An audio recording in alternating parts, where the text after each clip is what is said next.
as countless prodigies seclude themselves in arduous training to break through their limitations, and various celestial powers engage in fierce battles over scarce divine weapons and elixirs, the unremarkable Su Jin finds himself reveling in the embrace of an unparalleled beauty, riding upon a primordial sacred beast and indulging in hot pot with unrestrained delight, all while effortlessly dominating the world around him.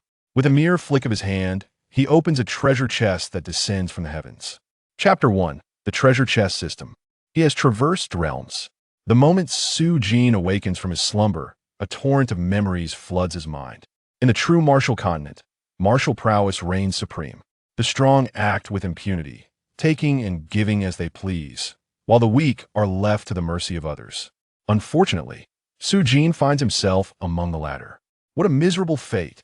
He exclaims, his face contorted in anguish. His current identity is that of a menial disciple at the Qingling martial house in Tianyang City, possessing an abysmal aptitude that is nothing short of scandalous. At 18, he is yet to become a martial artist, earning the derogatory title of waste, a target for scorn. 10 days prior, the original owner of this body was deceived by a fellow disciple and unwittingly wrote a loan note for 100 taels of silver to the Serpent King Gang, a notorious faction in Tianyang City. Now, with interest compounding, the debt has ballooned to 1,000 taels. The original owner was a destitute soul, unable to repay such a sum, and was subsequently beaten to death by the gang members, leaving Su Jin with this dreadful predicament. Those scoundrels have brought this misfortune upon me. How outrageous! Su Jin huffs coldly. He yearns for a way out, realizing that since he has inherited this body, he must also inherit its grudges. The former owner, a naive and honest individual, met a tragic end due to betrayal, clearly indicating that in the true martial world, virtue does not guarantee survival. Su Jin harbors a deep-seated hatred for the loan sharks and the deceitful disciple, yet he knows he is powerless against them. If those loan sharks come to collect today, he might well face another brutal beating, leading to his untimely demise. 1,000 taels of silver? I would have to sell myself to repay that. Su Jin grits his teeth, pondering his predicament. Although his family, the Su clan, is one of the 3 prominent families in Linyun County under Tianyang City, he has been cast out by the illustrious Su Bufan since the untimely passing of his parents. The Su clan will not come to his aid. I shall not repay a single copper coin. If they lend it to me based on their own ability, why should I owe them anything? Su Jin suddenly stands up, a cold determination in his voice. Ding! The treasure chest system has been bound to the host. This system is designed to assist the host in becoming an unparalleled treasure hunter. Do you wish to activate the system? A solemn warning. Activating the treasure chest system will consume 10 years of your lifespan. In an instant, Su Jin's body trembles, and an avalanche of information floods his mind. Ha ha, I am invincible. Su Jin's eyes widen in excitement, and he bursts into maniacal laughter. The treasure chest system offers the chance to obtain countless precious items simply by opening chests. If the Serpent King Gang dares to come for their debt again, he will crush them without mercy. 10 years of lifespan is a small price to pay. Rather than living a life of cowardice in this world, subjected to the whims of others, I would rather take the plunge and forge a glorious path. Su Jin exclaims, laughter ringing with audacity. Lifespan deducted. The treasure chest system is officially activated. You are now a novice treasure hunter. System alert. A treasure chest has been detected behind the host.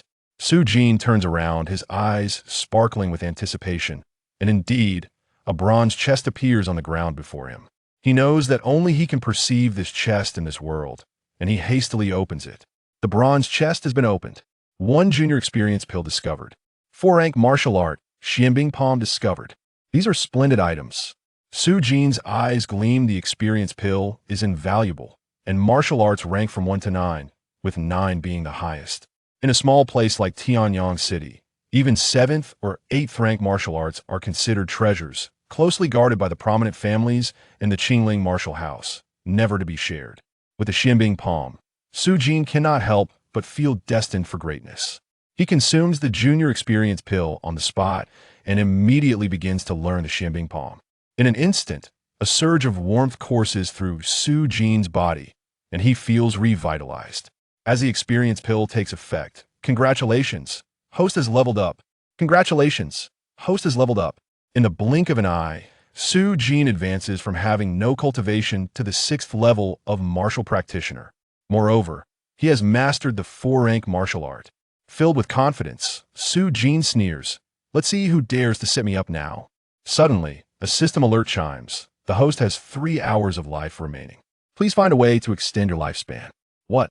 Su Jin's eyes widen in disbelief. Why is my lifespan only 3 hours after deducting 10 years? System, have you made an error? This is outrageous. Please remain calm. The system operates on principles of integrity and will not engage in any form of deceit. The reason your lifespan is so limited is due to the mandragora poison secretly planted in you by Su Buffon on the day you were expelled from the Su clan. Su Jin finally comprehends the situation, gritting his teeth. Damn it, Su Buffon, you vile creature. Not only did you cast me out, but you poisoned me as well. Just you wait, I will not let this go. Only 3 hours to live, and I'll be dead before I can even exact my revenge. Su Jin, get out here. A thunderous voice erupts from outside the door. Su Jin raises an eyebrow, a glint of coldness flashing in his gaze. With his lifespan dwindling, he is already simmering with rage, and now someone dares to confront him. Perfect timing. He steps outside to find a group of menial disciples from the Qingling martial house encircling the area. Among them, a burly man in black robes the one who had just shouted. Su Jin instantly recognizes him as Lu Fu, the lone shark who had conspired with a fellow disciple to trap the original owner. Waste. Did you think you could hide in there forever? Lu Fu's eyes gleam with malice upon seeing Su Jin. Where's my money? Pay up now 1,000 taels of silver, or it'll make you regret it. Su Jin, the coward, actually dared to borrow money from the Serpent King gang. What audacity. Ha! This fool was ensnared by Zhu Hong. Don't forget, Zhu Hong's older brother is the leader of the Serpent King gang. Shoo! Keep your voice down, do you want to die? The menial disciples murmur among themselves, their gazes filled with a mix of sympathy and mockery as they look at Su Jin. Faced with Lu Fu's threats, Su Jin internally scoffs this man killed the previous owner and still dares to demand money. Su Jin coldly regards Lu Fu, then utters 4 words. Pay you back? No way. Chapter 2. Indecent Exposure. The noisy crowd falls utterly silent. Everyone stands in shock. Those who heard the words can hardly believe their ears. The waste known as Su Jin has dared to speak such defiance. What did you say? Lu Fu's expression darkens, becoming frighteningly grim. You dare insult me, you little wretch. Su Jin sneers, so what if I insult you? What do you do about it? While he appears brazen, Su Jin's heart races with anticipation. Lu Fu is an outsider should he dare to act violently within the confines of the Qingling martial house. Even if he were to kill Su Jin, the Serpent King gang would have no grounds to retaliate. You seek death. Lu Fu roars furiously, his eyes ablaze with murderous intent. With a sudden burst of speed, he lunges towards Su Jin, his fist glowing with a yellowish light, transforming into a rock-like strike aimed directly at Su Jin's face. The spectators gasp in horror. Su Jin is doomed. Lu Fu is a 3rd-level martial practitioner. To deal with this brat, Lu Fu is even using the 9th-rank martial art. Rock Fist Break. It seems he intends to murder him. What an arrogant fool, daring to kill within our Qingling martial house. The onlookers feel Lu Fu's arrogance is excessive, yet none dare intervene. No one is willing to offend the Serpent King gang for the sake of Su Jin. To them, it was clear that Su Jin was as good as dead, and should Lu Fu commit murder here, the Qingling martial house would punish him afterward. The only one seeking death here is you. At that moment, an overwhelming force erupts from Su Jin's body. What? What incredible, true energy. Impossible. This astonishing aura immediately captivates everyone's attention. They could not fathom that this so-called waste, Su Jin, could unleash such a terrifying presence. Lu Fu's eyes widen in disbelief, standing close to Su Jin. He feels an icy chill creeping in, rendering him breathless. Shimbing palm. Su Jin's eyes blaze with a fierce killing intent, his body radiating a dense white mist that freezes the ground within 3 paces of him, transforming the area into an icy cave. With a swift motion, he strikes out his palm, fast as lightning, landing a blow on Lu Fu's chest. Bang! Lu Fu's chest caves in, unleashing a spine-chilling scream as he is sent flying backward. A frost forms on his body where the Xian Bing palm struck, his face turning a ghastly shade of purple as he writhes in agony on the ground before ultimately collapsing. The surrounding menial disciples, witnessing Lu Fu's demise, can scarcely believe their eyes. This waste, Su Jin's thoughts stirred with urgency. The nearest treasure chest has been detected, located within a distance of 2 kilometers from you. A map of the Qingling Martial Arts Academy materialized in Su Jin's mind. An eye-catching icon of a treasure chest flickered with a green light, yet its position lay deep within the academy, in the quarters reserved for inner disciples. According to the academy's regulations, servant disciples were prohibited from trespassing into the inner disciples' living area. However, Su Jin felt that such rules could not deter him now his life was at stake. Following the map, Su Jin arrived at a vast and elegantly pristine courtyard. Such a residence could easily be mistaken for the abode of a wealthy family in the outside world, yet within the Qingling Martial Arts Academy, it was merely the dwelling of an inner disciple. Su Jin could not help but marvel at the privileges afforded to these inner disciples. Luli. Upon noticing the 2 elegant characters inscribed on the sign at the entrance, Su Jin suddenly realized that this courtyard already had an owner. However, the treasure chest was located within the courtyard itself. Given that the treasure chest was linked to his very survival, Su Jin was determined to obtain it by any means necessary. "I can only sneak in and retrieve the treasure," he muttered quietly. "The treasure rightfully belongs to me. I am merely reclaiming what is mine." Glancing around to ensure no one was in sight, he took out a black cloth to conceal his face and stealthily approached the wall. Decrypting. 10-9-1. Decryption successful. As he pushed open the door, an enticing fragrance enveloped him. How delightful! Su Jin could not resist inhaling the aroma a couple of times, his eyes gleaming as he stealthily crept inside. Before long, he reached the designated location, only to be taken aback by an astonishing sight. A treasure chest icon was inexplicably affixed to the face of an exquisite maiden with a flawless figure. This enchanting maiden sat gracefully upon a jade bed, her complexion a pallid mix of green and white, her delicate brows furrowed, indicating her distress. To Su Jin's astonishment, she was completely unclothed. Good heavens! I must be incredibly fortunate today. Su Jin's eyes sparkled. He could not help but admire the maiden's stunning physique, prompting him to give an involuntary thumbs up. "You lecher, who are you?" Upon seeing the sudden intrusion of the masked man, Luli was filled with a mix of surprise and fury. She had been in seclusion, practicing her cultivation, only to find herself in a precarious situation that nearly led her to the brink of madness. At this moment, her internal energy was chaotic, rendering her immobile. To her dismay, a man had intruded at such a critical time. Due to the unique nature of her cultivation method, she had to remain unclothed during practice, leaving her pure and pristine body exposed to this man's gaze. Luli's eyes blazed with fury, seemingly capable of incinerating him with a mere glance. "It's a misunderstanding, my lady, purely a misunderstanding," Su Jin exclaimed, recovering from his initial shock and quickly covering his eyes. "I merely happened to pass by." Despite his fingers covering his eyes, the mischievous glint in his gaze betrayed his intentions as his eyes darted around, gleaming with intrigue. You lecher, how dare you defile my purity? I shall kill you." Luli was consumed with indignation, and had she not been unable. Chapter 2 was laced with indecency, and the once boisterous crowd fell into an abrupt silence. Everyone stood in a state of shock, unable to believe their ears. How could the worthless Su Jin utter such words? "What did you say?" Lu Fu's face darkened ominously, his expression contorted with rage. "You dare insult me? You scoundrel!" Su Jin retorted with a cold laugh. "What of it?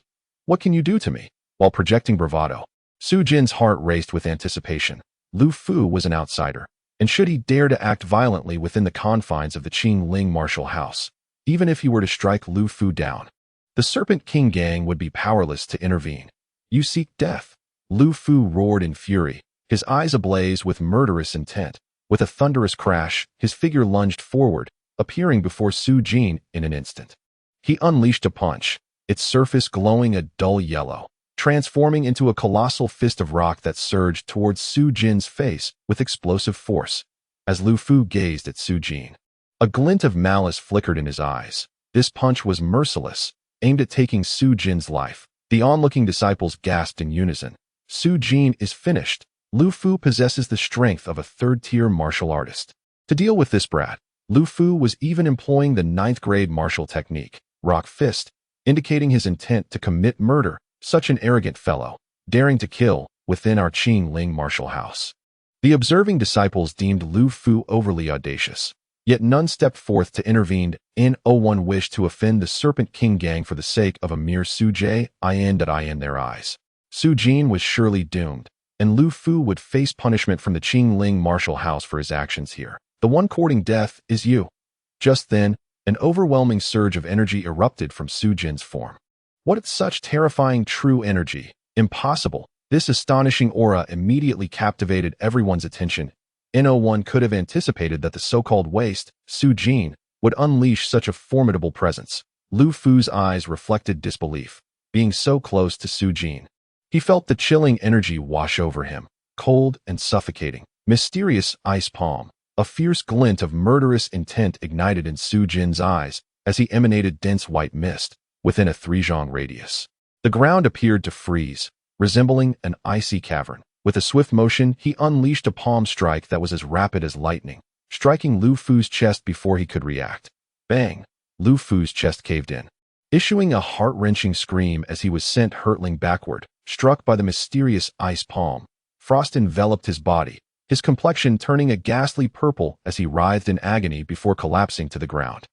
The surrounding servant disciples, witnessing Lu Fu's tragic demise, could hardly believe their eyes. This waste, Su Jin, had actually slain Lu Fu, a third-tier martial artist. It was utterly inconceivable. However, they quickly realized that Su Jin had forged a deadly enmity with the Serpent King gang, which would undoubtedly seek vengeance against him. Instinctively, the disciples distanced themselves from Su Jin, regarding him with the same trepidation one might reserve for a plague. The pack of cowards. Su Jin's mind raced with urgency. He had detected a nearby treasure chest, located within a 2-kilometer radius. The map of the Qing Ling martial house materialized in his mind, displaying a conspicuous treasure chest icon shimmering in azure light. Its position deep within the inner disciples' living quarters. According to the rules of the sect, the menial disciples are forbidden from trespassing into the living quarters of the inner disciples. However, at this moment, Su Jin could not afford to dwell on such matters. His life was the priority. Following the map, he arrived at a spacious and elegantly maintained courtyard. Such a residence could easily be mistaken for the abode of a wealthy family in the outside world.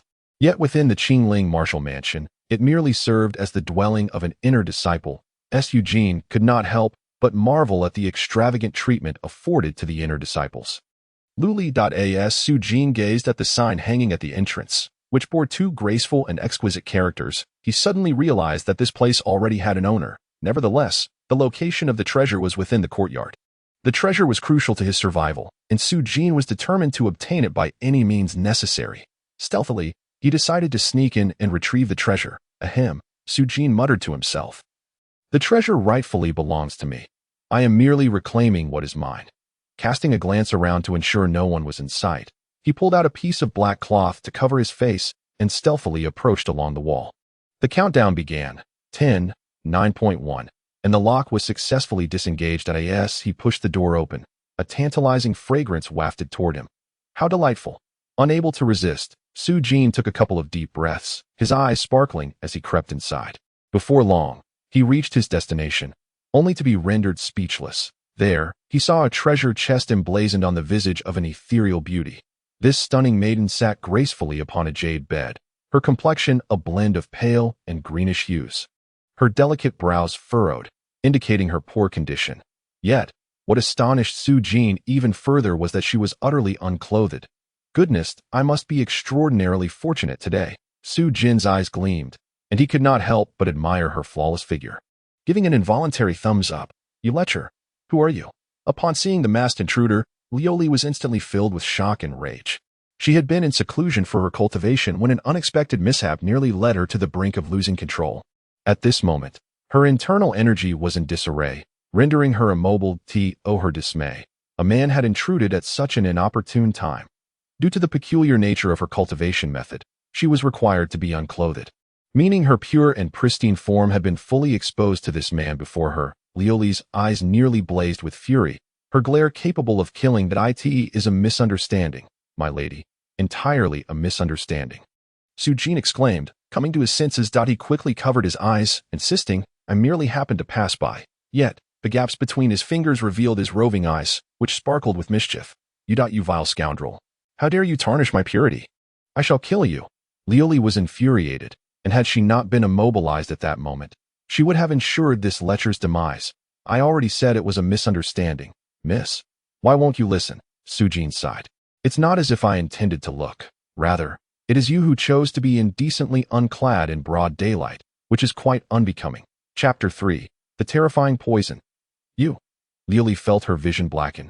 A trickle of blood seeping from the corner of her mouth as she nearly fainted from rage. What business is it of yours if I choose to cultivate without clothing in my own residence? Leave at once, or upon my recovery, I shall ensure you meet a most unfortunate fate. Liuli bore her fury with remarkable restraint, her gaze as frigid as ice, uninterested in engaging in idle chatter with this individual. However, Su Jin's eyes sparkled with intrigue. Upon entering, he had sensed the formidable aura emanating from Liuli, which was nothing short of terrifying, causing him to tread carefully. Shut your filthy eyes, Liuli shrieked. Miss, I truly mean no harm. I happen to be passing through because a treasured item has fallen into your possession. As Su Jin approached Liuli, he beheld her pristine and flawless form. Feeling a slight warmth in his nostrils, likely a sign of impending nosebleed. Su Jin chuckled to himself. Lecher, should you dare to tarnish my purity, I shall pursue you to the ends of the earth. Liuli's gaze was chilling, her voice laced with frost. Yet even her icy facade could not conceal the flicker of fear that lingered in her eyes. In her current predicament, if Su Jin truly defiled her, she would be left without recourse. After all, her estate was fortified with numerous protective barriers. Suddenly, Liuli's expression shifted. Why was this young man able to breach her carefully laid defenses? Unbeknownst to Liuli, Su Jin had no intention of taking advantage of her. He had not yet sunk to such depravity. Upon noticing the shimmering treasure chest mark on Liuli's face, Su Jin's eyes gleamed as he reached out. Ah! Liuli screamed, tears brimming in her eyes, filled with boundless resentment. Lecher, I will not let you off so easily. Yet, to her astonishment, after Su Jin touched her face, he stood utterly still, causing her heart to waver. The bronze treasure chest had been opened. What the hell? An iPhone 10. How ridiculous. Su Jin nearly erupted in expletives. Why on earth would such a trivial item appear from the chest? A bottle of Pepsi. Su Jin's eyes lit up. This was indeed a valuable find. As a martial artist, he faced perilous challenges, and this bottle of soda could alleviate many dangers in the future. He just wondered if it was truly as effective as the label claimed. Oh, how fortuitous to have a test subject right here. Liuli, observing Su Jin's immobility, finally breathed a sigh of relief, thinking he had experienced a change of heart, and hastily began to recover her energy. However, the aftermath of her reckless cultivation was not so easily remedied. In her anxious state, fearing that Su Jin might reconsider, her apprehensions materialized as she caught him leering at her. Liuli's heart skipped a beat, her delicate brows furrowing in anger. Lecher, what are you doing? Su Jin produced a bottle of dark liquid from his hand. Could it be an aphrodisiac? Liuli felt a wave of dread wash over her. She had heard from her sisters that such vile individuals would employ such treacherous substances when toying with women. Hearing about it had once filled her with righteous indignation, yet now she found herself in such a predicament. Tears welled in her eyes, brimming with despair. Do not cry, dear sister. I am a man of virtue, known as Lu Xia Hui's cousin, Hui Xia Lu. Witnessing Liuli's distress, Su Jin felt an awkward pang of guilt. He had inadvertently frightened a young girl. He quickly clarified, actually, I intended to heal your wounds. You have fallen into a state of reckless cultivation, have you not? This soda can cure the aftermath of your condition. As he spoke, Su Jin twisted off the cap of the soda bottle, the sound of fizzing carbonation filling the air. Damnable lecher, you dare to use such a vile poison. Upon hearing that sound, Liuli's complexion turned ashen. She had never encountered a spring medicine that could emit such a terrifying noise. This was cola, a delicacy of the earthly realm, the taste of which one would instantly recognize with a single sip. Su Jin chuckled mischievously, directing the cola bottle towards Liuli's delicate lips to pour it in. However, that smile appeared lewd and unsettling in Liuli's eyes, prompting her to tightly shut her mouth and shake her head vigorously. Come now, it's truly a delightful concoction. Su Jin shook his head, Bemused by the girl's lack of trust in him, he had no choice but to grasp Lu Li's chin and forcibly administer the cola. This is not over. You lecher. Lu Li's mind went blank as the liquid flowed into her mouth, only to be met with a choking sensation rising from her throat. She couldn't help but cough, feeling an unbearable discomfort in her throat, but soon thereafter, a flavor unlike anything she had ever experienced enveloped her senses. So sweet. Lu Li's eyes widened in astonishment. She felt as though she had never tasted anything so exquisite in her life. Yet, recalling its medicinal nature, her face paled. In 30 seconds, your symptoms will alleviate. Consider it compensation for inadvertently glimpsing your physique, dear lady. We are even now. Su Jin chuckled and swiftly made his exit. What on earth does this lecher intend to do? Lu Li gazed incredulously at Su Jin's retreating figure, wondering if he truly did not harbor intentions of defiling her. Suddenly, she felt a warm sensation coursing through her limbs, and the injuries caused by her chaotic energy began to heal rapidly. How is this possible? Lu Li's eyes widened in shock as a wave of astonishment washed over her. It was then that she recalled Su Jin's parting words. Could it be that the dark substance truly had the power to heal her chaotic afflictions? Such miraculous medicine existed in this world. What puzzled Lu Li further was that this lecher was willing to bestow such a precious remedy upon her. Abruptly, Lu Li's body trembled as all her injuries were completely healed. While she was astounded, she also remembered the indignity of being exposed to that man, leading her beautiful eyes to brim with humiliation. You scoundrel! Lu Li will not let this matter rest. Chapter 4. The Revenge Chest. He hastily exchanged 100 points for an extension of life, and upon seeing 24 additional hours on the countdown, his sense of urgency was somewhat alleviated. The cola could no longer be redeemed. Should he convert the experience elixir into points as well? Su Jin hesitated for a moment, but ultimately abandoned that thought. From the previous incident, he could foresee that acquiring treasure chests was not always a smooth endeavor. Had Lu Li not been overcome by chaotic energy, he would likely have been regarded as a lecher and summarily executed. Only by enhancing his own strength could he obtain treasure chests more effortlessly. With that in mind, Su Jin swallowed the experience elixir whole. Congratulations, host. You have leveled up. Congratulations, host. You have leveled up. Congratulations, host. You have leveled up. Su Jin was taken aback. That little beast is right there. Suddenly, a voice interrupted. A handsome young man clad in a white robe approached, flanked by a group of servant disciples, striding confidently towards Su Jin. Zhu Hong. Su Jin's expression darkened. This white-robed youth was the very one who had conspired to deceive him into borrowing money. With a cultivation level of 7 in martial arts, a red treasure chest floated above his head. Su Jin. How dare you kill Yu Fu? Who gave you the audacity? With a sullen expression, Zhu Hong approached Su Jin and questioned him sharply. Suppressing the urge to immediately slay Zhu Hong, Su Jin glanced up at him disdainfully and replied coldly, Yu Fu is merely an outsider. When he attacked me at the Tunggu Academy, I killed him.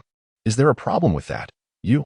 Zhu Hong's face darkened, astonished that this so-called waste dared to be so audacious before him. He was clearly courting death. A terrifying aura emanated from him as he glared menacingly at Su Jin, declaring, You, a mere waste, have killed my man and still dare to be so arrogant. Today, I shall render you powerless, and you shall pay with your life. How dare you make such bold claims, you worthless fool? Su Jin retorted proudly. Zhu Hong's previously suppressed anger surged forth uncontrollably.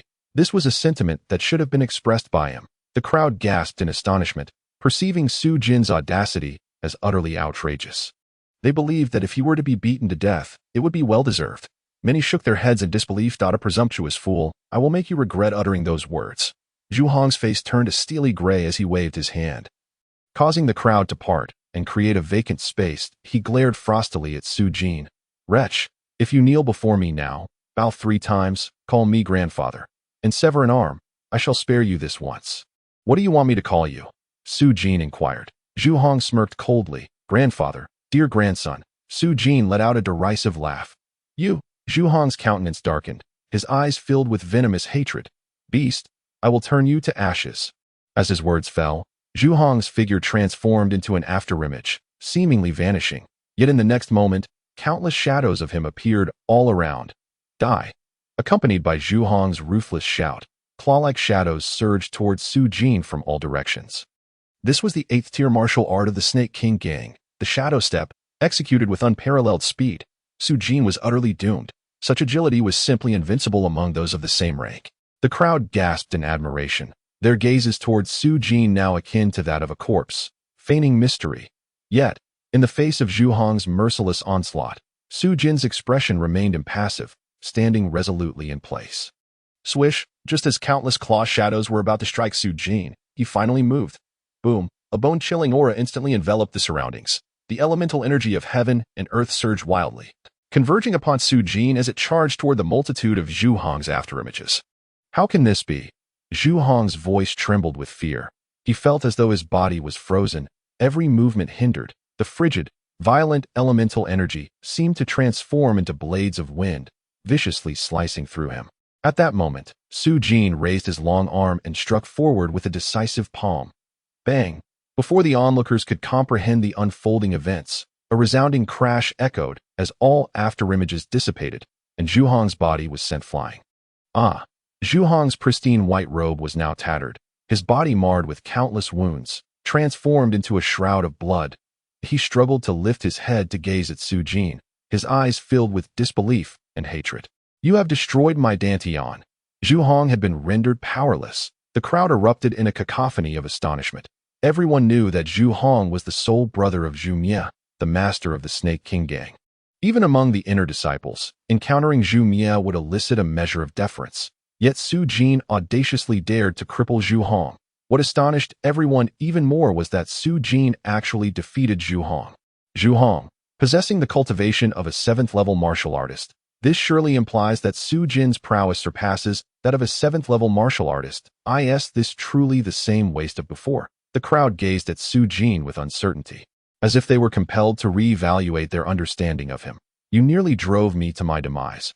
I have merely crippled your Dantian, which could be considered an act of leniency. Su Jin regarded the venomous Zhu Hong with a cold smirk. Harboring no sympathy for this individual, the previous incarnation of himself had indeed been driven to death by Zhu Hong, and had he not possessed the treasure chest system, his current fate would likely have been even more dire than Zhu Hong's. My elder brother will not spare you. Zhu Hong cursed with malice, spitting blood in his fury before collapsing into unconsciousness. His words left unspoken. Su Jin snorted dismissively, uninterested in Zhu Hong's threats. In truth, had it not been for the constraints of the sect's rules, he would have relished the opportunity to eliminate Zhu Hong and obtain the revenge treasure chest. At that moment, the system's voice echoed. Lecture, you are here. Simultaneously, an extremely chilling feminine voice emanated from beside him. Chapter 5. Su Jin, who regards beauty as mere refuse. Upon hearing this, Su Jin's heart jolted. He turned to see Lu Li, her countenance as frosty as ice. Gazing at him with eyes brimming with terrifying murderous intent, to his surprise, the surrounding crowd erupted upon hearing Lu Li's words. Wasn't she the foremost beauty of the martial house? Lu Li? Why did she refer to Su Jin as a lecher? Could it be? Indeed, this Su Jin is utterly detestable. This scoundrel not only bullies his fellow disciples, but also seeks to ruin the first beauty.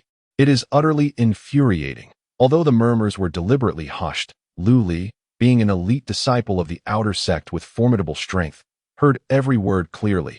Her delicate face flushed with rage, her eyes filled with humiliation and anger.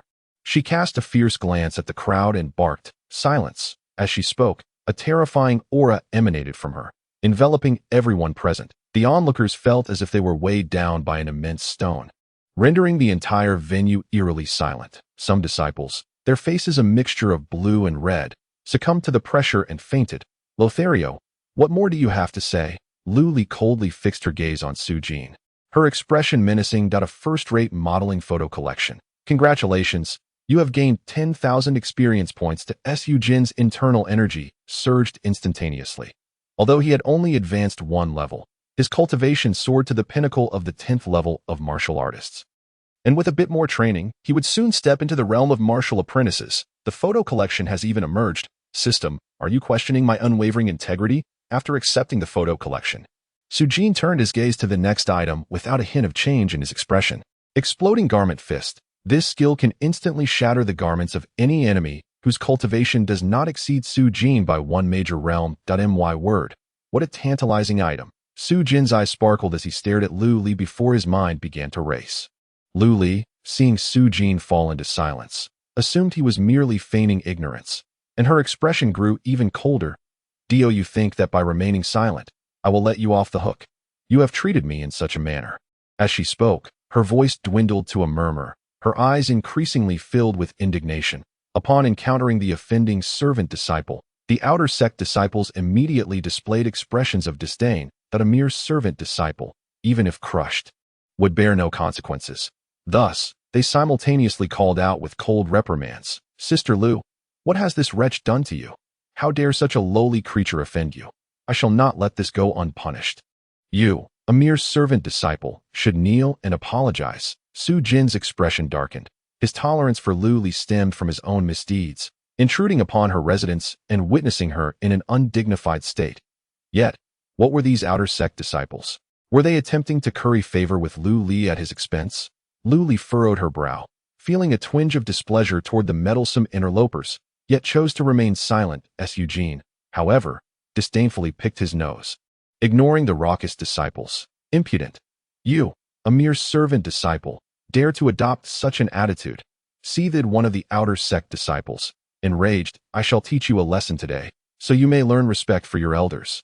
The outer sect disciples' nostrils flared with indignation, their anger palpable. Meanwhile, the disciples who had accompanied Zhu Hong to witness the spectacle regarded Su Jin with admiration.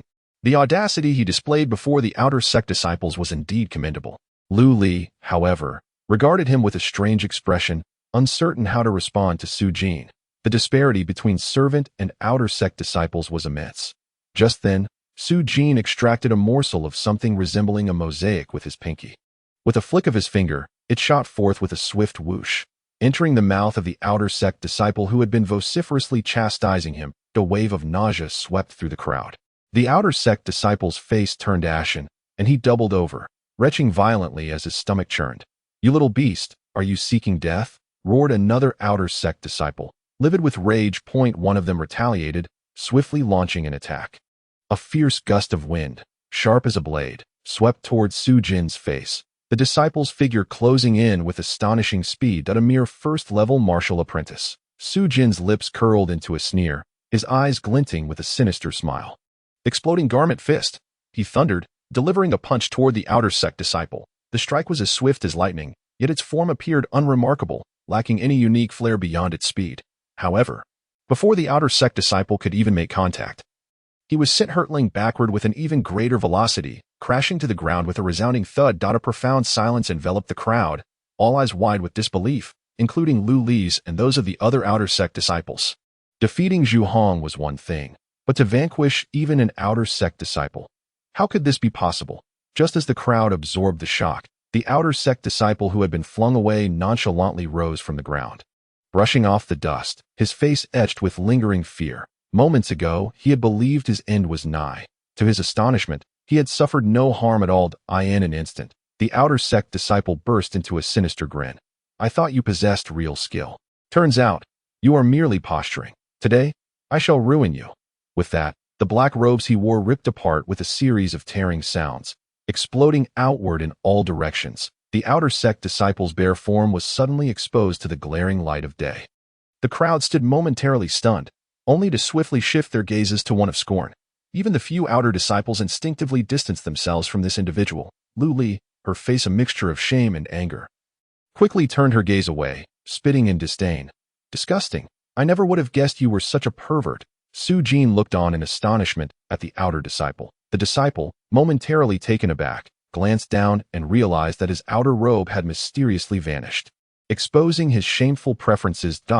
With a scream, his complexion turned ashen. This shameless fellow was wearing women's undergarments beneath. Snickers of contempt arose from the crowd. The outer disciple's vision darkened, and he promptly fainted. Chapter 6. The ball for marriage proposals. Su Jin had not anticipated that such deviance existed in this world. He cast a disdainful glance at the man, feeling little more than scorn, for after all, there were far worse individuals back on Earth. However, Lu Li and the other disciples were utterly shocked, as if they had stumbled upon a new realm. The female disciples could hardly bear to look, repulsed as they hastily departed. Were it not for Lu Li's desire to confront Su Jin, she would have surely turned on her heel. As for the male disciples, they shook their heads incessantly, their faces pale and filled with revulsion. Even those few outer disciples who had intended to confront Su Jin had not anticipated that one among them would turn out to be such a pervert. Seeing them in a daze, Su Jin chuckled. exploding clothes divine fist, taking advantage of your confusion. Seizing the moment, he unleashed a flurry of punches upon the outer disciples who had harbored ill intentions toward him. Upon witnessing Su Jin's sudden attack, Lu Li realized the peril of the situation. While cursing Su Jin's shamelessness in her mind, she quickly made her escape to avoid further contamination of her sight. Su Jin, don't think I will let you off this easily. System, where is the next treasure chest? The treasure chest was of utmost importance, and Su Jin was clear on that. Treasure chest search in progress. Target located. The new destination displayed on the map in your mind is situated in the most bustling commercial street of Tianyang City, at a place called Lin's Tavern. Before heading to that location, Su Jin unceremoniously rifled through the unconscious Zhu Han's belongings. The bystanders dared not intervene as for the other outer disciples. Their garments had been torn to shreds, leaving their valuables in tatters as well. Prompting Su Jin to lose interest in searching them, fortune favored him, for aside from 2,000 taels of silver notes, Zhu Han also possessed a low-tier spirit pill named Huan Chun Dan, a potent elixir that could ensure a man's vigor remained steadfast throughout the night. The entrance of Lin's Tavern, applause thundered, and excitement filled the air. The doorway was packed with men, each brimming with enthusiasm. What was happening?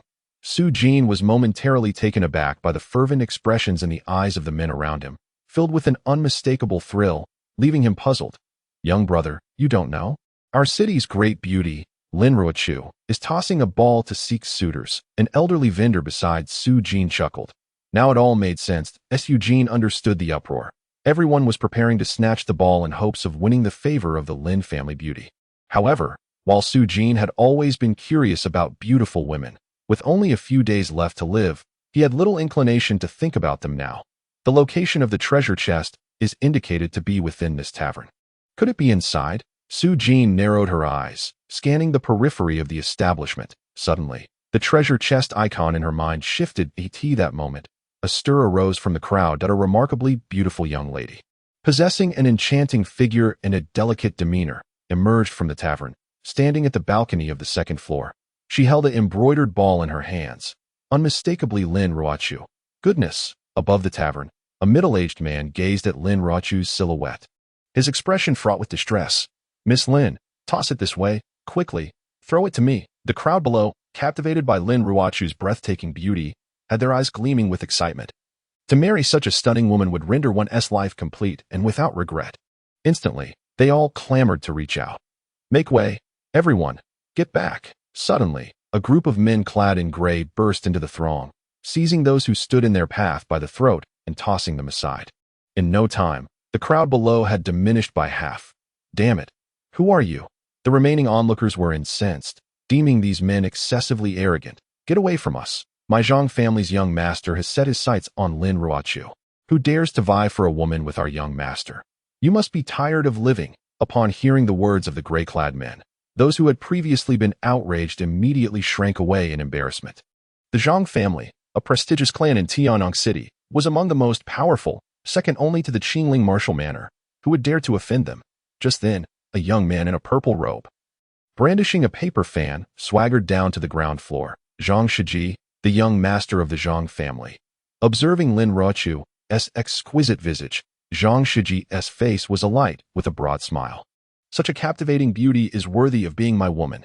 Young master, think twice. Lin Ruochu's fate is ominous. Several years ago, the renowned national teacher Huang Fu visited Tianyang City and upon seeing Lin Ruochu, foretold her destiny. Proclaiming she would bring misfortune to her husband, that a middle-aged scholar approached Zhang Shiji, offering this cautionary advice. The mention of the national teacher, Zhang Shiji's countenance turned grave. The teacher's name was renowned throughout the Qian dynasty, and even a wastrel like Zhang Shiji dared not dismiss his words, feeling a flicker of trepidation. However, upon beholding Lin Ruochu's unparalleled beauty, Zhang Shiji could not suppress a surge of desire. Such a woman, to not indulge in her allure would be unthinkable. If she is destined to bring misfortune to her husband, then this young master shall simply refrain from bestowing her a title. Zhang Shiji smirked coldly. Is it not within the means of the illustrious Zhang family's young master to toy with a woman? Young master is wise. Upon witnessing Zhang Shiji's resolute demeanor, the middle-aged scholar immediately lavished him with flattery. This is disastrous. Lin Ruochu has fallen prey to a scoundrel like Zhang Shiji. Truly a stroke of misfortune. Beside them, the vendor shook his head with a sigh. Lamenting Zhang Shiji's heartlessness and the countless innocent women he had sullied, it seems Lin's family daughter cannot escape his clutches. Not necessarily, Su Jin retorted with a sly grin, her gaze fixed intently on the embroidered ball in the young lady's hands. What do you mean not necessarily? Do you not see that only Zhang Shiji remains below? No one dares to contend with him, the vendor replied, shaking his head. Yet, before he could finish his sentence, he was left dumbfounded. The very man who had just been before him was now striding decisively towards the lower floor. Chapter 7. The prodigal Zhang within the confines of the tavern. Lin Ruochu's countenance turned ashen upon the unexpected arrival of Zhang Shiji. The notorious reputation of Zhang had long permeated the alleyways and thoroughfares, and she was certainly not oblivious to it. Should the embroidered ball fall into the hands of such a man, her future would undoubtedly resemble a living nightmare. What should she do? Lin Ruochu bit her lower lip anxiously, her gaze clouded with despair, her grip on the embroidered ball tightening as she dared not relinquish it. Ruochu. The expression on Lin Ruochu's father's face darkened, laden with regret and bitterness. The scion of the Zhang family had appeared at this inopportune moment, and he lamented the cruel fate that had befallen his daughter. Throw it quickly. Is the sin of keeping our young master waiting something the Lin family can bear? Noticing Lin Ruochu's hesitance to act, Zhang Shiji's eyes flickered with displeasure. His attentive servants, quick to sense the situation, began to urge her with sharp reprimands, the threats unmistakable. Lin Ruochu's complexion paled further. If she were to withhold the embroidered ball, her family would surely face dire consequences. Just then, a flicker of hope illuminated her eyes as she perceived a young man of delicate features approaching slowly, unnoticed by Zhang Shiji and his entourage. The onlookers, however, exchanged curious glances, for it was preferable for anyone else to claim the ball than for it to fall into the hands of such a wastrel. In a moment of resolve, Lin Ruochu hurled the embroidered ball with all her strength, watching as it soared towards the back of Zhang Shiji. Su Jin, upon witnessing the ball's trajectory, was momentarily taken aback, not expecting the enchanting beauty from above to directly toss it towards him.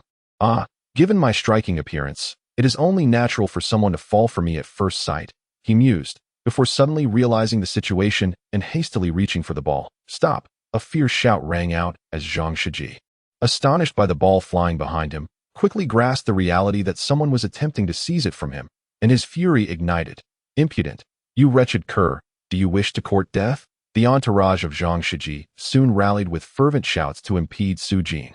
Such threats were of little concern to Su Jin. As the ball approached him, refusing to catch it would be sheer folly. The Zhang family was hardly a source of intimidation for him.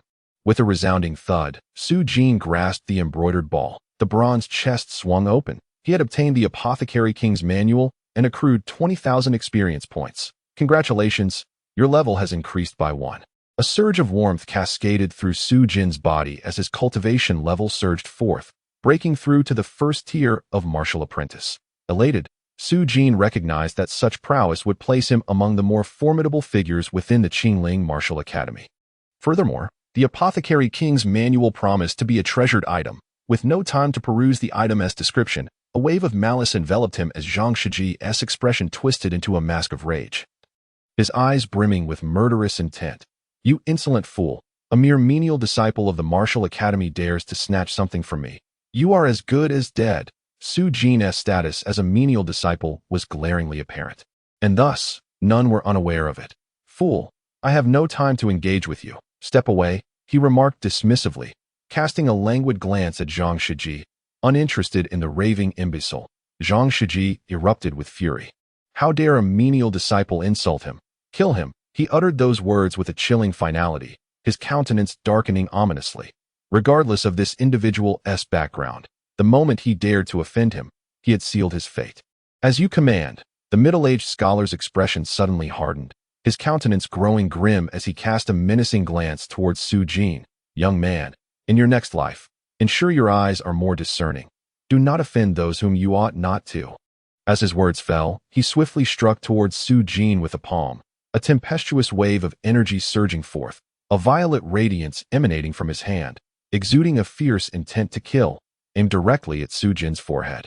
In that moment of attack, Su Jin discerned the middle-aged scholar's cultivation level, a second-tier martial apprentice. Witnessing the unrelenting assault, Su Jin's previously playful gaze turned frigid. Offend those one should not. Surely, he was referring to you. A smirk played upon Su Jin's lips as he gathered a torrent of true energy in his other hand. Mystic Ice Palm. With a single sweep, the force unleashed was tenfold greater than that which had slain Lu Fu.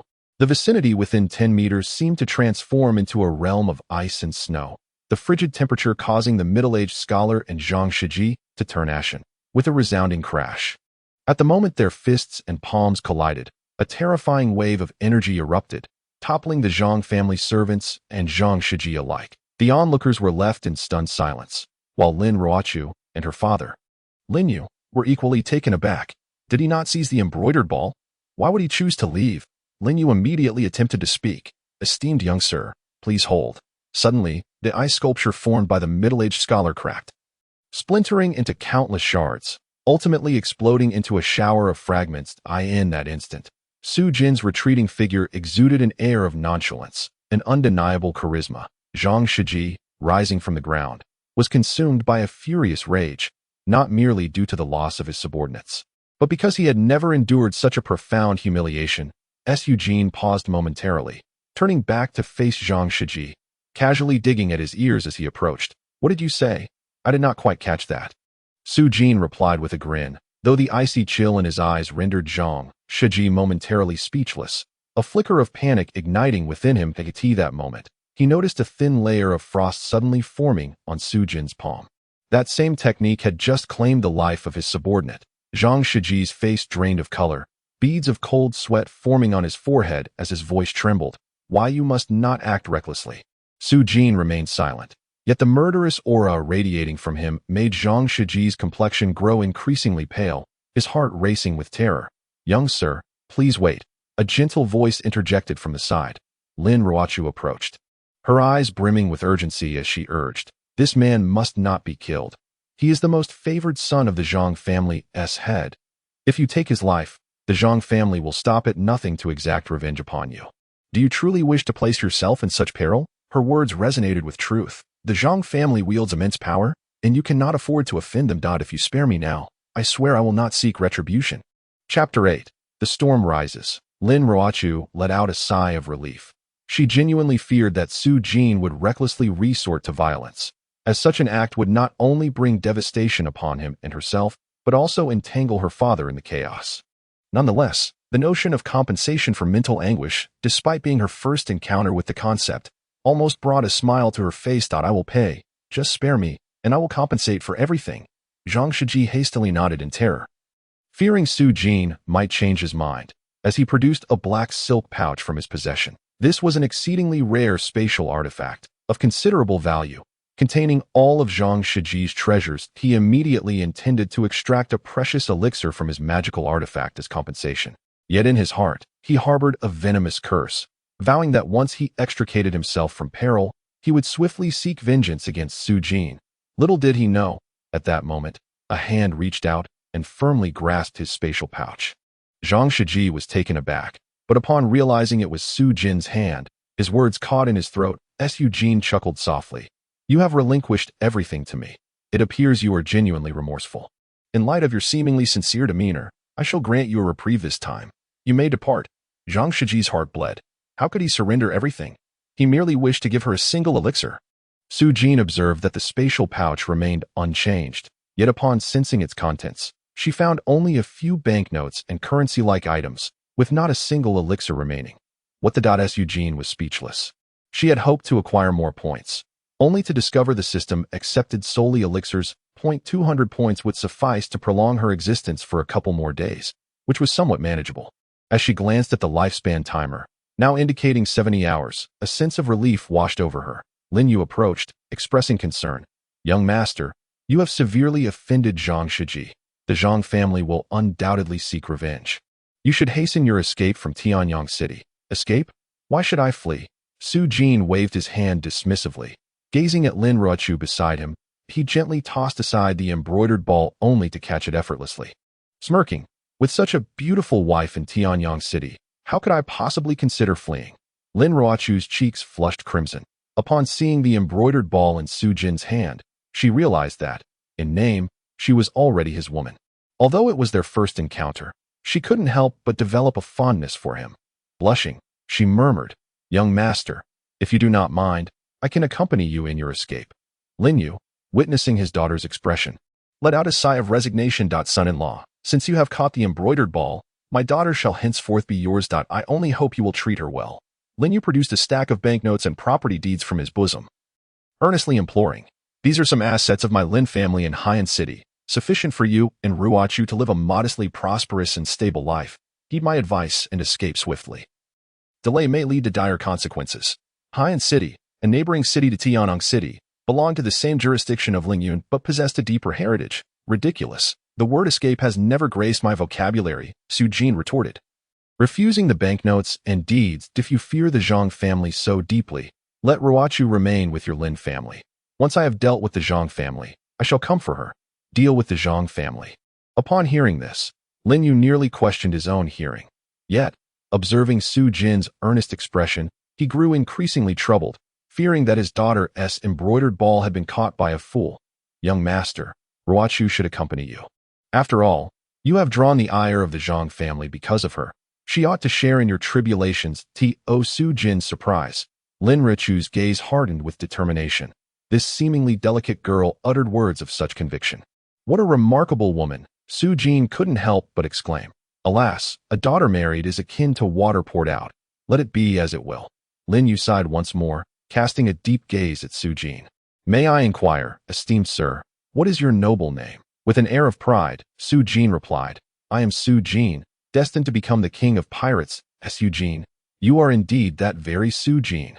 Lin Yu's lips twitched. This name resonated throughout Tianyang City like thunder. However, was this individual not considered worthless? How could he possess such formidable prowess? Furthermore, what sort of person was this king of pirates? A mere thief daring to proclaim himself as king? What? Zhang Taishan erupted in fury upon hearing this. Zhang Shiji was his most cherished son, and he would be devastated even by the slightest injury to him. How could anyone dare to lay hands on him? Shiji, who has dared to strike you? Tell your father. Zhang Taishan's eyes glinted with murderous intent. It was a mere servant disciple from the Qingling martial house.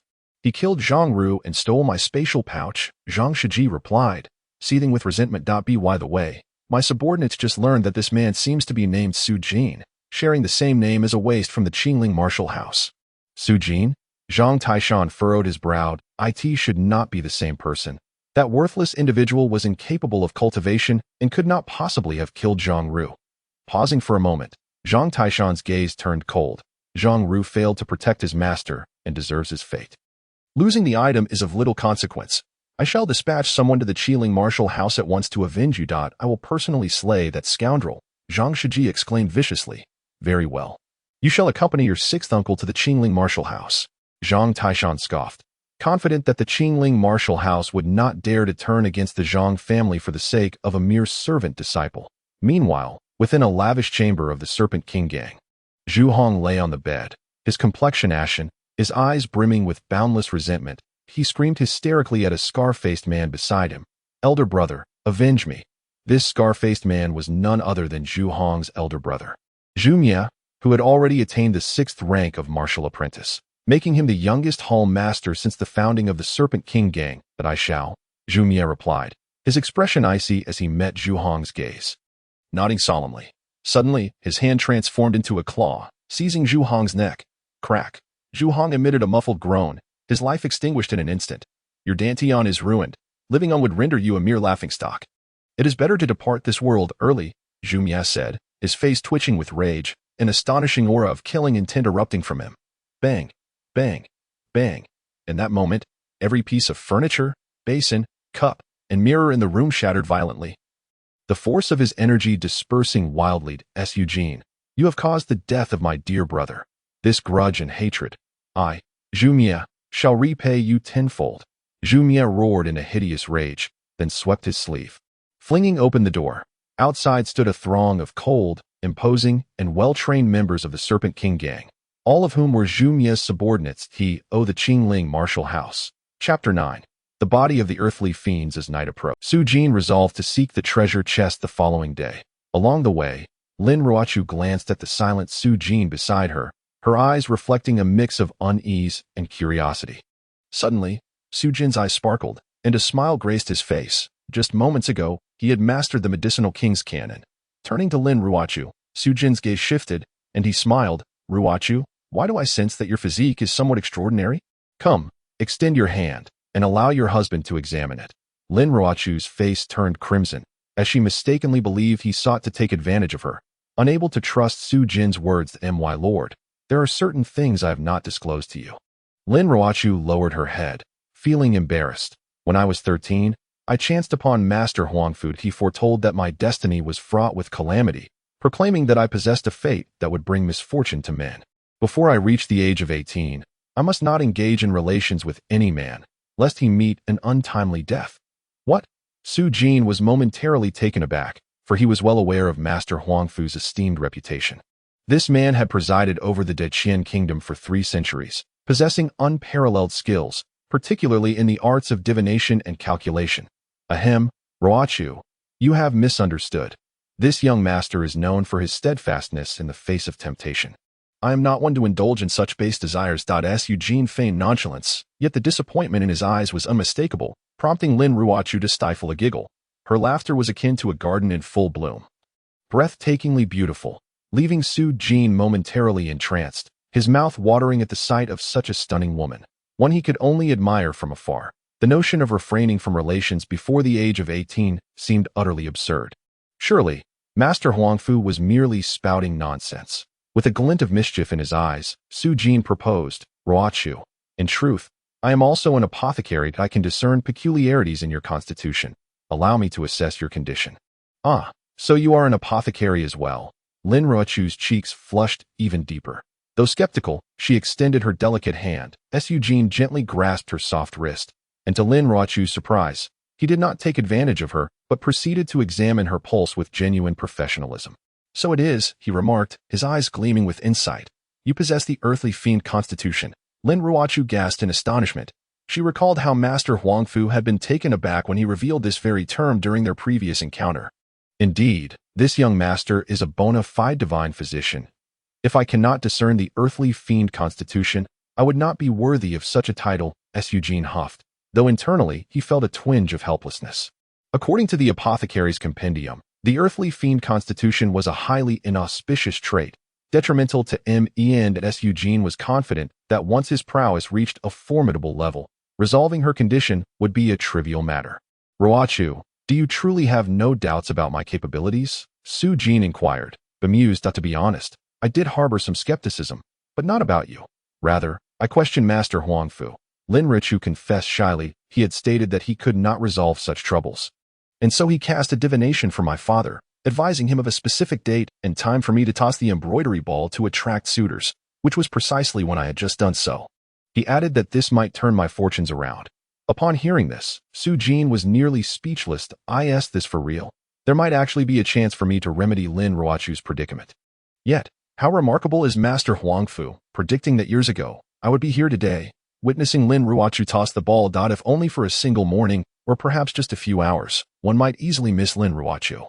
It appears that the extraordinary individuals in this world should not be underestimated.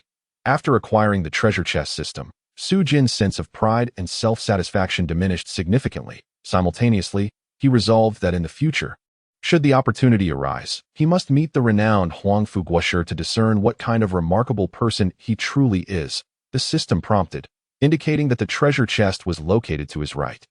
Su Jin paused momentarily, as he had planned to conclude his endeavors for the day, and had not intended to have the system search for a treasure chest. To his surprise, the system proactively alerted him to its presence. However, upon examining the system's map, he discovered that the treasure chest lay within a mere 10 meters of himself, prompting him to reconsider. Since it was conveniently along his path, why not seize the opportunity? He turned around to find a shop bustling with activity, with a steady stream of patrons entering and exiting. The treasure chest was indeed within the Shenbing Pavilion. Su Jin raised an eyebrow. The Shenbing Pavilion was the largest weapon shop in Tianyang City, well connected with the Qingling Martial Academy and the 3 major clans, wielding considerable influence. Yet, with a treasure chest at stake, he would brave any peril. Ruochu, come, accompany your husband to explore the Shenbing Pavilion, Su Jin said with a slight smile, striding confidently toward the shop. Lin Ruochu, blushing, hurriedly followed suit. At the entrance of Shenbing Pavilion, many disciples from the Qingling Martial Academy recognized Su Jin. their expressions filled with astonishment. How could this waste have come to the Shenbing Pavilion?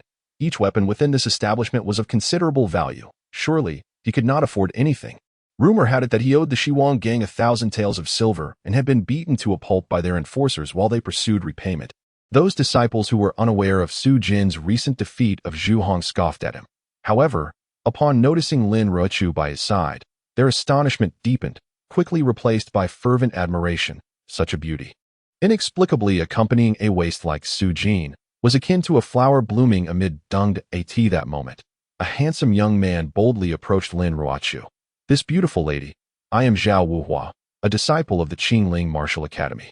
Before he could finish his introduction, a fist struck his face, sending him flying 3 yards outside the door with a pained scream. The crowd gasped in shock.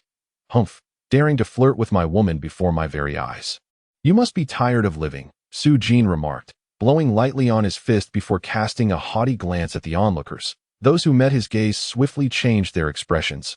The previously arrogant outer disciple, a martial artist at the 3rd level, had been bested by Su Jin in a single blow. Was this truly the waste they once knew? In that instant, those who had openly mocked Su Jin fell silent, fearful of incurring his wrath and sharing the same fate as the unconscious young man outside. Their attitudes towards Su Jin would undoubtedly shift from this day forward. Some disciples even harbored a newfound sense of respect in their gazes toward him. Lin Ruochu, touched by Su Jin's protection, felt a mixture of emotions but also concern. "My lord, the Shenbing Pavilion holds immense power. Is it wise to act so recklessly within its walls? What is there to fear? What could they possibly do to me?" Su Jin replied dismissively. Such audacity. Suddenly, an indignant female voice rang out. Su Jin cast her gaze over, her eyes instantly lighting up. "Oh, miss, it seems we are indeed fated." The young lady before her was Lu Li, who had originally come to the Divine Weapon Pavilion for business, only to unexpectedly encounter the detestable Su Jin once more. Observing Su Jin's blatant disregard for the pavilion's rules and her audacious demeanor, Lu Li could not help but jeer. "What are you saying, miss? I may excel in many areas, but my eloquence is lacking. I can only speak the truth." Su Jin made a playful face at Lu Li, her expression brimming with lewd amusement. "Today, I accidentally caught a glimpse of your secrets." Lu Li let out a cold snort, but upon seeing Su Jin yield, her expression softened considerably. Fortunately, she had not perceived the double entendre in Su Jin's words. "This won't do. I never anticipated you to be so ravenous and insatiable." Su Jin gave Lu Li a surprised glance, but soon felt a swell of pride. "Lucky for you. You've encountered me. I am renowned for my vigor. And I assure you, I can make you revel day and night. What nonsense are you spouting?" Lu Li's expression darkened. Although she did not fully grasp the implications of Su Jin's words, she sensed they were far from complimentary. Su Jin chuckled. "How about this? Shall we make a wager? If I win, we can settle everything. And you shall also grant me a favor." Lu Li's expression turned frosty, her eyes flashing with anger. "To settle matters is one thing, but to demand a favor in return, you must be dreaming." Su Jin smiled. "Why not consider my condition for losing the bet? If I lose, I shall serve you like a beast of burden, obediently allowing you to ride me day and night." Su Jin chuckled mischievously. Hiss! At this proclamation, the crowd gasped in shock. Su Jin, merciless to outsiders, was equally ruthless towards herself. To lose a bet and willingly become someone else's servant. Impressive. Indeed. Meanwhile, Lin Ruochu regarded Su Jin with an expression of disbelief. Having seen her incapacitate Zhang Ru in one strike and rob Zhang Shiji, how could such a lawless person possibly humble herself before a woman? Lin Ruochu observed Su Jin's lascivious grin and felt a twinge of sympathy for Lu Li. Lu Li's gaze shifted towards Su Jin, her perception altering. This wager appeared to hold no disadvantage for her. However, could this rogue truly be so benevolent? Surely, there must be a trick. Lu Li smirked coldly. "What shall we wager on?" Su Jin pointed to the magnificent sword hanging at the top of the Divine Weapon Pavilion. "I wager that I can persuade the pavilion's master to give me this sword for free." Lu Li was momentarily taken aback. Then a smirk of derision crossed her features. "This sword is the pavilion's treasured possession. The Bloodwolf sword, a top-tier magical artifact worth a fortune. You truly expect the master to give it to you for free? Have you lost your mind? What? Are you afraid to wager?" Su Jin shot a provocative glance at Lu Li. Lu Li's anger flared. "Since you wish to humiliate yourself, I shall oblige. Heh. Remember what you said." Su Jin regarded Lu Li with a feigned expression of good intent. "If I win, You must grant me a favor. You lecher. Lu Li was furious yet unafraid. If you lose, I guarantee I shall whip you mercilessly every day. Hiss. So you're a sadist who enjoys this sort of game. Su Jin was taken aback. Relieved that he would not be defeated, that it seems your mind is quite deranged.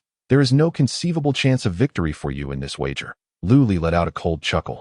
Her gaze fixed on Su Jin as if he were a fool. Initially, she had only intended to make Su Jin admit his mistake and let him off the hook, but his audacious demeanor ignited her fury, prompting her to change her mind and teach him a lesson instead.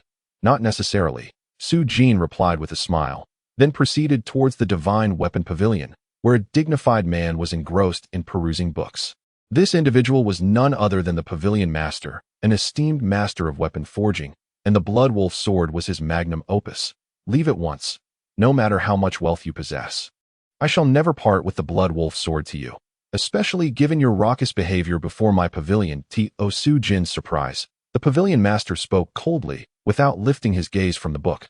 Apparently, he had been aware of the earlier altercation but chose to remain uninvolved. Su Jin, you have lost. Do you have any words to say? Lu Li's smile blossomed like a peach blossom. Finally witnessing this detestable fellow in distress brought an indescribable sense of pleasure to Lu Li. A feeling not experienced in many years. Among the crowd, those who harbored grievances against Su Jin began to revel in his misfortune. Who told you that I have lost? Su Jin maintained a beaming smile. His eyes fixed on the pavilion master, yet his heart was filled with a cold scoff. How dare he feign superiority before this divine physician? It was nothing short of foolishness. Gazing at the pavilion master, whose entire being emanated an aura of unfathomable depth, Su Jin cheerfully uttered 3 words. Eunuch.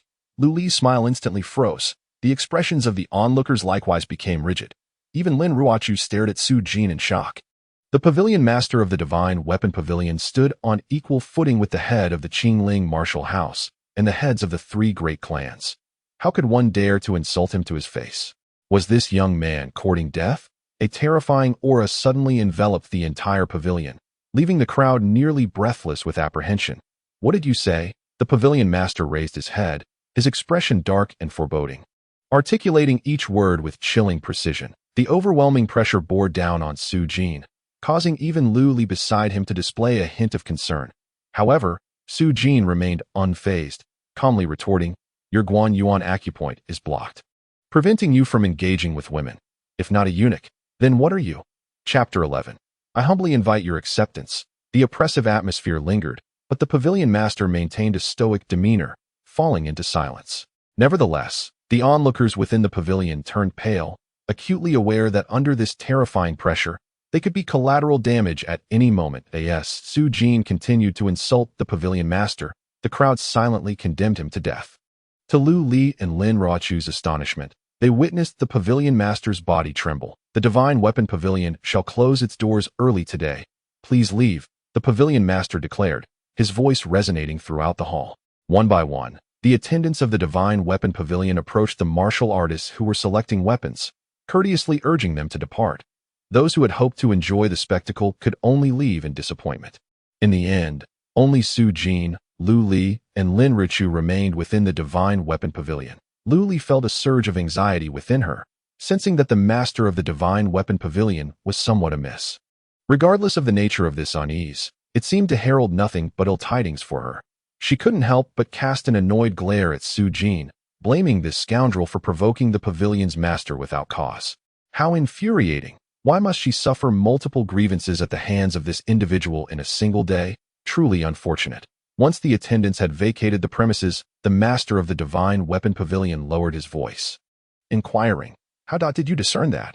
Su Jin burst into laughter, declaring, Before this esteemed physician, no ailment can remain concealed. Not only can I identify the root of your affliction, but healing it will pose no challenge whatsoever.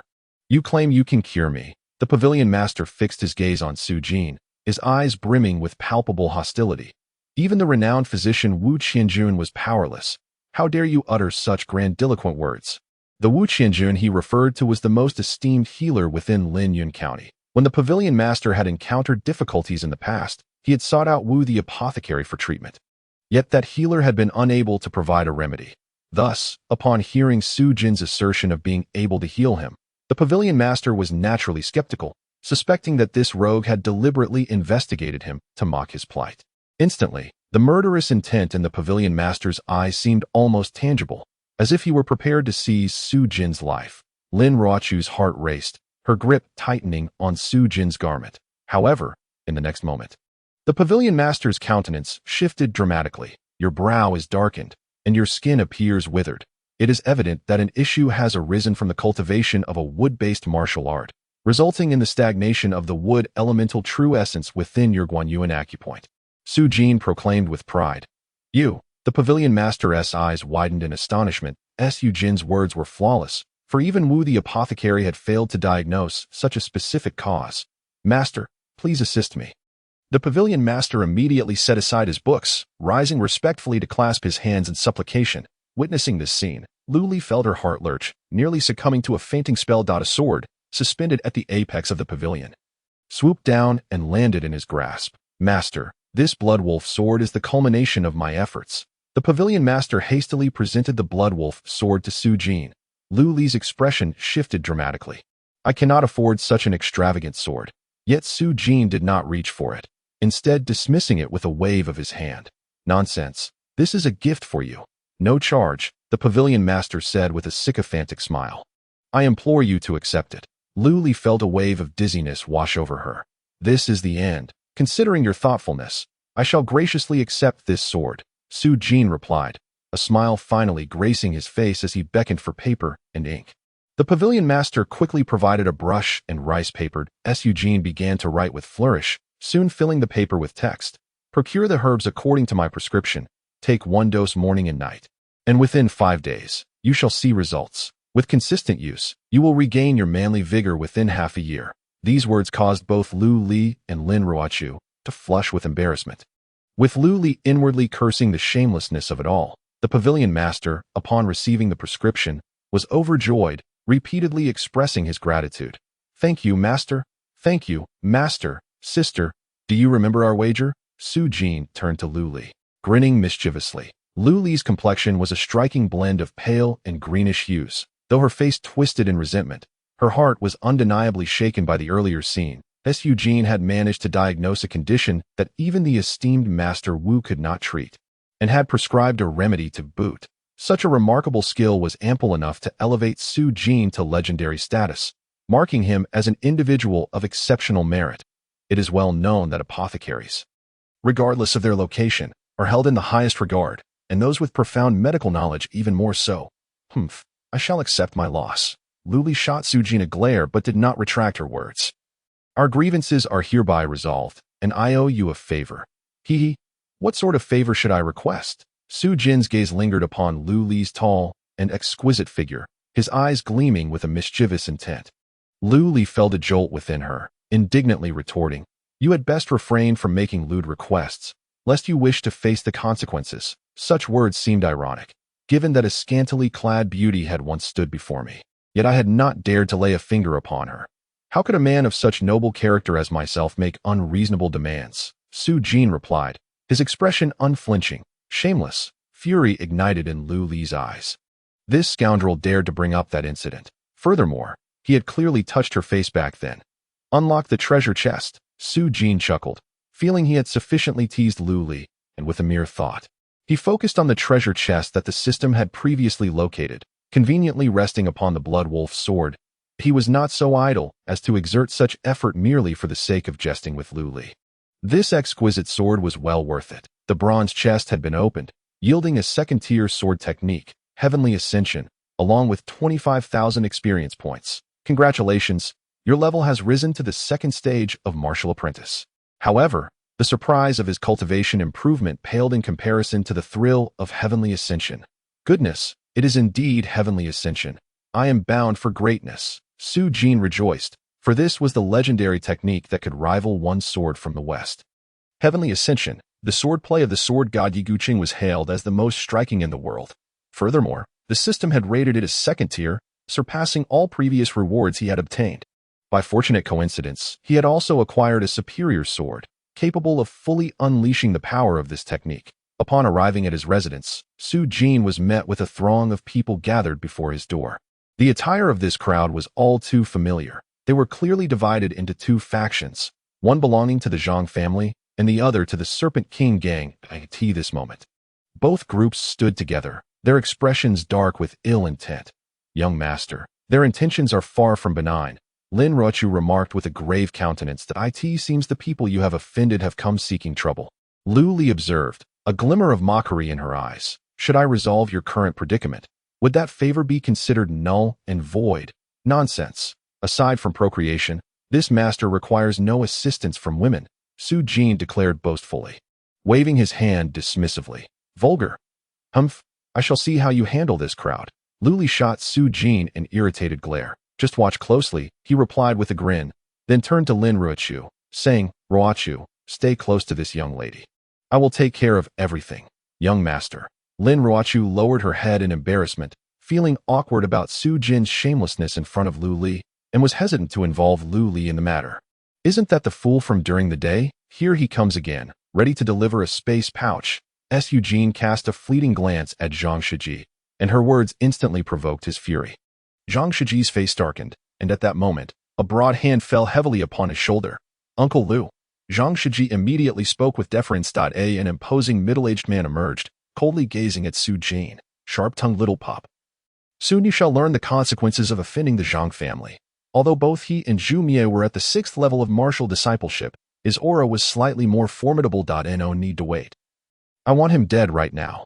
A voice rang out fiercely as a tall man, his face twisted with malevolence, approached, none other than Zhu Mie, clutching a long knife that shimmered with a green light and exuded a lethal aura. He fixed his gaze on Su Jin, filled with malice and intense murderous intent. Su Jin nonchalantly dug at her ear, wearing an expression that seemed to question what these fools were babbling about. Her disdainful demeanor only fueled the anger of both families further. Oh, you need me to help you deal with this trouble? Lu Li's voice suddenly resonated from behind Su Jin. Zhang Shiji, Uncle Lu of the Zhang family, and Zhu Mie all changed their expressions simultaneously. In truth, they had already noticed Lu Li's arrival. However, due to their apprehension regarding her potential involvement, they feigned ignorance. Even Zhang Shiji, who was determined to claim Lin Ruochu, deliberately avoided bringing her into the conversation. It was clear to all that should this matter entangle Lu Li, their current numbers would likely be insufficient to contend with her single-handedly. A peak martial disciple was not to be trifled with. Miss Lu, this is a private matter between us. Uncle Lu of the Zhang family was about to dismiss such scum, asserting that he needed no assistance from her, clearly underestimating her. However, Su Jin unhesitatingly interrupted him, her face reflecting disdain. What a jest. The conditions you owe me are reserved for my own demands, not to be squandered here. Such a display of pride would lead one to suffer for the sake of appearances. Lu Li shot an irritated glance at Su Jin, believing that there was no way she could handle these two factions. Zhu Mie and Uncle Lu Zhangsu, both far superior in cultivation, posed an insurmountable challenge for Su Jin. Her intention was to have Su Jin utilize that condition here, thus alleviating her concerns about him plotting something untoward regarding it. Yet, the Zhang family members and the Serpent King gang, upon hearing Su Jin's words, were elated. Although they were displeased at being referred to as scum, witnessing Su Jin reject Lu Li's goodwill suggested that he had indeed offended her. Instantly, both factions mocked Su Jin for being blind, pushing away the very ally they needed. Though they were unaware of how this little brat had befriended Lu Li, it was evident that without her assistance, he would surely meet his demise. Zhang Su exchanged a knowing glance with Zhu Mie. Zhu Mie, with a cold smirk, understood Zhang Su's intent and, with a swift motion of his knife, dashed forward like a fleeting shadow. Little brat, my brother perished because of you. Today, I shall take your life as a tribute. Zhu Mie's eyes were filled with vengeful fury as he executed a merciless strike. The figure of Zhu Mie seemed to vanish, leaving the onlookers only with a glimpse of a gleaming blade, which, in a flash, was aimed at Su Jin. The terrifying force elicited gasps of astonishment from the crowd. Yet, in the face of this lethal strike, Su Jin remained utterly still, prompting those present to believe he had failed to react in time. Truly, the leader of the Snake King gang, Zhu Mie, at such a tender age, had risen to the position of a hall master. All through the might of this very blade, Su Jin was doomed. How unfortunate to have offended Zhu Mie, the Zhang family members lamented, while Zhang Shiji wore a sinister smile, his peripheral gaze drifting towards Lin Ruochu beside Lu Li. Once this little wretch meets his end, you, my dear, shall witness how I will relish in your demise. Zhang Shiji sneered. Young master. Upon seeing the blade's trajectory unerringly directed at Su Jin, Lu Li gasped in shock. Her brows furrowed as she flicked her fingers, seemingly channeling her vital energy. Yet in the next moment, her movements abruptly froze, her eyes betraying a look of horror, for Su Jin had indeed moved. A sword surged forth from the west, akin to a celestial being descending from the heavens. Aside from Lu Li, none could discern Su Jin's actions. Just as the blade was about to strike him, Su Jin's figure appeared to vanish into thin air that a blinding radiance illuminated the night, transforming it into a realm akin to midday. All were rendered momentarily blinded by this brilliance, save for Lu Li and Zhang Su, who barely managed to keep their eyes open. Suddenly, the light dissipated. All anomalies vanished in an instant. On the scene, Zhu Mie was found standing before Su Jin, maintaining the stance of a raised blade, yet his expression morphed into one of astonishment, dazed and hollow. Meanwhile, Su Jin remained as he had been, rooted in place, but now wielding a sword. Thud! Just as the crowd began to harbor doubts, Zhu Mie's body collapsed. Confusion etched on their faces solidified into shock. How could this be? No! The Hall Master! How could Su Jin have slain the Hall Master? The members of the Snake King gang cried out, their faces paling, yet none dared to step forward. Zhu Mie, a formidable warrior of the 6th rank in the martial disciple realm, had been vanquished by this mere servant disciple of the Qingling Martial Academy. Chapter 13. Extortion. How could this wretched creature possess such overwhelming strength? Zhang Shiji's countenance turned ashen, his eyes brimming with envy and resentment. His sword was none other than the Blood Wolf sword. Suddenly, someone exclaimed in recognition of the weapon in Su Jin's grasp. What? Why is the Blood Wolf sword of the Divine Weapon Pavilion in his possession? What connection does this youth have with the master of the Divine Weapon Pavilion? You old hound, did you not wish to demonstrate the consequences of crossing your Zhang family? Su Jin arrogantly brandished the Blood Wolf sword. Come on, standing there motionless amounts to nothing. Su Jin, you are audacious. Zhang Su bellowed in fury. Do you not think that slaying Zhu Mie grants you carte blanche to act arrogantly before my Zhang family?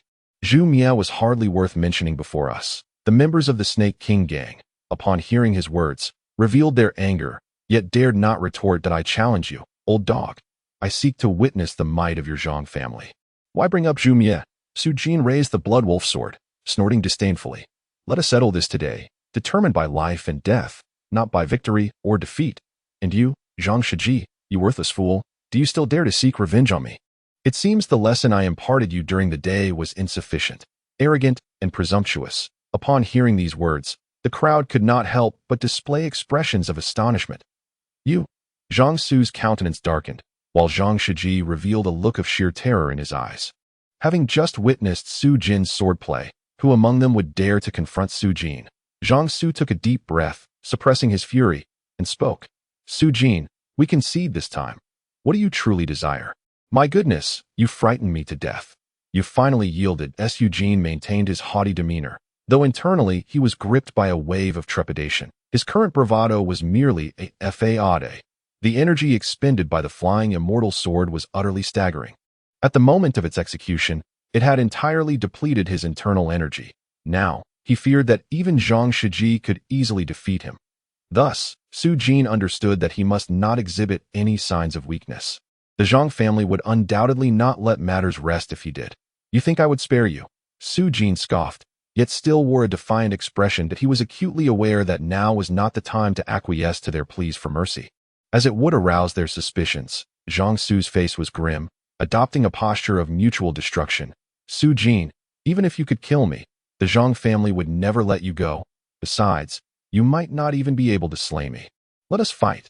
The Zhang family was stirred with fervor, brandishing their weapons. However, Zhang Shiji, pale-faced, retreated, resolutely deciding to flee at the onset of battle. Su Jin, I think it best to let this go. That moment, Lu Li interjected, casting a knowing glance at Su Jin, saying, the Zhang family and my Qingling martial house maintain a reasonably amicable relationship.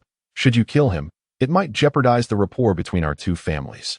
Lu girl speaks wisely. My Zhang family has close ties with the Qingling martial house. Would you disregard the relationship between our two families? Zhang Su hastily added, casting a grateful look at Lu Li.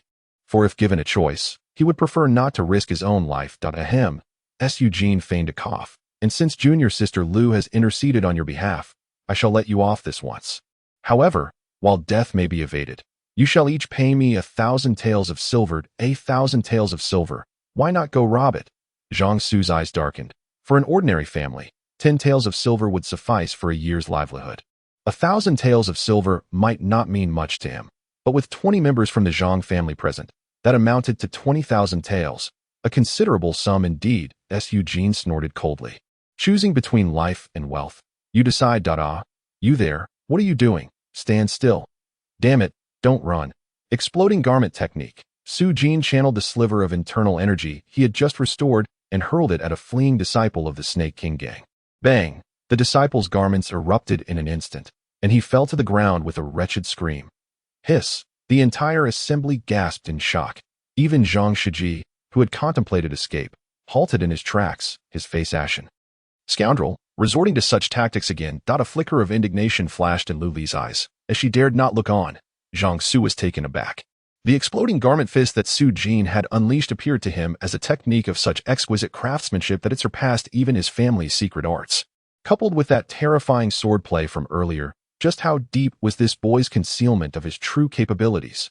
Zhang Xiyu found himself increasingly drenched in sweat as he contemplated the possibility that Su Jin might be feigning his suspicions. A thought that vanished almost instantaneously. He hastily nodded. Do not take action. I promise you. 1,000 taels each. As he spoke, Zhang Xiyu retrieved a stack of banknotes from his spatial pouch, amounting to a staggering 20,000 taels.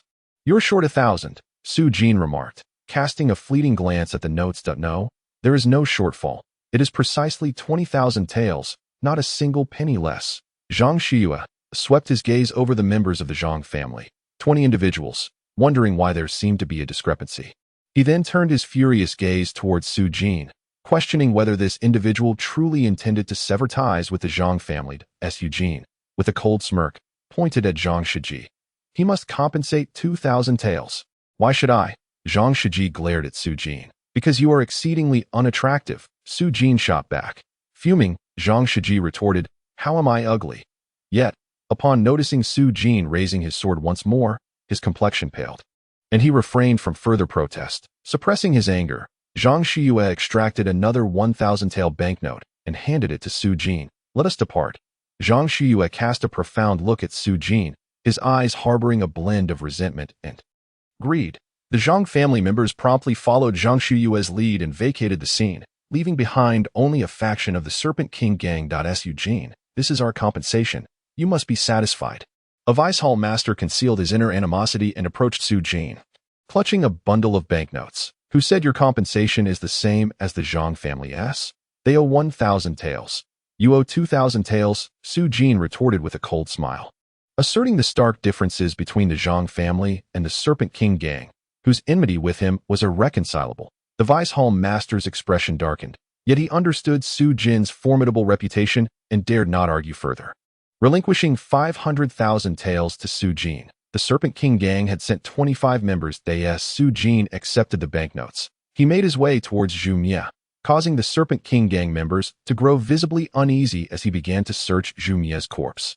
After a brief moment, he retrieved a spatial pouch and waved his hand dismissively. Take him away. The members of the Serpent King gang hastily hoisted Zhumye's body and fled.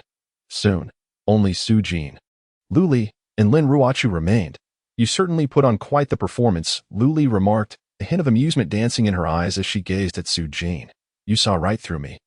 Su Jin chuckled, but suddenly darkness enveloped him, and he felt himself collapsing backward. Young master. Lin Ruochu's startled voice rang out. Chapter 14. The city lord's mansion. When Su Jin regained consciousness, he discovered his face resting upon something soft and warm. Upon closer inspection, he realized he was lying on Lin Ruochu's lap, his long-desired pillow. Young master, you have finally awakened. Lin Ruochu exclaimed in delight, the worry in her beautiful eyes dissipating significantly. How do you feel now? I am perfectly fine. With your husband possessing such formidable martial prowess, what could possibly be amiss? Su Jin reassured her, deeply touched by Lin Ruochu's concern. Simultaneously, he assessed his internal state and found that his previously exhausted vital energy had fully replenished. Su Jin was taken aback. Ruochu, how long have I slept? You rested for an entire night. Last night. Miss Lu diagnosed your pulse and confirmed that you were not in grave danger, Lin Ruochu replied softly. Thank goodness for Lu Li's diagnosis. It allowed me to rest easy. I merely depleted my vital energy. Once I recover it, I shall be fine. Of course, I will be all right, Su Jin smiled, reflecting. It seems I must refrain from recklessly unleashing my full power in the future. The technique known as Tianhui Facian consumed an astonishing amount of vital energy, far exceeding Su Jin's expectations. However, its power was remarkably formidable, despite Su Jin's cultivation being at the second level of the martial disciple realm, which would typically allow him to contend with those at the fifth level. He was able to defeat the sixth level opponent, Zhu Mia, with a single strike of Tianhui Facian. Truly, it was worthy of being categorized as a second-grade sword technique. Lin Ruochu gazed at Su Jin with a sense of bewilderment, sensing that his words always carried an unusual and distinctive quality. Suddenly, a thought struck her. Young master, Miss Lu Li left a message for you. What is it? She said you could register to participate in the sect's grand competition and attain the status of an outer disciple. Lin Ruochu looked at Su Jin with anticipation. The outer disciples of the Qingling martial manor held significant standing in Tianyang City, and the scions of noble families dared not offend them lightly. Su Jin scoffed dismissively, saying, What is there to envy about being an outer disciple? With my strength, do I truly care for such titles? If it were the old Su Jin, he would have likely dreamed of becoming an outer disciple, but for the current Su Jin, such status no longer held any allure. The treasure chest was of paramount importance to him. Casting a glance at the mere 50 hours of life he had remaining, Su Jin understood that he had no time to squander on the trivialities of the sect's grand competition. Lin Ruochu was momentarily taken aback. Then, young master, what about the matter of the sect's grand competition that Miss Lu mentioned? Let it be. It has no bearing on us. Su Jin smiled, reluctantly rising from Lin Ruochu's delicate lap, patting it gently as he stood upright, and said earnestly, Come, let us venture out for a morning meal. It was already midday, and there remained an hour before the grand competition commenced.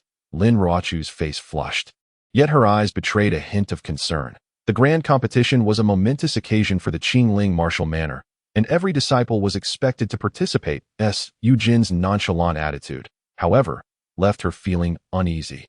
She now regarded herself as Su Jin's woman, considering everything for his sake, and naturally worried about any potential criticism he might face within the sect. Yet, Su Jin was unconcerned, taking Lin Ruochu's fragile hand and leading her outside. System, are you awake? Let us get to work, he called out in his mind. Treasure chest search underway. Treasure chest located at. Upon seeing the location of the treasure chest in his mind, Su Jin was momentarily stunned. Young master, why have we come to the city lord's manor? Lin Ruochu looked at the grand and imposing building ahead with confusion. We're here for some fun, Ruochu. Have you ever been inside the city lord's manor? Today, we shall take a stroll within. Su Jin smiled slightly, waving the paper fan in his hand. His purpose for coming here was, of course, because the treasure chest was located within the city lord's manor. Lin Ruochu's complexion paled. Young master, this is no jest. Trespassing into the city lord's manor is a capital offense. Within Tianyang City, the most powerful entities were the Qingling martial manor and the three great noble families, followed by other forces. Though these lesser factions did not match the four great powers, they were still quite formidable, such as the Divine Weapon Pavilion, overseen by master blacksmiths, and the city lord's manor, which held court as a faction of the imperial authority. Although the city lord's manor did not possess the deep-rooted influence of the four great powers in Tianyang City, it commanded the loyalty of 3,000 city guards. And the city lord himself, Wang Yi, was an exceptionally powerful martial artist whose individual strength was not to be underestimated. Su Jinha unfurled his paper fan, his brow furrowing involuntarily. He merely spoke of brazenly storming the lord's mansion. But in truth, he was far from capable of such audacity at present. Nevertheless, he was loath to abandon the treasure chest, especially given that he had but 2 days left to live. Ruochu, do you know how to gain entry into the lord's mansion? Lin Ruochu pondered for a moment before suddenly recalling, Young master, I once heard my father mention that the lord's mansion has been seeking renowned physicians to treat the lord's daughter. Given your medical skills, perhaps you could give it a try. Upon hearing the term young lady, Su Jin's mind immediately conjured images of the noble ladies depicted in dramas, and his eyes sparkled with interest. The lord's daughter, is she beautiful? How old is she? He sensed Lin Ruochu's exasperated gaze and quickly amended his words. I mean, as physicians, we must first understand the patient's age and health condition before proceeding with treatment. With renewed determination, Su Jin promptly made his way toward the Lord's mansion. Young master. Lin Ruo Chu sighed in disbelief, but followed him nonetheless. As Su Jin reached the entrance of the Lord's mansion, two tall and burly guards obstructed his path. Halt! Who are you to dare trespass upon the Lord's mansion? One of the guards, with a gaunt face, cast a disdainful glance at Su Jin while completely ignoring the unassuming Lin Ruchu. Su Jin opened his fan and declared with pride, I am the esteemed physician Su Jin, here to treat the Lord's daughter. Be quick and announce my arrival. Esteemed physician Su Jin. The gaunt-faced guard was taken aback, but his expression quickly darkened. A mere child, yet you dare claim to be a physician. Do you take me for a fool? Get lost. How dare you insult me? Su Jin's fury ignited, and he brandished his blood wolf sword. Impudent scoundrel! The guards stationed at the entrance, witnessing someone draw a weapon, erupted in outrage, swiftly unsheathing their long blades and surrounding Su Jin and Lin Ruo Chu. Young master. Lin Ruo Chu's countenance shifted in alarm. She had not anticipated Su Jin would draw his sword over a mere disagreement. Such audacity! You dare to raise arms before the Lord's mansion? The gaunt-faced guard seethed, drawing his own sharp blade. What nonsense is this? Who said I intended to resort to violence? Su Jin replied, exasperated, as he raised a sword. Do you see this blade? The blood wolf sword. This was gifted to me by the master of the divine weapon pavilion after I cured his ailment. Chapter 15. So this is the Lord's daughter. The guards were momentarily taken aback. Upon seeing the sword in Su Jin's hand, they recognized it as indeed the blood wolf sword. How is it possible? The treasure of the divine weapon pavilion is actually in your possession. The gaunt-faced guard displayed a look of disbelief. I said, it is because I healed the master of the divine weapon pavilion. If you do not believe me, feel free to send someone to inquire and verify my claims. Su Jin huffed coldly. The guard hesitated. Although he was skeptical of Su Jin's words, the presence of the blood wolf sword in his grasp indicated a connection to the master of the divine weapon pavilion.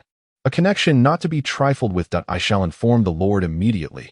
Please wait here. The gaunt-faced guard ultimately nodded, then turned and entered through the gates, outside the chamber of the Lord's daughter. The lord of the city, Wang Yi, was in the midst of receiving a middle-aged man whose cultivation was merely at the first level of a martial apprentice, despite the man's haughty demeanor. Wang Yi exhibited not a trace of dissatisfaction, but rather a countenance filled with profound respect. Lord of the city, I can certainly treat your precious daughter's ailment. However, I must request access to your family's secret art. The Moonlight Condensation Sutra, the middle-aged man stated with an air of indifference, I trust you are aware of my medical prowess. Zhao Guchen, it would be no challenge to restore your daughter to health, should I choose to intervene. Upon hearing this, Wang Yi's expression darkened. The Moonlight Condensation Sutra is a closely guarded secret of the Wang family, and it cannot be lent to outsiders. Zhao, would you consider altering your request? Zhao Guchen replied coldly, Lord of the city, your only daughter is afflicted with an illness. If it is not promptly treated, the secrets of your Wang family may very well perish with her. At this, Wang Yi felt a surge of anger within, yet he dared not show any sign of disrespect in front of Zhao Guchen. His daughter's condition had been deteriorating rapidly, her suffering intensifying with each passing day. Zhao Guchen was renowned as the finest physician in Tianyang City, and Wang Yi could not afford to offend him. Must I truly relinquish my family's treasured techniques to him? Wang Yi's countenance darkened further. But no matter how invaluable the family's secrets were, they paled in comparison to the life of his sole offspring. Just as Wang Yi grappled with the pressure of yielding his ancestral teachings, a sudden interruption caused his irritation to swell. A gaunt-faced guard hastily explained, My lord, there is an individual named Su Jin outside, brandishing the blood wolf sword, claiming to be a renowned physician who has cured the illness of the master of the divine armament pavilion, and is here to offer his services for your daughter's treatment. What? Cured the master of the divine armament pavilion? Wang Yi's expression shifted dramatically, and even Zhao Guchen was taken aback. How had they not heard of the master being ill? Yet, the possession of the blood wolf sword was sufficient to indicate a connection to the divine armament pavilion. Wang Yi commanded, quickly, invite him in at once. At your command. The gaunt-faced guard promptly withdrew. Zhao Guchen's eyes flickered with a hint of darkness. Brother Zhao, have you ever heard of this esteemed individual named Su Jin? Wang Yi inquired, a faint smile gracing his lips. Zhao Guchen maintained a stoic expression. I have not heard of him. My lord, the guest has arrived, announced the gaunt-faced guard just as Su Jin entered with a swagger, his beady eyes darting about. They finally settled on the door. The treasure chest is inside the room. Young master, Lin Ruochu exclaimed as she followed him in. Upon seeing the two imposing figures in the vicinity, she instinctively displayed a look of trepidation, hastily positioning herself beside Su Jin. Ha ha, I wondered what kind of esteemed individual could heal the master of the Divine Armament Pavilion. Turns out he is a fraud, merely a servant disciple of the Qingling Martial Academy. Zhao Guchen's face was alight with derision as he observed Wang Yi's expression darken. A glimmer of mockery flickered in his eyes. Taken aback by the remark, Su Jin turned to Zhao Guchen, whose cultivation as a martial apprentice at the first level was evidently beneath the lord of the city. Not the lord of the city, yet you dare to mock me? Su Jin's face broke into a veneer of friendly amusement. Laughing at you, indeed. Zhao Guchen was momentarily stunned before erupting in rage. You insolent fool, lord of the city, where did you summon this imbecile from? Please have him expelled at once to prevent any further delay in my treatment. Su Jin gazed at Wang Yi, a smile illuminating his face as he recognized the formidable individual before him. Clearly, the lord of Tianyang City. You. Zhao Guchen seethed, veins protruding from his temples. Never had anyone dared to humiliate him so. His eyes glinted with murderous intent. Wang Yi's expression darkened, while he felt a measure of satisfaction witnessing Su Jin's humiliation of the arrogant Zhao Guchen. His gaze unmistakably regarded the self-proclaimed healer. Su Jin, as a charlatan. Wang Yi's eyes turned icy. Who are you? A mere servant disciple of the Qingling martial house dares to deceive in the presence of this city lord. His words trailed off as his gaze faltered. For in Su Jin's hand appeared a magnificent sword, the Blood Wolf sword. Su Jin's demeanor shifted to one of profound depth, adopting an enigmatic air as he coldly declared, I, Su, have even healed the lord of the Divine Armament Pavilion, who graciously gifted me this Blood Wolf sword. For the city lord to label me a fraud is truly absurd. Is that truly the Blood Wolf sword? Wang Yi's expression softened, realization dawning. Could it be that you are indeed a physician? With pride, Su Jin proclaimed, Need you even ask? I am not only a doctor but a renowned physician. Quickly, take me to treat the patient. Zhao Guchen sneered, City lord. This fellow possesses merely the Blood Wolf sword. Perhaps he has ties to the lord of the Divine Armament Pavilion, but to claim he is a physician, he is clearly mocking you. Wang Yi, momentarily swayed by Zhao Guchen's words, hesitated. This da-da, how it hurts. It's unbearable. A sudden, anguished scream echoed from within the room. Miss, this is terrible. The young lady is having another episode. The frantic voices of the maidservants filled the air. Waner. Upon hearing the commotion, Wang Yi's face blanched, and he shouted urgently. Waner. Su Jin's eyes sparkled at the name. Anyone called by such a name must surely be a great beauty. He quickly urged Wang Yi, City lord, what are you waiting for? Hurry and take me to treat your esteemed daughter. Please, follow me. Wang Yi, desperate for a remedy, declared, I will accede to any conditions you propose, provided you can heal my daughter. At these words, Zhao Guchen's eyes gleamed with cunning.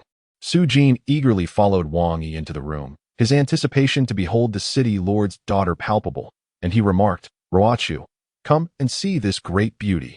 Lin Ruochu shot Su Jin a bemused glance, questioning why a woman would wish to see another beauty. Moreover, with eager expectations, Su Jin stepped into the chamber, only to be met with an overwhelming stench of sweat that made him recoil.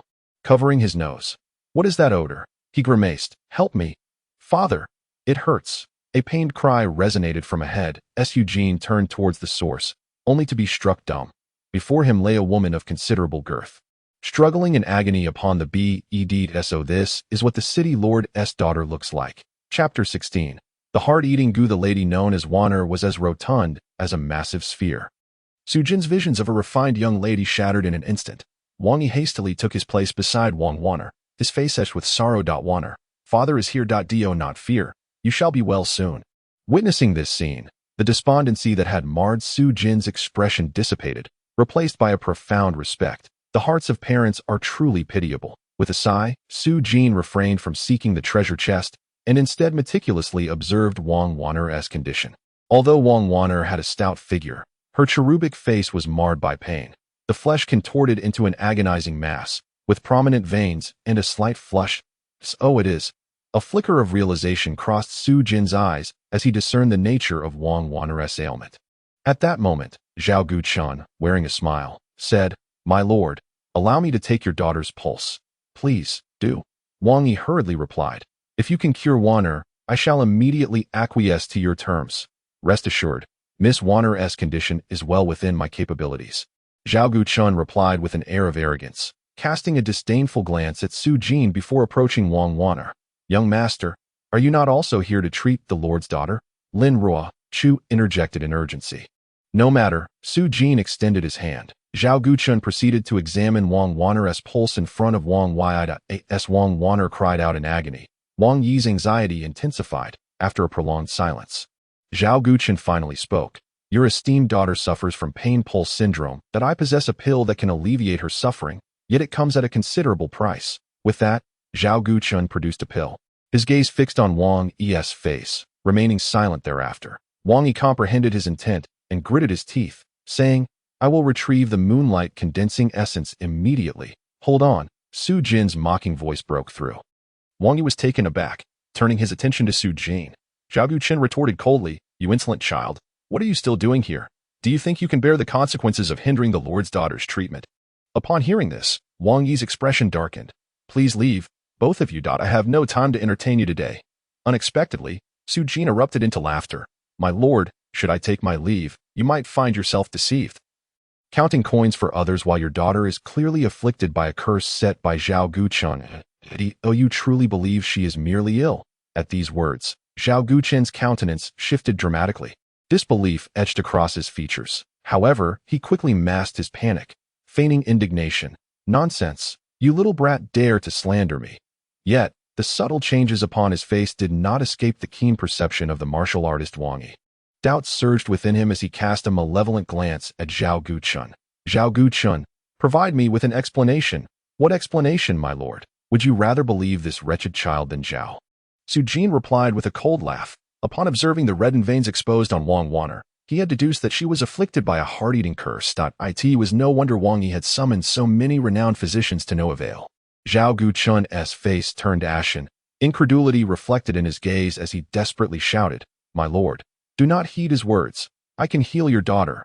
Wang Yi, however, had already placed his hand on Wang Wanner's back. Bellowing at Zhao Guchun, You audacious scoundrel, how dare you harm my daughter? With a terrifying force, his authority compelled Zhao Guchun to kneel before him. The overwhelming aura of a martial artist enveloped the room, instilling a sense of suffocation even in Su Jin, while Lin Ruochu's face paled. Unable to withstand the pressure, Su Jin immediately positioned herself in front of Lin Ruochu, shielding her from the overwhelming pressure. Emotion flickered in her eyes. City Lord, your daughter being cursed has nothing to do with me. Zhao Guchun's complexion turned ashen, tears and mucus streaming down his face as he desperately pleaded for mercy. I was informed by a mysterious individual that your daughter has been afflicted with the heart-devouring insect. I seek to borrow the Wang family's ultimate skill in the name of treatment. I acted out of greed, but I harbor no malicious intent. City Lord, spare my life. I beg you. Zhao Guchun frantically prostrated himself, his scalp bruising from the force of his bows. Guards, throw Zhao Guchun into the dungeon and interrogate him rigorously. With a resounding command from Wang Yi, several formidable guards materialized from the shadows, restraining Zhao Guchun's cultivation and escorting him away. Su Jin, I owe you a great debt. I nearly fell victim to that scoundrel. Wang Yi said, his face filled with shame as he reflected on the possibility of having his family's ultimate skill exploited by such a nefarious character, leaving him with a sense of dread. Su Jin scoffed, her expression one of displeasure. I, Su, am driven by an unwavering disdain for evil. Exposing the deceit of such rogues is merely an act of righteousness, not for the sake of the city lord's gratitude. Wang Yi's face lit up with admiration. In such times, it was remarkable to encounter someone with such unwavering integrity. Lin Ruochu could not suppress her laughter, finding Su Jin's rhetoric amusing, knowing it would only deceive someone like Wang Yi, who was just becoming acquainted with her. At that moment, Wang Wanner let out a piercing scream, causing Wang Yi's expression to shift once more. Young friend, how can we resolve this heart-devouring insect issue? Elementary, fetch me ink and paper, Su Jin commanded with a sweeping gesture. Wang Yi promptly retrieved the requested items from Wang Wanner's desk. Su Jin penned a prescription, stating, Take this medicine once daily. After consuming it, you must channel your true energy into Wang Wanner to aid in digesting the remedy. After 3 doses, the heart-devouring insect will surely perish. Wang Yi's spirits soared as he meticulously examined the prescription, committing it to memory before calling a servant. Go, prepare the medicine as instructed. With a smile gracing his face, Wang Yi regarded Su Jin with profound respect. Young friend Su Jin, please, do not hesitate to voice any request you may have. He was prepared for substantial expenditure, fully willing to comply. Even if Su Jin sought to borrow the moonlight condensing essence, he would acquiesce. He understood the allure of this technique to those skilled in alchemy, which was precisely why Zhao Guqin had sought it. My request is quite simple. Su Jin replied with a slight smile, pointing towards a vase on a table. Just send that to me. Wang Yi's eyes widened in disbelief as he looked at Su Jin. You only desire this blue and white porcelain. Indeed. Does the city lord have any objections? Su Jin raised an eyebrow. Not at all. Of course, if the young friend desires it, please take it, Wang Yi said with a beaming smile, feeling somewhat bashful, realizing that such a significant favor for just a vase seemed rather inadequate. He added, young friend, do you have any other desires? Please feel free to express them. That will suffice. I merely require this vase, Su Jin replied, shaking her head. Compared to the treasure within the vase, she doubted Wang Yi could present anything more enticing. Amidst the heartfelt farewells and expressions of gratitude from Wang Yi, Su Jin and Lin Richu finally exited the Lord's mansion. That a look of surprise flickered in Lin Ruochu's eyes as she smiled softly. So, it turns out you have a fondness for porcelain. This is the renowned blue and white porcelain produced in Chiha Town, famous throughout the entire Linyan County. With a resounding crack, the vase shattered into countless fragments. Su Jin observed Lin Ruochu's smile freeze in place and, with a playful blink, inquired, what did you just say? I didn't quite catch it. Lin Ruochu found herself at a loss for words. As the bronze treasure chest opened, the indestructible body technique was acquired, a second-tier body refinement method that granted 20,000 experience points. Although the experience provided was insufficient for Su Jin to level up, the discovery of such a top-tier body refinement technique as the indestructible body filled him with uncontainable joy. The effectiveness of this technique lay in its ability to enhance Su Jin's defense and formidable power in proportion to the strength of the attacks he endured, offering both offensive and defensive capabilities. This was a fortuitous find for a life-preserving technique that Su Jin chuckled to himself and promptly commanded the system to search for the next treasure chest. The search yielded results, indicating that a chest was located at a designated spot on the map, specifically in the square of the Qingling Martial Academy. With confidence, Su Jin noted that the miscellaneous disciples of the Qingling Martial Academy typically possessed cultivation levels below that of the martial apprentice realm. Outer disciples were generally at the 1st to 5th levels of the martial apprentice realm, while those above that rank were inner disciples. However, the academy held an annual sect competition, which only involved contests between miscellaneous disciples and outer disciples. As these were competitions among fellow disciples, the use of weapons was prohibited, as was intentional murder, though injury was permitted. Inner disciples were not required to partake in the sect competition, yet many chose to attend to observe whether any prodigious talents emerged among the younger generation. Seeking to forge connections. My lord, we have arrived too late. Why didn't you inform me sooner? Su Jin was left speechless and continued his search for treasure chests. To his astonishment, this time the search responded almost instantaneously. Treasure chest detected. Elated, Su Jin looked up eagerly, only to find himself in utter disbelief at the sight of the chest. What in the world? The mark of the chest was, in fact, among the rewards for the outer disciples competition. What? Su Jin nearly leaped with excitement. This meant that he could not afford to miss this treasure chest. What should I do? If I had known there were 2 chests here, I wouldn't have gone to the Lord's mansion. Su Jin's mind raced, but the registration for the outer disciples competition had already closed, leaving him unable to participate even if he wished to defy the rules on the outskirts of the square. In a deserted alley, a strikingly handsome yet frail outer disciple, filled with indignation, cursed vehemently, Li Shaoshang, you have taken my Chu Kong's woman and humiliated me. I shall ensure you pay dearly in this competition. However, as soon as he spoke those fierce words, Chu Kong's expression turned despondent as he sighed. With my cultivation at only the 2nd level of the martial apprentice realm, how could I possibly rival Li Shaoshang, a formidable 5th-level martial apprentice? Suddenly, a voice cried out from above. Look, a flying saucer. Startled, Chu Kong instinctively looked up. Bang! In the next moment, a sharp pain seized his neck, his vision blurred, and he collapsed. Apologies, but I shall borrow your clothes and token for a moment, Su Jin said with a mischievous grin as he crouched down to remove Chu Kong's garments, putting them on himself. Subsequently, utilizing the system's transformation feature, her appearance instantly mirrored that of Chu Kong. Ahem, Su Jin cleared her throat and was pleasantly surprised to discover that her voice had also transformed to match that of Chu Kong from earlier. Truly, the quality of the system's offerings is assured. Su Jin smiled, then turned her gaze towards the unconscious Chu Kong. Young man, you shall rest peacefully here while I take it upon myself to deal with that fellow named Li Shaoshang. In front of the plaza where the grand competition was held, there stood a watchtower, occupied by the observing elders and inner disciples. Lu Li's delicate face was etched with fury. How infuriating. That lecher dares to neglect such a grand event as the sex competition. What could he possibly be thinking? Lu Li held deep affection for the Qingling martial house, and upon witnessing Su Jin's talent, she had high hopes for her.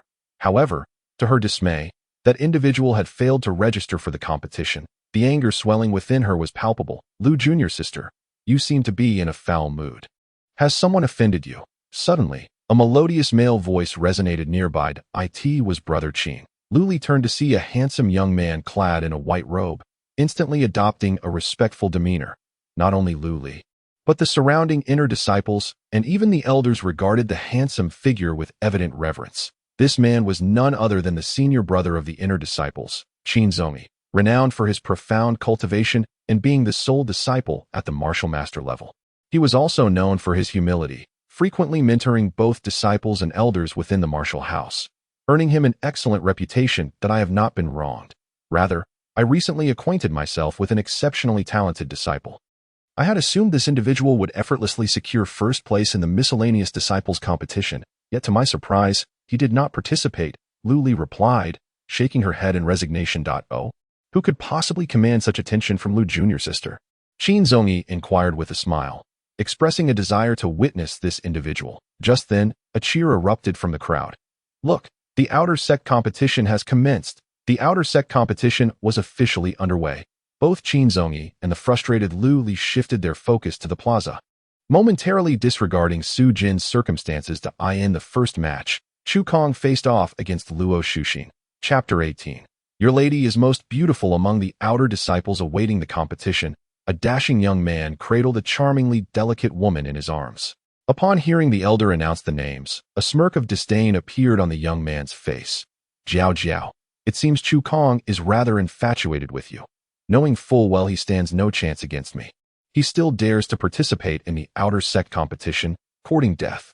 Brother Shaoshang, that Chu Kong is hopelessly deluded. I have clearly severed ties with him, yet he continues to cling to me. You must teach him a lesson.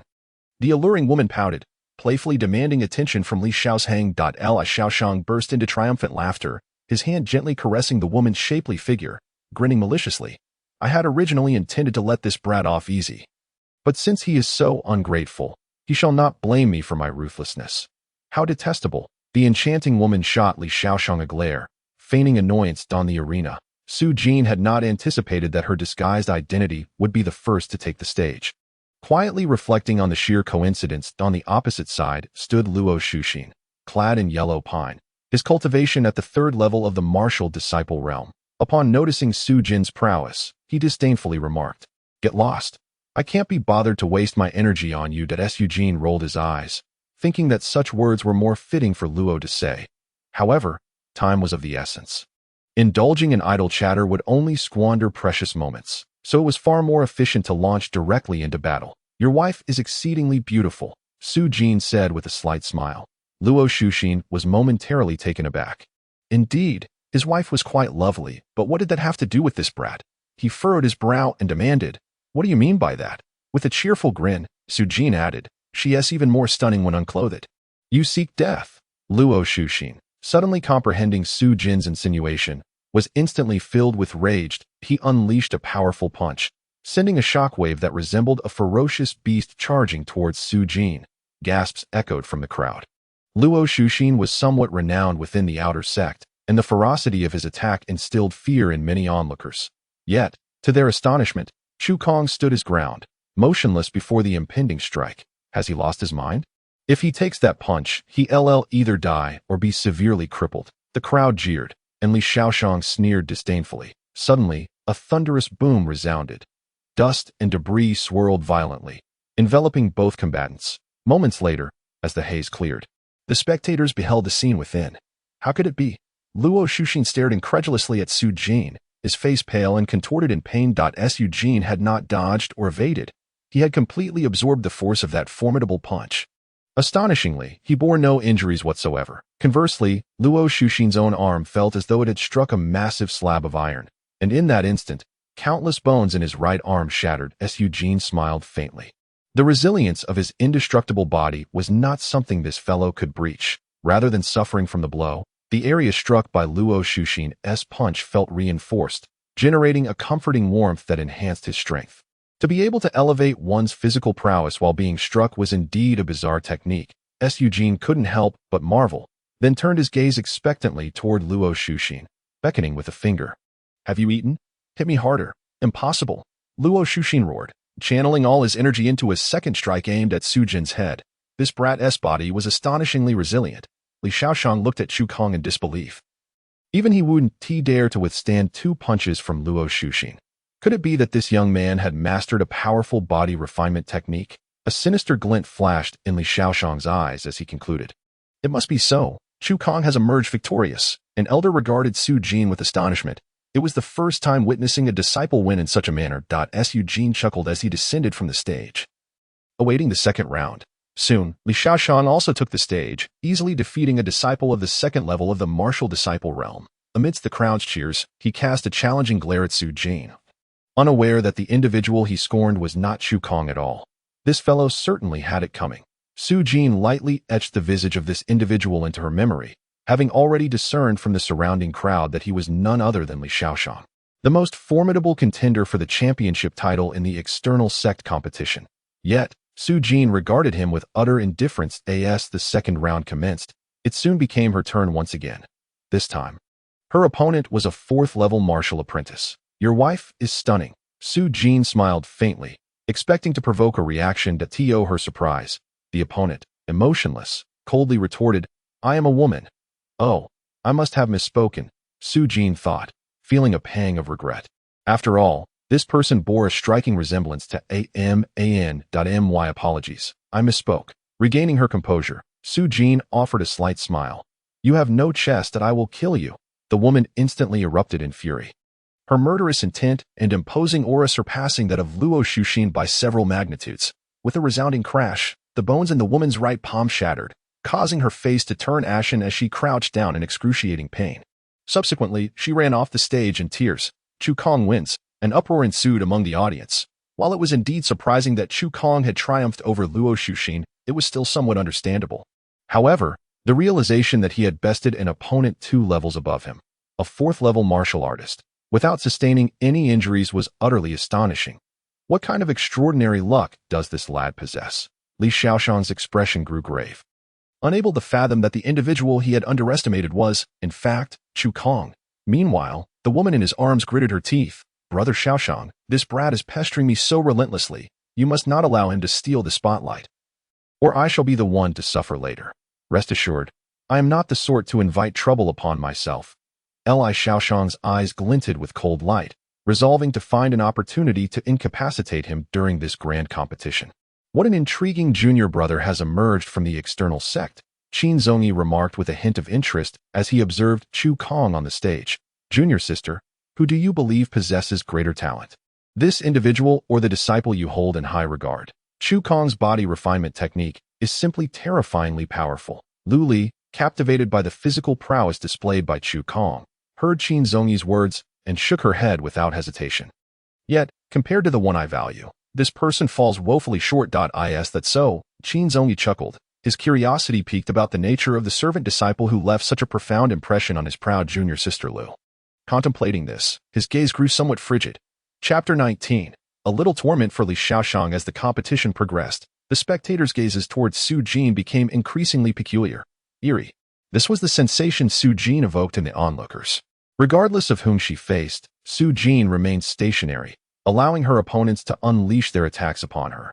Yet, almost every disciple found their fists and palms striking her body, only to collapse in agony and subsequently concede. Even the 4th-level martial artist was no exception. Gradually, it became evident to all that Su Jin had cultivated a formidable body refinement technique, rendering her physique astonishingly powerful. However, beyond this terrifying body refinement skill, The crowd was left speechless by Su Jin's tendency to taunt her opponents, inciting them to act recklessly.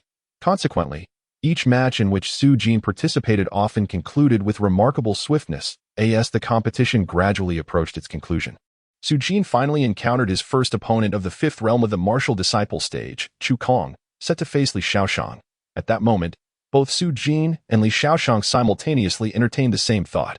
Finally, they had come across this individual that Su Jin secretly mused that he would teach this fellow a lesson in exchange for having borrowed Chu Kong's body. Little brat, I never expected you, a wretched salted fish, could still turn the tide. Li Xiaoshang glared coldly at Su Jin. However, your journey ends here that I have discerned your strengths and weaknesses. Your prowess merely stems from that body-refining technique, and your inherent strength is perhaps not as formidable as you believe. The technique I practice is the 7th-tier palm technique, the 6-in cotton palm, which excels at using softness to overcome hardness, naturally countering you. A wave of realization swept through the crowd. Indeed, throughout the contest, Su Jin had rarely retaliated. It was predominantly his opponents who had succumbed to their own mistakes. There had been whispers of this observation, but with Li Xiaoshang's revelation, many began to admire the concept of using softness to overcome hardness.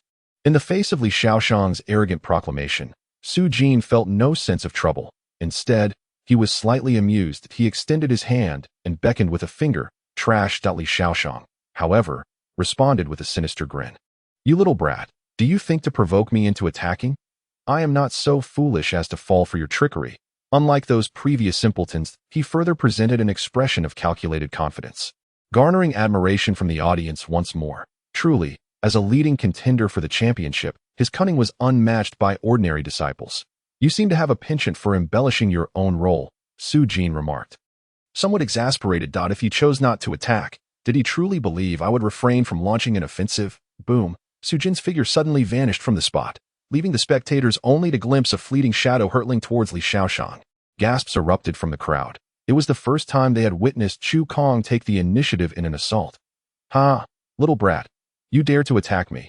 Do you not know that my 6-in cotton palm, besides using softness to overcome hardness, is also most adept at countering with stability amidst chaos? Li Xiaoshang laughed triumphantly, convinced that Su Jin had fallen into his trap, secretly thinking that Chu Kong was indeed a fool, unworthy of engaging in combat with him. Yet, in the next moment, Li Xiaoshang's eyes widened in horror as a massive fist suddenly appeared, moving with astonishing speed. Startled, he hastily summoned his true energy to counter. His palm shaking as the 6-in cotton palm seemed to gently deflect Su Jin's onslaught. Quite impressive, Su Jin noted as he felt some of his strength being subtly neutralized. However, the majority of his power still surged through Li Xiaoshang's arms. Li Xiaoshang's expression morphed into one of sheer terror, entirely unprepared for the fact that not only was his opponent's body extraordinarily resilient, but his strength was also terrifyingly formidable. Softness may conquer hardness, but against overwhelming force, softness could only end up crushed. Boom! Su Jin unleashed the full might and speed of his indestructible body, attacking with increasing ferocity. In stark contrast, Li Xiaoshang, who had begun with arrogance, was soon left to defensively endure, his countenance growing increasingly grim. Meanwhile, the throngs surrounding the arena were left in stunned silence, utterly speechless. Initially, the crowd believed that Chu Kong had achieved his current standing solely due to his formidable defensive capabilities. However, upon witnessing the true extent of his prowess, they came to a profound realization of his remarkable abilities. This individual, astonishingly, was also at the 2nd level of the martial disciple realm. Lu Li gazed in astonishment at the contest unfolding on stage, equally surprised to discover that Chu Kong surpassed her expectations, even rivaling Su Jin. Coincidentally, both of these formidable competitors were at the same cultivation level of the 2nd stage of martial disciple. After the competition concluded, I shall recruit this Chu Kong under my wing. Qin Zongyi's expression turned grave, his lips moving as he conveyed a message into the void. Impossible, you cannot defeat me. Do not even think about overcoming me. Li Xiaoshang's eyes burned with a blood-red fury as he desperately resisted Su Jin, his gaze turning venomous with resentment, unable to accept that Chu Kong's strength eclipsed his own. This is futile. It is utterly dull. Su Jin chuckled lightly. Let us bring this match to a close. Arrogance. You cannot simply end the contest at your whim. Li Xiaoshang's countenance darkened, for those words clearly dismissed him. Yet, Before he could voice his thoughts, a searing pain surged through him, causing his eyes to roll back in agony. The disciples observing below went rigid with shock as they beheld Chu Kong's knee unexpectedly thrust against Li Shaoxiang's groin. Goodness, how treacherous! The crowd was left speechless by Su Jin's underhanded tactic. Li Shaoxiang shot a furious glare at Su Jin, but ultimately could no longer withstand the torment and collapsed. Fear not. This injury should not render you incapable of fathering children. However, you may be unable to engage with women for a time. Su Jin chuckled, having not exerted himself too harshly against Li Shaoxiang. After all, he was not Chu Kong. Having assisted Chu Kong in dealing with Li Shaoxiang was sufficient recompense for the misuse of his identity. With the match concluded, the outcome was glaringly evident. Li Shaoxiang, already a favorite to clinch the championship, faced no threat within the outer sect, and even if there were those stronger than him, they would not surpass him by much. Against Su Jin, defeat was inevitable. Ultimately, the result ignited fervor among all the disciples. The second-level martial disciple, Chu Kong, astonishingly emerged as the champion of the outer sect competition. Chu Kong. Chu Kong. The entire square resonated with cheers for Chu Kong's name. Amidst the crowd, Lin Ruochu felt a twinge of discontent. In her view, Su Jin's strength was not necessarily inferior to that of the individual on stage. If Su Jin were to participate in the outer sect competition, the outcome would remain uncertain. Where has the young master gone for so long? Lin Ruochu could not help but pout. Chu Kong, I never expected that our Qingling martial house would harbor such a prodigious disciple. The elder in the gray robe, who had maintained an austere demeanor throughout the competition, could no longer restrain his excitement, warmly patting Su Jin's shoulder. Keep up the good work. Strive to become a formidable master of martial arts soon. Rest assured, Elder I, Su Chu Kong, shall undoubtedly lead the Qingling martial house towards prosperity, guiding the future and firmly establishing the 3 representatives, never forgetting the 8 glories and 8 shames. Su Jin rambled on, his gaze eagerly fixed on the reward for first place, a wooden box. Chapter 20. What on earth did I just witness? The gray-robed elder, perplexed by Su Jin's words, assumed that Chu Kong was merely overwhelmed with excitement, leading him to speak nonsensical. In previous grand competitions, such situations frequently arose, so he was not taken aback. The reward for securing the first place in the outer gate competition was the renowned mid-tier spirit pill. Yangpa Yuandan, from my esteemed Qingling martial house. As you cultivate the physical enhancement techniques, the Yangpa Yuandan will prove immensely beneficial to you. Without waiting for the elder in the gray robe to respond, he swiftly darted away. The elder was momentarily stunned, then shook his head. This Chu Kong possesses a rather poor temperament. Even in such a scenario, he cannot maintain his composure. The other disciples who had placed in the top 10 regarded Chu Kong's departing figure with disdain. What use is great strength if one cannot even handle the pressure of claiming the top spot? It seems unlikely he will achieve much in the future. A brand new spirit ball, a bucket of superior quality weaponry, the Overlord spear, and a mid-tier experience pill. So many treasures. Upon seeing the description of the Didi Darin card, Su Jin was filled with overwhelming joy. A martial artist combat card is indeed a splendid tool for both survival and showcasing prowess. However, the other rewards left Su Jin speechless. What on earth is a brand new spirit ball? This world does not have Pokemon. 18 days of life. How precious. Su Jin felt a surge of emotions, suddenly wanting to cry. For him, those 18 days are far more valuable than the 18 years of his past. Finally, he eagerly consumed the remaining mid-tier experience pill. Immediately, an influx of experience surged through him, and he ascended 3 levels in an instant, reaching the 5th stage of the martial disciple realm. Mid-tier experience pills are indeed remarkable. At this moment, Su Jin approached Lin Ruochu. Young master, where have you been for so long? The inner gate competition has already concluded, Lin Ruochu remarked, somewhat exasperated. I had an upset stomach. It was beyond my control. Su Jin replied nonchalantly. Since it has already ended, let us take our leave. Suddenly, a commotion erupted among the crowd. Yet, there was no trace of joy on Chu Kong's face. Instead, he felt an overwhelming sense of anxiety, as if he had committed an unforgivable transgression. Treasure chest discovered. Following the map, Su Jin arrived at the bustling market of Tianyang City. Surrounding him were vendors, street performers, and actors, an eclectic mix of characters, creating a vibrant atmosphere. Found it. Su Jin's eyes sparkled as he caught sight of the direction of the treasure chest. However, upon closer inspection, he did not see the chest, but rather a throng of people encircling something, forming several layers. Realizing that the treasure chest was amidst the crowd, Su Jin instructed Lin Ruochu to rest in a nearby, and while he hurriedly squeezed into the mass of people. Rare beast cubs for sale. Unique creatures, guaranteed that you gentlemen have never encountered them before, a middle-aged martial artist shouted boisterously, surrounded by numerous iron cages, each containing various beast cubs that eye in the bustling market. It was evident that he was not the only one selling beast cubs. However, he drew the largest crowd, captivated by his exaggerated claims. Unique indeed. What a grand statement.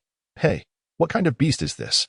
I've never seen it before. Indeed, such a peculiar creature, resembling a bear demon. No. Wait, bears don't come in this color, and they don't eat bamboo. Did you see that? This beast has a coat of black and white fur, appearing quite docile, unlike the aggressive nature of bear demons. Su Jin, still trying to push his way in, felt his expression turn peculiar upon hearing the surrounding discussions. Surely, it cannot be. Why does it sound as if? How much for this demonic beast? I shall purchase it. Suddenly, a haughty man spoke directly. Esteemed guest, we exerted tremendous effort to capture this beast. It must be priced at no less than 5,000 taels, declared the middle-aged warrior selling the creature, unabashedly demanding a high price point. 5,000 taels. You truly dare to ask such a sum? Why not just rob someone instead? A wave of mockery erupted from the crowd. Generally, a mere juvenile demonic beast could fetch a price of 1,000 taels, and this man audaciously called for 5,000. This was nothing short of extortion. Such statements cannot be made lightly. The middle-aged warrior hurriedly explained. Value is determined by rarity. Who among you has ever encountered such a beast? Even the rarest of demonic beasts could not possibly be worth that price. Just as the crowd erupted in derision once more, the man scoffed. I stand firm at 5,000 taels. The middle-aged warrior was elated, preparing to respond with an offer of 10,000, when suddenly another voice interjected. Who else but Su Jin? Upon seeing the bear-like creature in the cage, Su Jin was overwhelmed with emotion, tears brimming in his eyes. What on earth am I witnessing? The creature, with its black and white fur resembling that of a bear and munching on bamboo, could only be the national treasure, the panda. Not only was the treasure chest mark perfectly positioned atop the panda's head, but even without it, Su Jin would never allow anyone else to acquire the panda cub. Chapter 21. The panda cub in hand. What? 10,000 taels. The crowd gasped in astonishment. Initially, upon witnessing the haughty man offer 5,000 taels for the juvenile beast, they deemed him a fool. Yet, now another fool had emerged. Boldly calling out a price of 10,000, the middle-aged warrior, however, was overjoyed. Such a price exceeded his expectations. The haughty man's expression darkened. I shall offer 15,000 taels. The crowd gasped once more. 30,000 taels. Su Jin's resolute voice rang out without hesitation. The haughty man's eyes glinted with menace. How dare anyone compete with him? Recognizing Su Jin's garb as that of a miscellaneous disciple from the Qingling martial house, he smirked disdainfully. I am Shui Guang. The arrogant man coldly declared. A collective gasp arose from the crowd. Those surrounding Shui Guang instinctively stepped back. This man was none other than Shui Guang, the heir of the Shui family. No wonder he tossed gold around carelessly. For him, 10,000 taels was a trifling sum. Quickly disperse. We do not wish to incur the wrath of the Shui family heir. The Shui family ranks among the three great noble houses of Tianyang City. Alongside the Zhang and Zhao families, their might deeply ingrained in the hearts of the populace. Upon learning of the haughty man's identity, the crowd expressed a palpable sense of reverence, sensing the fear emanating from those around him. Shui Guang smirked with satisfaction, then turned to Su Jin, stating unequivocally, 100 slaps, and you may escape with your life. Yet, Su Jin did not even cast a glance at Shui Guang. Slap you? Indeed, Shui Guang's expression darkened immediately. Impudent, do you dare to speak to me in such a manner? Su Jin replied coldly. Who are you to dictate how I speak? You seek your own demise. Shui Guang's face turned ashen. No one had ever dared to speak to him so insolently, and a terrifying murderous intent flickered in his eyes at that moment. A series of delicate giggles erupted nearby. Shui Guang, have you not been boasting about your prowess?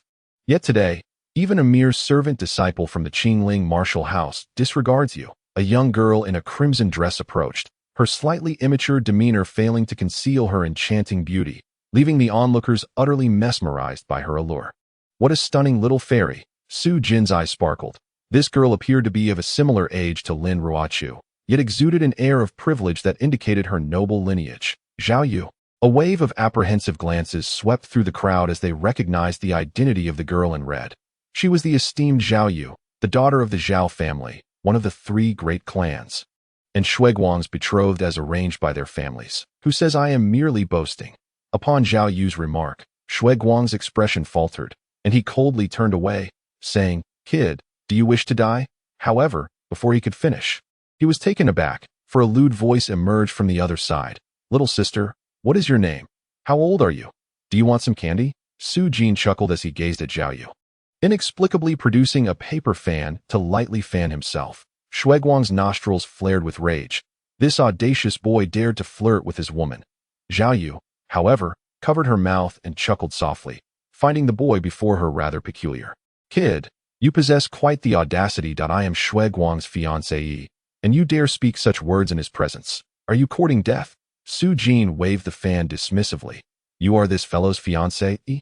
This crooked melon and rotten date of a wastrel is not worthy of a beauty such as yourself. That I suggest you draft a letter of annulment and join me in a blissful union. Wouldn't that be delightful?" A flicker of indignation flashed in Zhao Yu's eyes. This fellow was exceedingly presumptuous. Yet his assessment of Shuiguang brought a hint of satisfaction to her gaze. Although she was indeed Shuiguang's fiancée, she harbored no affection for the arrogant Shuiguang. Were it not for the pressure from her elders, she would not have even agreed to meet him today. Beast! Shuiguang was seething with rage, his eyes ablaze with murderous intent as a surge of true energy emanated from him, causing those around to scatter in terror. 7th level of the martial disciple realm. Someone discerned Shuiguang's cultivation. "Never has anyone dared to be so brazen before me. You little beast, you are courting your own demise." Shuiguang's face contorted in fury, and without mercy, he unleashed a palm strike aimed squarely at Su Jin's forehead. His true energy manifested as violently rotating whirlwinds on the surface of his arm, ripping through the air with terrifying force. The crowd's gaze towards Su Jin shifted to one of sympathy. To be slain by a figure like Shuiguang would be a senseless death. "Stop!" Zhao Yu cried out in alarm, horrified that Shuiguang would resort to murder, yet she could do nothing to intervene. As she braced herself, unable to bear the sight, she closed her eyes. Crash! A resounding impact echoed "da." A scream erupted, and the onlookers were shocked to discover that Su Jin stood unharmed, merely raising one arm. His fist clenched tightly, exuding a faint golden glow. Meanwhile, Shuiguang lay on the ground, wailing in agony. How is this possible? The crowd's faces reflected disbelief. Observing the stunned girl in red, Su Jin smiled slightly. "Have you ever seen a fist the size of a sandbag?" Zhao Yu could not help but swallow hard, her eyes wide with disbelief as she gazed at Su Jin. Shuiguang's cultivation was among the elite of his peers from the 3 great families. Yet he could not withstand a single punch from this mere servant disciple of the Qingling martial manner. She questioned whether her vision had betrayed her. "You little beast, how dare you strike me? You are doomed. Your entire family is doomed." Shuiguang wailed in agony, his eyes filled with venomous hatred. He had never endured such humiliation, especially in front of his fiancée. "You threaten me?" Su Jin's gaze turned icy, a glimmer of murderous intent igniting in his eyes. Shuiguang had attempted to take his life with that attack. Had it been anyone else, they would likely have been slain by him already. Su Jin had not anticipated that after sparing Shuiguang's life, this brat would still dare to utter such vicious words. Did he truly believe that he was untouchable because of his lineage from one of the 3 great families? "Since you court your own demise," a cruel smile flashed across Su Jin's lips as a chilling aura emanated from his palm. "No, you cannot kill him." Zhao Yu gasped, realizing the lethal intent radiating from Su Jin's face. She understood that he was indeed capable of killing Shuiguang. "You dare to kill a member of the Shui family? Have you lost your mind?" Shuiguang's complexion turned ashen. He could hardly fathom that such audacity existed in the world. It was merely a jest. Su Jin's murderous expression vanished as if by magic, replaced by a warm smile. "Please, do not take it to heart. After all, his true objective was the treasure chest. It was unnecessary to forge a deadly enmity over a fleeting grievance." Where did he go? Turning around, Su Jin was startled to find that the middle-aged martial artist who had sold the panda baby had already fled, while the surrounding crowd had distanced themselves, gazing at him as if he were a specter. However, the panda baby remained caged and placed on the ground. "The man has already run off. If you wish for the panda, feel free to take it." A raspy voice trembled from the crowd. revealing the very martial artist who had previously sold the panda baby, not even asking for money. How generous! Su Jin turned towards the source of the voice, recognizing it as the sellers. Chapter 22. The damned monster dares to possess a national treasure. Clearly, he had witnessed the altercation between Su Jin and Shui Guang and had fled in fear of being caught in the crossfire. Su Jin was unceremonious as he picked up the cage containing the panda baby, but before leaving, he tossed 300 taels of silver notes onto the table and turned to depart. Wait. Zhao Yu could not restrain herself from calling out that Su Jin glanced at the girl in the red dress, grinning mischievously. What is it? Do you find my suggestion appealing and wish to accompany me in a romantic escapade? Shameless. Zhao Yu blushed furiously, muttering under her breath, you had better make a swift escape. She gestured for Su Jin to look at Shui Guang. Su Jin cast a sidelong glance at Shui Guang, who glowered with a face twisted in malice, as if he were ready to devour him. Hold, I am not afraid of such a worthless fool. Su Jin chuckled. Little sister, your concern for me suggests that you may have fallen for me. Nonsense. You are utterly shameless. Zhao Yu's cheeks flushed crimson with anger. Su Jin laughed heartily and departed with the cage in hand. Inside, the panda baby lay listlessly, its gaze somewhat vacant and dazed, causing Su Jin to worry that something might be amiss with the creature. By a stroke of fortune, a pokeball was at hand, perfectly suited for housing the panda cubs. Su Jin contemplated the pokeball. He recalled that its primary purpose, beyond capturing creatures, was to provide a cozy abode for them. Given the panda cub's current state, it was plausible that it had been startled during the capturing process. Without hesitation, he opened the cage and gently caressed the cub's head. The bronze treasure chest had been unlocked, bestowing upon him the novice array master profession, a box of mosquito-repellent incense, and an impressive 20,000 experience points in the array master vocation. Upon acquiring the treasure, Su Jin noticed that the vacant expression in the panda cub's eyes seemed to vanish, replaced by a newfound agility. How peculiar, he mused silently. The panda cub, sensing Su Jin's benevolence, lifted its head, wriggled free from his hand, and playfully licked his palm with its adorable little tongue. Su Jin chuckled. You rascal. In the next moment, the atmosphere shifted dramatically. The panda cub's previous dazed look morphed into a mischievous glare as it opened its tiny mouth and bit down hard on Su Jin's hand. Ouch, he exclaimed in pain, hastily withdrawing his hand, astonished by the cub's audacity. How could this panda cub possibly utter such words? After finally extracting his hand, the cheeky creature scolded him. You audacious mortal, how dare you touch this noble head? Unable to contain himself, Su Jin retorted. What on earth? How can you speak? The panda cub, with a mockingly authoritative gaze, declared, Mortal, before the supreme heavenly demon emperor, you ought to kneel. Perhaps I might consider taking you on as a servant. Its stern expression, juxtaposed with its innocent voice, rendered the situation remarkably comical. Su Jin's eyes twitched in bewilderment. Could it be that the treasure chest had somehow awakened the cub's intellect, despite its irresistibly cute appearance? The panda cub's haughty demeanor stirred within him an impulse to deliver a good thrashing. What are you dawdling for? Fetch me a lovely maiden to massage my back, the panda cub demanded. Clearly displeased that I understand now, Su Jin exclaimed, striking his right fist against his left palm in realization. The panda cub must have been possessed by a spirit. Furious, the panda cub retorted, What nonsense are you spouting? You shall not interrupt me. Just then, a dazzling light enveloped the panda cub, and as the brilliance faded, both it and the light were drawn into the pokeball. Cursed fiend, why must you possess anything but the panda cub? If I do not vanquish you, I shall not be worthy of being a descendant of dragons. Su Jin scoffed, stowing the pokeball in his pocket. The pokeball quaked violently. Let me out. You wretched brat. The panda cub's voice thundered from within. That I have only just regained my memories, and you dare imprison me again. Enough is enough. Utilizing the knowledge of an array master he had just acquired, Su Jin inscribed an exorcism array upon the surface of the pokeball, which finally ceased its tumultuous shaking. No matter your status as an emperor, any fiend that dares to possess a national treasure shall meet their demise. Su Jin scoffed resolutely. Suddenly, the pokeball trembled violently within his pocket, and with a resounding pop, it burst open, splitting in two, a beam of light shooting towards Su Jin. Taste my emperor's fist, accompanied by a cherubic voice. A tiny, furry fist struck Su Jin. Is this what one calls the emperor's fist? Su Jin couldn't help but burst into laughter. In his eyes, the power of this punch was utterly inconsequential. He casually reached out to seize the panda cub possessed by a demon. But to his astonishment, he discovered that all the true energy within him was rendered inert, his entire body paralyzed. Warning. Host is restrained by an unidentified level of attack. Warning. Host is restrained by an unidentified level of attack. Warning. Host is restrained by an unidentified level of attack. The alarm sounded 3 times, leaving Su Jin helplessly watching that ridiculous little fist collide with his face. With a resounding thud, Su Jin's nose was dislocated, sending him flying. I hit.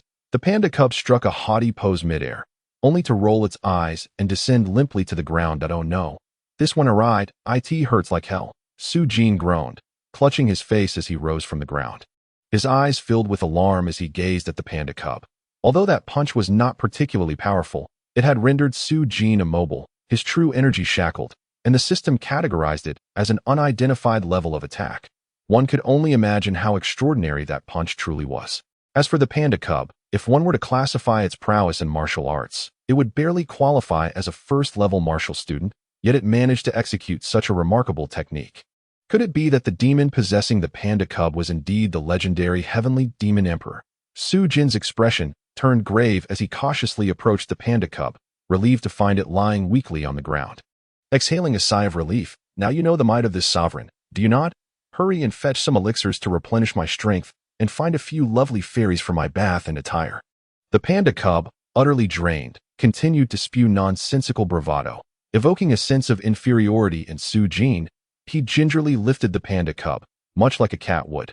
The panda cub, in a fit of rage, exclaimed, "You dare release this sovereign at once. To treat me in such a manner is utterly disrespectful." Chapter 23. The little one is still a child's silence. Were it not for your status as a national treasure, I would have ended you long ago, Su Jin retorted, a glint of menace flickering in his eyes. The panda cub, startled by the fierce glimmer, quickly balled its fists, resembling a small human pleading for mercy, continuously making the most absurd gestures while saying, "I was wrong, Great One.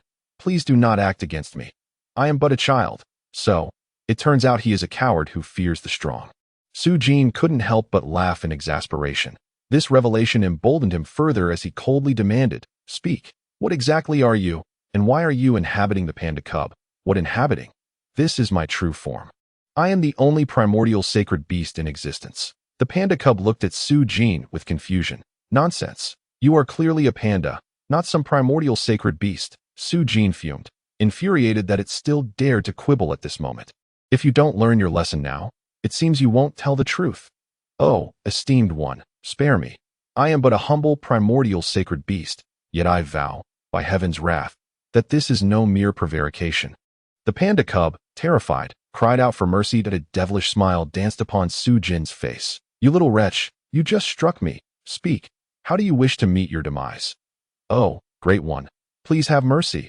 I did not act with intention," the primordial sacred beast pleaded, its voice tinged with desperation, yet its eyes darted about, plotting some mischief. "First, impart to me the martial arts you just employed as interest," Su Jin snorted coldly.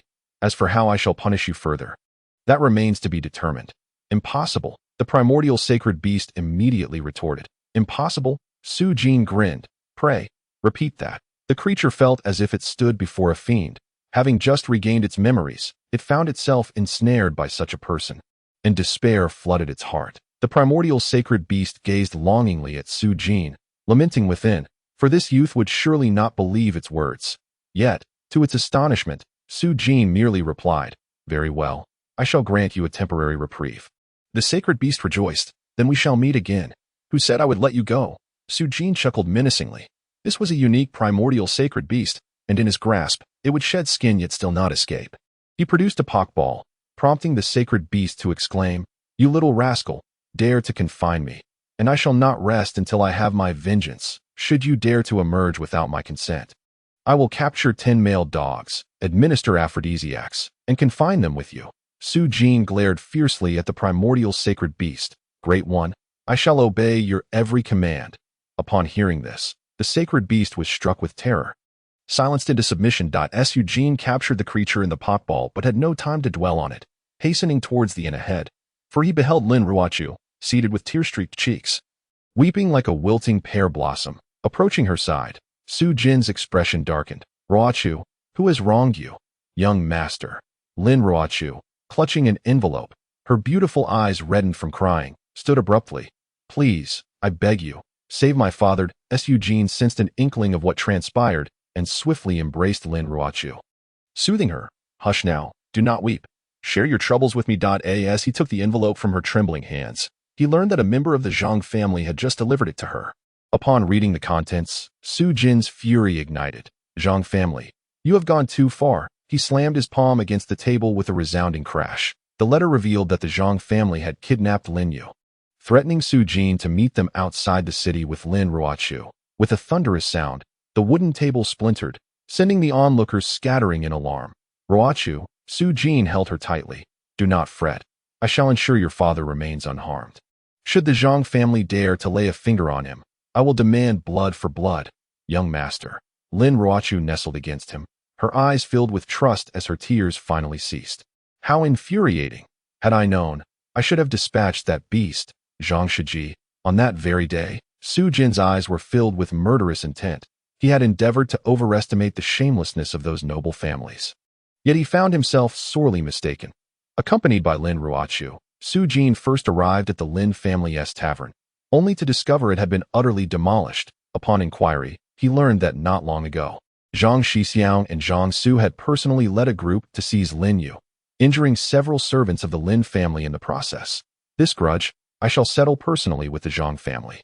As he beheld the battered Lin family servants, Su Jin's fury intensified. At the Qingling Martial Academy, Su Jin proceeded directly to Lu Li's residence, this time announcing his arrival in advance. You rascal! How could you not participate in the sect's grand competition? Upon seeing Su Jin, Lu Li's anger flared. Chapter 24. The utmost shamelessness. Lu Li regarded Su Jin with a peculiar expression, bewildered by the audacity of this youth, who dared confront a member of the Zhang family for the sake of a woman. Nevertheless, Lu Li could not help but admire Su Jin's courage, if it's merely to protect Ruochu. I can agree to assist you. Ultimately, Lu Li acquiesced, for she was at the pinnacle of the martial disciple realm. Even if she could not overpower a martial master, safeguarding an individual was well within her capabilities. Several miles outside of Tianyang City, beneath a desolate mountain, a group of Zhang family members awaited Su Jin's arrival. Lin Yu, bound to a large tree and covered in wounds, shouted in fury, "Despicable! How can you claim to be a noble family and yet be so shameless? Shut your mouth!" Zhang Shiji ruthlessly struck Lin Yu across the face, eliciting a pain scream. With a cold snort, Zhang Shiji approached Zhang Taishan and Zhang Su, his expression darkening. Father, sixth uncle, what if that little brat doesn't show up? He will definitely come. Zhang Taishan replied with a hint of disdainful laughter. That Su Jin, for the sake of a woman, dares to oppose my Zhang family. It is a testament to his deep affection for Lin Ruochu. He will not stand idly by while we slay her father. That wretch, who so humiliated me and sixth uncle that day. I shall wait for him to arrive, subject Lin Ruochu to the utmost humiliation, and then slay him. A venomous glimmer flickered in Zhang Shiji's eyes. Look at your petty ambitions, Zhang Taishan huffed disapprovingly. Our primary objective is to extract those unparalleled martial arts from that brat. If my Zhang family were to master such techniques, dominating Tianyang City and even Linyun Prefecture would be a mere trifle. Moreover, those two martial arts could only be wielded by him. He did not trust even the other strong members of the family, which was why he had only brought his direct lineage, excluding other factions of the Zhang family.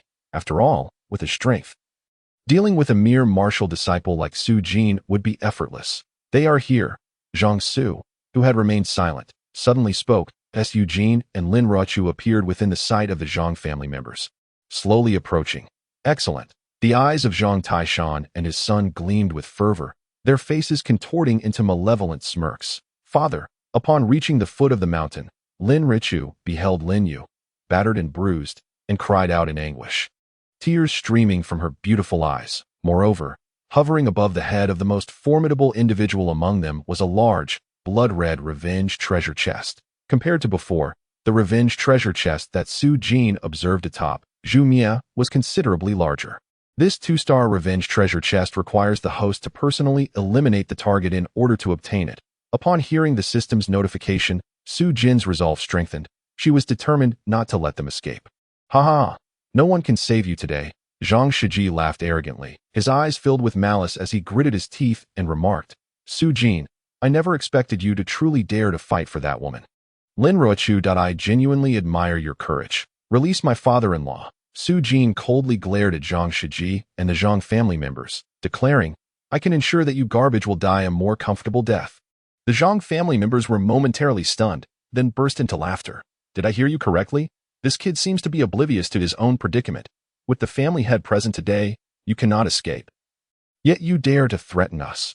The Zhang family regarded Su Jin as if she were a fool, with so many of them gathered and numerous martial disciples among them, including the formidable Master Zhang Taishan. It was sheer arrogance for Su Jin to issue such threats. Zhang Taishan sneered, glancing at Su Jin. Initially, he had anticipated some unique quality in her, but now it appeared she was merely a reckless fool. Kid, surrender your 2 unparalleled martial arts techniques and self-destruct your dantian, and I shall grant you a reprieve, Zhang Taishan stated with an air of undeniable authority. As he spoke, the Zhang family members spread out, blocking Su Jin's path to escape. Instantly, the atmosphere became charged with tension. Go, young Master Su, take Ruochu and flee, don't mind me, hurry. Lin Yu shouted in a frenzy. Can you escape? Zhang Shiji sneered, drawing a long sword with a swift motion. Old fool, I will first eliminate you, and then after dealing with your daughter, I shall send her underground to reunite with you. In Zhang Shiji's eyes, with his father present, Su Jin was already trapped, leaving Lin Yu with only a sliver of usefulness, namely, to be killed before Su Jin and Lin Ruochu, inflicting them with unbearable anguish. You little bastard, this is the fate that awaits you for opposing the Zhang family. Zhang Shiji laughed maniacally as he approached Lin Yu. Father, Lin Ruochu cried out in despair. Just then, a hand landed on Lin Ruochu's shoulder. Turning in confusion, she met Su Jin's serious gaze. Stay here. Do not move. In a flash, the blood wolf sword appeared in Su Jin's hand, and she dashed toward Zhang Shiji. Block him. Zhang Su barked, brandishing his sword to confront Su Jin, while 2 other formidable Zhang family members, both at the 8th level of martial discipleship, lunged towards Su Jin with great speed. Celestial Ascension. Su Jin's expression hardened as she unleashed her most powerful move. With her current cultivation at the 5th level of martial discipleship, she was capable of executing Celestial Ascension several times. You little beast, this move is only effective against someone of my level, Zhang Su sneered. Having witnessed Su Jin's technique previously, he recognized its potential threat. Yet now, with the 2 8th-level Zhang family members closing in, he believed Su Jin's move posed no danger whatsoever.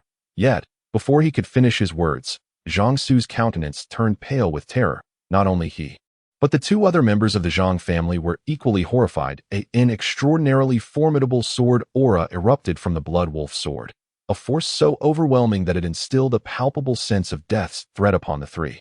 No, Zhang Su's face went ashen. In that moment, he finally discerned that Su Jin's cultivation was actually at the 5th level of martial disciple, rather than the 2nd level he had perceived that fateful night. The power of this move was indeed incomparable. Chapter 25, The Call of the Assailant. Ever ready to respond, Zhang Taishan's face turned a deep shade of blue, madness glinting in his eyes as a terrifying aura of the martial master realm burst forth, dissipating Su Jin's sword aura with sheer might. The 2 Zhang family members turned pale, their faces etched with terror as they gazed at Su Jin, realizing that had it not been for Zhang Taishan's intervention, they would have been unable to evade the attack, facing near certain death or severe injury. Was this the terrifying prowess of a martial master? Su Jin's complexion paled as he too felt the overwhelming pressure, his internal energy boiling in response, leading him to lament that martial masters were indeed extraordinary, far beyond his current capacity to contend with. You little beast, kneel before me, Zhang Taishan roared in fury. Though he had many brothers, most were half-siblings. Only Zhang Su was his full brother, making their bond exceptionally close. With Zhang Su's tragic demise, Zhang Taishan was consumed with a desire to torture Su Jin on the spot. However, witnessing Su Jin unleash the celestial swordplay, Zhang Taishan recognized the terrifying nature of this martial art and became even more determined to possess it. Once he extracted the secrets of this unparalleled technique, he would then exact vengeance on this child for his younger brother. Countless nefarious schemes flashed through Zhang Taishan's mind, but he ultimately suppressed his murderous intent, extending a hand towards Su Jin. Before he could make contact, the ground beneath Su Jin cracked violently, fissures spreading outwards. Immediately, Su Jin activated his indestructible body technique to its utmost limit. With a thunderous crash, Su Jin was sent flying several meters. blood gushing forth, his injuries grievous. Another extraordinary technique. How many unparalleled martial arts had this little beast mastered? Zhang Taishan's eyes brimmed with insatiable greed. In that moment, the sorrow and rage over Zhang Su's death were cast aside, replaced by an intense fervor. From this day forth, all these martial arts would belong to Zhang Taishan. Huh? Young master, Lin Ruochu cried out in despair, about to rush towards Su Jin. Do not come here. Su Jin suddenly shouted, lifting his head. Lin Ruochu paused, only to see that Su Jin's pale visage bore no trace of fear, but rather a smile that suggested the success of a cunning plot. Old dog, have you never heard the saying? Su Jin directed a cold smile at Zhang Taishan. You little beast, I have no time for your nonsense. Zhang Taishan sneered, preparing to incapacitate Su Jin with a wave of his hand. You won't let me speak, then I shall speak. Su Jin, struggling against his injuries, rose from the ground and mocked Zhang Taishan. Kidnapping may be momentarily thrilling, but it leads to a family cremation, even at death's door. You dare to be defiant. Zhang Taishan's gaze darkened with malice. Father, save me. Suddenly, a piercing scream echoed from behind. Zhang Taishan's expression shifted dramatically, and he turned around, his eyes blazing with fury. Stop! At that moment, Zhang Shiji was being held by a strangely dressed man in black, as if he were a lifeless dog, his grip tight around his throat. The ropes binding Lin Yu had been severed, and he gazed at the man in black with a look of bewilderment, while Zhang Shiji was wailing in agony at the hands of the imposing figure. Zhang Taishan's expression was one of palpable dread. He had not even sensed the arrival of this formidable opponent. This was sufficient evidence that the man's cultivation level was at least on par with his own, if not superior. Boss, how shall we deal with this rascal? The man grinned, glancing at Su Jin. He is one of your own, Zhang Taishan exclaimed in disbelief, struggling to comprehend how someone of Su Jin's caliber could possibly summon such a master. Isn't it said that one could simply call for assistance whenever needed? Su Jin let out a cold laugh, feeling relieved to see Lin Yu rescued by the man in the suit. This figure was indeed the enforcer summoned through Su Jin's deity hitman card, lurking in the shadows, ready to execute Su Jin's commands and save Lin Yu. With Lin Yu now secured, Su Jin felt completely unencumbered. You old dog, you forced me to waste a deity hitman card. Just wait until I flay you alive. Su Jin seethed, his heart aching at the loss, as this was an opportunity to employ a martial artist of significant strength. Father, save me, Zhang Shiji cried, terror-stricken and pleading for mercy. Release my son, and let our grievances be forgotten. Zhang Taishan's expression darkened. He could not gauge the depths of the man's abilities and realized that his plans had unraveled, leaving him powerless against Su Jin. Most concerning was that his beloved son was now in the clutches of the suited figure, rendering him hesitant to act rashly. He was not worried that Su Jin would dare to engage him in a life-or-death struggle, for he had numerous formidable allies within the Zhang family, alongside himself, a martial artist of great renown. Meanwhile, Su Jin, injured and reliant on the man in the suit, would be the one at a disadvantage should a confrontation ensue. You old dog, a resolution? Do you truly believe you can leave here alive today? Su Jin replied with a chilling smile, producing a can of cola that he had only permitted Lu Li to sip from previously, and downing it greedily. Instantly, his injuries began to mend, allowing him to prepare for battle once more. Turning his gaze towards the man in the suit, Su Jin stated without hesitation, eliminate him. Understood, boss. The man in the suit chuckled ominously. No. Zhang Shiji's face drained of color, his eyes wide with uncontainable terror. At that moment, a tremendous force surged from behind him. Crack! The man in black tightened his grip, twisting Zhang Shiji's neck with a swift motion and carelessly discarding him to the side. Shiji! Zhang Taishan's vision darkened, his eyes turning crimson, veins bulging on his forehead as he glared at Su Jin with unbridled hatred. You little wretch! How dare you slay my son? How dare you? You old dog! In this line of work one must uphold their promises. I said your entire family would face cremation, and so it shall be, Su Jin retorted with a frigid snort. You little wretch, I will make you pay with your life. Zhang Taishan's venomous gaze was fixed on Su Jin as he lunged forward, unleashing a terrifying wave of energy that stirred the very air, sending debris flying in all directions. Do not harm my boss. The man in the suit bellowed, charging toward Zhang Taishan. This deity hitman was clad like a member of the underworld. Yet he swiftly positioned himself in front of Zhang Taishan, his techniques fearsome enough to subdue the martial artist in just a few exchanges. Impossible! Zhang Taishan's gaze was filled with utter astonishment. He had never encountered such a formidable figure in Tianyang City before. Chapter 26. The Death of the Zhang Family Patriarch Boss. How should we deal with this fellow, the well-dressed giant, while subduing Zhang Taishan? Still had the leisure to inquire of Su Jin that Su Jin was left speechless. Upon seeing the giant's attire, he had assumed that his strength was merely on par with Zhang Taishan's, merely a supporting character, but to his shock, this individual possessed an alarming power. The thought of utilizing the precious deity Hitman card in this situation made Su Jin's heart ache even more. Irritated, he commanded, "Beat him into a pulp, but do not kill him." After all, Zhang Taishan still possessed a revenge treasure chest that Su Jin needed to personally acquire by ending his life. Understood. The well-dressed giant grinned widely, suddenly enhancing his attacks considerably. He unleashed everything. Taking Su Jin hostage, a flicker of terror finally appeared in Zhang Taishan's eyes as he bellowed fiercely. The other Zhang family warriors swiftly reacted, charging towards Su Jin. "Come on!" Su Jin, protected by his indestructible body and wielding the Xianbing palm as his lethal technique, plunged into the crowd of the Zhang family warriors, resembling a tiger amongst sheep. Wherever he went, the Zhang family's champions were powerless to resist. This brat is merely at the 5th level of martial disciple. How could he be so powerful? The Zhang family's warriors gazed at the approaching Su Jin in sheer horror, finding it utterly inconceivable. Their attacks were ineffective against him, yet a mere touch from Su Jin would lead to either death or grievous injury. To some of the Zhang family members, Su Jin appeared even more terrifying than a martial master. Fools, capture that wretched girl and use her to threaten the little beast, forcing him to surrender. Zhang Taishan was on the verge of collapse under the pressure from the well-dressed giant. Witnessing his subordinates' foolishness nearly drove him to madness, recognizing that they were no match for Su Jin. The remaining Zhang family members' eyes gleamed with a new idea. Most continued to entangle Su Jin, while a second-tier martial disciple charged towards Lin Ruochu. "Wretched girl, it is all your fault that my Zhang family has suffered such heavy casualties." The second-tier martial disciple's gaze was filled with malice as he reached for Lin Ruochu's neck. Suddenly, a bone-chilling cold enveloped the face of the second-tier martial disciple. What? The warrior was momentarily stunned.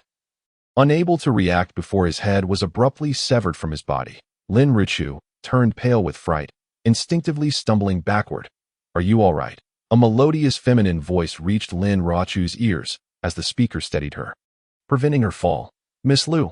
Lin Ruochu turned to see Lu Li, her eyes lighting up with surprise as she exclaimed, "Miss Lu, quickly go save the young master. He cannot handle this alone. He does not require my assistance." "My task is to protect you." Lu Li sighed with a wry smile. This young girl failed to realize that as a defenseless woman, she had no chance against the Zhang family's warriors. However, witnessing the mutual concern between Lin Ruochu and Su Jin evoked a twinge of envy in Lu Li's beautiful eyes. "Wretched girl, how dare you harm a member of the Zhang family?" The martial artists of the Zhang family besieging Su Jin were filled with rage upon witnessing Lu Li slay one of their own. A martial artist at the 7th level of the martial disciple realm lunged towards Lu Li. Bellowing, "You seek death?" Lu Li's gaze turned icy, and her verdant sword glimmered like a crystal-clear spring slicing through the air. The 7th level martial artist had no time to react before his body was effortlessly cleaved in two by Lu Li's blade. The Zhang family warriors, taken aback, could hardly believe that this woman was even more formidable than Su Jin, and they no longer dared to divert their attention to confront Lu Li. However, with the loss of a 7th level martial artist, their strength diminished significantly. Su Jin's indestructible body only grew stronger with each battle, overpowering the Zhang family's martial artists, who fell one after another to her might. Suddenly, a scream pierced the air as Zhang Taishan could no longer withstand the assault of the suited man, who struck him in the chest, causing him to spew blood and turn ashen. Within mere exchanges, the suited man subdued him. The Zhang family warriors trembled, unable to comprehend what they were witnessing. How could their clan leader be defeated in such a manner? "The clan leader has fallen." "No, it cannot be. Quick, flee. Save whoever you can." With Zhang Taishan subdued, the morale of the Zhang warriors crumbled, leading to a rout where some fled in panic. Not a single one shall escape. Su Jin remarked with a cold smile. The suited man discarded Zhang Taishan onto the ground and swiftly turned to engage the remaining martial artists of the Zhang family in his hands. None could withstand even a single strike. The Zhang warriors were swiftly decimated. The suited man then pursued those who attempted to flee. Meanwhile, Su Jin advanced towards Zhang Taishan step by step, gazing at the vengeance treasure chest above him. Her smile grew increasingly radiant. Zhang Taishan, his expression a mixture of rage and disbelief, shouted, "Su Jin, what do you intend to do? I am the head of the Zhang family. If you dare to harm me, it will mean a relentless vendetta with the Zhang clan. Release me at once. There are more martial artists in my family, not just me, that if you let me go now, our grievances can still be resolved." His desperate cries, filled with bravado, fell on deaf ears as Su Jin remained impassive, her complexion growing ever paler. This young man, could he truly dare to act? Just as Lu Li entertained that thought, a decisive crack echoed. Su Jin swung her sword without hesitation, and a bloody head soared through the air. She has killed him, truly slain him. Lu Li's heart quaked violently, a suffocating sensation washing over her. The head of a prestigious family, killed without a second thought. Just how reckless is Su Jin? The Zhang family was on the verge of upheaval. No, the entire Tianyang city was about to be transformed. As she beheld Su Jin's figure, Lu Li suddenly realized that a tempest was about to erupt because of this individual. Congratulations, you have obtained a 2-star revenge treasure chest, advanced elixir, minor rejuvenation pill 10. Intermediate experience pill 1, 3rd tier martial arts, eternal regret sword formation, and 1 Dao stone. Looking at the rewards, Su Jin felt a pang of regret over having just used a DD attack card, which was now somewhat alleviated. These various rewards are all remarkable treasures. The minor elixir, when consumed, can instantly restore all true energy for martial artists below the 10th tier of the martial master realm, proving to be exceptionally effective. Chapter 27, Sect Tasks. You are indeed audacious. The voice of Lu Li rang out in astonishment. You have slain the head of the Zhang family, which means you are now in an irreconcilable conflict with them. The Zhang family is not merely represented by Zhang Taishan as their sole martial master. I am inherently kind-hearted. Su Jin shook his head, lamenting, yet the Zhang family has been excessively oppressive. What can I do? Even treasures feel aggrieved. Lu Li cast a speechless glance at Su Jin, contemplating how this lecherous scoundrel dared to claim he was virtuous. Just moments ago, he had shown no mercy towards the band of martial artists from the Zhang family. Reflecting on the previous powerful martial master who had shown great respect before Su Jin, Lu Li mistakenly assumed that Su Jin possessed an extraordinary background, which was why he feared not the Zhang family. Take care of yourself. With that formidable expert aiding you, self-preservation should pose no issue. Lu Li nodded, and without waiting for Su Jin to plead for her to stay, she gracefully departed. Now I owe this little girl a favor. Su Jin mused with a smile as he watched Lu Li's retreating figure. He then produced an experience pill and swallowed it, this time only advancing 1 level, reaching the 6th tier of the martial apprentice realm. Son-in-law, I owe my life to you, that young lady, and that martial master. Otherwise, I would have perished here today. Lin Yu expressed gratefully, supported by Lin Ruochu. What you say is true. You are my father-in-law, and saving you is only right.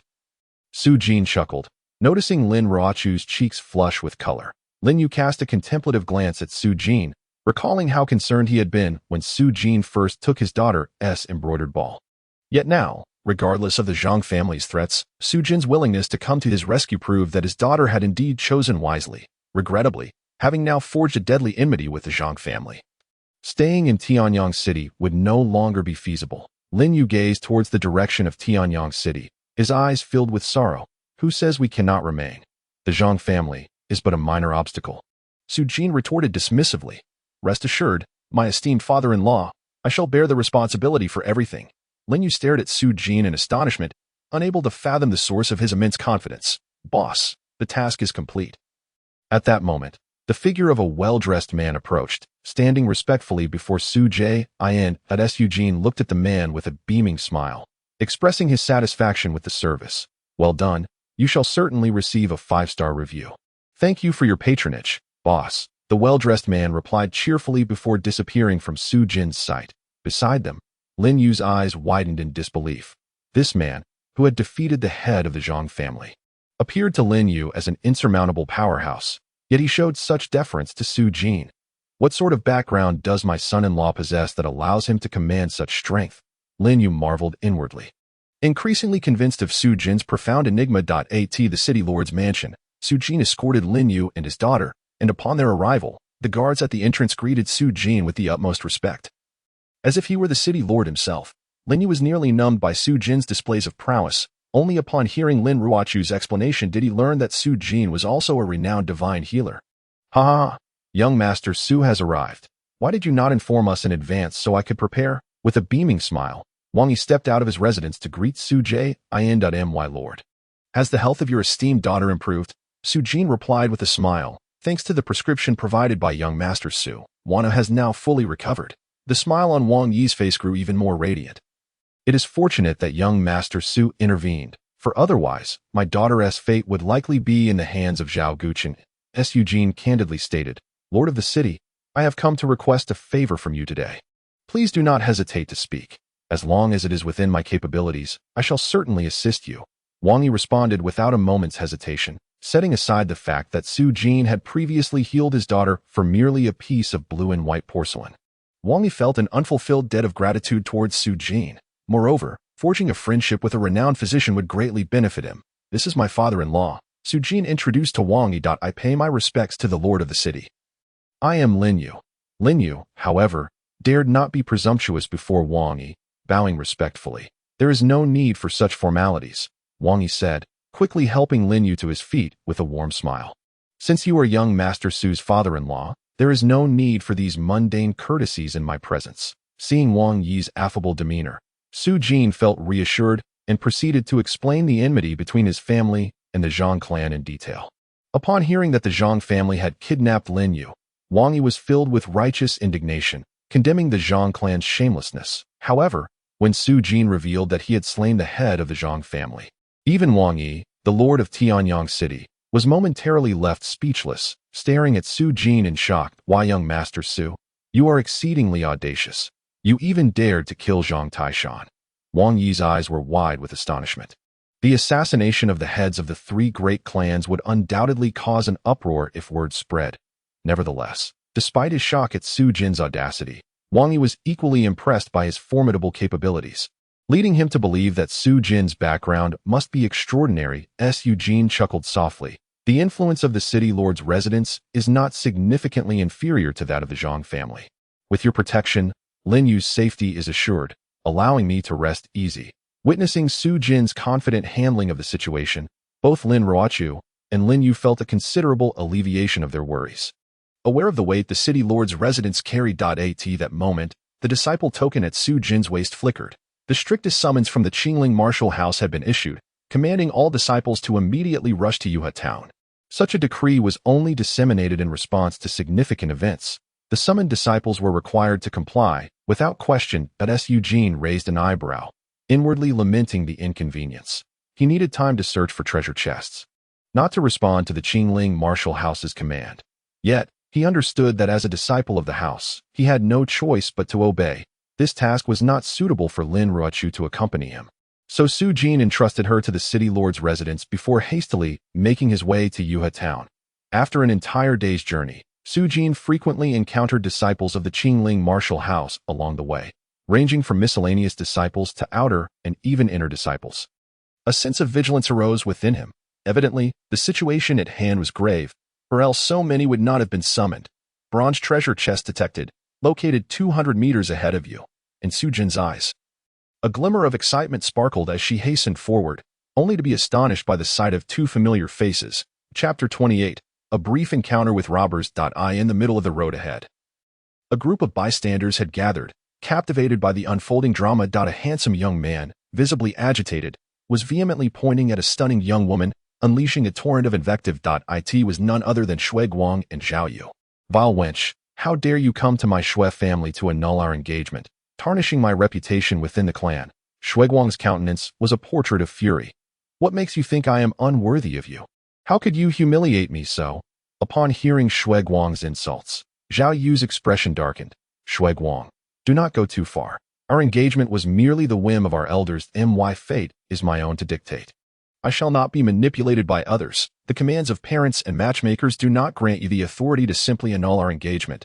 Shui Guang's eyes turned crimson, his features contorting into a menacing snarl as he coldly declared, now that the Zhao family regards you as a traitor, they will not intervene.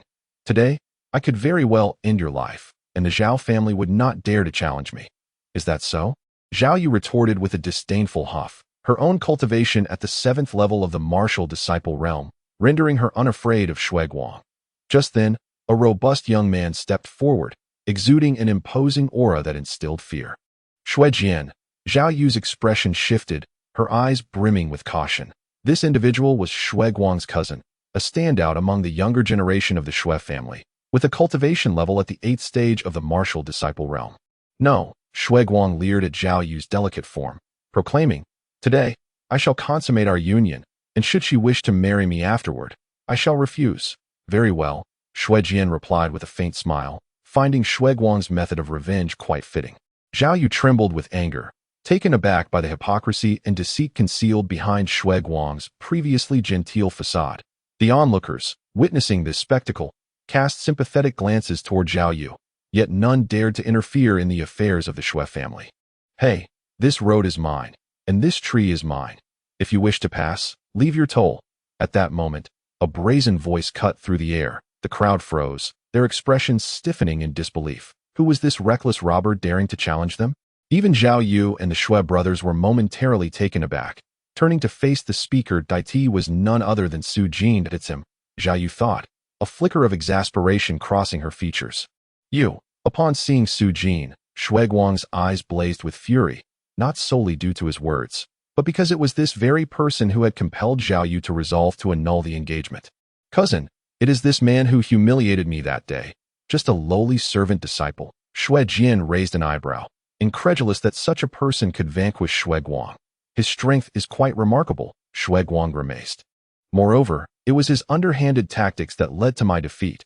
What are you all standing around for?" Su Jin scoffed at the frozen crowd. "Men to the left, women to the right. Those with wealth pay up, and those without can offer their beauty instead." As he spoke, he unleashed a punch, and a large tree by the roadside shattered instantly. The crowd's expressions shifted, realizing that Su Jin's strength was extraordinary.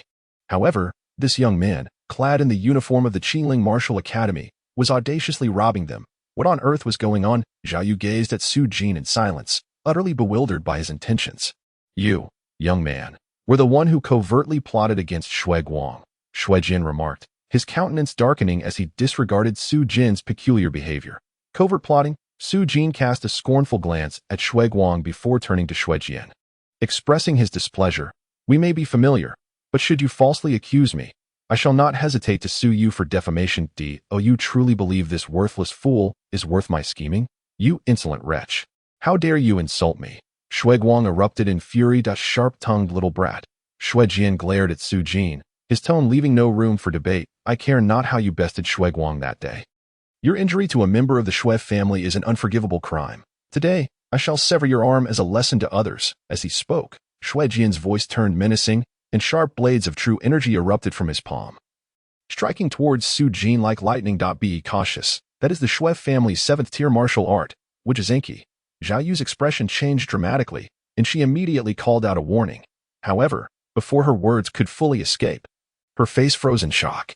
With a resounding clash, the onlookers barely comprehended what had transpired when they beheld Su Jin, his fist clenched tightly, raised against Shui Jin. Shui Jin's face bloomed with bruises, swollen like that of a pig.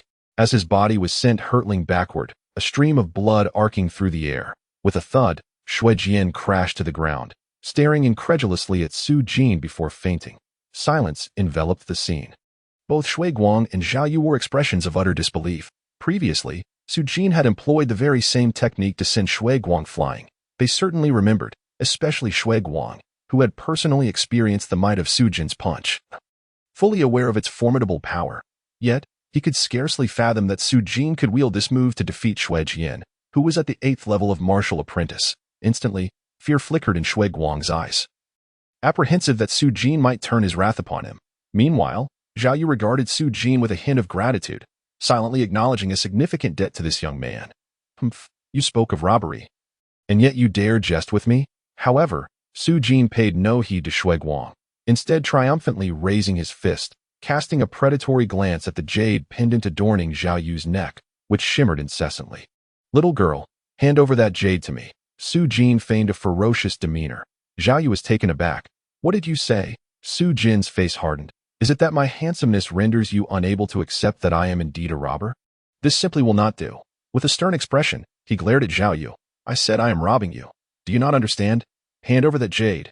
Choose between money or your life." Zhao Yu was left speechless. Realizing this young man was genuinely serious, I cannot give you that jade. Her cheeks flushed, for the jade pendant held profound significance for her. If you truly desire money, would you accept something else instead? No, you must give me the jade today. Su Jin dismissed her suggestion without a second thought, jesting that the treasure chest depended on that piece of jade.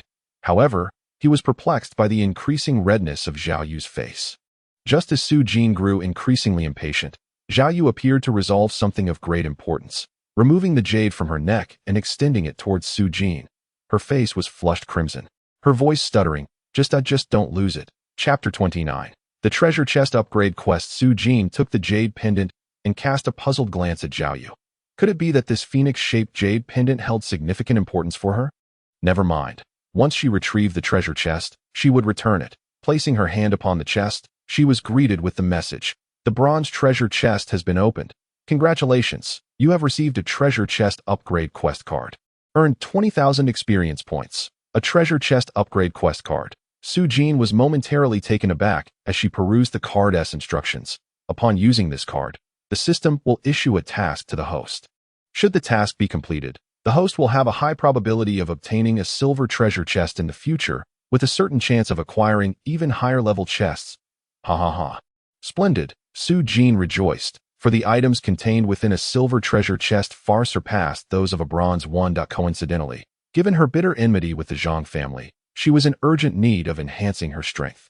The timing of this treasure chest upgrade quest could not have been more fortuitous. Without a second thought, Su Jin used the card. Ding dong. The task has been generated. Please obtain the 3 specified treasure chests within 24 hours. A map materialized in Su Jin's mind, displaying 3 sparkling, multicolored treasure chest icons, whose ranks remained a mystery, scattered around a small town. All were in proximity to Yuhe Town. Ecstatic, Su Jin realized she was already headed toward Yuhe Town, making this a convenient detour that would not waste any time. With a smile, she casually tossed the jade pendant back to Zhao Yu. Here, it's yours. Zhao Yu instinctively caught the pendant. What do you mean by this? Seeing your reluctance to part with it, I thought it best not to take it from you. Su Jin smiled faintly, believing this gesture might evoke some gratitude from Zhao Yu. To her surprise, upon receiving the pendant, Zhao Yu's gaze turned murderous. You scoundrel! Zhao Yu seethed, her pretty face paling as she angrily turned away. What is going on? Su Jin was taken aback, noticing that tears seemed to glimmer in Zhao Yu's eyes as she turned.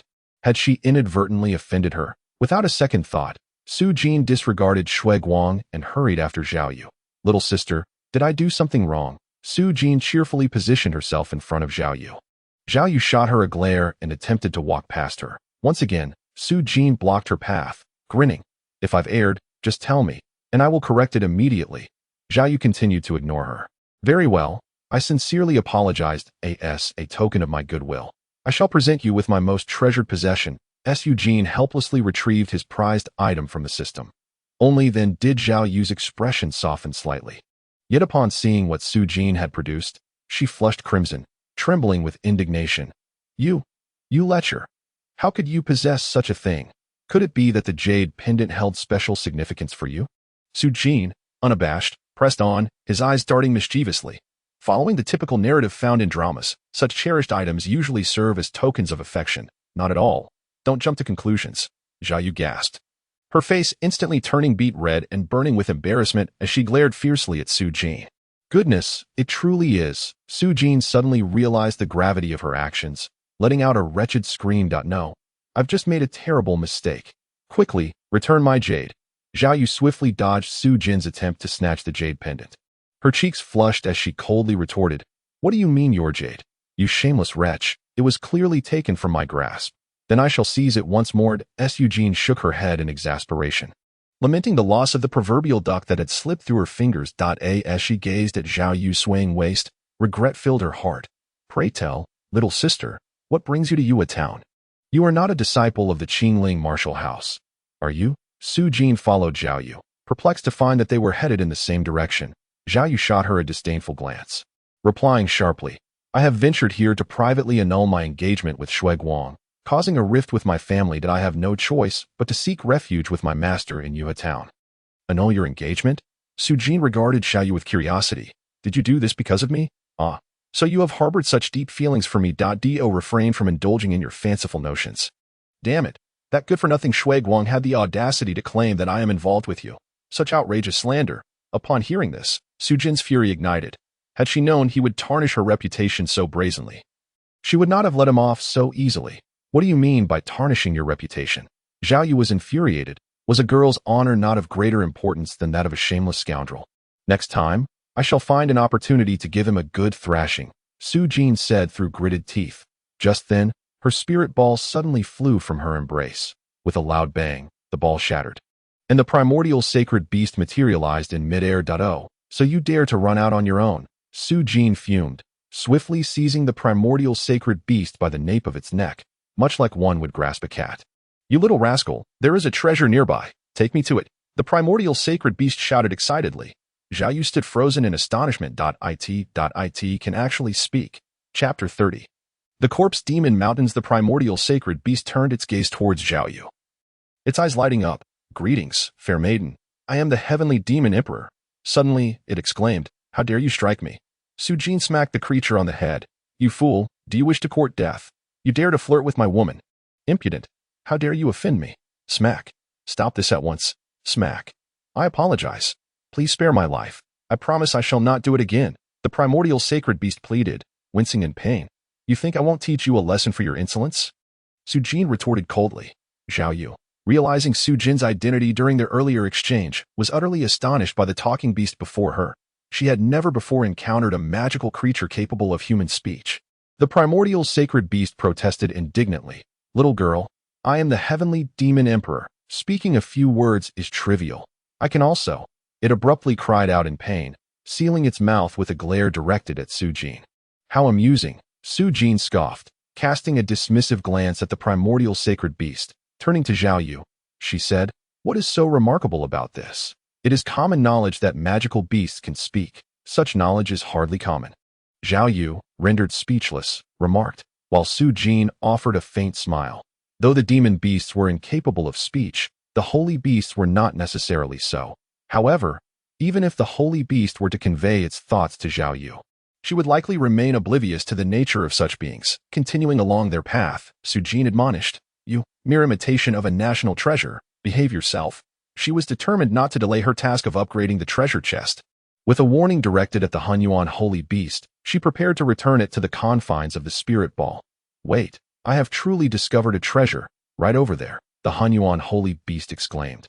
Pointing fervently to the right, Su Jin turned her gaze in that direction, where, on the distant horizon, a range of mountains rose majestically. The entire mountain range was shrouded in dense black mist, while ominous dark clouds loomed overhead, creating an unsettling atmosphere. If I needed you to tell me that the corpse demon mountain range contains treasures, Su Jin retorted brusquely, realizing all too well that this foreboding location was the most perilous area near Tianyang City. The corpse demon mountain range. Centuries prior, a brutal war had ravaged that mountain, resulting in countless deaths, their bodies transforming into corpse demons or zombies, which have roamed the mountains ever since. Should any living being dare to intrude, they would undoubtedly attract the ire of innumerable corpse demons. Undeniably, while the corpse demon mountain range was fraught with danger, it also harbored relics left behind by the powerful warriors of that long-ago battle. Occasionally, formidable martial artists would venture into the mountains in search of treasures. Yet, Su Jin was acutely aware that she lacked the necessary strength at present. I assure you, I can sense that within those mountains lies an ancient cave dwelling, concealing invaluable treasures. The Hunyuan holy beast exclaimed eagerly. Kid, I will guide you to the cave. Once we find the treasure, we can split it 50-50, and then you can grant me my freedom. What do you say?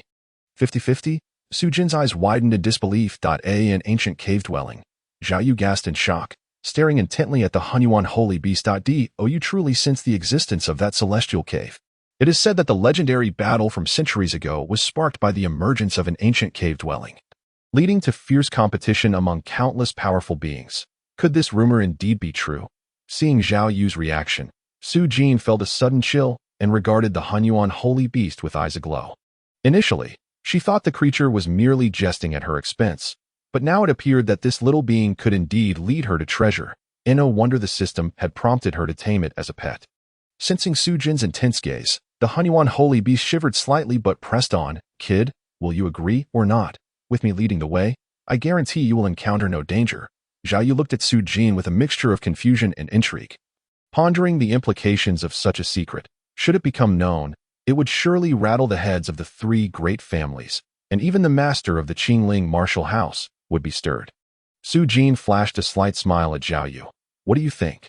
Zhao Yu felt a tightness in her chest, nearly gasping for breath, and shot Su Jin a glare, too weary to engage in further banter.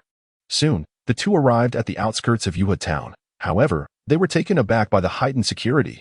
The area was teeming with vigilant disciples from the Qingling martial house on patrol. As Su Jin and Zhao Yu approached the entrance of the town, several outer disciples stopped them, briefly questioning them before allowing passage. Senior brother, may I inquire what has transpired in Yuhe town to warrant such a mobilization from the Qingling martial house before entering? Su Jin inquired with a somewhat puzzled expression towards a portly disciple. What more could there be? Just a few days ago, the corpse demon mountain suddenly erupted with a tide of corpses, sweeping through the surrounding areas of Yuhe town. The civilians under Yuhe town suffered heavy casualties, prompting our Qingling martial house to dispatch a significant force for assistance. The portly disciple complained with a countenance of dismay. Clearly, these outer disciples were reluctant to be assigned here to combat the tide of corpses. Now I understand. Su Jin nodded. Yuhe town lies within the jurisdiction of the Qingling martial house, and when calamity strikes, it is only natural for them to be the first to send aid for protection. At that moment, Su Jin noticed that Zhao Yu's expression was also somewhat grave. A stout outer disciple warned Su Jin. Once you enter, do not wander about haphazardly, remain on standby for the sect to assign you tasks. Understood, Su Jin replied with a nod, then followed Zhao Yu into Yuhe town. Upon entering the gates, they were met with the sight of refugees from the villages under Yuhe town's domain, who had fled in desperation, gathering everywhere, the atmosphere thick with anxiety and fear. Observing these distressed individuals, Zhao Yu remarked solemnly, "The situation must be extremely serious this time. Although there have been corpse tides from the corpse demon mountains in the past, it has rarely warranted such grave attention from the Qingling martial house." Your conjecture is quite reasonable. Su Jin frowned, feeling a flicker of sympathy arise even within his typically indifferent heart upon witnessing the civilians' unease. I must seek out my master now. Do take care. Zhao Yu, aware of Su Jin's extraordinary strength, felt it more prudent to worry about his own safety than Su Jin's, and thus departed with a sense of reassurance. Very well. Su Jin had no time to jest with Zhao Yu. After their farewells, he hurried towards the nearest treasure chest. With danger looming, Su Jin needed to swiftly enhance his power. Soon, he arrived at a stone bridge, beneath which flowed the river aptly named Yuhe. After the town itself, there, Su Jin's eyes brightened as he spotted a shimmering treasure chest with 7 colors glistening at the riverbank. However, a throng of people surrounded the chest. Chapter 31. This apothecary will examine your body. Su Jin approached, noticing a beautiful woman clad in a green dress, her demeanor gentle and refined. She was not a disciple of the Qingling martial house, yet was encircled protectively by a group of its disciples, who were engaged in conversation. The treasure chest rested upon a strand of the green-dressed maiden's hair. Su Jin's eyes sparkled with determination as he strode forward and shouted, "Hey, you lot, how dare you bully a lone woman with your numbers? Step aside at once." The group engaged in conversation paused at his words, momentarily taken aback, before their lips curled in irritation. What did he mean by bullying with numbers? They were merely protecting this apothecary Su. Who was this fool, spouting nonsense? The disciples glared at the speaker, their displeasure mounting upon realizing he was merely a servant disciple. What are you staring at? Move aside. As disciples of the martial house, how can you dare to intimidate a defenseless woman in broad daylight? Have you no shame? Su Jin huffed disdainfully, feigning outrage. "Dear disciple of the martial house, you have misunderstood," came the response from one of the disciples. Without waiting for the disciples to erupt in anger, Su Yaoshi gently remarked that the brothers and sisters of the Martial Arts Academy were currently engaged in safeguarding his examination of the water source. Rather than creating difficulties for him, as he spoke, Su Yaoshi's gaze remained fixed upon the center of the river. A crystal, suspended in the water, shimmered and shifted in color, serving as her unique tool for testing the water quality. It turned out that I had misunderstood. My apologies to everyone. Su Jin suddenly realized. The expressions of the Martial Arts Academy disciples softened somewhat, yet in the next moment, they became tense again. Oh dear. Miss, the wind by the river is strong. Should you fall into the water, it would be unfortunate. Allow me to protect you. Su Jin shouted, hastening towards Su Yaoshi. Step aside. Su Yaoshi is preoccupied with the safety of the citizens of Yuhua town. And you, a mere servant disciple, should refrain from such antics. Can you bear the weight of delaying the lives of the common folk? The disciples blocked Su Jin with unfriendly expressions, each one chastising her. Goodness, you bunch of insufferable brutes. Can't you see the wind by the river is fierce and damp? The lady is dressed lightly. What if she falls into the river and catches a cold? Su Jin glared at the disciples, urging them to part. Veins bulged on the foreheads of the disciples. Su Yaoshi's cultivation was not low, and the damp chill by the river was hardly a concern for her. Especially since she was a healer, how could she allow herself to succumb to illness? This fellow was clearly causing a ruckus. You little brat, are you asking for a beating? An enraged outer sect disciple stepped forward. Possessing a cultivation level of the 4th stage of martial apprentices, he could hardly tolerate Su Jin's disruption of Su Yaoshi's progress, especially since his hometown, Hu family village, had been among those afflicted by the recent wave of corpses. Brother Hu, hold on. Su Yaoshi's calm voice interjected.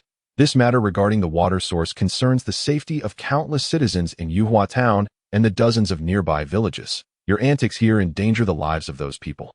It would be better for you to leave. Su Yaoshi's tone grew cold, devoid of any goodwill towards the troublesome disciple. The issue lies with the crushing stone powder. No matter how long you inspect, you will never uncover the cause with such methods. Su Jin scoffed suddenly. Stop? Su Yaoshi's expression changed drastically, exclaiming in shock, while Brother Hu's fist halted midair as he looked at Su Yaoshi with confusion. You say the problem lies with the crushing stone powder? How could that be? Su Yaoshi fixed her gaze intently on Su Jin, her beautiful eyes filled with astonishment and suspicion. Initially, she held no fondness for Su Jin, but upon hearing him mention the crushing stone powder, her demeanor shifted to one of alarm. Hastily calling for Brother Hu to cease his actions, it was only upon discovering that the patient had consumed the water from Yuhua that she had come to investigate the water source, though she had yet to ascertain the cause. Nevertheless, she understood that if it were indeed the crushing stone powder, it could have such effects.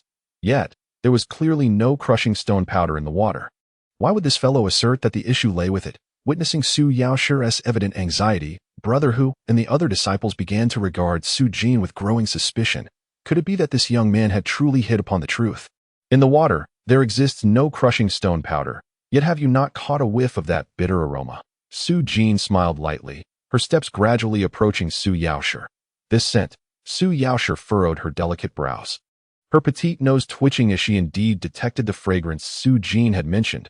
However, how did it relate to the crushing stone powder? The answer is quite simple. Consider this. What substance, once ingested, permeates the bloodstream and transforms into crushing stone powder? Su Jin fixed her gaze upon Su Yaoshi and inquired. Su Yaoshi, her brow creased in contemplation, suddenly displayed a look of astonishment upon her fair visage. The wound stone powder. This scent, is it not the very essence of the wound stone powder? Su Yaoshi experienced an epiphany, finally comprehending the source of the dilemma. Yet, she was taken aback that a mere servant disciple from the Qingling martial house could discern what even she, a renowned physician's heir, had failed to uncover. Now do you see? That is why I said you were wasting your time. Su Jin remarked with a serene smile. This esteemed young man, I am Su Jin. May I inquire your esteemed surname? Su Yaoshi's demeanor shifted to one of respect as she regarded Su Jin, acknowledging that had it not been for his insight, she might have never discovered the cause, leading to countless casualties in Yuhua town. Young sir, you have indeed performed a great deed. Upon hearing Su Yaoshi's words, the other disciples from the martial house began to regard Su Jin with newfound reverence. Brother Hu, recalling how he had nearly acted violently towards Su Jin moments ago, felt a wave of embarrassment wash over him. Pleased to make your acquaintance. I am Su Jin. Su Jin glanced at the tips of Su Jin's hair and suddenly feigned a change of expression. Miss, it seems there is an issue with your health. Allow me to examine you. Without waiting for the others to react, he hastily approached Su Jin. Su Jin was momentarily taken aback. Her health was perfectly fine. So what ailment could there be? However, Su Jin's remarkable demeanor had already proven his exceptional capabilities, perhaps even surpassing her own as an apothecary. Since he asserted there was a problem, perhaps there truly was. Su Jin did not object, allowing Su Jin to conduct his examination, yet the next moment, her fair face flushed crimson. She observed as Su Jin reached towards her hair, gently brushing aside a strand. Is this how one examines health? The other disciples were left dumbfounded. Chapter 32. The beginning of a conspiracy. Open the Upgrade Task treasure chest to obtain a fragment of the Upgrade Gem. Collect 3 fragments to receive a complete Upgrade Gem. Acquire 60,000 experience points. Su Jin felt somewhat speechless. The exterior of this multicolored treasure chest appeared so dazzling, bestowing upon him a sense of grandeur, yet unexpectedly, it contained merely a fragment and experience as rewards. He vaguely sensed that the remaining 2 multicolored treasure chests likely held similar rewards. Nonetheless, 60,000 experience points were not insignificant. Should all 3 chests yield such experience, Su Jin could ascend to the 7th level of the martial disciple realm. At that point, his true strength might even allow him to contend with formidable warriors of the martial master realm. It was then that Su Jin noticed Su Lianer's flushed face and her vigilant gaze. And he spoke earnestly. "Lianer, I have examined your health, and there are no major issues. However, certain areas require my massage to enhance their proportions." "Which areas?" Su Lianer was taken aback, only to see Su Jin drooling, his eyes gleaming as he fixated on her bosom. Shameless, Su Lianer was taken aback, her beautiful eyes wide with astonishment, filled with a mix of embarrassment and indignation, as she coldly huffed in anger. As she finally grasped what Su Jin was saying about increasing the scale of the massage, she was further taken aback by the fact that this rascal dared to call her Lianer. Were they so familiar with each other? Observing this scene, the surrounding disciples of the martial house couldn't help but express their admiration for Su Jin. As Su Lianer, a disciple of a renowned physician, was not only kind-hearted but also selflessly risked her own safety to heal the common folk and the disciples of the martial house in Yuha town, coupled with her ethereal beauty. Even the disciples of the martial house felt a sense of shame before her, devoid of any lewd thoughts. Who would have thought that Su Jin, a mere servant disciple, would dare to tease Su Lianer? What an audacious fellow! Ahem. Su Jin pretended to cough lightly, then exclaimed, "Oh dear, I have chicken soup simmering at home. I must take my leave." With that, he turned to make a hasty retreat, knowing from years of experience in charming women that it was wise to leave promptly at such a moment. Wait! Su Lianer suddenly recalled something and hurriedly called out, but to her astonishment, Su Jin had vanished in an instant. Infuriated, she stomped her foot in frustration. Damn it! Su Jin, could that fellow truly be the useless Su Jin?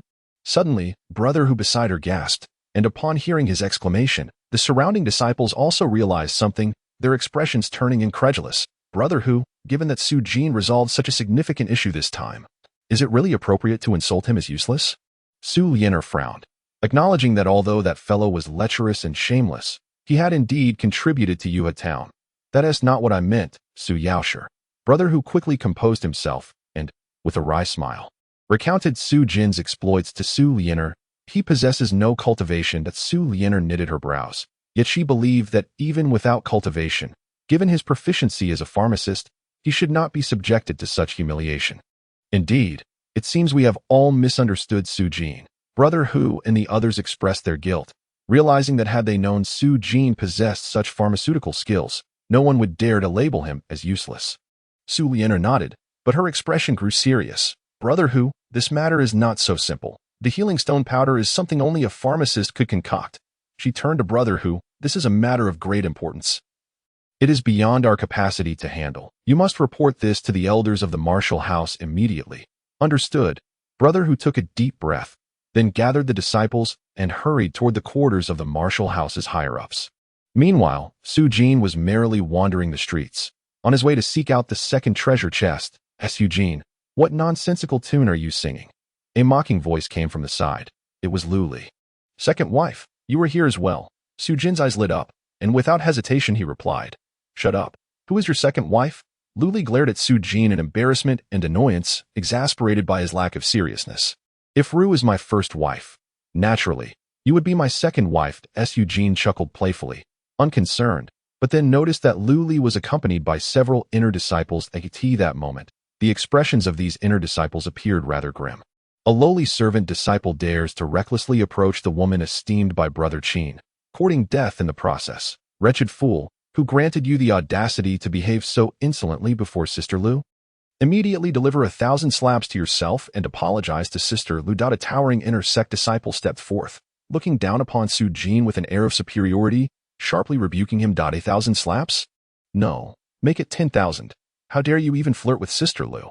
Who bestowed upon you such brazen courage? Do you not realize that Sister Lu is the woman admired by Brother Qin? The inner sect disciples gazed down at Su Jin with an authoritative demeanor, their voices laced with undeniable commands, their eyes filled with a chilling disdain. Before Su Jin could utter a word, Lu Li coldly interjected, casting a fierce glare at the inner sect disciples. Her tone was frigid as she declared, "Brother Qin is a person I hold in high regard, yet our relationship is purely that of mentor and disciple, devoid of any other entanglements. Should you utter any further disrespectful remarks towards me, do not blame me for being impolite." The inner sect disciples felt a sudden chill. Falling silent in fear. It was common knowledge among the martial academy that Qin's only pursued Lu Li, and the disciples regarded the strongest male and female disciples as a match made in heaven. Thus, they dared to assert that Lu Li was Brother Qin's woman, yet they were taken aback by Lu Li's vehement reaction, which bordered on aversion. Be cautious during this grave tide of corpses. After reprimanding the disciples, Lu Li shot Su Jin a warning glance. Su Jin chuckled awkwardly, retracting the profound ice energy from his palm. Initially, he intended to teach those loquacious inner sect disciples a lesson, but upon receiving Lu Li's warning, he begrudgingly abandoned that intention. Let us proceed. Subsequently, Lu Li walked ahead with an air of undeniable authority, compelling the inner sect disciples to follow her. Though those who had previously scolded Su Jin wore even darker expressions. How could Sister Lu treat a mere servant disciple with such kindness? A stark contrast to her demeanor towards Brother Qin. The inner sect disciples glanced at Su Jin. Understanding the implications of this behavior, it suggested that Lu Li had developed a certain fondness for this servant disciple. Instantly, their eyes brimmed with murderous intent. This matter must be swiftly reported to Brother Qin. Su Jin, too, sensed the murderous aura emanating from the inner sect disciples but felt a sense of disdain within. "If you have the ability, come find me and witness who truly suffers." Before long, Su Jin arrived at the location marked by the treasure chest. To his left, a tightly shut door concealed the chest within. Chapter 33. A grand conspiracy. Su Jin furrowed his brow and continued towards the door ahead. The treasure chest lay just within the door, easily visible upon entry. However, as he took 2 steps forward, the surrounding environment dramatically shifted. Roar! In the next moment, Su Jin found himself submerged in a sea of crimson. Massive, blood-soaked corpses surged forth from the ocean, roaring as they lunged towards him. These grotesque, blood-drenched giants represented the visage of the corpse demons. Warning: the host has triggered an illusion array. Do you wish to decipher it? The system's voice echoed immediately. Another attempt to swindle my points. Su Jin scoffed coldly, dismissing the notion without a second thought. While regarding the oncoming corpse demons with indifference, strangely, the moment those corpse demons encountered Su Jin, they all passed through him without inflicting the slightest harm. Su Jin cast a disdainful glance at the surrounding horde of corpse demons. As a novice array master, how could he be thwarted by such a trivial illusionary formation? However, this ordinary courtyard was not Lu Li's residence. It was filled not only with eerie corpse energy but also concealed such an illusionary array. Su Jin immediately realized that this small courtyard harbored secrets. Someone was orchestrating something. He recalled the previous wave of corpse tides in the Yu River, the assistance from the Qingling martial house, the harm caused by the dispersing corpse stones, and this illusionary array of corpse demons. He sensed a vague connection among these events, leading him to suspect that this latest onslaught of corpses was fraught with too many enigmas. Regardless, he thought, I shall gather my treasures and pay no heed to the schemes of others. Pushing open the wooden door, a powerful wave of corpse energy surged forth. Inside the room lay several bodies in disarray, comprising men, women, and children. Seemingly a family. Su Jin furrowed his brow. It was evident that this family had likely been silenced by the one who set the illusionary array on the ground. A small black cauldron continuously emitted a stream of corpse energy, and the treasure chest was conveniently nestled within this cauldron. It appeared that this was the very reason the perpetrator chose to lay an illusionary array here. Su Jin's expression grew grave as he stepped into the room and grasped the scalding hot cauldron. He discerned that the corpse energy within was not ordinary. Rather, it was a substance that held immense allure for the corpse demons. If sensed by them, those demons would instantly become as reckless as animals in heat, rushing heedlessly toward the source of the emanating gas. The cauldron seemed to be forged from iron, its body adorned with 5 sinister ghostly faces. The 5 Ghosts Cauldron, an evil artifact utilized by disciples of the 5 Ghosts sect for their nefarious practices. Valued as highly as a supreme grade weapon. A notification from the system rang out. The 5 Ghosts sect. Su Jin's expression shifted slightly, the name striking him like thunder. The Five Ghosts sect was an immensely powerful and sinister faction, teeming with experts and possessing profound resources, far surpassing the Qingling martial house. Its headquarters remained a mystery to all, yet the sect was notorious for slaughtering other factions and pillaging their resources. So that was it. I finally understand. Su Jin's mind raced with clarity. All the uncertainties coalesced into a singular thread, and the truth became painfully obvious. Even he was taken aback by this revelation. It was a grand conspiracy. The Five Ghosts sect deliberately incited the corpse tied around Yuhe Town to lure the Qingling martial house, intending to detonate the corpse energy from these five ghost cauldrons at a specific moment, unleashing a massive assault on Yuhe Town, which would leave the martial house in dire straits with catastrophic losses. The fact that I could deduce all this only affirms my genius, Su Jin muttered excitedly to himself. When suddenly, his gaze shifted as he sensed a figure materializing in the courtyard. "Youngster, you are quite clever," a chilling voice emanated from behind him, accompanied by a sinister laugh. But those who are too clever often do not live long. With a creak, the door suddenly slammed shut, plunging the room into darkness. Su Jin turned to see a man clad in the uniform of an inner disciple of the Qingling martial house. Coldly regarding him, Su Jin's brow furrowed. While he had suspected the presence of a spy from the Five Ghosts sect within the Qingling martial house, he had not anticipated that it would be an inner disciple. This individual boasts a cultivation level of the 8th rank within the martial disciple realm, positioning him as a pivotal figure among the inner disciples. "Young man, how did you acquire such extensive knowledge? And how did you dismantle the illusion array I meticulously crafted?" The tall, slender man regarded Su Jin with a cold gaze, akin to that of a mortician surveying a corpse, yet his heart brimmed with astonishment. Upon sensing the dismantling of his illusion array, he was drenched in a cold sweat and hastened to this location in a frenzied, in an instant. His expression darkened, and with a vexed smile, he declared, "You choose not to speak, do you? No matter, it won't be long before our sect's plan reaches fruition. Whether you divulge anything is inconsequential. Today, your demise is inevitable." As he spoke, an overwhelming aura of murderous intent emanated from him.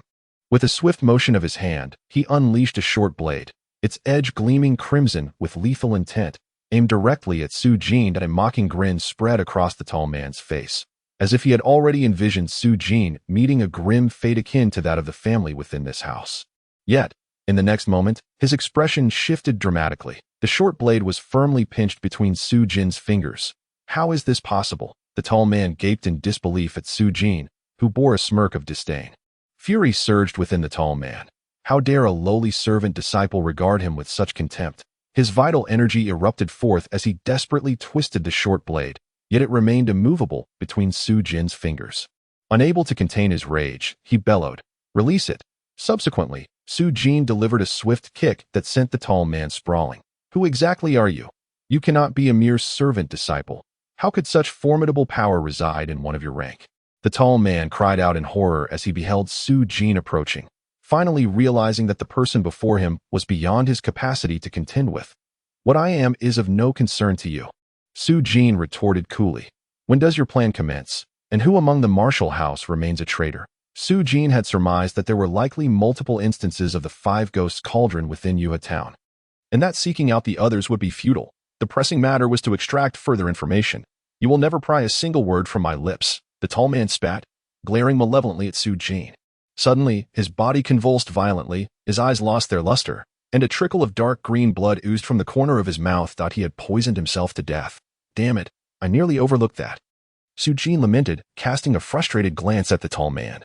Frowning, he realized he needed to swiftly relay this information to Lu Li. He rifled through the tall man's belongings and discovered a spatial pouch, which contained a substantial sum of silver notes and several medicinal pills, yet lacked any information regarding the Five Ghosts sect. At once, an urge surged within Su Jin, not to seek treasure chests, but rather to uncover the traitors of the Five Ghosts sect. However, it was merely a fleeting thought, for he possessed no knowledge of who those traitors might be. He resolved to secure a third upgrade treasure chest, for turmoil could erupt at any moment in Yuhe Town, and only by enhancing his power could he hope to contend with the formidable warriors of the martial master realm and ensure his own survival.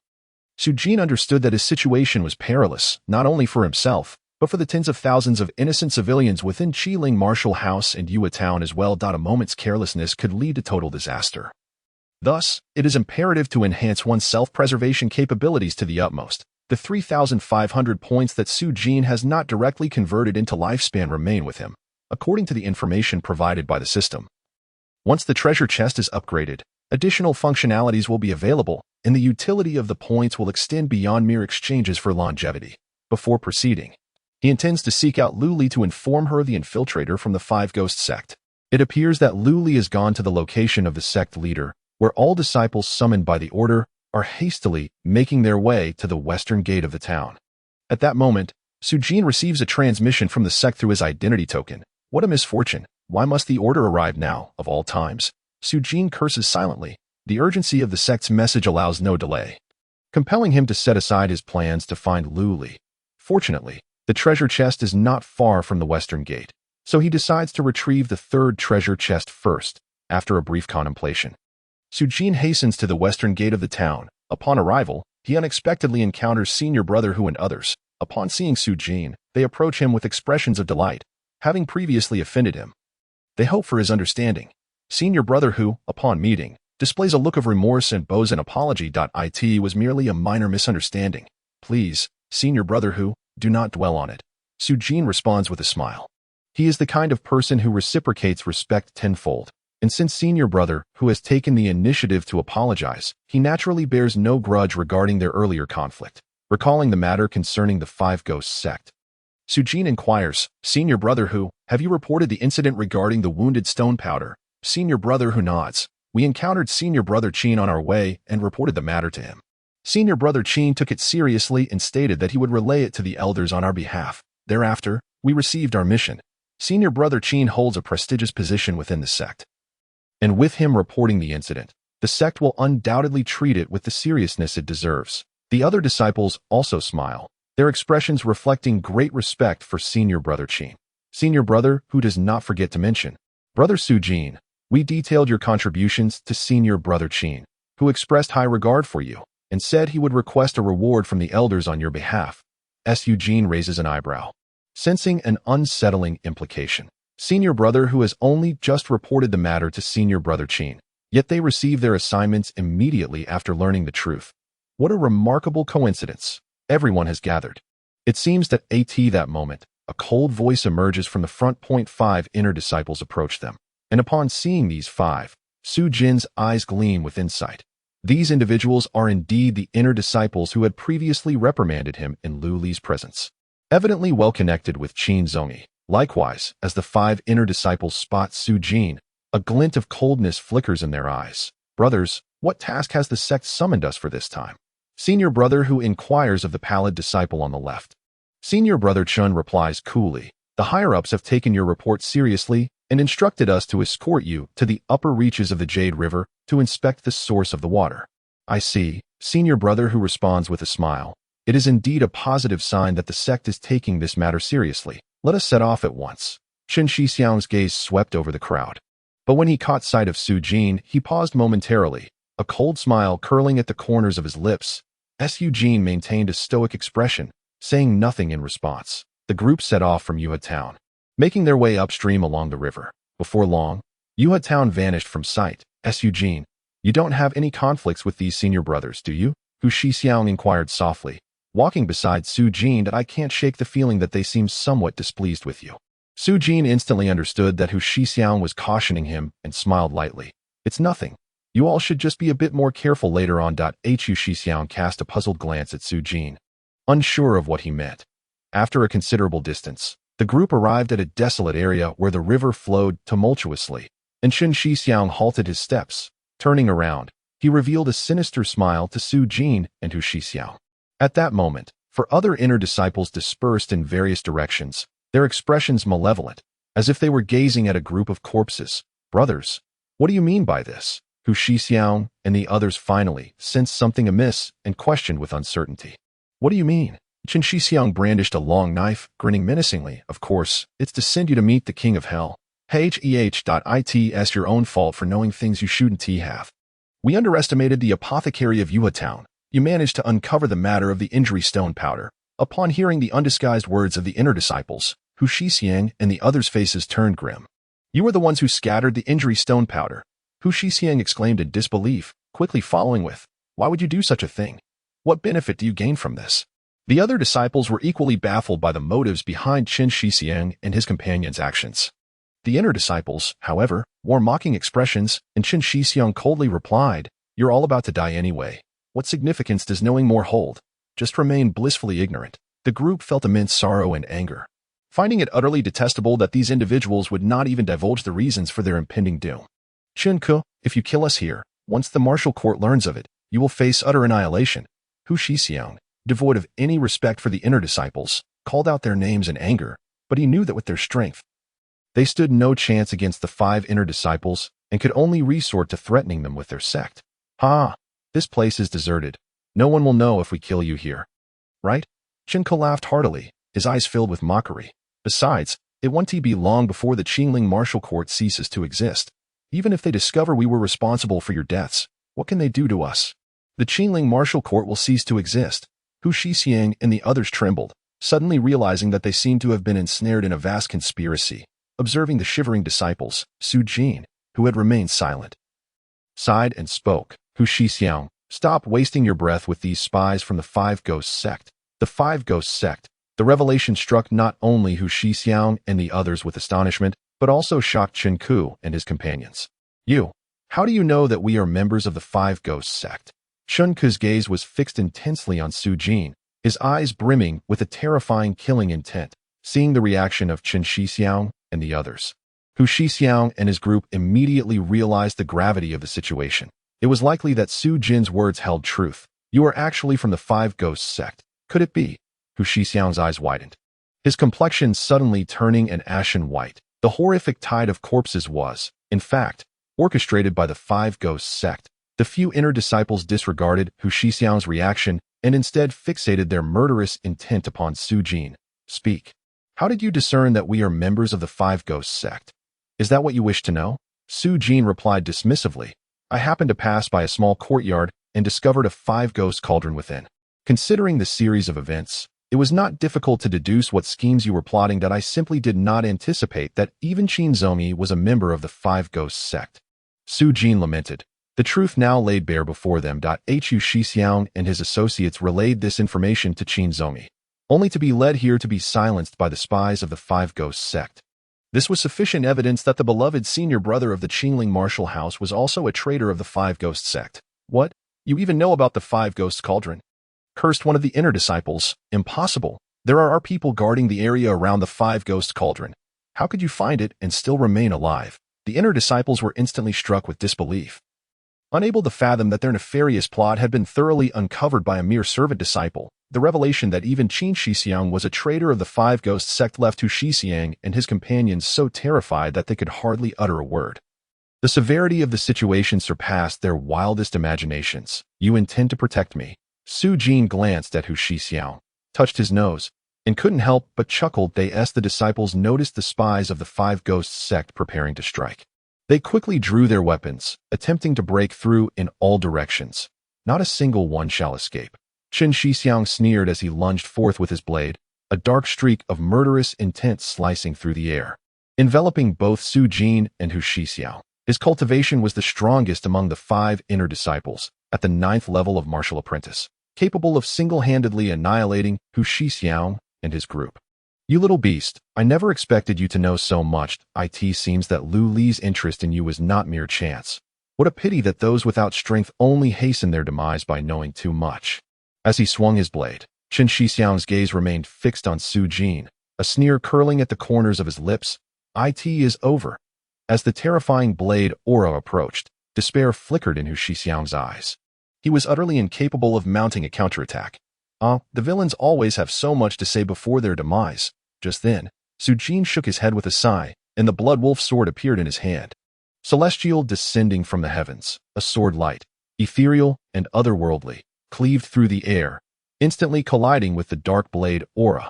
Upon mere contact, the dark blade aura disintegrated, failing to impede the sword light in the slightest. With a resounding poof, the astonishing sword light struck Qin Ke's head. He had no time to react. A look of horror crossed his face as he let out a wild roar, only for his head to be cleaved into oblivion by the sword light. The headless corpse collapsed to the ground. The entire audience froze in a moment of disbelief, their expressions frozen in astonishment. Just moments ago, the two opposing parties were on the brink of a fierce battle. Yet now they stood rooted in place, unable to comprehend the unfolding events. As for me, Su Jin, I began my martial arts training at the tender age of 1, mastered the sword by 3, achieved remarkable prowess by 5, and engaged in life and death struggles by 7. My journey has been unparalleled, undefeated thus far, and solitary as snow. How dare a mere spy from the 5 Ghosts sect challenge me? Su Jin slowly lowered the blood wolf sword, letting out a languid sigh. Exuding an aura of loneliness akin to falling snow, it was finally my moment to shine, and within, Su Jin felt a surge of triumphant laughter. Observing Su Jin's demeanor, Hu Shixiang and the others could indeed sense an overwhelming air of mastery emanating from him. How could this be? He dispatched Chen Kuo with a single stroke. He cannot be Su Jin. He must be an expert sent by the Qingling Martial Academy. We must flee. The remaining 4 spies, utterly terrified, abandoned any thoughts of avenging Chen Kuo and fled without hesitation in the same direction. Chapter 36. The onslaught of the undead. Thinking of escape, Su Jin scoffed coldly, noting that the 4 spies were fleeing in unison, a glint of icy determination flashing in his eyes. Celestial ascendance. With a single step forward, Su Jin gripped the blood wolf sword, transforming into a dazzling beam of sword light that surged forth. The vital energy within him was sufficient to execute celestial ascendance 6 times. With swift precision, several sword lights flickered, and the hapless spies, consumed by their panic, fell beneath Su Jin's blade without surprise. Are you truly Su Jin? Hu Shixiang and the others exhaled in relief, only to be struck with astonishment as they gazed at Su Jin. Their eyes filled with incredulity. This so-called worthless individual, rumored to possess no cultivation, exhibited such formidable strength. It was simply unfathomable. The combined wealth of these 4 inner disciples amounted to an additional 1,000 points for Su Jin, alongside over 100,000 taels and silver notes. The riches of inner disciples were no trifling matter. After attending to these matters, Su Jin, brimming with pride, made his way toward the location of the 3rd treasure chest, which was not far off. He strolled leisurely, unhurried in his approach. However, just as he reached the midway point, a series of tremors reverberated from the earth, reminiscent of 1,000 horses galloping in silence. As the sky suddenly darkened ominously, Su Jin's heart sank. Turning to look, he gasped in horror. Good heavens! A vast horde of undead surged toward Yuhei town like a relentless tidal wave. The onslaught of the undead was upon us. Curse it! Run! Faced with the true terror of the undead tide, Su Jin realized just how formidable it truly was. No wonder the Qingling Martial Academy had mobilized nearly their entire sect with such caution. Without a moment's hesitation, he sprinted wildly toward the 3rd treasure chest. Yuhei town. The horde is here. Impossible. How could the undead arrive so swiftly?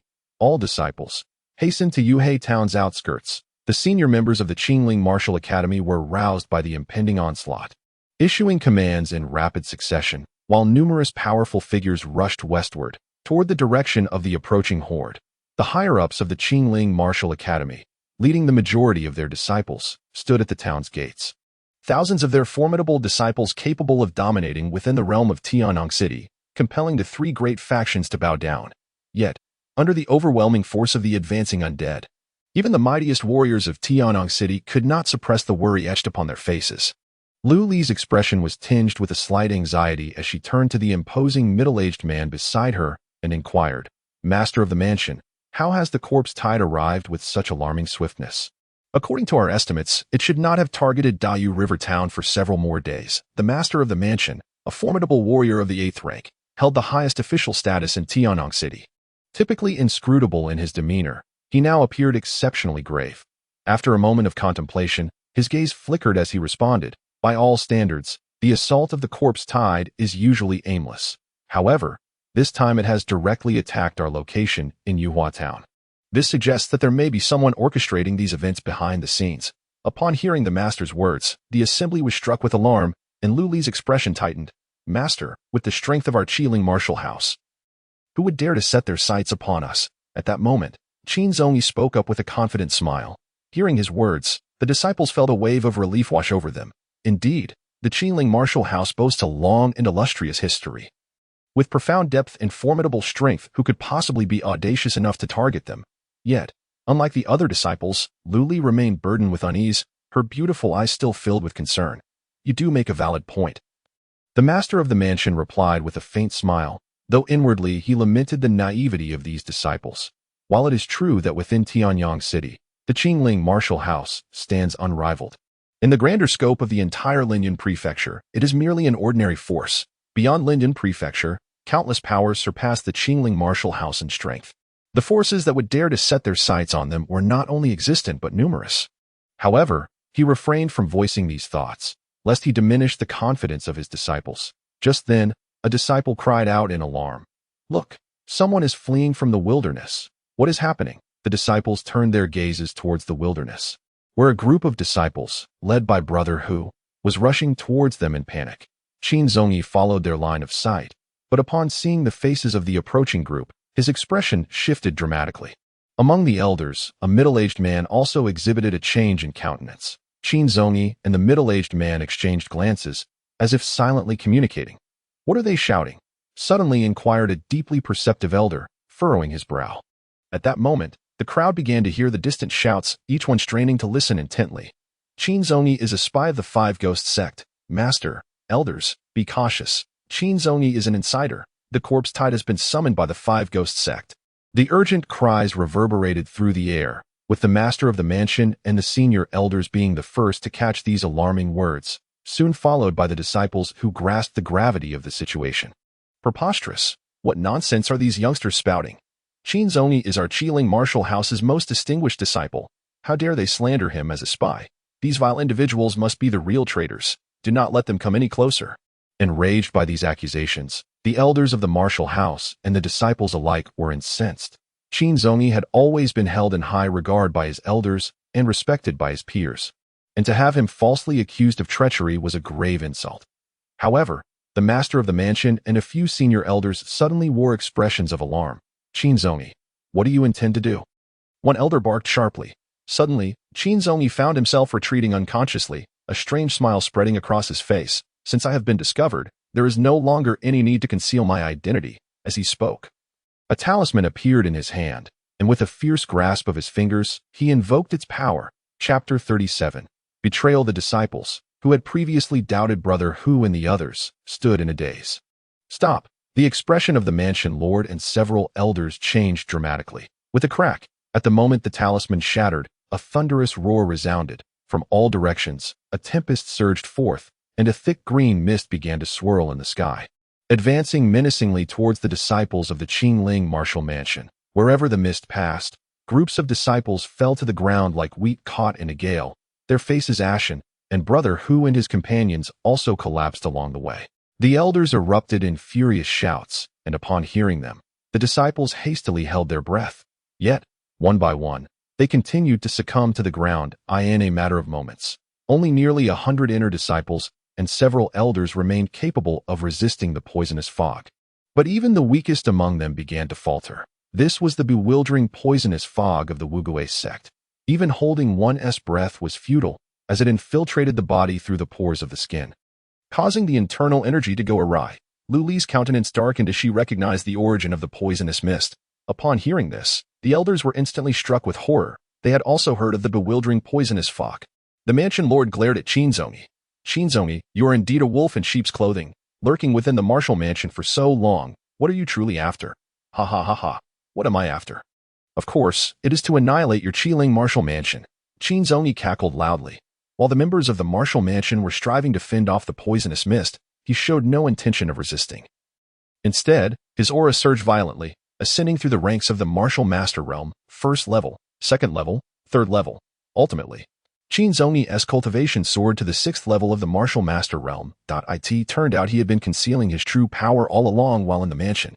The members of the martial mansion gazed in shock at Qin Zongyi's genuine cultivation, their faces paling in disbelief. With such power, only 2 or 3 individuals in the Qingling martial mansion could hope to suppress him. "Wretched scoundrel, the mansion has treated you well, yet you repay kindness with malice. Today, I shall eradicate you." The middle-aged man who had previously exchanged glances with Qin Zongyi stepped forth, his demeanor righteous, as he vehemently rebuked him. At the same time, he unsheathed a long sword, exuding a sharp aura. "Elder Yun, swiftly eliminate this traitor. Hurry, for I fear he harbors further schemes." The elders bellowed in righteous indignation. "Elder Yun, a formidable figure at the 7th level of the martial master realm. Ranked just below the mansion lord, and dispatching this traitor would be a trivial task. Die! Elder Yun shouted fiercely. Without hesitation, he swung his sword towards Qin Zongi, observing Elder Yun's merciless strike. The mansion lord and the other elders could not help but reveal a tinge of regret. After all, Qin Zongi had been their disciple for many years, and witnessing his impending demise stirred their hearts. However, to everyone's astonishment, at the very moment Elder Yun swung his sword, he unexpectedly altered its trajectory, targeting none other than the mansion lord himself. Stop! What are you doing? The elders erupted in outrage, their eyes filled with fury. You are a traitor as well, the lord of the manor bellowed in disbelief. Unable to fathom that even Elder Yun had betrayed the Qingling martial manor, the sword descended with lethal intent, catching the lord unawares and unprepared for defense, leaving him with no means of escape. Yet, being a seasoned 8th-tier martial artist, the lord's combat experience came to the fore. Faced with the oncoming strike, he remained steadfast, channeling his inner energy into his palm, which transformed into a swirling vortex of power. With a decisive strike, his energy morphed into a soaring eagle, hurtling towards Elder Yun's vital points. Should Elder Yun's sword find its mark, even if it were to slay the lord, he would undoubtedly be met with a devastating counterstrike. Elder Yun's expression shifted dramatically as he swiftly evaded the lord's attack, the subtle change causing his own strike to veer off course, leaving a substantial wound on the lord, but ultimately missing the crucial target. Truly, the lord was formidable. Witnessing the injury inflicted upon him, Elder Yun did not hesitate to retreat. Death! Roared the other elders, unleashing a torrent of lethal moves aimed at Elder Yun. However, a hint of mockery flickered across Elder Yun's face. Kill! The Qingling martial manor shall be annihilated today. At that moment, several elders unexpectedly turned against their companions, while dozens of inner disciples suddenly attacked those beside them. Yet, this was an upgrade task treasure chest that could not be forsaken at any cost. I will risk it all. Su Jin gritted his teeth and hastened his ascent to the mountainside. The tide of corpses surged forth, rapidly approaching the base of the mountain. Su Jin reached a nest about 10 paces wide on the mountainside. He sensed a terrifying aura lingering within the nest, indicating the presence of a beast of martial artist caliber. The treasure chest lay on a branch at the very center of the nest. It seems these corpse demons have unwittingly aided me, Su Jin mused, bemusely observing the approaching horde. The residual aura within the nest unmistakably belonged to a formidable avian beast. Had it not been for the tide of corpses, Su Jin would have had to prepare for a confrontation with the powerful creature.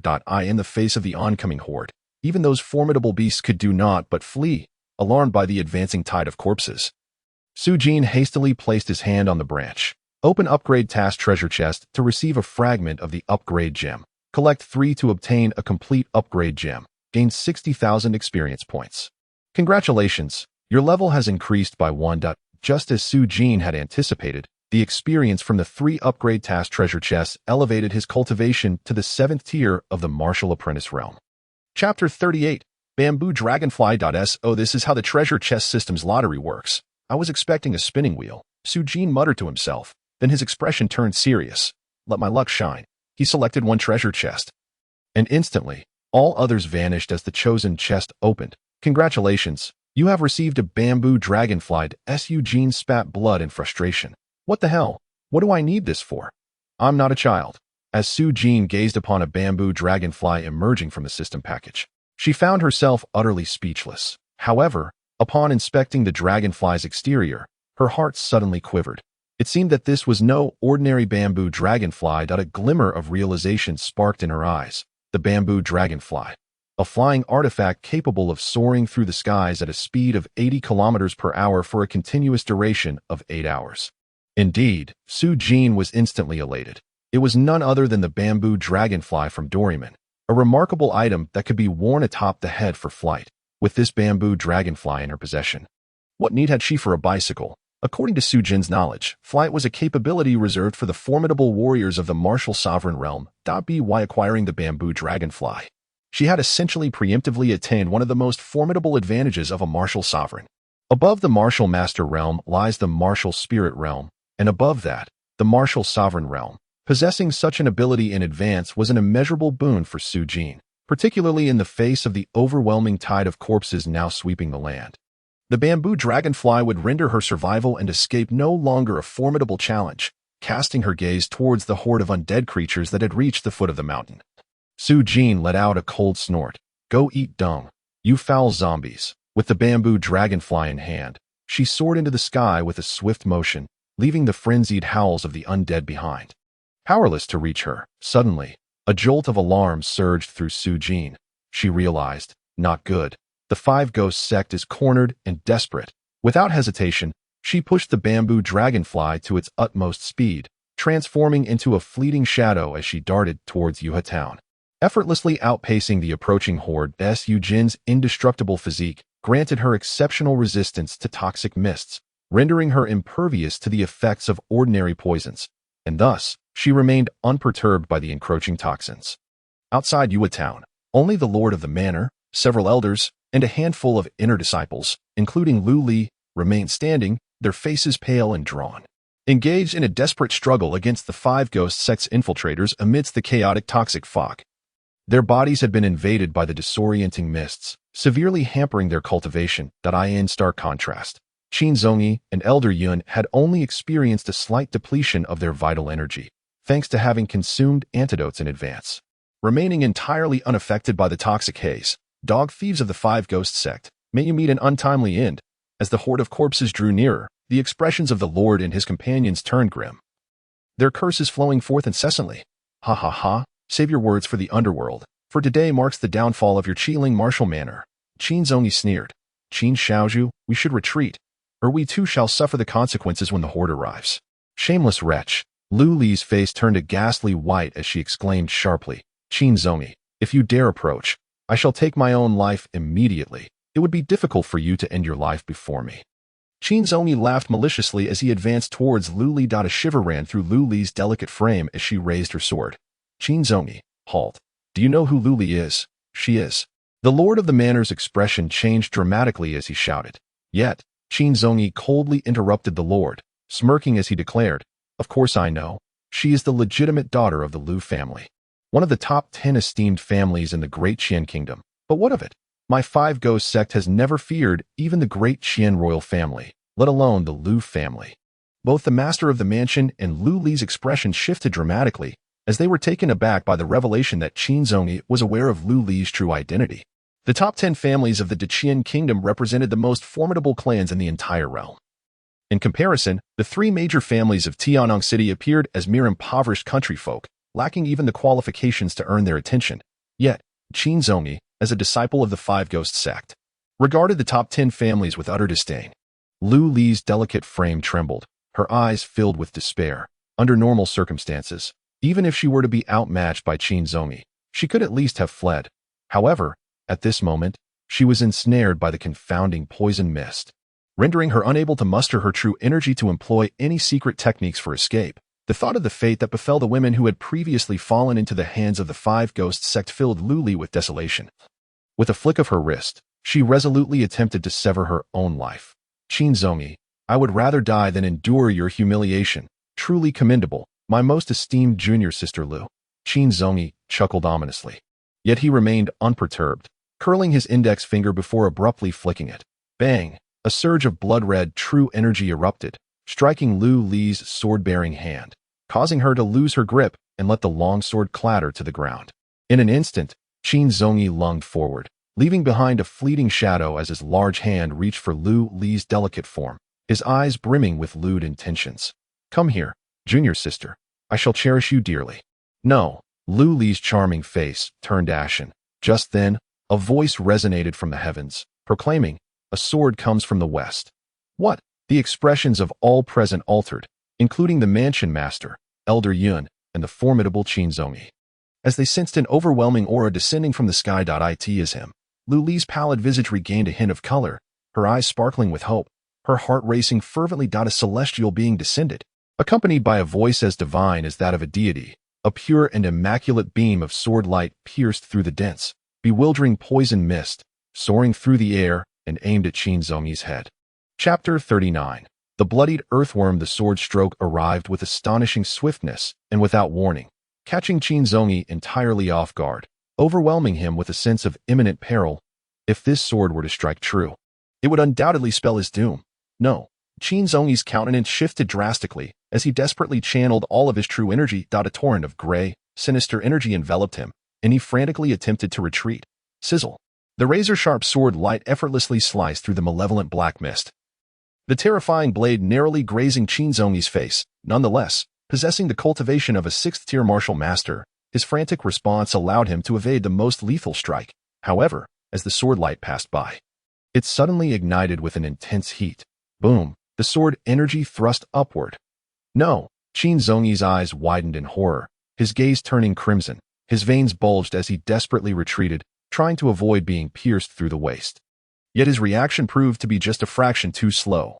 Ultimately, his legs were exposed between the sword's arc sizzle. A bloodied earthworm was severed cleanly in two. The sword's momentum dissipated, revealing a figure standing protectively in front of Lu Li. Ah! Qin Zongyi let out a hysterical scream, and although he had narrowly escaped a certain death, at this moment he felt more wretched than dead, his eyes betraying boundless resentment and despair. Young master. At that moment, Elder Yun and the other 5 spies from the Ghost sect finally reacted, frantically rushing forward to assist. Su Jin, it truly is you, Lu Li exclaimed, her face lighting up with surprise as she beheld that silhouette. Despite her tone being so arrogant, a hint of disappointment flickered in Su Jin's eyes. That previous strike, he had unleashed the full force of his energy through a sneak attack with the technique known as celestial flight, which was his most powerful move, yet it had failed to deliver a fatal blow to Qin Zong. It was now even less likely that he could kill him. After swallowing a small elixir, he felt his energy restored to its peak, bringing him a measure of reassurance. Even if he could not slay Qin Zongyi, at least escaping would be effortless. Upon hearing Su Jin's words, everyone instinctively turned to look, collectively inhaling sharply. Even Elder Yun and the others felt a chill run through them, their hearts gripped by a sudden fear. This boy had actually turned Qin Zongyi into a eunuch. It was a sight too disgraceful to behold. Lu Li's delicate face flushed with embarrassment, yet she couldn't suppress a surge of satisfaction at the thought that Qin Zongyi, who had dared to covet her, was now facing retribution. Kill him. Kill this little beast. Qin Zongyi screamed in a frenzy, having suffered the loss of his most vital part, severed by a mere servant disciple, driving him to the brink of madness. Elder Yun swiftly reacted, applying pressure to the pressure points around Qin Zongyi's wound to stabilize his condition. Young master, quickly circulate your energy to suppress it. Suddenly casting a cold glance at Su Jin, Elder Yun's eyes glinted with a chilling murderous intent. However, the earlier strike had instilled a sense of caution in him, preventing any rash actions. He barked fiercely, "You brat! Who are you to injure our sect's young master?" Su Jin maintained a stern countenance, an aura of tranquility enveloping him as he coldly replied, "You are not worthy to know my name. You seek death?" Elder Yun seethed with fury, and as he spoke, his large hand reached out towards Su Jin. Instantly, a torrent of surging energy erupted from his fingers, a grotesque, blood-red claw shadow descending upon Su Jin. Intent on ensnaring him. Su Jin's expression shifted. Facing a 7th-tier martial master, whose strength far surpassed his own, he dared not confront it head-on. He immediately unleashed celestial flight once more, swinging his sword toward Elder Yun. However, under the weight of the blood-red claw, his sword light merely delayed Elder Yun's attack for an instant before crumbling to dust. Su Jin was forced to retreat abruptly, narrowly evading the onslaught. Boom! Just as he moved away, the ground erupted in a violent explosion, dust flying everywhere. Little beast, you are merely at the 7th tier of martial apprentice. Elder Yun, now discerning the truth of Su Jin's capabilities, breathed a sigh of relief, while a glint of greed sparked in his eyes. The sword technique you just employed is quite remarkable. Hand it over, and I shall spare your life. Hand over your nonsense. You fool, Su Jin cursed vehemently, yet he understood he was no match for Elder Yun. Even with a sneak attack, he had failed to kill Qin Zongyi, let alone someone whose cultivation surpassed Qin Zongyi's. He inwardly contemplated that it seemed the time to flee had come. Elder Yun was infuriated. He had never been insulted in such a manner before. He snarled, "Little beast, once you fall into my hands, I shall see how I can concoct your demise." His aura suddenly surged with ferocity as his figure thunderously charged towards Su Jin. With that single advance, the air itself seemed to explode, akin to a tank barreling down upon Su Jin, exuding an utterly terrifying momentum. Be careful. Lu Li's expression shifted dramatically, recognizing the murderous intent emanating from Elder Yun. This strike would have been difficult to withstand even at her peak. Go eat shit. Su Jin, however, remained undaunted, as the bamboo dragonfly whisked him swiftly into the skies. This, Elder Yun's attack met only empty air, revealing his figure, his face instantly transforming in disbelief as he beheld the scene before him. The high-ranking members of the Qingling Martial Academy also trembled, each unable to comprehend the sight. Martial, sect, realm. The spies of the Wuguwei sect gazed up at Su Jin in the heavens, shouting each word with great difficulty. At that moment, Qinzongyi, who was meditating to suppress his injuries, turned pale, fear evident in his eyes. Impossible. Only a martial sect master can soar through the skies. This is common knowledge among martial artists. Witnessing Su Jin ascend into the air, everyone promptly regarded him as a martial sect master. Only Lu Li, amidst her astonishment, felt a twinge of doubt. She was acutely aware that Su Jin was not a martial sect master. Yet at this moment, he was exhibiting a supernatural ability reserved for such masters. How could it be? A martial sect master. Flee. Elder Yun's face drained of color. He failed to contemplate that Su Jin was not his adversary, and was instead paralyzed by fear at this extraordinary spectacle. Chapter 40. What vastness! Su Jin descended back to the ground, silently relieved that Elder Yun and the others had been frightened away. Otherwise, he would have been able to escape only with Lu Li. As he touched down, the Academy's leader and others approached him with utmost respect. Thank you for your life-saving grace, esteemed senior. Such kindness will forever be etched in the hearts of us at the Qingling Martial Academy. In the presence of this seemingly martial sect master, the Academy leader dared not show the slightest hint of disrespect. These individuals, however, had already dismissed the encroaching tide of corpses from their minds. With a martial sect master present, such a trivial horde posed no threat to one of that caliber. Su Jin found it amusing. The leader of the Qingling Martial Academy, who usually held himself aloof and rarely met him, was now exhibiting such deference. He quickly realized that his recent flight had led to this misunderstanding and clarified, "Leader, I am merely a menial disciple of the Qingling Martial Academy, not your esteemed senior." The leader chuckled awkwardly. "Esteemed senior, do not jest. I understand that individuals of your caliber often prefer to conceal their identities and masquerade as outer disciples of the Academy. It must be your penchant. If you enjoy such subterfuge, we would never dare to take offense." The elder behind the leader nodded in sycophantic agreement, secretly elated that such a powerful figure was hidden within the Qingling Martial Academy. Who would dare to confront them in the future? Su Jin regarded the expressions of the high-ranking members with some exasperation and was about to explain further when Lu Li interjected.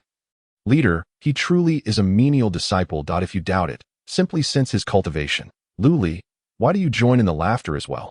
Could it be that you are acquainted with this esteemed elder?" The lord of the manor cast a sidelong glance at Lu Li, who had just been rescued by Su Jin. In his mind, he immediately assumed a profound connection between Su Jin and Lu Li.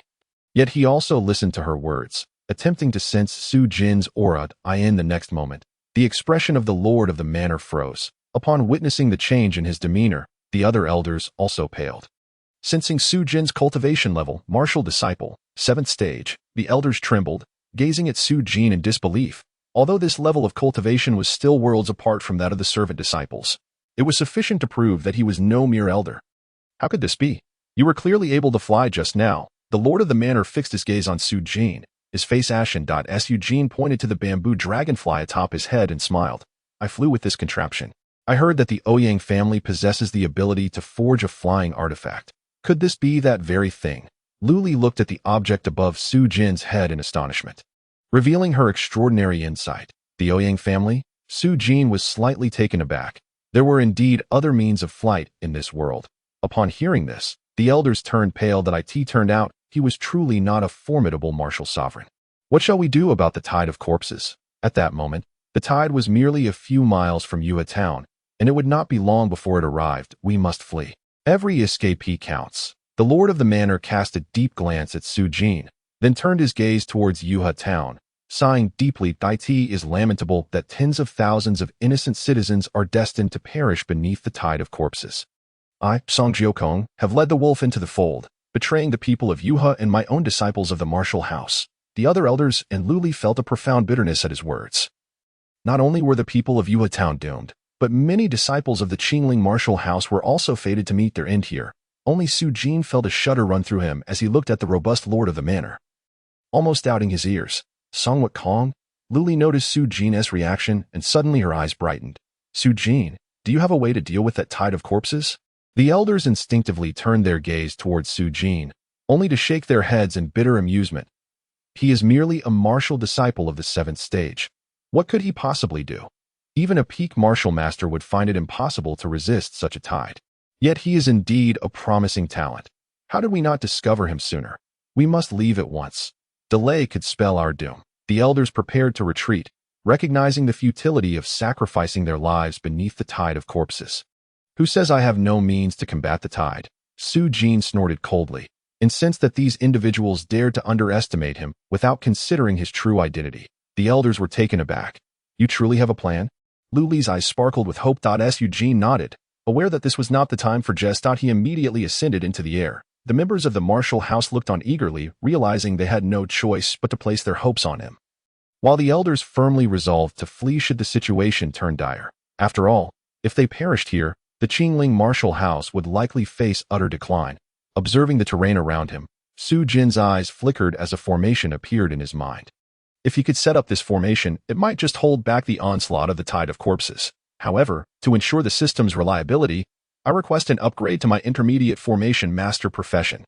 The system prompts that upgrading to an intermediate formation master will deduct 4,000 points from your score. The Xuanwu Town Demon Suppression Great Formation. A glimmer of brilliance flashed in Su Jin's eyes, and he immediately discerned the most suitable formation to arrange at this moment. Whoosh! Su Jin soared in a particular direction. What is he doing? As the elders watched Su Jin darting about, they grew perplexed.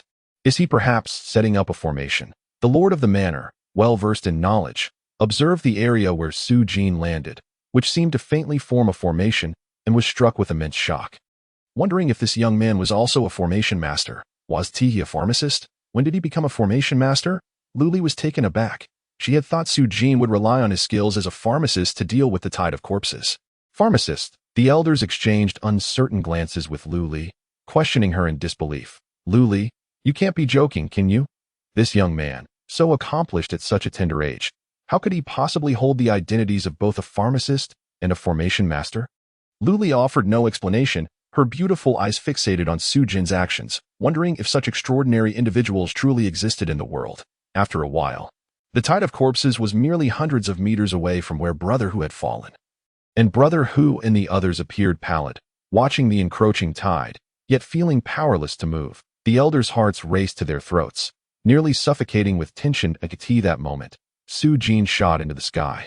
Hovering directly above, Xuanwu Town Demon Suppression. Condense. Su Jin produced the formation stone he had acquired earlier, and with a vigorous clap of his hand, a profoundly mysterious mark flew forth from the formation stone. Several miles away from Yue Town, within a mountain forest, Qin Zongi, Elder Yun, and a group of spies were hiding, gazing toward the direction of Yue Town, their faces filled with resentment. Years of planning had been disrupted by the sudden emergence of a martial sovereign-level expert, and no one would accept such a fate. Qin Zongi's expression was particularly grim, filled with malice. He had permanently lost his manhood, and his hatred for Su Jin had reached unprecedented levels, surpassing that of all others. Staring at the direction of Yue Town, Qin Zongi fixed his gaze on Su Jin high in the sky, suddenly roaring, "Yin Kong! Wait! If that little brat is a martial sovereign expert, how could he let us go? How could we possibly escape?" Elder Yun sighed deeply. "Young master, only a martial sovereign-level expert can fly. That is an undeniable truth." However, upon hearing Qin Zongi's words, Elder Yun's thoughts began to stir. If Su Jin truly possessed martial sovereign cultivation, they indeed had no chance of escaping. Elder Yun had witnessed the terrifying power of martial sovereigns firsthand. It was something they could not contend with. Have you forgotten that there are certain magical artifacts in this world that enable flight? That young man may have ascended into the sky, thanks to such an artifact that I suspect we have simply been intimidated by him. Qin Zongi shouted angrily, increasingly convinced that something was amiss. For they could not possibly escape from a martial sovereign's grasp, unless the opponent was not truly a martial sovereign. Elder Yun hesitated for a moment, beginning to doubt Su Jin's strength as he glanced toward the direction of Yue Town, where a small dark figure hovered in the air. Clearly Su Jin. Elder Yun spoke in a deep voice. If this individual is not a martial sovereign, then beneath the tide of corpses, the Qingling martial house is undoubtedly doomed. Such a multitude of undead fiends cannot be dealt with even by those of the martial spirit realm. Upon hearing this, the spies could hardly conceal their anticipation as they gazed towards Yue Town. Should the Qingling martial house perish beneath the onslaught of the corpses, their mission would not be deemed a failure. Qin Zongi, however, was seething with rage. What did it matter if the mission succeeded? He had initially harbored hopes of claiming Luli, Yet now he found himself bereft not only of Lu Li but also of his manhood. The mere thought of it caused his resentment towards Su Jin to surge uncontrollably. His teeth ground together audibly. "Beast, if you were not a martial sovereign, I would personally enjoy tormenting you to death." At that moment, everyone beheld Su Jin in the sky, who, with a swift clap of her hands, summoned forth 16 massive pillars of light that shot skyward, piercing the clouds and ultimately converging into a colossal wall of light that enveloped the entire Yuha town. Elder Yun was momentarily stunned, and both Qin Zongi and the spies were taken aback. A formation, such an extraordinarily powerful formation, with their discerning eyes, they immediately recognized it as a formidable array, and the one capable of deploying such a formation could not possibly be of ordinary strength. Elder Yun's complexion began to pale. His previous doubts regarding Su Jin were instantly obliterated in his eyes. Su Jin had now unequivocally proven herself to be a martial sovereign, leaving him no room for any lingering thoughts of defiance. "Young master, we must leave at once." Elder Yun urgently glanced at Qin Zongi, only to find no trace of him. "The young master has fled." Several spies who had not yet escaped pointed towards the distance, and Elder Yun followed their gaze, nearly cursing in frustration. There, he saw Qin Zongi's figure transform into a streak of blood light, hastily fleeing, clearly employing the escape technique of the Five Ghosts sect. Chapter 41. The Conspiracy Behind Boom. Countless ferocious undead fiends surged forward with relentless speed, only to crash against the wall of light, shattering into countless pieces. At the moment of contact, some weaker corpses were observed to dissolve entirely, while the more powerful ones emitted piercing cries of agony, suffering immensely. In an instant, all the undead were repelled beyond the formation. "Splendid! We have survived. We have indeed survived." An eruption of cheers filled the air, both from the disciples ensnared by the disorienting miasma and the elders. The housemaster could not help but wipe the sweat from his brow, the weight of his earlier concerns finally alleviated. Gazing down from the heights at Su Jin, the housemaster's eyes shimmered with excitement. "Heaven has blessed our Qiling martial house with such an extraordinary talent, rescuing us from peril." Su Jin.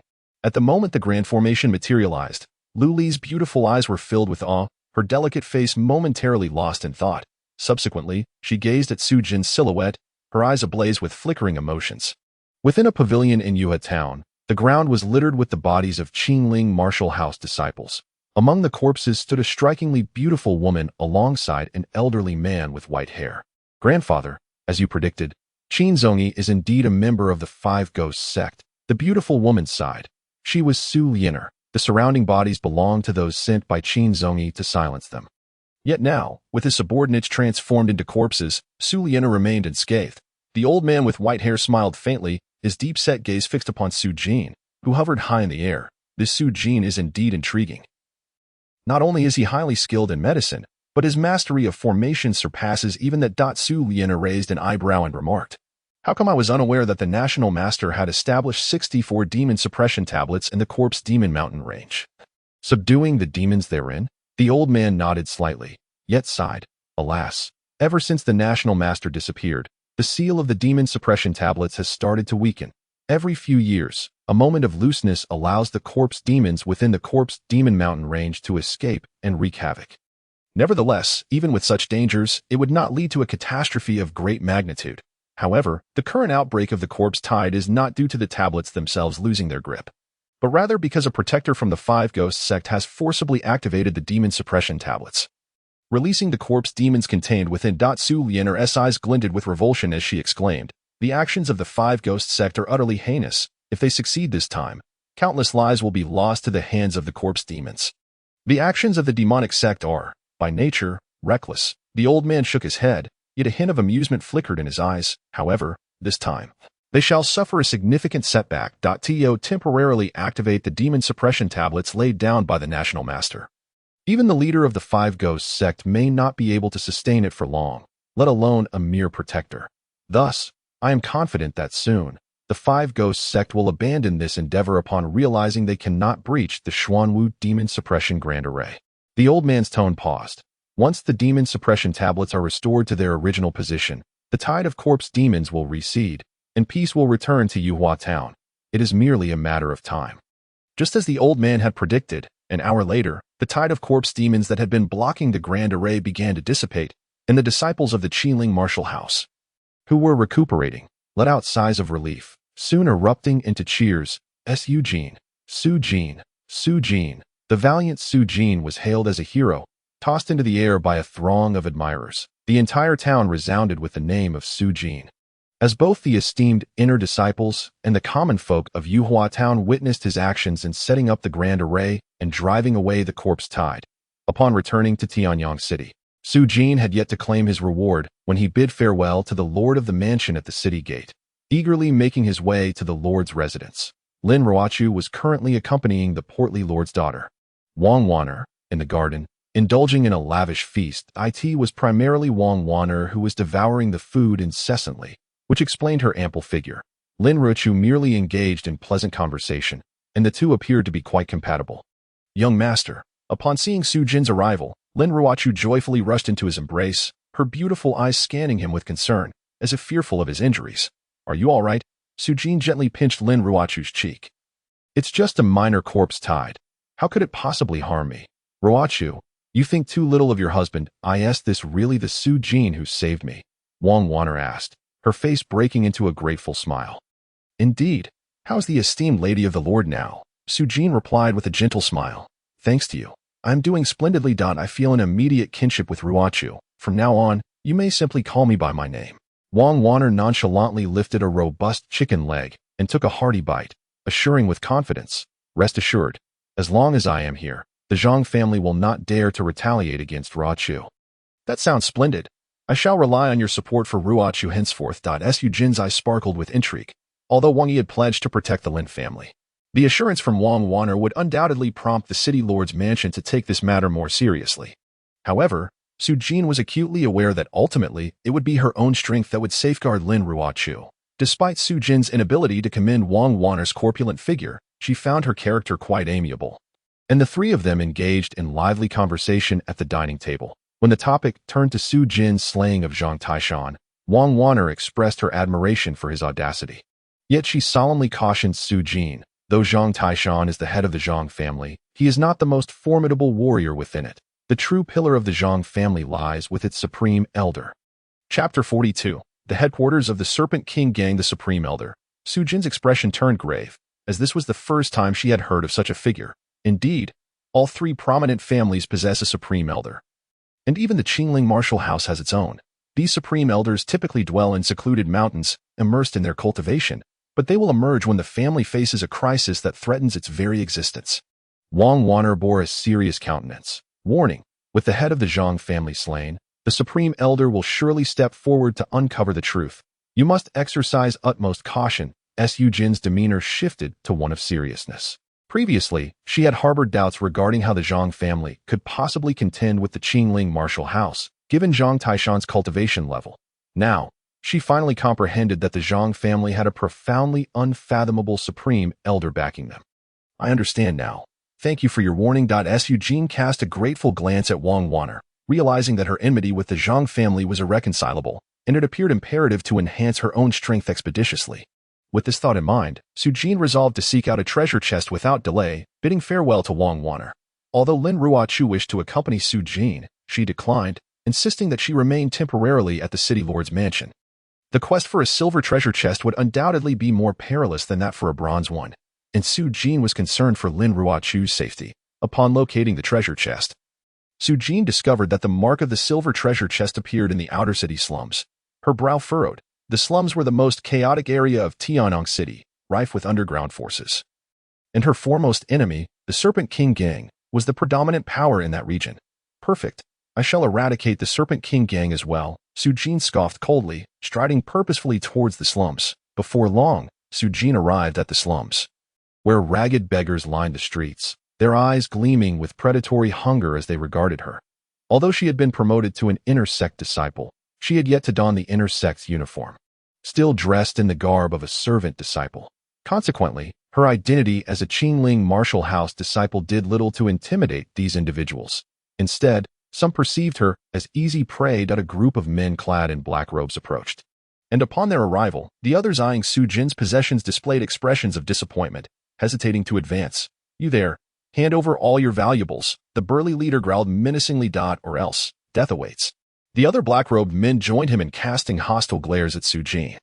"Are you members of the Serpent King gang?" Su Jin recognized their attire and calmly remarked, "Since you are aware of the identities of the gentlemen here, it would be prudent to surrender your belongings, lest you invite unnecessary suffering upon yourselves." The burly man with dark skin let out a cold laugh, thinking to himself that it was fortuitous the lad was aware of the Serpent King gang, thus sparing him the trouble of further explanation.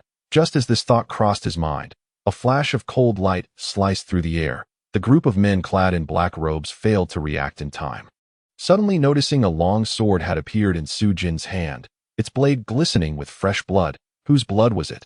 The black-robed men were momentarily stunned, only to widen their eyes in horror as they discovered deep gashes appearing on their own throats. In an instant, disbelief washed over their faces, and they collapsed to the ground, lifeless. Silence enveloped the scene. The onlookers along the street, initially harboring ill intentions, now turned pale with fear, casting terrified glances at Su Jin. Fortunately, they had refrained from intervening, for had they done so, they would have met the same grim fate. If this individual could slay members of the Serpent King gang, what chance did they stand? Su Jin cast a fleeting glance at the fallen corpses, snorted disdainfully, and continued towards the treasure chest. Approximately 5 minutes later, he arrived at the entrance of an imposing and opulent mansion, nestled within a slum. This luxurious abode was patrolled by numerous fierce-looking black-robed men accompanied by vicious dogs. The impoverished citizens in the vicinity dared not approach. Above the grand entrance hung a plaque emblazoned with the words Serpent King Gang. The silver treasure chest was located right within the premises of the Serpent King Gang. A smirk danced on Su Jin's lips. He had originally intended to retrieve the treasure chest before annihilating the gang, but it now seemed unnecessary.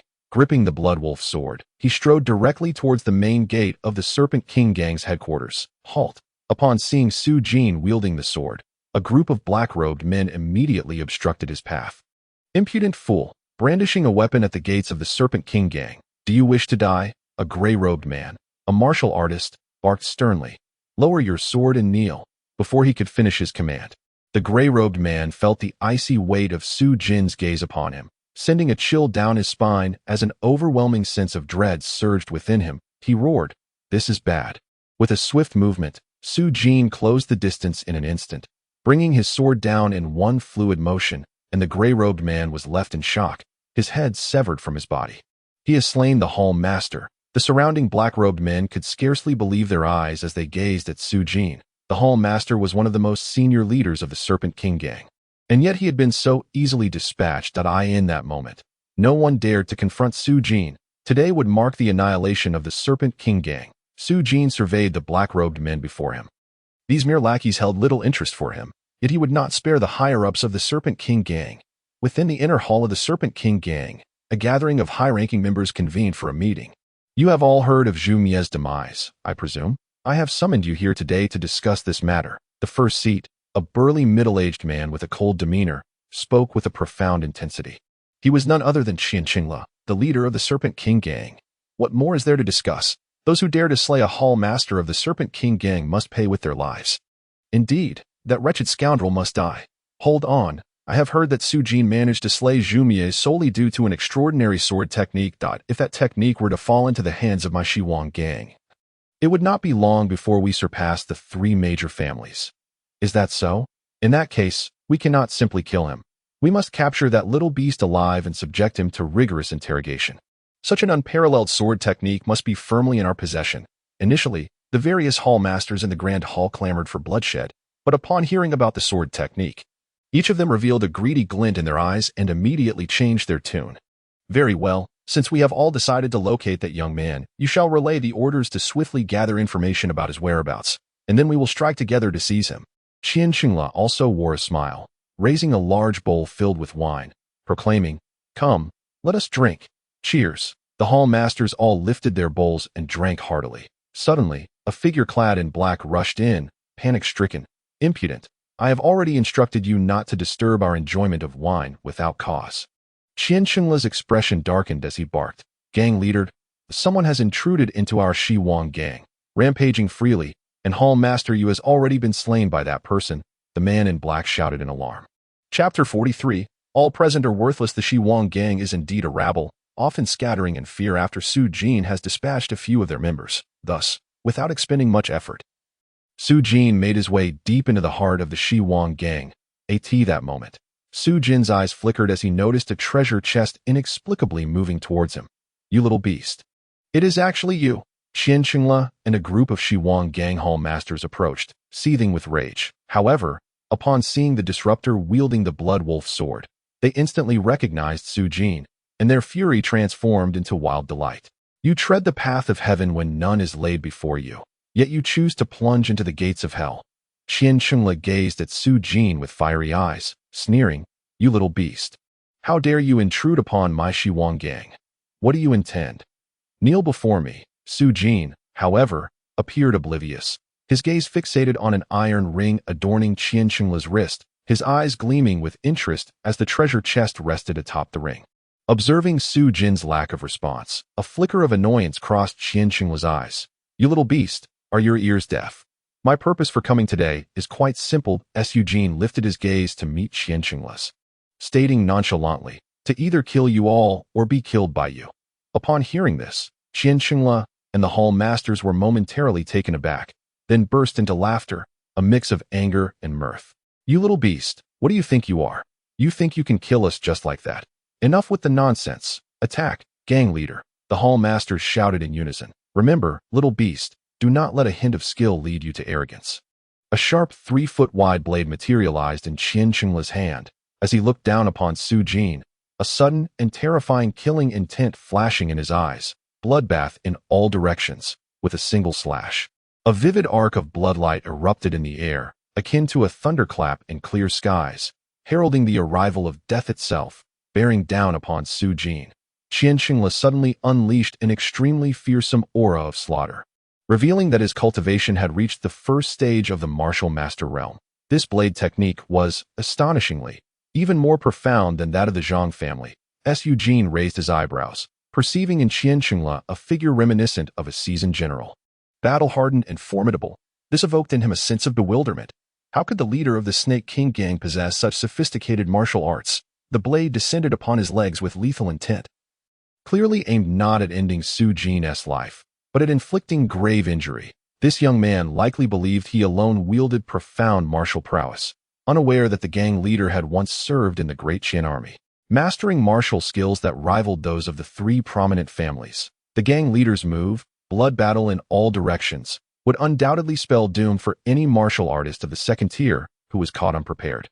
This young man was already rendered a cripple. Meanwhile, the hall masters exchanged knowing smiles, their gazes fixed on Su Jin as though he were already a corpse.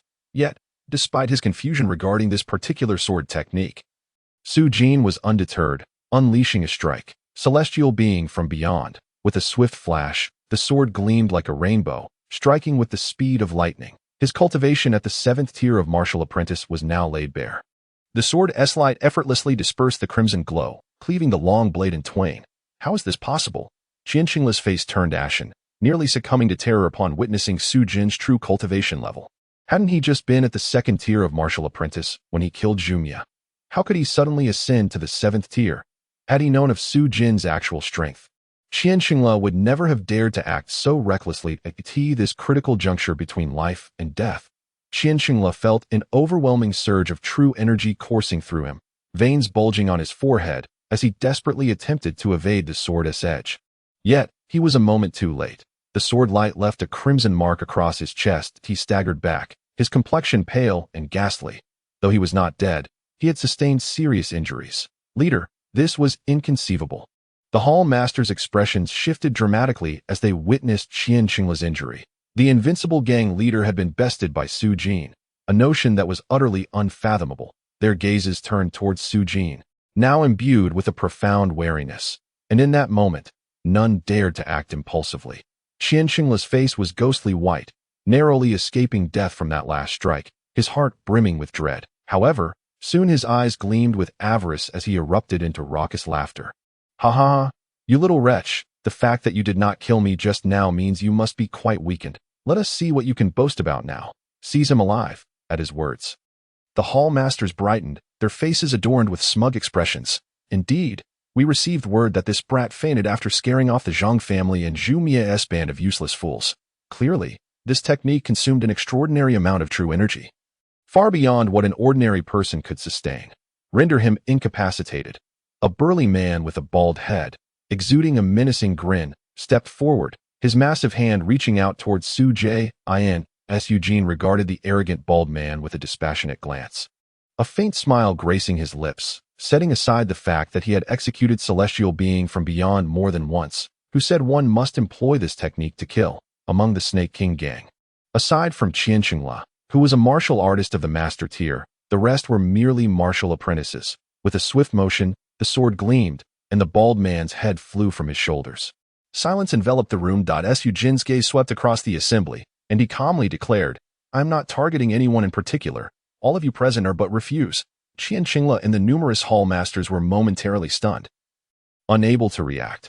But soon their expressions transformed into collective fury, overshadowed by a profound sense of dread. With a single, decisive strike, Su Jin had severely wounded Qianqingla, and with a mere flick of his sword, he had slain one of the hall masters. It finally dawned upon them that they were no match for Su Jin.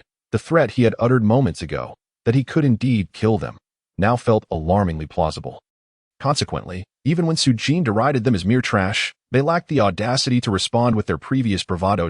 Su Jin, gripping his sword firmly, advanced step by step towards Qianqingla. Su Jin, "Our enmity is not insurmountable." Qianqingla stammered in terror as he retreated. Zhu Mie's betrayal was not born of personal vendetta. There are unseen forces guiding him. A shadow passed over Su Jin's countenance, halting his advance. He had previously harbored suspicions. After all, he bore no deep-seated grudge against Zhu Hong. Why then would Zhu Hong conspire against him? Was there indeed a deeper motive at play? Su Jin furrowed his brow, fixing a cold, unwavering gaze upon Qianqingla, demanding, "Reveal the truth." Chapter 44. The chopping rainbow sword. "I can divulge the truth of Zhu Mie's machinations against you, but you must swear by your martial heart that you will not kill me," Qianqingla said, skepticism etched on his face as he scrutinized Su Jin. For a martial artist, swearing by one's martial heart was a grave matter. To violate such an oath would jeopardize one's spirit, making future breakthroughs exceedingly difficult. "Very well, I swear by the heavens that if you reveal the truth, I shall not take your life. Otherwise, I shall be unable to advance to the martial master realm through cultivation," Su Jin declared, his resolve unshakable. After all, his ascension in power had been reliant upon the experience gained from treasure chests and experience pills, rather than through conventional cultivation. Qianqingla's heart leapt with joy. This audacious oath indicated that Su Jin would not dare to harm him before achieving the martial master realm. Suppressing the resentment bubbling within him, he stated, "Remember your vow." Qianqingla continued, "A month ago, a man claiming to be Su Xing approached me, offering a pill as payment to ensure your demise. Consequently, I instructed Zhu Mie to deal with you. Relying on that very pill, I broke through to the martial master realm. Yet I never anticipated that Zhu Mie would not only fail to eliminate you, but would instead meet his own demise at your hands." Inwardly cursing Zhu Mie's incompetence, Qianqingla lamented that his current plight was a direct result of Zhu Mie's failings. Once again, the shadow of the Su family loomed large. Su Jin's gaze turned frigid. Upon awakening, he had suffered a significant reduction in his lifespan due to Su Bufan's poisoning, and his previous life had been cut short by treachery. Now, it appeared the Su family was once again the source of his tribulations. Though they were his kin, they showed no regard for familial bonds, seeking to eliminate him instead. One day, I shall return and exact vengeance for today's grievances. Su Jin vowed silently, his eyes narrowing in contemplation. Meanwhile, Qianqingla began to discreetly retreat, filled with venomous thoughts as he shouted, "You little wretch! Once this day is over, I shall make my way to Lingyun Prefecture and inform the Su family of your existence. Should they learn you have not perished, they will undoubtedly dispatch true powerhouses to hunt you down. Where do you think you're going?" Su Jin's icy gaze bore into Qianqingla, causing him to tremble involuntarily. The color drained from Qianqingla's face as terror flickered in his eyes, yet he suddenly realized he had no reason to fear. With a false bravado, he declared, "I have revealed the truth to you. You must honor your promise." Su Jin smiled faintly, choosing silence, yet the blade of his sword suddenly cleaved the air in an instant. An astonishing beam of sword light erupted from the sword's edge, casting a terrifying brilliance above Qianqingla's head. "No!" Qianqingla shouted in despair, unable to comprehend why Su Jin dared to act against him despite the poison oath. With a swift motion, the sword light severed Qianqingla's body in twain. "He killed the gang leader. Run, flee quickly. He is a devil." The other hall masters screamed in terror, scattering in all directions. None could escape. Su Jin's figure shifted, transforming into a fleeting shadow. Swish, swish, swish. Numerous beams of sword light erupted in the void, morphing into a tempest of fury. Before the hall masters could make much headway, one by one they were struck down by the relentless sword light. In mere moments, the ground was littered with corpses. With the upper echelons of the Snake King gang annihilated, it was evident that the power dynamics of the slums would be drastically reshuffled. Su Jin, however, cared little for the upheaval within the slum's forces. He approached Qian Qingla's lifeless body. A silver treasure chest. A smile graced Su Jin's face as he picked up the iron-ringed silver treasure chest, which had already been opened. Congratulations, you have obtained the novice tomb raider profession. Congratulations, you have acquired a medium-level experience pill. Is that all? Su Jin was taken aback, as the system remained unresponsive. What is this? The rewards from the silver treasure chest are even inferior to those from a bronze one. System, elucidate this for me. Furious, Su Jin protested against the system, as the rewards he previously received from silver treasure chests had been far more generous. Please remain calm, host. The tomb raider profession possesses an exceptionally high growth potential. Thus this reward is entirely in line with the standards of a silver treasure chest. Su Jin raised an eyebrow, intrigued by this revelation. Skeptical yet curious, he first claimed the novice tomb raider profession. Instantly, a wealth of tomb raiding knowledge flooded his mind. Moments later, a faint smile appeared on Su Jin's face. He suddenly felt as though every tomb in the world was within his reach. With the tomb raider profession, he could unearth countless treasures from within tombs. In that case, this reward might indeed be well-deserved. Who would have thought I would one day become a tomb raider? From now on, should anyone dare to offend me, I shall excavate their ancestral graves. Su Jin chuckled darkly. Subsequently, he consumed the medium-level experience pill, which barely elevated his cultivation to the 8th realm of a martial apprentice. Leaving him devoid of any experience, Luli awaited him at the door. Did you miss me so soon? Su Jin teased. Enough of your banter, Luli retorted, casting him a sidelong glance. I have been instructed to take you to the scripture pavilion. And here is your reward. Raising her delicate hand, a sword-shaped weapon materialized out of thin air. This sword, named Zhan Hong, is one of the few exceptional weapons of our Qing Ling martial house. Had it not been for your significant contributions this time, you would not have been granted such a precious reward. 1,200 points acquired. Su Jin's heart swelled with delight. Lead the way. Let us see what treasures the scripture pavilion holds. Despite his words, Su Jin did not place much importance on the rewards from the scripture pavilion, displaying a nonchalant demeanor as he followed Lu Li to its entrance. With your profound martial skills, the rewards at the top level of the scripture pavilion may not be of much use to you, Lu Li observed, recognizing Su Jin's attitude and responding with exasperation. The other disciples of the martial arts sect, in their fervent pursuit of accessing the scripture repository, toil relentlessly to complete arduous sect tasks. Upon finally gaining entry into the repository, they exhibit an air of trepidation, unlike Su Jin, who appears utterly indifferent. Who would dare to suggest that the texts within the scripture repository are merely fit for wiping one's behind? A slight smile graces Su Jin's lips, for he surmises the quality must be quite exceptional. How vulgar, Lu Li inwardly chastised, incredulous that this fellow could even conceive of such a notion. Upon reaching the apex of the scripture repository, a diminutive and frail elder sat impassively at the entrance. This elder had not made an appearance in Yuha town, yet Su Jin sensed an overwhelming power emanating from him, one that seemed to rival that of the sect leader, resembling a monk sweeping the temple.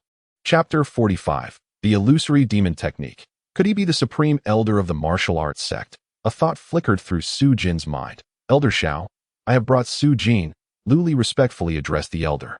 Elder Xiao, however, did not spare them a glance, merely nodding slightly in acknowledgement. You may enter. Remember, you can select only one text. Lu Li reminded Su Jin. Su Jin nodded and stepped through the door. The upper level of the scripture repository was expansive, yet it felt eerily empty, with only 8 texts displayed. Adjacent to it was a small door leading to a modest room, devoid of any scriptures, containing merely a set of tables and chairs. Red sun palm, spirit-enhancing finger, tiger leopard fist. Astonishingly, all were 5th-grade martial arts techniques. They were not entirely worthless, which piqued Su Jin's interest as he scrutinized the descriptions of these forms. The palm and sword techniques were disregarded by Su Jin. And ultimately, 2 techniques captured his attention. The spirit-enhancing finger had the power to disrupt an enemy's mind, inducing panic and potentially rendering them catatonic if mastered to perfection. Picking up the illusory steps text, he was about to open it when Elder Zhao's aged voice suddenly resonated. Are you certain you wish to choose illusory step? Once you open the text, your choice cannot be altered. Su Jin nodded affirmatively. I am certain, Elder. Take the text to the adjacent room. You have 1 hour to peruse it. Remember as much as you can, Elder Zhao instructed. The confidentiality measures are rather stringent, Su Jin mused, as he grasped the text and made his way to the small room. Here, he had the opportunity to unlock the 5th grade martial art. Illusory step. A prompt appeared, inquiring whether he wished to learn it quickly, at the cost of 10 points. Quick learning? Su Jin was taken aback but quickly acquiesced. Instantly, his mind was flooded with extensive knowledge of the illusory step, reminiscent of the direct impartation he experienced when obtaining martial arts from treasure chests. Upgrade illusory step. The service would cost 400 points. Are you certain? What a ripoff. Su Jin silently cursed, but ultimately selected confirm. The disparity between 4th grade and 5th grade martial arts was indeed significant. The illusory step was upgraded and became the illusory demon technique. In Su Jin's mind, the content of the illusory step transformed instantaneously, evolving into something profoundly intricate and mysterious. That 400 points were well spent. Su Jin nodded in satisfaction. The illusory demon technique, when employed, would grant him astonishing speed, making it an exceptional martial art for both combat and escape. Feeling the formidable power of this martial art, Su Jin suddenly conceived a thought. If the 4th grade martial art is already so powerful, what would happen if it were to ascend another level? This service incurs a fee of 1,500 points. Why not go and seize it? Su Jin was so enraged that he nearly spat blood. He currently had only around 1,000 points left, making it impossible to upgrade. Abandoning the idea of enhancing the illusory demon body technique, Su Jin prepared to leave. However, fearing that leaving too soon might arouse Elder Zhao's suspicions, he patiently lingered in the room for a while longer. This handsome young man did not cast a glance at the surrounding disciples, but instead offered a warm smile to the nearby Lu Li, presenting her with an extraordinarily alluring white flower. Junior Sister Lu, this soft-boned demon flower was obtained from slaying a demon beast of the Demon Master realm, retrieved from its lair as a token of our meeting. Do you find it to your liking? To think it is a soft-boned demon flower. This flower blooms once every 30 years and is exceedingly precious, a pinnacle among flowers that aids in rapid cultivation. Brother, he truly is generous towards Junior Sister Lu. The surrounding disciples gasped in admiration, enviously gazing at Lu Li, particularly the female disciples. If brother he were to bestow such a rare demon flower upon them, they would willingly appear at his doorstep that very night. Noticing brother he's awkwardness, one disciple hastily shifted the topic. Brother he cast a satisfied glance at the disciple, casually concealing the soft-boned demon flower in his hand, and replied nonchalantly, with such significant events occurring at the martial house, my master could not remain indifferent. Hence he dispatched me to inquire about the matter with the sect leader, and also to get acquainted with that Su Jin and ask him a few questions. At the mention of Su Jin, a flicker of displeasure surfaced in brother he's eyes. After arriving at the martial house, although the surrounding disciples appeared to flatter him, their admiration was merely a reflection of his status as a disciple of the elder. Yet, when these disciples spoke of Su Jin, the respect they displayed was genuine and vastly different from their regard for him, which left him quite displeased. Chapter 46. Brazen and unashamed brother he. Su Jin has arrived. Suddenly, someone spotted Su Jin and promptly alerted the others. Upon seeing Su Jin, the inner disciples all displayed expressions of respect, as most of them had participated in the mission at Yuha Town, where Su Jin had saved their lives. You are that Su Jin. Upon seeing Su Jin's 8th level cultivation in the martial disciple realm, brother he's dismissive attitude intensified as he remarked coolly. And you are? Su Jin raised an eyebrow, sensing something amiss in the tone of this individual. Su Jin, brother he Zhun is a disciple of the esteemed elder El Xianzuan. Lu Li, aware of Su Jin's temperament, feared that a misstep might offend this influential brother he, and hurriedly cautioned him. By status, he belongs to the true disciples and ranks above us. Su Jin's eyes flickered, realizing why the inner disciples held brother he in such high regard. He was indeed a disciple of the elder, placing him on par with the sect leader by seniority. Understanding this, Su Jin remained unfazed. Even if he were the elder himself, he would hardly regard him with any particular reverence. A flicker of coldness passed through He Zhan's eyes. He already held a certain disdain for Su Jin, and witnessing his lack of respect towards his esteemed disciple only deepened his negative impression. However, recalling the purpose of his visit, Su Jin suppressed his dissatisfaction and spoke icily. "Su Jin, I have descended the mountain as a representative of my master to inquire about matters concerning you at town. I will pose the questions, and you shall provide the answers. Do you understand?" "What does that mean?" Su Jin raised an eyebrow. Lu Li's expression darkened. She had not heard Su Jin discuss this with the sect leader prior. Su Jin let out a cold laugh, clearly stating his intentions, yet Su Jin feigned ignorance. Gazing down at Su Jin from his lofty position, Su Jin reiterated, "Flying-type magical artifacts are treasures of immense value. Your meager capabilities render you incapable of safeguarding such a possession. Should it fall into the hands of nefarious individuals, the consequences would be dire. Thus, presenting it to our master is the wisest course of action." Pausing for emphasis, Su Jin commanded, "Surrender that magical artifact. Contributing to the sect is a responsibility every disciple must uphold." Lu Li and the other inner disciples turned pale at his words. That it was evident that Su Jin had rendered significant contributions to the sect. And while it was disheartening that the esteemed elder Su Jin did not reward him, to take away his precious flying artifact was utterly disgraceful. Nonetheless, cloaked in righteous rhetoric, Su Jin held the moral high ground, leaving them with little room to argue. Observing Su Jin's impassive demeanor, a wave of sympathy washed over the onlookers.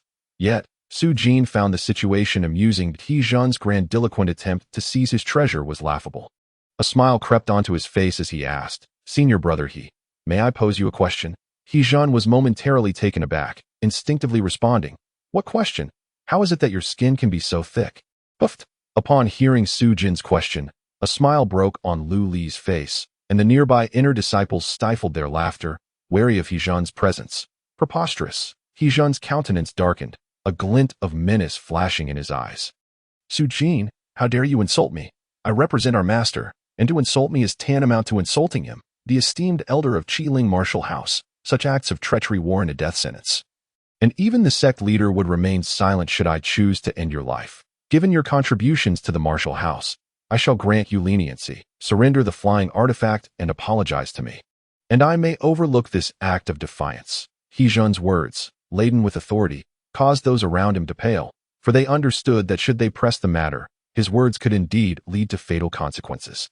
Lu Li quickly signaled to Su Jin, hoping to prevent further escalation. However, to everyone's surprise, Su Jin's expression darkened, and he retorted with a cold smile, "To covet something while speaking so eloquently, do you not glance in the mirror to see what you truly are? And you dare to speak of forgiveness?" Lu Li's expression shifted dramatically, realizing the gravity of the situation. "You little wretch, I have treated you with courtesy due to your contributions to the sect.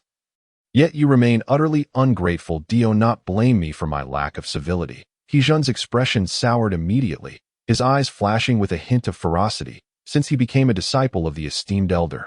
He has garnered the admiration of thousands, and even the lord of the manor treats him with respect. When has he ever faced such humiliation? As he spoke, Su Jin's palms ignited with a blazing flame.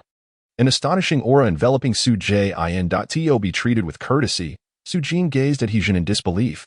Given his previous demeanor, what would he be like when acting with rudeness at that moment? Su Jin discerned Su Jin's cultivation level, a first-rank martial master, even more formidable than Qin Zong, when he concealed his prowess. In no wonder he was favored by the elder and accepted as a true disciple.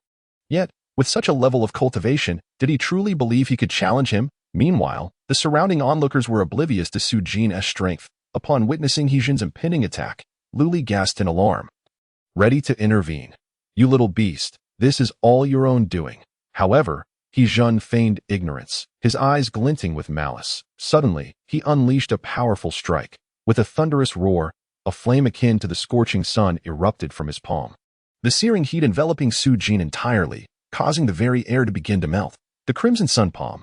Lu Li's expression turned ghastly, unable to believe that Su Jin would launch such a merciless attack. Employing one of the 8 ultimate techniques of the Qiling Martial Academy against Su Jin, who was merely an 8th-rank martial apprentice, it was tantamount to premeditated murder. Yet, just as Su Jin's staggering palm was about to strike Su Jin, in an instant, Su Jin's figure vanished. How could this be? Su Jin was taken aback, unable to fathom how the mere 7th-rank martial apprentice could evade his full-force attack. Chapter 47. What does Alibaba mean? "You beast, how dare you strike me? I will kill you," Su Jin exclaimed in disbelief, clutching his swollen face, consumed by fury that in his entire life. He had never suffered such a tremendous loss, and he roared with venomous rage. "Kill you?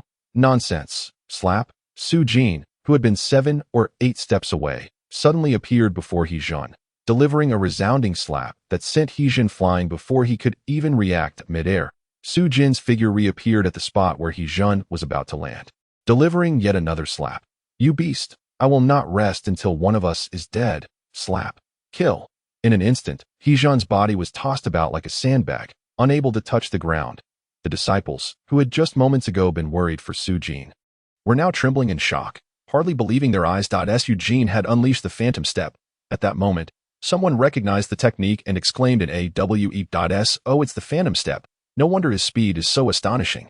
The crowd marveled at the feat, yet, compared to the other disciples, Lu Li was even more shaken. Su Jin had entered the scripture repository for less than half an hour, and he had already mastered one of the 8 ultimate techniques of the Qingling Martial Academy to such a degree. Such talent was simply terrifying. But wait, no matter how gifted a martial artist might be, could anyone truly be so extraordinarily talented? Lu Li's eyes suddenly flickered with realization. Could it be that this young man had previously mastered the phantom steps? Indeed, it must be so. Even Lu Li, who had already held a high regard for Su Jin, began to concoct other justifications to console himself. Were Lu Li to discover that the martial arts Su Jin exhibited were not only recently acquired, but also of a superior 4th-tier technique known as the illusory shadow movement, he would likely lose all confidence in his own martial prowess on the spot. At that moment, Su Jin was still being tossed around, unable to land, as Su Jin's speed rendered him a mere blur to the onlookers. Nevertheless, this did not hinder the inner disciples from voicing their opinions on the battle. Previously, Su Jin had coerced Su Jin into surrendering his flying artifact, much to the discontent of many disciples. Now, witnessing Su Jin being thoroughly beaten, they felt a sense of satisfaction. Have you noticed that Brother Su's method of dealing with Brother? He seems to follow a certain pattern. What pattern? It seems to be up, down, left, right, Baba? Huh. What does Alibaba mean? I'm not sure. It's strange that I even thought of Baba. Just as the disciples were engrossed in the spectacle, Su Jin could no longer muster even a scream. Su Jin, disinterested in further chastising this individual, suddenly appeared beside Lu Li, exhaling lightly. All done.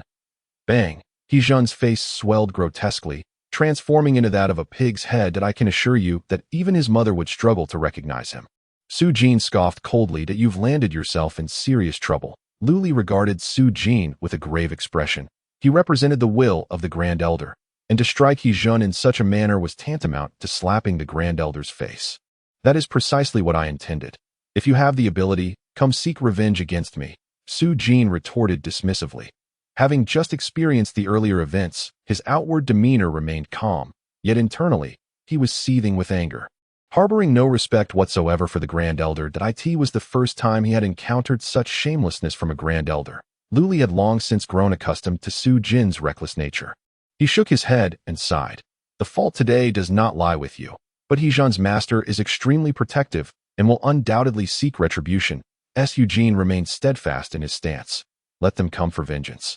I currently have more debts than I can bear, not to mention the imminent conflicts with the Zhang and Shui families, which were already substantial. The Su family, far away in Linyan Prefecture, was an even greater behemoth. Furthermore, having previously thwarted Qinzong Yi with a single strike and disrupted the Five Ghosts sect's plan to annihilate the Qingling martial house, it was evident that the Five Ghosts sect would consider him a thorn in their side. Eager to eliminate him post-haste, if it were anyone else, burdened with such numerous formidable enemies that would likely be paralyzed by fear, desperate to change their name and flee to the ends of the earth to evade detection. Yet, Su Jin felt no fear whatsoever in his mind. He believed, with the treasure chest system at his disposal, what was there to fear? Observing Su Jin's indifference, Lu Li sighed internally and said no more. He produced a pristine token. You have now become an inner disciple and need not reside in such a place any longer. The Lord of the Manor has granted you the Rain and Mist Pavilion. You may move in directly to Su Jin received the token, gazing at the 2 characters inscribed upon it, Linyu, and understood that this represented the identity of an inner sect disciple. Henceforth, she would not only be entitled to move into the exclusive loft courtyard designated for inner sect disciples, but would also enjoy a plethora of associated benefits. Although the status of an inner sect disciple may not hold much significance for Su Jin at present, it still possessed its advantages. As it was already late, she decided to postpone her move until tomorrow. With a smile, Su Jin tucked the token away. After Lu Li finished notifying her, she took her leave, and once He Jun was carried away by several disciples. Tranquility finally descended upon Su Jin's doorstep. She comfortably reclined on her bed and drifted into a peaceful slumber. In her dreams, Su Jin found herself sharing a bed with enchanting beauties. On her left lay Lu Li, while on her right rested Lin Ruochu. Zhao Yu and Su Lian bashfully began to shed their garments. Heh, Su Jin chuckled lewdly, extending her hand towards Zhao Yu's ample bosom, utterly shameless. Suddenly, a sharp sound reverberated through the air as a stinging pain struck her face. Awakening in an instant, she was taken aback to discover that an intruder had stealthily entered her room. Who could it be? A cold sweat broke out as Su Jin realized someone had crept into her chamber without her noticing. If this person intended to harm her, she would have already met her demise. It's me, came Zhao Yu's voice as Su Jin beheld her in a peculiar, form-fitting black attire, her gaze fierce enough to slay. Yet her fair face was flushed with embarrassment as she scolded, "You're such a rogue. Even in your sleep." "Ah, so it's you. What brings you to my quarters?" Su Jin sighed in relief, only to chuckle mischievously. "Are you feeling lonely at night and seeking solace for your wounded heart from your brother? Don't be ridiculous. I have serious matters to discuss with you," Zhao Yu retorted, a huff escaping her lips. "That I need your assistance." Without even hearing the details, Su Jin expressed her discontent. "How can you call this assistance when it concerns your affairs?" "That's my duty." "Who said you were my husband? Can you let me finish?" Zhao Yu exclaimed angrily, her cheeks tinged with a hint of crimson. Su Jin quickly fell silent, noticing that Zhao Yu's complexion appeared somewhat pale. Her eyes clouded with worry. Clearly, she was facing considerable trouble, making it an unsuitable moment for jest. "You needn't worry. I won't impose on you without recompense," Zhao Yu asserted, her demeanor turning serious. Fixing her gaze upon Su Jin, she declared, "Tomorrow, I require you to rescue someone." "Who?" Su Jin inquired, puzzled. Zhao Yu lowered her head, a shadow of darkness passing through her eyes. "My sister." "Your sister? Has she been kidnapped?" Su Jin raised an eyebrow, further intrigued. As Zhao Yu's demeanor did not convey the urgency of a kidnapping situation. "Something like that," Zhao Yu replied with a cold huff. Beginning to elucidate the matter, she explained. Su Jin gained a deeper understanding of Zhao Yu's circumstances. It appeared that Zhao Yu's treatment within her family bore striking similarities to Su Jin's, both having lost their parents at a young age. The difference lay in the existence of a sister named Zhao Xiaoyu, and both sisters possessed exceptional talent, granting them a more favorable standing than Su Jin's, which often rendered her vulnerable to exploitation. However, the dynamics within large families were often similar, lacking a robust background. Zhao Yu, with her excellent qualifications and being a daughter, was deemed the ideal candidate for a marriage alliance, leading to her being coerced into an engagement with Shui Guang. Zhao Yusin, proud and indignant, was naturally unwilling to accept such a threatened engagement. Therefore, after achieving a certain level of cultivation, she gathered her courage and directly sent a letter of annulment to the Shui family, as expected. This led to a rift between the Zhao family and Zhao Yu. Yet fortified by her newfound confidence, she was unafraid of the Zhao family's repercussions. Little did she anticipate that the Zhao family would resort to directly confining her sister as a means of coercion. Zhao Yu was astounded by the cold-bloodedness of her family, but her sister was her only concern within the Zhao household, and she could not abandon her. However, submission was not in her nature. Hence she sought the assistance of her reclusive master in Yuhe Town. Upon her arrival in Yuhe Town, she discovered that her master was nowhere to be found, and at that moment, a tide of corpses erupted. She was compelled to remain in Yuhe Town, where she naturally witnessed Su Jin's extraordinary prowess in turning the tide of battle. Faced with a desperate situation, she had no choice but to seek Su Jin's help. "Not a problem," Su Jin replied without hesitation upon hearing Zhao Yu's plight. Her circumstances reminded him of the treatment he had received in his previous life, evoking a sense of shared sympathy. Of course, he was inclined to assist her. Zhao Yu's face brightened with joy, but she quickly suppressed her excitement, gazing seriously into Su Jin's eyes. "While I greatly desire your assistance, I must caution you that the Zhao family harbors numerous dangers. You may encounter life-threatening situations. Should you choose not to agree, I will not hold it against you." Su Jin scoffed. "What kind of talk is that? If my wife is being bullied and I stand idly by, am I still a man? Zhao Yu shot him an exasperated glance. Having given up on the idea of persuading this rogue to cease his teasing. In her hand appeared 2 talismans, which she extended towards Su Jin. Tomorrow, when the Zhao family is vulnerable, use one of these concealment talismans to infiltrate the Zhao household and rescue my sister. The other talisman serves as a down payment. Once the task is completed, I will provide you with a more substantial reward. These are indeed valuable items, Su Jin remarked, astonished as he accepted the talismans. As far as he knew, each talisman held significant worth, and it was surprising that Zhao Yu casually offered 2. He looked at her with a grin. I didn't realize you were quite the affluent lady. Care to support me? Support? Zhao Yu's brow arched. She understood the term affluent lady but was perplexed by the concept of support. However, she had long grown accustomed to this peculiar man's strange phrases and chose not to inquire further. If you manage to rescue my sister, bring her to Yuha town, where my master's servant, Aunt Z, will come to assist you. At that point, you can hand my sister over to Aunt Z. Then, she removed the jade pendant from her neck, stating, this is a token, carry it, and my sister will trust you. Why not simply hand your sister over to you? Su Jin questioned, his curiosity piqued, yet he refrained from teasing her about the pendant this time. Zhao Yu fell silent for a moment, a fleeting shadow of sorrow crossing her gaze before she donned a carefree demeanor.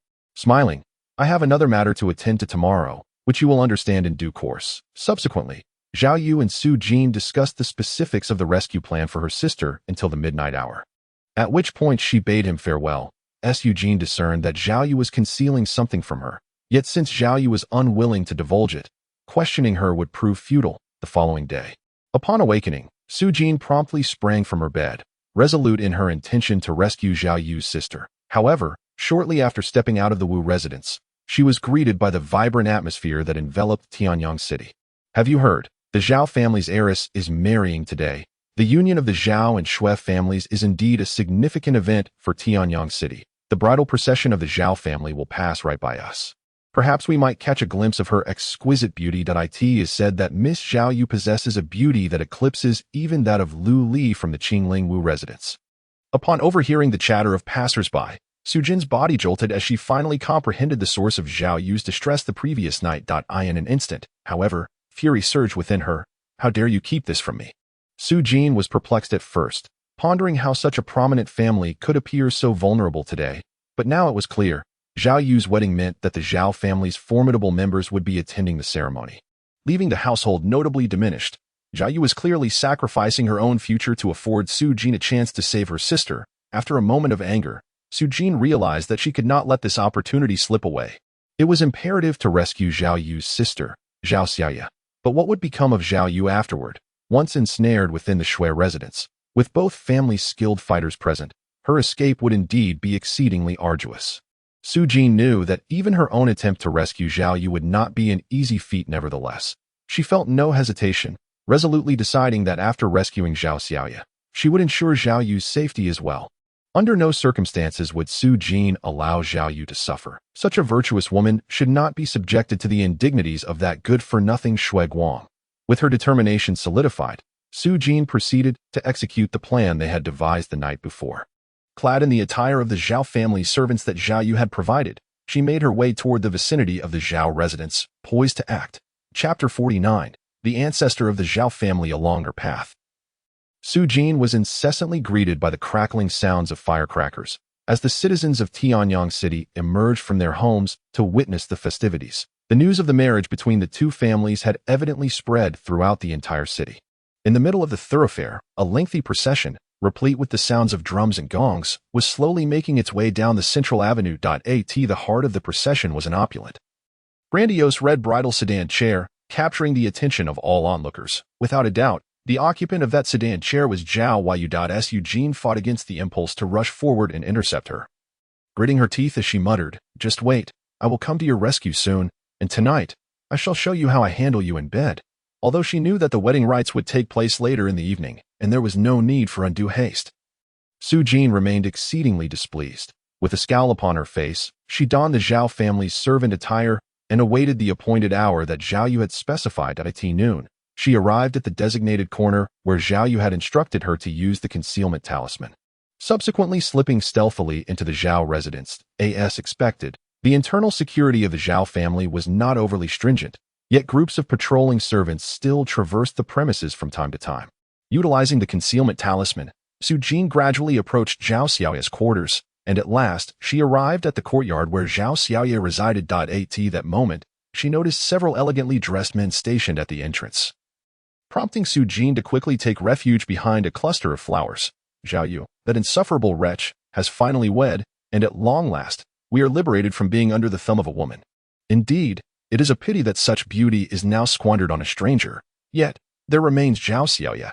Her allure is not inferior to Zhao Yu's. Without Zhao Yu to shield her, she will be at our mercy. Quite right. Ha! Upon overhearing their conversation, Su Jin was nearly consumed by rage. These individuals, who were clearly of Zhao Yu's kin, shamelessly derided her as a wretch while harboring designs upon her sister. They were nothing short of beasts. Unable to contain her anger, Su Jin emerged from the thicket, her face ashen, and approached the group from behind. Who goes there? The elegantly attired Zhao family members were startled by Su Jin's sudden appearance. However, upon recognizing her as a servant, their shock transformed into ire. What audacity! Which courtyard do you serve, to disturb the leisure of your masters? Upon seeing us, do you not kneel? You shall receive 30 lashes for your insolence. The current crop of lackeys is utterly lacking in decorum. It is outrageous. They began to hurl their lofty reprimands at Su Jin, but as they noted her impassive expression, a sense of unease began to creep in. Wait, the courtyard of Zhao Xiaoya is off limits to servants. How did you come to be here? I do not recognize you. One of the Zhao family members noted with alarm that he could not discern Su Jin's cultivation level, and his eyes widened in terror as he opened his mouth to shout. There was an explosive strike. A massive iron fist shattered the air, and a fierce gust of energy enveloped the young Zhao gentleman. Though they possessed the cultivation of martial disciples, they were no match for Su Jin's enraged blow. In an instant, they could not even utter a sound as their garments exploded, leaving them bare upon the ground. Humph! Su Jin cast a cold glance at them. Were it not for her concern that the scent of blood might attract the attention of Zhao family warriors, she would have relished the prospect of dispatching them immediately. She then pointed her finger at the incapacitated youth's stanchions, disabling them, before making her way directly to Zhao Xiaoya's chamber. Open the door and meet your demise, a sharp voice cried out, and simultaneously, a menacing aura surged through the air, aiming to assassinate her. Without even a glance, Su Jin raised 2 fingers, and with a resounding snap, she captured a dagger between them. The wielder was a delicately beautiful young girl, seemingly around 12 or 13 years of age, yet already possessing a nascent charm reminiscent of her sister's breathtaking beauty. However, at that moment, Zhao Xiaoya's face was pale, her eyes wide with terror as she gazed at Su Jin. You are not of the Zhao family. Who are you? I am here at your sister's behest to rescue you. Su Jin presented a jade pendant to Zhao Xiaoya. Your sister's jade pendant. Zhao Xiaoya instantly recognized it. And only then did Su Jin notice that she too wore a matching pendant. Zhao Xiaoya's gaze shifted to one of trust. She stared intently at Su Jin and repeatedly inquired, Did my sister send you to save me? Where is she? We must leave this place first, Su Jin replied, not having the luxury of time to explain. She swiftly scooped Zhao Xiaoya into her arms and headed for the exit. Suddenly, a thunderous shout erupted. Who dares trespass into my Zhao family? In an instant, Su Jin felt a piercing sound cutting through the air, rapidly approaching him, emanating a terrifying aura. This presence was formidable. A 9th-level martial master, surpassing even the lord of Qingling Prefecture. The Phantom Step, a technique of the Qingling martial house. The old man with a hawk-like nose gazed coldly at Su Jin, remarking on his young age and the impressive mastery of the Phantom Step. However, he scoffed at Su Jin's qualifications, asserting that he was far from worthy to cause a ruckus in the Zhao family. Brother, he is our ancestral grandfather. We must flee. Upon seeing the old man, Zhao Xiaoya's face turned pale, her eyes filled with terror. Su Jin immediately understood.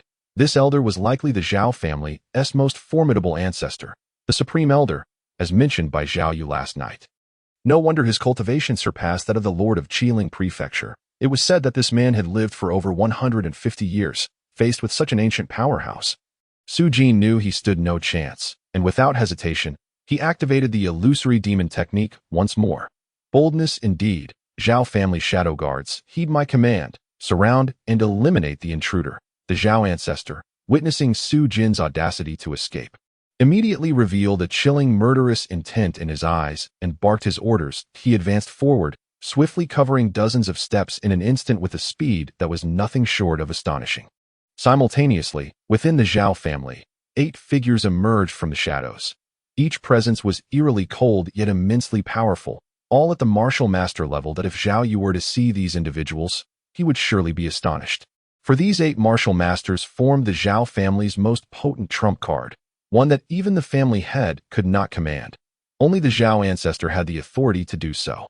Swish, swish, swish, as the shadow guards appeared, they unleashed a terrifying velocity, converging on Su Jin from all directions to in the blink of an eye. Su Jin found himself besieged, trapped in a perilous situation. Chapter 50. The Ancestral Tomb of the Zhao Family. My goodness. How can the Zhao family possess so many martial masters? Su Jin gasped, realizing he was surrounded and sensing the overwhelming presence of so many powerful individuals. He was taken aback by the depth of the 3 great families. Just the Zhao family alone harbored such a multitude of strong warriors, making it evident that the other 2 families could rival the Zhao family. No wonder the 3 great families could stand against the Qingling martial house. Initially, Su Jin intended to flee in the same direction, but an ambush from a shadow guard forced him to change course, retreating deeper into the Zhao family estate. Whoosh, whoosh, whoosh, shadows leapt and danced between the structures of the Zhao family, leaving the ordinary martial artists unable to discern who was pursuing whom. Humph, it seems there are indeed intruders. I knew that wretched Zhao Yu would not remain docile in the heart of the Zhao family estate. A poised beauty stood at the entrance, gazing into the distance at the unfolding chase, a hint of cold amusement gracing her lovely face. With the ancestor taking action, that intruder is undoubtedly doomed. Wuxia, we should make haste to the Shui family. A stern young man beside her spoke in a calm tone. Indeed, I am eager to witness that wretched one's expression now. Let us go, brother Minghong. Zhao Wuxia's eyes sparkled with delight, reminiscent of a venomous beauty. Zhao Minghong, a standout among the younger generation of the Zhao family, had a sister, Zhao Wuxia, who was also exceptionally talented, yet Zhao Yu's qualifications far eclipsed hers. Overshadowing Zhao Wuxia's brilliance, Zhao Wuxia had long harbored an intense hatred for Zhao Yu, and upon learning of Zhao Yu's impending marriage, she could not help but feel a surge of triumph. Tianluo Ghost Slash, a blade of pitch black, profound light swept through the void, striking towards Su Jin with astonishing force. Xianbing Palm. Su Jin unleashed a powerful palm strike. Torrents of true energy surged forth, coalescing in the air into a crystalline ice palm imprint that shot forward with sudden ferocity. Boom! In the instant of collision, the ice crystal imprint crushed the blade of light into fragments, hurtling toward the shadowy guard, intercepting Su Jin with incredible speed. Not good. The shadowy guard, his expression cold, was overtaken by shock. A formidable warrior at the 2nd level of the martial master realm, he had employed the Zhao family's ultimate technique, Tianluo Ghost Slash, intending to slay Su Jin. To his astonishment, this strike was effortlessly shattered by a mere palm from a martial apprentice. As he grappled with his fear, he quickly realized why he had been chosen for this ambush. It was clear that among all the shadowy guards, his cultivation was the weakest. Anger surged within the guard, yet he could not ignore the terror of that palm imprint. If struck, his life would be imperiled. He immediately evaded. Whoosh! Su Jin darted forward, leaping several times to reach the Zhao family's rear courtyard. The elder of the Zhao family closely pursued Su Jin, almost managing to seize her, but the shadowy guard had vacated the path. Fool! He spat at the guard in fury, yet his gaze remained fixed on the distant figure ahead, filled with astonishment. This child was merely at the 8th level of the martial apprentice realm, yet displayed such terrifying prowess. When had the Qingling Martial Academy produced such a genius? Contemplating how this individual not only exhibited remarkable speed, but could also elude even a 9th level martial master like himself. The sudden outburst of strength that had frightened off a 2nd level shadowy guard filled the Zhao elder with profound dread. If given time, should this child continue to grow, would the Zhao family still have a place in Tianyang City? Humph, such a prodigy is not of the Zhao lineage. He must be eradicated at once. With this thought, a chilling glint flickered in the elder's eyes as he waved his hand, commanding the other shadowy guards to disperse and encircle Su Jin once more.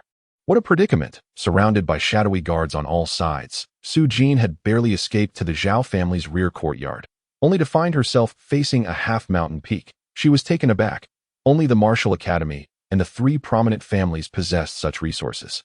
However, she felt an eerie, sinister aura emanating from the half-mountain, instilling fear within her. "Brother, this is our family's ancestral tomb. Sister warned me never to trespass," Zhao Xiaoya said, trembling as she gazed at the mountain. Her beautiful eyes filled with fear. Ancestral tomb? Su Jin's eyes flickered at that moment. The Zhao elder and the shadowy guards had surrounded her from all directions, confirming their positions to ensure that all avenues of escape were sealed. "Boy, let us see where you will flee now." The Zhao elder glared at Su Jin with a frosty demeanor, slowly advancing with hands clasped behind his back, seemingly in no rush to act. "All of you, stop right there. If you dare approach, I will destroy your Zhao family's ancestral tomb." Su Jin shouted fiercely, threateningly, for she could not believe that the Zhao family would forsake their ancestors. Who would have thought? The ancestral patriarch of the Zhao family burst into hearty laughter. "You young rascal, this ancestral tomb has consumed the efforts of countless generations of my Zhao family. To say nothing of you, even I would find it difficult to bring it to ruin." As his words fell, 8 shadowy guardians had thoroughly sealed off all avenues of escape for Su Jin. A glint of sharpness flashed in the eyes of the Zhao patriarch as he bellowed, "Capture him." In an instant, the 8 guardians unleashed their astonishing speed, lunging towards Su Jin, each one executing a formidable strike known as the Heavenly Net Ghost Slash. 8 dark slashes converged in the void, forming a colossal array of blades akin to a celestial web, ensnaring Su Jin. Su Jin's expression shifted dramatically. The might of this attack instilled within him an acute sense of peril. His only potential escape routes lay toward the Zhao patriarch or the ancestral tomb. Clearly, charging toward the 9th-level martial artist of the Zhao family was tantamount to courting death. Thus, the sole direction left for flight was toward the ancestral tomb. It appeared as if the martial artists of the Zhao family had deliberately left an opening, inviting Su Jin to flee toward the tomb, exuding an air of confidence, utterly unperturbed by his potential escape to the ancestral grounds. "How intriguing, to compel me to unearth your family's burial site. I must say, this is the first time I have encountered such foolishness." Su Jin, infuriated to the point of laughter, turned and activated his illusory demon movement technique. Swiftly vanishing into the mountain where the Zhao family tomb lay.as, he set foot upon the Zhao family's mountain peak. The figures of Su Jin and Zhao Xiaoya suddenly vanished from sight. The Zhao patriarch and the 8 shadowy guardians reined in their powers, gazing at the spot where the two had disappeared, as if observing 2 lifeless bodies, truly seeking death, daring to intrude upon my Zhao family's ancestral tomb. A trace of cold amusement flickered in the eyes of the Zhao patriarch. "Patriarch, Zhao Xiaoya is after all Zhao Yu's sister. If she perishes within, Zhao Yu is unlikely to take it lightly." One of the guardians remarked with a frown. "A married woman is like water that has been spilled. After her union with Shui Guang, she has lost her value, and no matter the uproar, the Shui family will handle it accordingly." The Zhao patriarch replied coldly, turning away. In a flash, the 8 guardians vanished without a trace, as though they had never been present. Chapter 51. A surprising delight. It was pitch black. Dampness, chill, and a foul stench permeated the surroundings. "Where am I?" Su Jin was astonished to find himself within the confines of a crypt, surrounded by colossal rocks. Ahead lay an entrance to a pitch-black corridor, seemingly leading deeper into the tomb, exuding an eerie and perilous aura. "How did I end up here? Is this an illusion array?" "No, this is a teleportation array." Su Jin pondered the enigmatic sensation he had experienced upon entering the tomb. As if time and space had shifted, clearly, only a legendary teleportation array could produce such an effect. Such formations could only be arranged by the most skilled array masters, a feat beyond even Su Jin's capabilities. He found it perplexing how the Zhao family could possibly devise such a formation. The profound heritage of the 3 major families struck Su Jin with a renewed sense of awe. However, to boldly transport me into this crypt, a mere tomb shall not daunt me. Su Jin smiled faintly. Today, the skills of a novice tomb raider would finally come into play. To seek the dragon and divide the gold. As one traverses the mountain, each layer entwined presents a new challenge. Should the gate bear 8-fold dangers, it shall not emerge from the patterns of yin and yang. Su Jin murmured the dragon-seeking secret. His feet stepping in the rhythm of the Yu walk. Between each stride, a faint pattern resembling Tai Chi began to emerge, shimmering with a greenish light. Suddenly, his body trembled, and Su Jin's eyes widened in shock. The path to exit was now visible. Without hesitation, he clasped Zhao Xiaoya in his arms and advanced into the dark corridor. The dim and silent passage echoed solely with Su Jin's footsteps, the atmosphere around him thick with dread.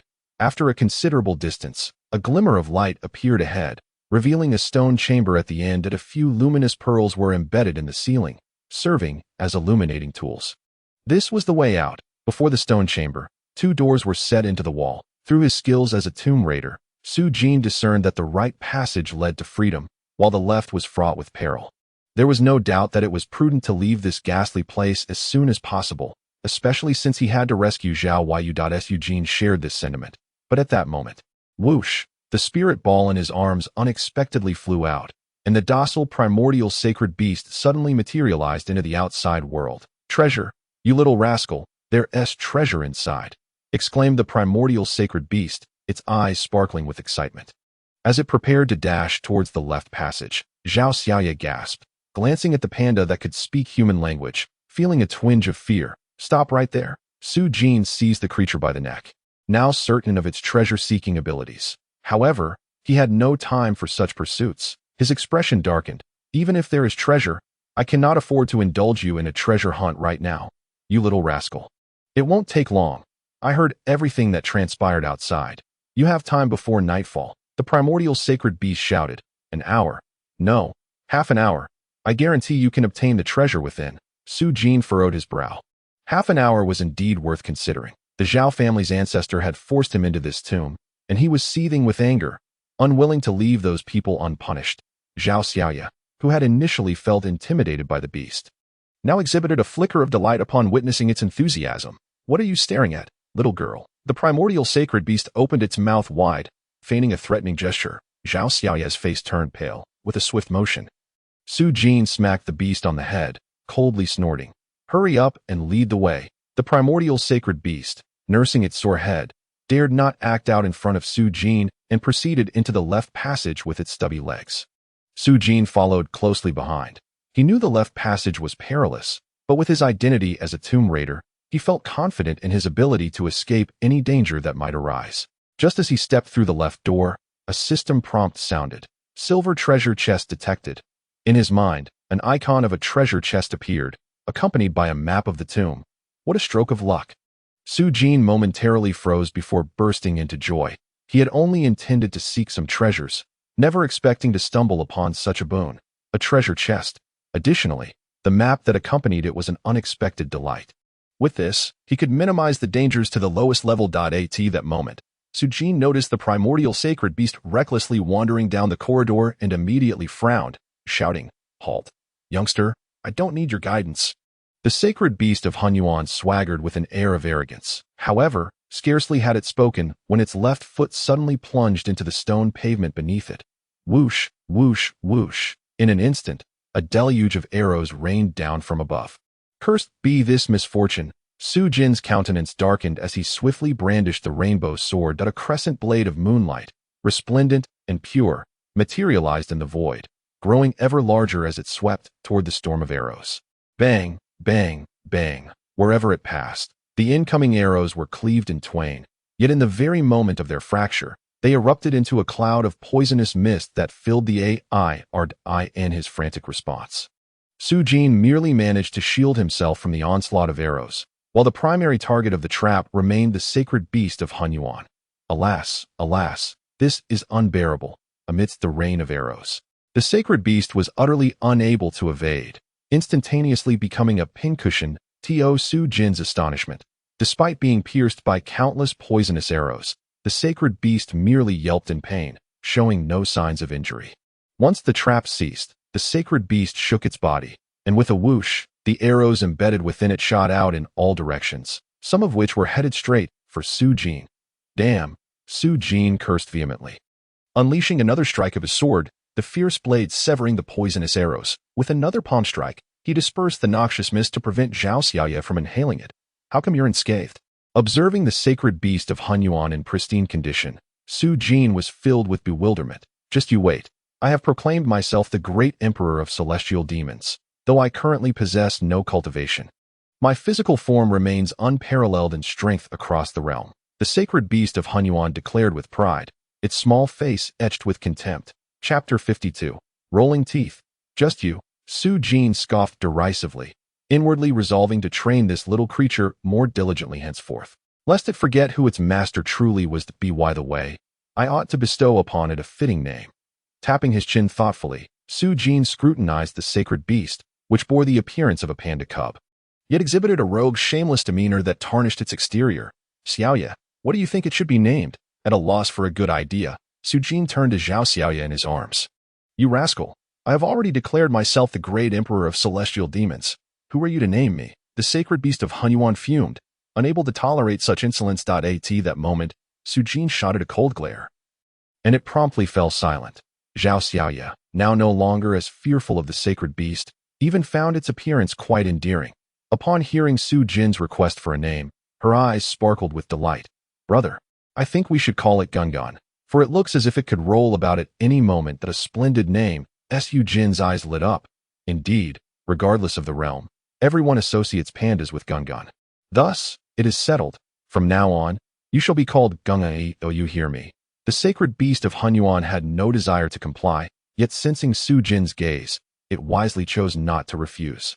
System notification. Congratulations to the host for reclaiming the pet Gungun. The pet system is now available to the host, encompassing functions such as pet training, healing, punishment, and restraint. Su Jin's face broke into a smile, for she realized that reclaiming a pet came with such delightful advantages, particularly the punitive feature. With a mischievous glance at Gungun, she thought to herself that if this creature dared to misbehave again, it would have no one to blame but itself for her lack of mercy. Gungun suddenly trembled, sensing a profound chill rising from its very core, and upon glancing at Su Jin, it found her demeanor had become significantly more intimidating. Continuing onward, Gungun, having learned its lesson from previous events, remained obediently by Su Jin's side, avoiding any further traps. To Su Jin's astonishment, she discovered that the location of the treasure was alarmingly close to that of the silver chest. A sense of vigilance washed over her, for she knew all too well that treasures were often accompanied by peril. Drawing upon her expertise as a tomb raider, Su Jin adeptly circumvented numerous traps, and soon they found themselves in the depths of an expansive stone chamber. This eerily silent chamber was home to 9 stone coffins, with a colossal coffin at its center, encircled by the other 8. The silver chest lay concealed within this massive coffin. Excitedly, Gungun dashed toward a nearby coffin. Su Jin made no attempt to stop it. After all, these coffins contained the remains of the Zhao family's ancestors. Yet the surroundings were unsettlingly tranquil, suggesting an absence of defenses. Such circumstances could very well indicate danger, making Gungun the perfect candidate to test the waters. Zhao Xiaoya watched Gungun with eager anticipation.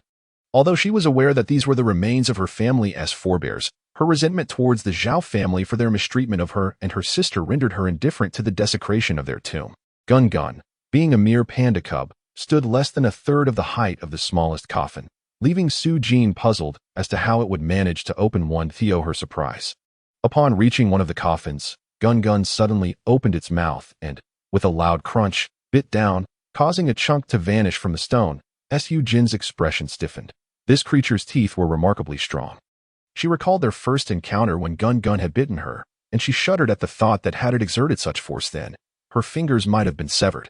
Suddenly, she was taken aback by the sight of a viscous liquid, Spider King's venom. Instantly, she recalled a dangerous toxin described in the pharmacist's compendium. Spider King's venom, produced within the body of the king of spiders, could dissolve gold and stone in an instant. A wave of dread washed over Su Jin as she silently thanked her foresight in not recklessly triggering any traps. Had she encountered the venom, her body would surely have been riddled with holes. What astonished her further was that Gungun had been splashed with a considerable amount of the venom yet appeared entirely unaffected. Not a single hair on its body corroded. In fact, the venom seemed to evaporate upon contact with its skin, as if it were being absorbed. Could this creature truly be some sort of celestial demon emperor? She marveled at the thought. Gungun continued to gnaw at the stone coffin, its seemingly invulnerable form rendering the sturdy stone walls as fragile as paper, and soon enough, it was entirely devoured.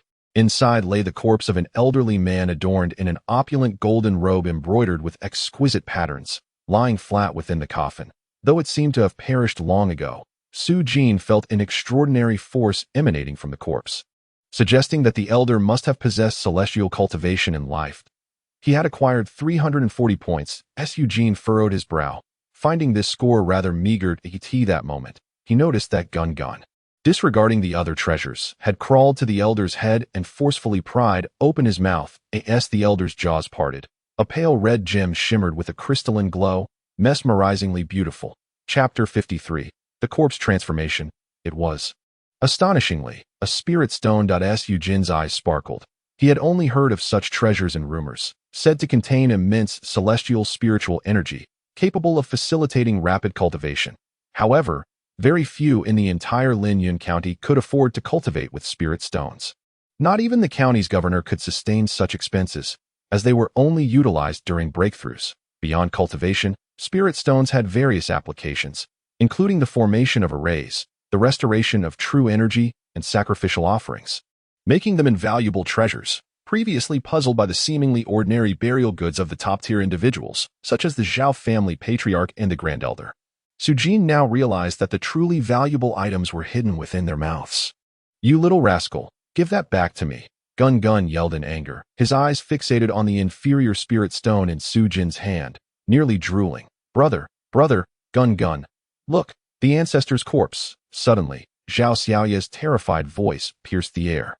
Both Su Jin and Gun Gun were taken aback and looked down to see that the elder's once vibrant corpse had transformed into the ashen hue of death, grotesque and repulsive, sprouting countless green hairs. "What the heck? A zombie is appearing." Su Jin was engulfed in goosebumps, overwhelmed by a chilling sensation. "What are you dawdling for, you little brat? Quickly slay it before it turns into a zombie," Gun Gun urged frantically. "Right? I am no ordinary person now." Su Jin paused, recalling that with his current strength, a mere zombie posed no threat. Moreover, he had previously withstood countless corpse demons outside Yue Town, so there was no reason to fear this corpse that had yet to transform. With a swift motion, Su Jin brandished the chopping rainbow sword, which transformed into numerous beams of sword light, enveloping the corpse. Crack! In an instant, the corpse was cleaved into countless pieces, halting its transformation and swiftly dissolving into a repugnant liquid. Su Jin let out a long sigh of relief and then turned his gaze to the next stone coffin, his eyes gleaming. "Gun Gun, let us continue our work." "Not a chance. I do the work, and you reap the benefits?" "Absolutely not." Gun Gun fumed, sitting on the ground and turning away, resolutely refusing to comply. A 70-30 split. Su Jin assessed Gun Gun, recognizing the need for a fair deal. Gun Gun seemed to understand that he should not provoke Su Jin too much and begrudgingly crawled toward another stone coffin. Su Jin instructed Zhao Xiaoya to wait in a safe spot while he held his sword at the ready, guarding against any potential transformations. In a short while, another stone coffin was opened. This time, the corpse within was clad in much older garments, appearing to be of greater age than the previous one. "Wait a moment. Since he is destined to transform into a zombie, it would be more prudent for me to first cleave him into fragments," Su Jin declared. To his surprise, Gun Gun regarded Su Jin with an expression of utter foolishness. "You foolish child. With the vast spiritual energy supported by the spiritual stones, should you attack it, it would instantaneously complete its transformation into a corpse, and the resulting zombie would be far more terrifying than one without such support. Hold on, you little brat." Nevertheless, Gun Gun refrained from extending its claws and hands on hips, stated, "Once all the spiritual stones are excavated, we will divide them." Su Jin raised an eyebrow. "All right." Upon witnessing Su Jin's willingness to honor the agreement, Gun Gun became notably more serious. The third sarcophagus was swiftly devoured by it, but this time, the spiritual stone obtained was approximately half the size of the first one. "You little brat. You are unaware of this, are you?" Gun Gun, seeing Su Jin's puzzled expression, boasted with great pride. "These corpses should have long since decayed, but they have been preserved through a certain secret technique. However, this technique consumes the spiritual energy within the spiritual stones ceaselessly. Thus, the longer a person has been deceased, the more energy is consumed from the stones in their mouth." I see. Su Jin thought it unsurprising that Gun Gun possessed such knowledge. Perhaps this creature was not the so-called celestial demon emperor it claimed to be. But surely it was more well-versed than Su Jin. "You little brat, do you not possess knowledge of formations? Utilize those spiritual stones to arrange a formation before this coffin." Gun Gun approached the largest sarcophagus, its expression growing grave. Use the spiritual stones in such a manner. Su Jin furrowed his brows, feeling somewhat reluctant. Gun Gun snorted coldly. "I can sense that the corpse within this sarcophagus possessed a much stronger cultivation during its lifetime than the others. Perhaps its transformation will occur so swiftly that you won't even have time to react. Once the transformation is complete, its power may reach the pinnacle of the martial master realm, Xuanwu suppression of demons. Upon hearing the phrase pinnacle of the martial master realm, Su Jin wasted no time and proceeded to arrange a miniature Xuanwu suppression of demons formation before the colossal sarcophagus, which consumed 4 of the smallest spiritual stones. The treasure chest lies within. Su Jin could only endure the pain of expenditure to set up the formation. Your foundational knowledge of formations is quite commendable. Now retreat outside the formation, Gun instructed. Before swiftly resuming its gnawing on the sarcophagus, as it devoured with increasing speed. A murky and foul aura of death surged forth from within the sarcophagus, unmistakably toxic, yet it posed no harm to Gun. As the venom spread outward, upon contact with the Xuanwu suppression of demons formation, it was instantaneously vaporized. The corpse lying within the sarcophagus appeared more lifelike than the others, showing no signs of aging, and was instead that of a middle-aged man. Utterly bizarre, this moment, Su Jin finally caught sight of the silver treasure chest, seemingly positioned within the mouth of the middle-aged man, precisely where the spiritual stone resided. Chapter 54. Striking it rich quick, retrieve that spiritual stone, Su Jin commanded loudly. Gun immediately climbed to the head of the corpse, reaching into its mouth to extract the spiritual stone, and in an instant, an extremely terrifying aura suddenly emanated from the corpse. Swish, swish, swish, the lifeless body suddenly sprouted blood-red hair all over, sharp fangs emerging from its mouth, and its 10 fingers transformed into nails as sharp as blades. Its eyes bulged wide open, revealing a terrifying crimson gaze. Exuding an aura of malevolence, in an instant, it morphed into a red-haired zombie, leaving Su Jin with no time to react. With a thunderous roar, the red-haired zombie's massive hand struck like lightning, seizing Gong. It hurts terribly, Gong wailed, his rotund limbs thrashing wildly. Yet astonishingly, the spot where he was gripped bore no trace of injury. Foul zombie. How dare you bite me? Someone save me, you wretched brat. Gong cried out for help, his voice filled with despair. Su Jin gazed at Gong in disbelief, utterly perplexed by the resilience of this creature's flesh. The sudden surge of power from the red-haired zombie was frightfully formidable, even more so than that of the lord of the manor or the ancestral elder of the Zhao family. Yet it could not harm Gong. The peculiarity of this creature's physical form was truly baffling. Celestial ascendance. Su Jin brandished the rainbow sword. The purpose of the Xuanwu demon suppression formation was to subdue malevolent entities. It would not impede the passage of other beings. The blazing sword light, like a long rainbow, erupted in the void, cleaving towards the red-haired zombie. The zombie's eyes flickered with apprehension, although devoid of intelligence. It instinctively sensed the threat posed by the sword and chose not to confront it head-on. However, its subsequent action was unexpected. It grasped Gong and used him as a shield against the incoming attack. Crash! The sword light struck Gong's body as if it had collided with steel, leaving not a single hair harmed. Yet Gong screamed in agony. You little brat! I curse your ancestors. Why are you attacking me? This is a blunder. Su Jin forced a dry laugh, his brow furrowing. Not only was the red-haired zombie incredibly powerful, but it was also cunning. Under these circumstances, he found himself unable to inflict any harm upon it. As for releasing the formation to rescue Gong, Su Jin was not foolish enough to consider it. Withdrawing from the Xuanwu demon suppression formation would jeopardize his own escape. Nonetheless, after obtaining the treasure chest, perhaps a solution would present itself. A spark of determination ignited in Su Jin's eyes. Even if he could not overpower the zombie after acquiring the chest, he could simply flee, as the red-haired zombie was evidently unable to harm Gong. Shanjai Panda, toss me the spirit stones you hold, he called out loudly. You wish? Gong retorted furiously, you shameless fiend. Once you have the spirit stones, you'll flee without a care for me. Su Jin's face flushed with embarrassment. This fellow certainly understood his intentions. You foul Shanjai Panda. Do not defame my character. I am known to be the most trustworthy individual under heaven, Su Jin scoffed, adamantly refusing to acknowledge the accusation. Besides, if you do not toss out the spirit stones, I shall simply take my leave. After all, the other spirit stones are outside, and I have already gained quite a bit from this endeavor. If you throw out the spirit stones, considering you are my pet, I may yet save you. You little brat, you are indeed ruthless. Gong cursed Su Jin for being deceitful, yet he realized he had no choice. He promptly threw the spirit stones outside the formation. Su Jin's heart leaped with joy as he swiftly caught the stones. Congratulations, you have obtained a silver treasure chest. Congratulations, you have acquired a second-tier martial art, corpse summoning technique. Congratulations, you have received a high-grade experience pill.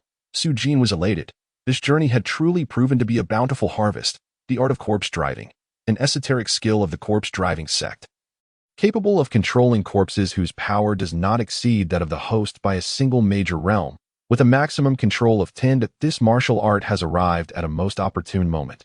And Su Jin is filled with exhilaration. Brat, do you have a solution or not? Hurry and save me. The relentless wails, though devoid of injury, seem to convey a sensation of pain that I have away.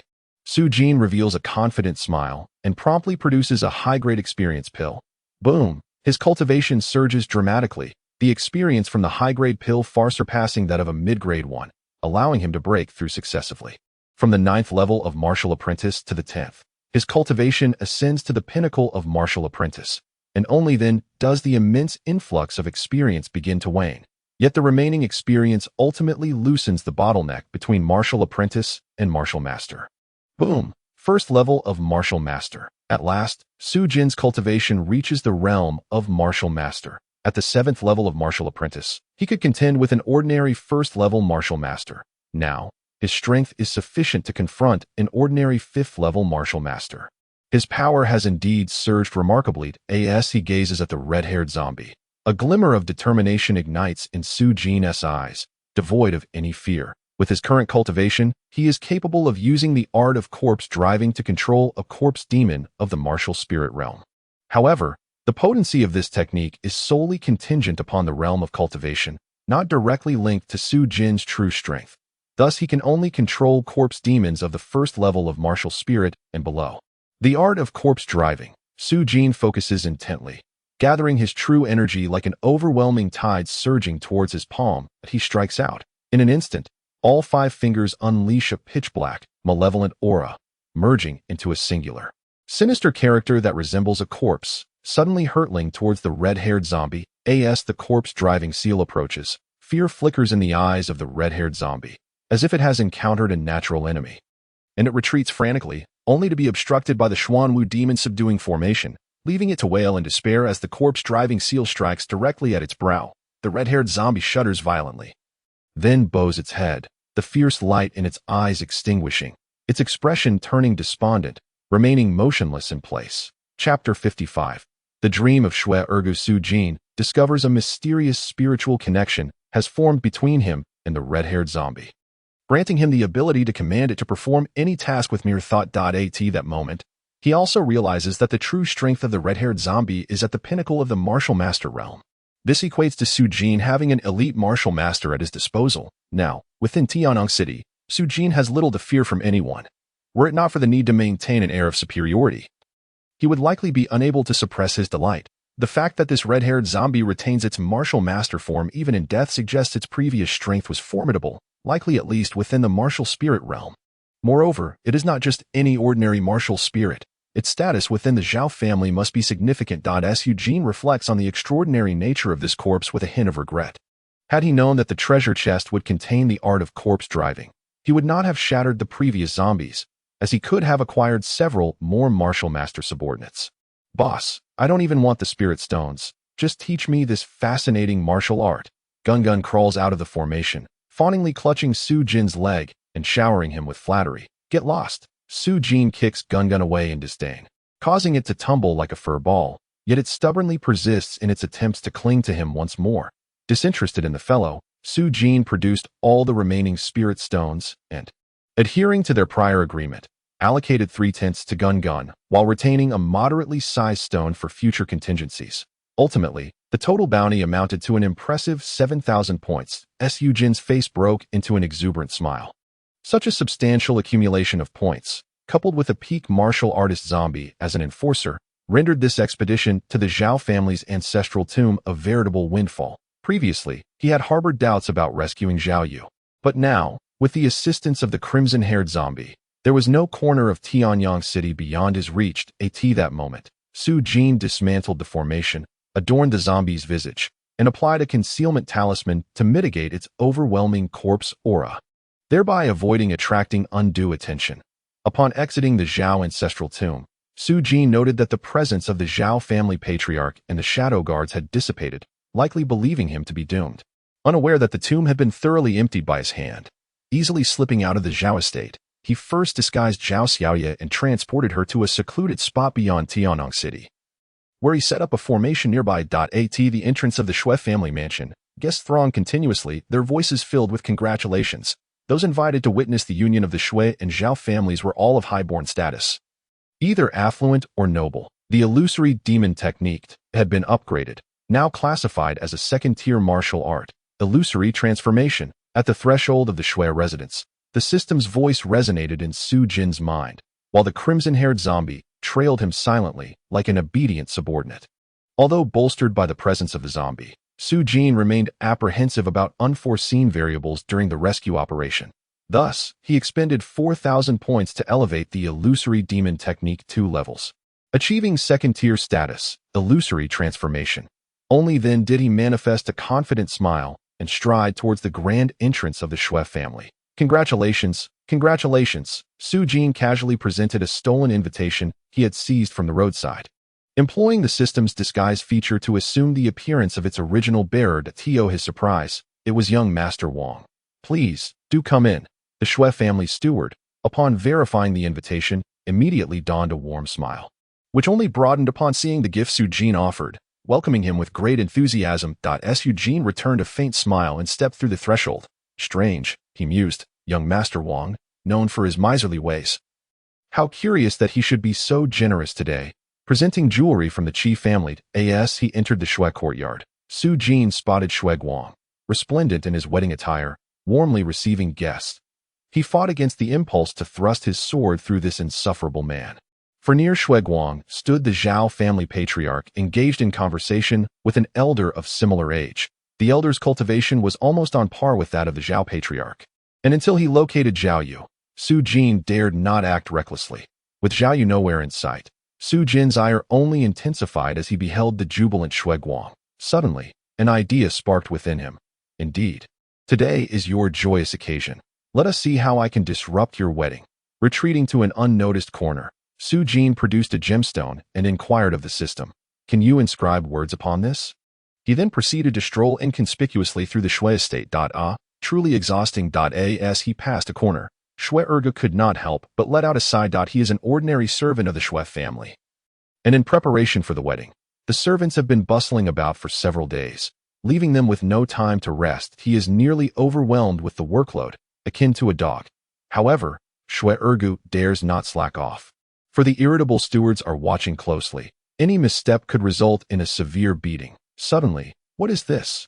Out of the grass, a glimmering object caught his sharp eye. Shui Ergu stealthily glanced around and, noticing that no one was paying attention, promptly crouched down to pick it up. To his astonishment, it was a golden necklace adorned with purple jewels. Could it belong to a guest who had carelessly dropped it? If no one notices, Shui Ergu's heart raced with excitement. Any guest attending this wedding must possess valuables of significant worth. If he were to secretly conceal it and later find an opportunity to sell it, he could escape the grueling life of servitude. Though of humble status, Shui Ergu harbored grand aspirations to traverse the Jinwu continent and embark on an impromptu adventure. Chapter 56. Not even a cow is allowed to touch me. With this purple gold necklace as his capital, perhaps Shui Ergu's dreams could materialize. There are inscriptions on it. Suddenly, he noticed an inscription on the necklace. Dr. Wang, this purple gold necklace is worth a fortune.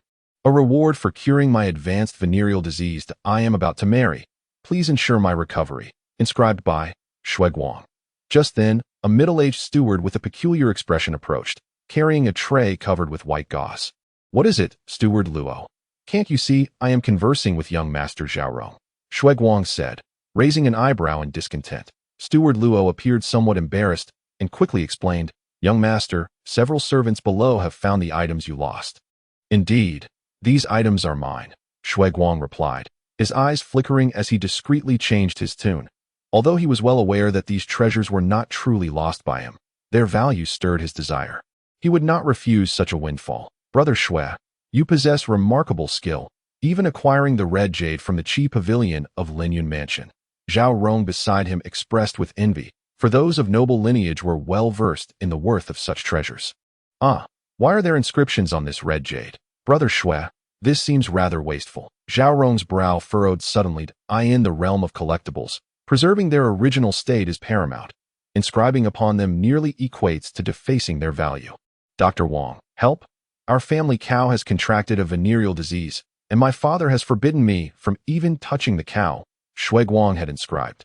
Zhao Rong's hand trembled, causing the inkstone in his grasp to drop into the tray as though it were scalding. Brother Zhao, what troubles you? Shui Guang inquired, perplexed, yet internally scoffing at Zhao Rong's lack of decorum, especially as the scion of the Zhao family in nothing. Zhao Rong stammered, a forced smile on his lips. His gaze towards Shui Guang now reflected a hint of reverence. Instinctively taking a few steps back, Brother Shui, my father is calling for me. We shall continue this conversation later. Having spoken, without waiting for Shui Guang to react, Zhao Rong hastily fled from his side. Good heavens, I must wash my hands quickly. I just touched his hand. How revolting. The atmosphere in the Shui household suddenly turned peculiar. It began when a guest, passing by a cluster of flowers, stumbled upon a rare seal. Soon after, several others also discovered lost treasures, and before long, more and more individuals were finding valuable items in inconspicuous corners of the Shui residence, whether they be precious gems or ancient paintings. Initially, some believed it was merely a stroke of luck, but when someone uncovered a second treasure, they began to pay close attention to the overlooked nooks of the Shui estate in search of more valuables. Gradually, both guests and the Shui family's servants became intent on the treasure hunt, with even some members of the Shui family joining in the search. Although these treasures were not cultivation-related, their worth was substantial. And not every member of the Shui family could easily acquire such riches. Thus, the allure was irresistible for many. Naturally, as the treasure-seeking frenzy ensued, the inscriptions on the artifacts drew attention, causing the gazes directed at Shui Guang to become increasingly wary. What had begun as a lively wedding gradually transformed into a grand treasure hunt, rendering the courtyard unexpectedly quiet. This shift in atmosphere immediately caught the attention of the Shui family's upper echelons.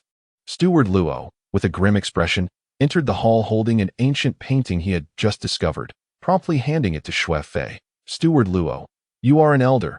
How can you act so carelessly? What sort of decorum is this? Shui Fei chided, visibly displeased at seeing Steward Luo running about during such a formal wedding. Particularly with the Zhao family head present, Luo's lack of propriety could lead Zhao to perceive him as inept in governance, causing Shui Fei to lose face. Consequently, Shui Fei prepared to impose severe punishment on Steward Luo, regardless of his seniority, demanding to know who was responsible for this chaos. Suddenly, a furious roar echoed throughout the Shui estate. Reaching the hall, all eyes in the hall turned in bewilderment towards the door, recognizing the voice as belonging to Shui Guang. Shui Fei was momentarily taken aback, his expression darkening. This ungrateful child. What is he doing? How can he act so recklessly at such a time? Master, you must look at the contents of this painting. Once you do, you will understand, Steward Luo exclaimed, nearly in tears, having already grasped the reason behind Shui Guang's fury. Seeing Luo's distressed demeanor, an inkling of unease crept into Shui Fei's heart as he coldly unveiled the ancient painting. The Zhao family head, leisurely savoring the fine tea from the Shui family, appeared calm on the surface, yet internally he had already lowered his estimation of the Shui family, feeling a sense of disdain. With Shui Fei's method of governance, how could the Shui family ever compare with the Zhao family? Just as he pondered this, his eyes inadvertently caught sight of the painting Shui Fei had unveiled. Upon seeing the painting's content, the Zhao family head spat out his tea, his expression changing drastically. This is the funeral portrait of my father. Chapter 57. Joy turns to sorrow. Were it any other family that uncovered such an abundance of burial goods from the Zhao family's tombs, the Zhao warriors would likely have already descended upon that clan, ruthlessly cleansing them to avenge their disgrace. However, when confronted with the previously amicable Shui family, who were on the verge of a marital alliance, the Zhao family members managed to suppress their fury. Yet, even the Shui family understood that if they failed to provide the Zhao family with an explanation, the higher-ups of the Zhao family would not relent. Calm yourselves, everyone, spoke the elder who had previously conversed with the Zhao family ancestor, his tone measured and composed. Upon hearing his words, the expressions of the Zhao family members softened slightly, for this individual was the ancestor of the Shui family, a figure whom no one dared to offend lightly. Save for the Zhao family ancestor. Seeing that the Zhao family's ire had been temporarily placated, Shui Fei, receiving a subtle nod from the Shui family ancestor, addressed the assembly. Ladies and gentlemen, if my Shui family had indeed pilfered your Zhao family's possessions, we would have discreetly sold them off, rather than brazenly displaying them on such a significant day. This assertion quelled some of the Zhao family's anger, giving rise to a flicker of doubt. If the Shui family had stolen treasures from the Zhao family ancestral tomb, they would hardly be so reckless as to flaunt them, unless they were prepared for an irreconcilable feud. However, given that the Shui family was poised for a union with the Zhao family, such foolishness seemed improbable. Still, despite these contemplations, the Zhao family's suspicions regarding the Shui family did not entirely dissipate. Who could say if this was a deliberate ploy, or if other sinister motives were at play? In the hall, Shui Guang, observing the expressions of the Zhao family members, realized that the tenuous relationship between the Zhao and Shui families had developed an irreparable rift, igniting a profound fury within him. This union was supposed to yield immense benefits for him. Yet before the wedding had even commenced, his grand celebration was marred. Even more infuriating was the fact that the treasures bore inscriptions that slandered him. Even those within the hall who knew the truth, the young scions of the Zhao and Shui families, regarded him with peculiar looks, evidently influenced by the remarks inscribed upon those artifacts. What would those unaware of the truth think of him? One could easily surmise. Curse it, let me not discover who is scheming against my Shui family. Shui Guang seethed within, his rage boiling over as he proclaimed, I suspect the Zhang family is behind this sabotage. Suddenly, a stern young man stepped forward and spoke, none other than Zhao Minghong. Upon his arrival, the expressions of the Zhao family leaders relaxed somewhat. Zhao Minghong was regarded as the representative of the younger generation of the Zhao family, and his words commanded their serious attention. The most vocal opponents of the union between the Shui and Zhao families are none other than the Zhang family, who even failed to send a representative to attend brother Shui Guang's wedding. Zhao Minghong articulated his points with clarity and conviction, exuding an air of confidence. However, it is evident that the Zhang family seeks not only to oppose our union, but to exploit this opportunity to incite discord between our two families, fostering an irreconcilable enmity. Thus, we must be particularly cautious during such times. Minghong, do you suspect that the burial goods of our ancestors were pilfered by agents of the Zhang family? Inquired a member of the Zhao clan with a composed demeanor. Indeed, aside from the Qingling martial house and our two families, only the Zhang family possesses the capability to infiltrate the Zhao ancestral tomb and purloin the burial artifacts, Zhao Minghong affirmed. However, the Qingling martial house would never stoop to such actions. And we, the Shui and Zhao families, have no cause to engage in such treachery. Conversely, the Zhang family, who stands to gain the most, possesses the greatest motive. Upon hearing Zhao Minghong's explanation, the anger of the Zhao family began to dissipate somewhat, while the gaze of the Shui family turned towards him with gratitude. Had it not been for his clarification, this grand wedding could have easily transformed into a funeral. Truly, he is a paragon among the younger generation of the Zhao family.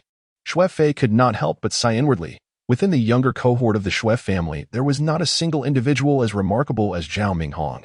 Although the guests had begun to question the peculiarities of the situation, they felt too embarrassed and intimidated to refuse the return of the items they had found in the Shui household. Consequently, the inscriptions regarding Shui Guang on those treasures led all the guests to firmly believe in the authenticity of those statements. When Shui Guang emerged from the hall, nearly all the guests and attendants were taken aback, instinctively stepping back in unison. Their expressions mirrored that of one gazing upon a grotesque figure. Shui Guang's countenance was one of extreme displeasure. Yet he dared not express his fury, forcing himself to maintain a semblance of a smile. Smile, indeed, laugh desperately while you can, for soon you may find that laughter eludes you. Amidst the crowd, as Shui Guang forced a grin, Su Jin found amusement in his predicament, knowing that the moment he awaited was fast approaching. After that, Shui Guang would likely never again find the opportunity to smile. The bride has arrived, with the matchmaker's call. Zhao Yu, clad in a resplendent scarlet wedding gown, was escorted forth by a throng of maidservants. The hall erupted in a tidal wave of congratulatory shouts, nearly every face adorned with a smile. No one noticed, however, that beneath the crimson veil, her delicate features were stained with tears, rendering her speechless. Wretched man, I must save Xiaoya. The thought of marrying someone she despised cast a pall over Zhao Yu's eyes. And at that moment, The only thing sustaining her was that singular notion. Shui Guang looked down upon Zhao Yu, his eyes brimming with triumph. Once the wedding rites were concluded, it would be time to consummate the marriage. Soon, he would compel this proud woman to submit to him. With these thoughts, Shui Guang's earlier gloom evaporated, leaving only elation in its wake. Groom and bride, bow to heaven and earth. The matchmaker's voice rang out amidst the watchful eyes of numerous guests from both the Zhao and Shui families. Shui Guang's smile widened, his knees bending as he prepared for the ceremony. Suddenly, it was as if the heavens had erupted with thunderous applause that a resounding, soaring cry reverberated throughout the hall, accompanied by an overwhelming surge of power that erupted from the crowd. This unforeseen turn of events left everyone momentarily stunned. Audacious! How dare you!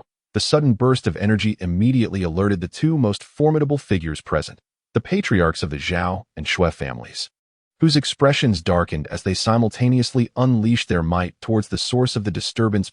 Two terrifying waves of energy crushed the air, threatening to obliterate the target. However, just as they were about to strike their intended target, the figure vanished in an instant, only to materialize right before Shui Guang. The long-prepared punch, which had been brewing for ages, now appeared as merely an ordinary fist aimed at Shui Guang. Stop! Who dares to wreak havoc in my Shui household?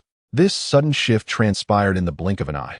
Aside from the elders of the two families, the other formidable martial artists were caught off guard, as Su Jin had already launched a powerful punch towards Shui Guang, leaving them no opportunity to intervene. Shui Guang, even less capable of reacting, was momentarily stunned at the appearance of that figure, utterly bewildered by the unfolding events. Bang! Su Jin delivered a merciless blow with his explosive fist to Shui Guang's face, causing it to instantly cave in, while his garments were violently torn apart. Subsequently, his bare body was sent hurtling backward like a kite, crashing against a pillar in the grand hall. Boom! The stone column shattered under the impact, collapsing with a thunderous roar, while Shui Guang's neck was twisted awkwardly as he gazed in disbelief at the sudden intruder, before his head slumped to one side, succumbing to his fate. Su Jin gently embraced the bride, whispering, "My dear, I have arrived." As he spoke, the illusory demon transformation unfolded. Whoosh! In an instant, their figures seemed to vanish into thin air. Boom! At that moment, the lethal strikes from the ancestors of the Zhao and Shui families finally arrived, crashing into the empty space. Scoundrel, seeking death.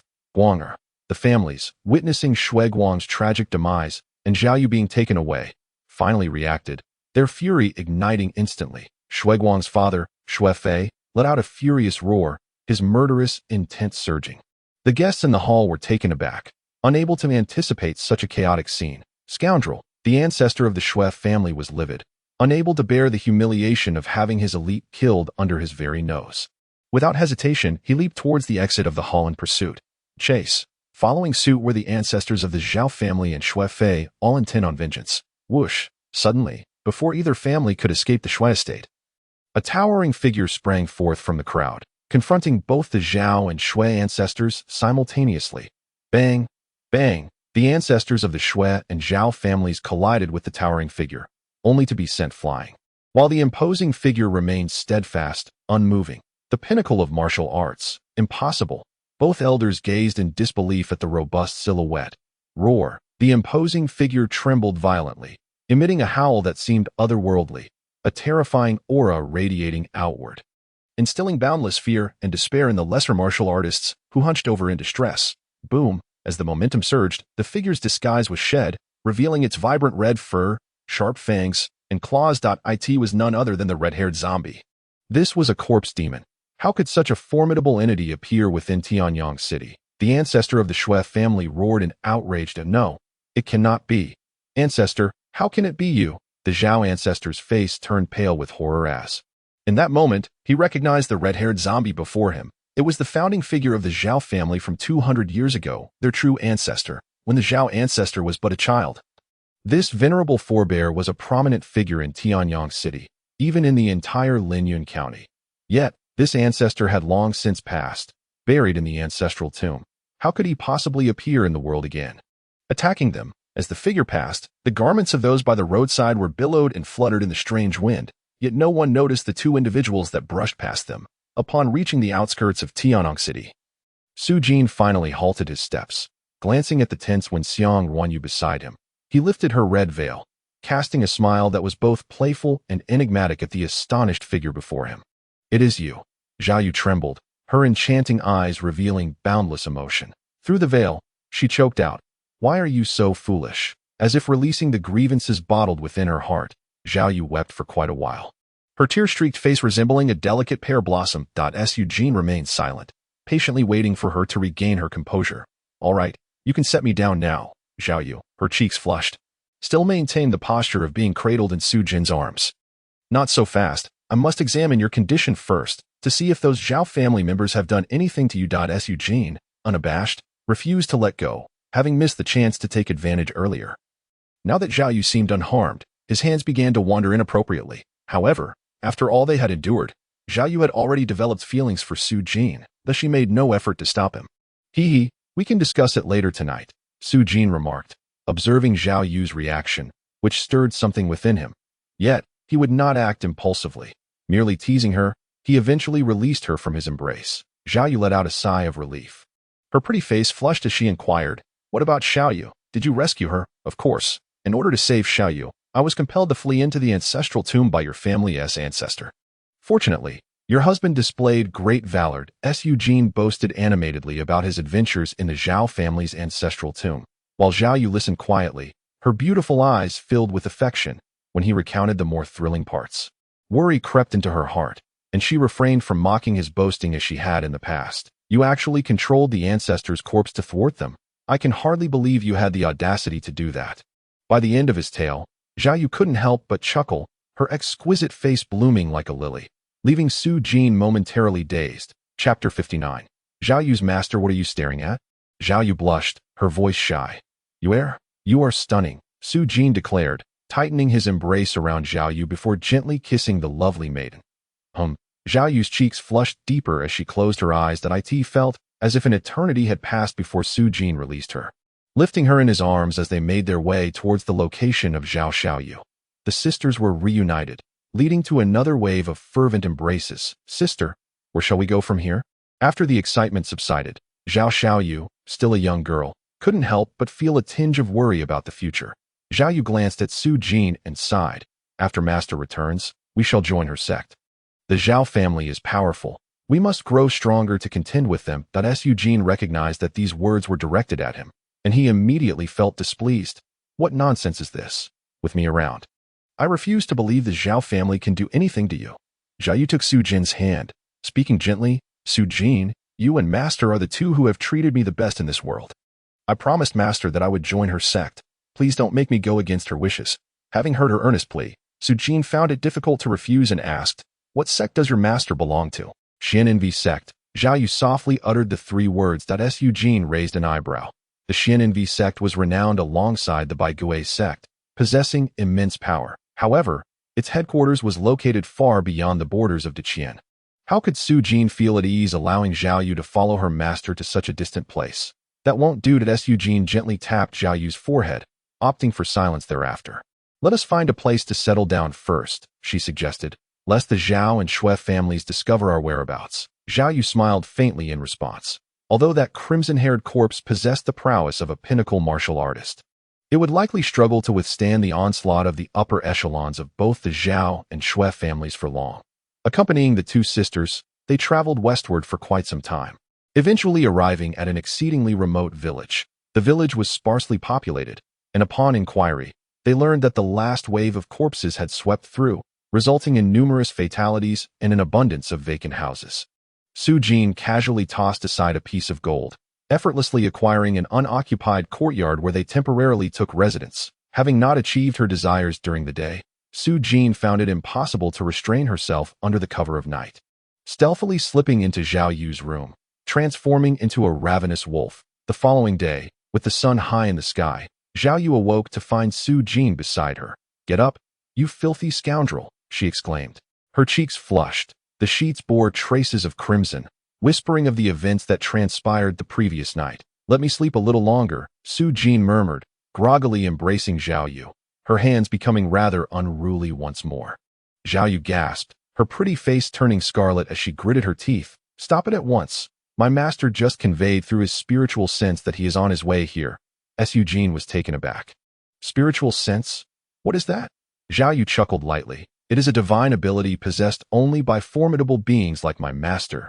He informed me that once one reaches the realm of martial spirits, a martial artist gains spiritual sense, allowing them to perceive everything around them, investigate the truth behind others, and many other capabilities. Sound transmission is merely one of them. What an incredibly convenient ability. Su Jin marveled. As it stood, the most powerful martial artist in Tianyang City was merely a martial master, and her understanding of those above that level was quite limited. All right, rise quickly so that our master does not see us in this state, Zhao Yu urged, her face still ablaze. She picked up Su Jin's clothes and gently draped them over him. With a beaming smile, she appeared at that moment to be nothing but a blissful wife. With all other identities rendered insignificant, Su Jin fell silent, refraining from further mischief, adopting the role of a husband as he assisted her with her hair and attire. However, as they emerged from the room, they found Zhao Xiaoya already waiting in the hall with a masked woman clad in a green gown. The masked woman exuded an ethereal and delicate aura, reminiscent of a celestial being descended from the heavens. Her noble demeanor instilling a sense of reverence that deterred any impure thoughts. Master, when did you arrive? Zhao Yu exclaimed with delight as she hurried toward the masked woman, only to pause mid-step, her brows furrowing.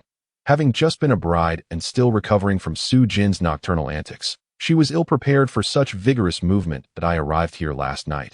The masked woman's voice was clear and melodious, imbued with a sanctity that seemed untouched by emotion. Zhao Yu's face instantly turned crimson, realizing that her indiscretions with Su Jin had likely been overheard by her master. Casting a reproachful glance at Su Jin, she thought, it's all this scoundrel's fault. Meanwhile, Su Jin merely chuckled, displaying a thick skin devoid of any embarrassment. However, he noticed that Zhao Yu's master seemed to disregard him, not even casting a glance in his direction. Yet, Su Jin felt as though a mysterious gaze was covertly observing him. In this room, aside from Zhao Yu's master, it was evident that no one else could evoke such a sensation within Su Jin. Could this be the master that Yuer spoke of? What realm does this woman truly inhabit? Su Jin's eyes darted about, quietly scrutinizing the veiled woman. Yuer, since you have concluded your affairs in the mortal realm, the veiled woman said with a dispassionate tone, do you wish to take my Yuo away to become a monk? To his surprise, the veiled woman cast a calm gaze towards Su Jin and declared, Yuer shall become a disciple of my Xian Nu sect, rising above millions, and with your humble status, to have even a fleeting night with Yuer should suffice. From this day forth, you shall have no further ties with her. Su Jin's expression darkened. In light of your position as Yuer's master, I shall overlook your earlier insult. However, regarding my relationship with Yuer, what authority do you possess to make such a determination? What did you say? The veiled woman's eyes suddenly turned piercingly fierce. Boom. In an instant, Su Jin felt an overwhelmingly heavy force pressing down upon him, the air around him seeming to transform into mercury, so dense that he could neither move nor escape. Chapter 60. Terrifying powerhouses. What is this? Su Jin's complexion changed. He had never encountered such an attack before. Could this be an assault of that so-called divine will? The weight of this force intensified, threatening to compress Su Jin into a mere pancake. Master, do not. Zhao Yu's face turned pale as she cried out in alarm to intervene. Do not ask her. Su Jin shouted fiercely, glaring at the veiled woman. You ugly woman, you think you can teach me a lesson? You are not worthy. Upon hearing the words ugly woman, the veiled woman's gaze instantly turned frigid. The pressure on Su Jin increased several-fold. What are you staring at? A woman who dares not reveal her true face is nothing but an ugly woman, at best a well-endowed ugly woman. Su Jin retorted coldly, while his body fervently activated the indestructible body technique. Though the oppressive force was formidable, the greater the external pressure, the stronger the indestructible body would become. You are being presumptuous. The veiled woman's eyes flashed with anger. Shut up. Boom. A blinding golden light erupted from Su Jin's entire body, resembling a golden Buddha, as he maximized the power of the indestructible body. Finally breaking free from the terrifying pressure, witnessing this scene, a hint of disbelief surfaced in the beautiful eyes of the veiled woman, unable to fathom that her divine will pressure could be shattered by an ant of the martial master realm. Seizing the moment of the veiled woman's astonishment, Su Jin reached out towards her veil. However, just as he was about to make contact, the veiled woman reacted, casting a cold glance at Su Jin. Instantly, the pressure surrounding Su Jin multiplied by dozens, rendering him unable to touch her despite the proximity. Su Jin's current strength was sufficient to annihilate a fifth-tier martial master, yet this woman with merely a glance, rendered him completely incapable of resistance. Such power was utterly astonishing. Su Jin had never heard of anyone being so formidable. At the very least, it is inconceivable for a formidable being of the martial spirit realm to possess such overwhelming power. Observing Zhao Yu's earnest pleas, the masked woman let out a sigh, her icy gaze softening somewhat.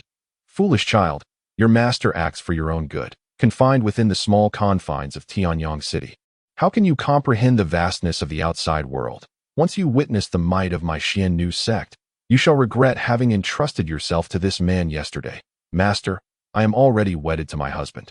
In this lifetime, he is irreplaceable. Zhao Yu's face was stained with tears that I can spare him, but you must accompany me to the Xian sect. The masked woman realized that persuading Zhao Yu in this moment would be futile, yet internally lamented her role as the villain before her own disciple. Had she been resolute in obstructing their bond, she would have done so last night. Why wait until now? Nonetheless, she refrained from further explanation, understanding that she must play this ungracious role for her disciple's future. Come, in 1 hour, he shall regain his freedom. The masked woman gently caressed Zhao Yu's hair, observing her expression of doubt, and with a bitter smile, commented that a married daughter is indeed like spilled water. Your master has taught you for so many years. When have I ever deceived you? Zhao Yu chose to place her trust in her master, whom she regarded as a mother, and approached Su Jin, tenderly embracing the immobile figure. Su Jin fervently circulated her indestructible golden body, unleashing her vital energy without restraint that a terrifying force erupted from within her, ultimately shattering the oppressive energy. Whoosh! The massive sword, bearing the three of them, swiftly vanished from Su Jin's sight. Damn it! Su Jin cursed loudly, hastily retrieving her bamboo dragonfly to pursue. Ugly woman, stop! Stand still. Husband! Zhao Yu's beautiful eyes sparkled with joy as she fervently called out to the figure behind her. Alas, this individual was not a woman. Had he been so, his displayed talents would have sufficed to make him a true disciple of my Xian sect. The masked woman began to comprehend why her disciple was enamored with such a man, yet the more she understood, the more resolute she became in preventing their reunion. Suddenly, two pale flames surged in the masked woman's eyes, and the massive sword was enveloped in blazing white flames, its speed surging dramatically. Su Jin, already unable to keep up with the giant sword's pace, found herself once more left behind in an instant. Su Jin's expression turned grim as she realized that catching up was impossible. The speed of the bamboo dragonfly had reached its limits and could not accelerate further. Chapter 61. The Three Great Families. Within 5 years, the Sacred Tree Festival, the Red Leaf Throne. Su Jin's body trembled upon hearing these words, as if discovering a precious treasure, though she was unaware of the significance of what the woman spoke. Su Jin had resolved to attain the Red Leaf Throne at this Sacred Tree Festival, regardless of the cost. Yet, considering the pressure she faced, Su Jin remained exceedingly displeased, letting out a howl towards the heavens. Ugly woman! If you suffers even the slightest grievance in your Xian sect, I shall personally storm into the Xian sect and make every woman there endure 100 encounters with me. His strength remains woefully inadequate. It is imperative to expedite the search for the treasure chest. I am still far too leisurely. Su Jin engaged in a period of introspection regarding her recent actions, and her desire to locate the treasure grew increasingly fervent. Who could that beast possibly be? In the grand hall of the Shui family, the high-ranking members from both families congregated, each consumed by a profound rage. The terrifying red-haired zombie, while formidable, had ultimately been reduced to mere fragments under the relentless assault of the Zhao family's elder, along with numerous other martial artists from the Shui family.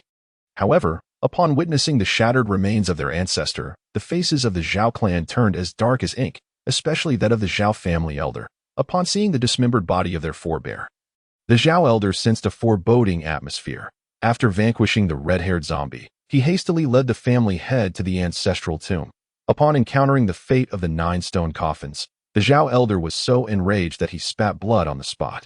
Had he not banished Su Jin to the ancestral tomb, such a calamity would never have transpired.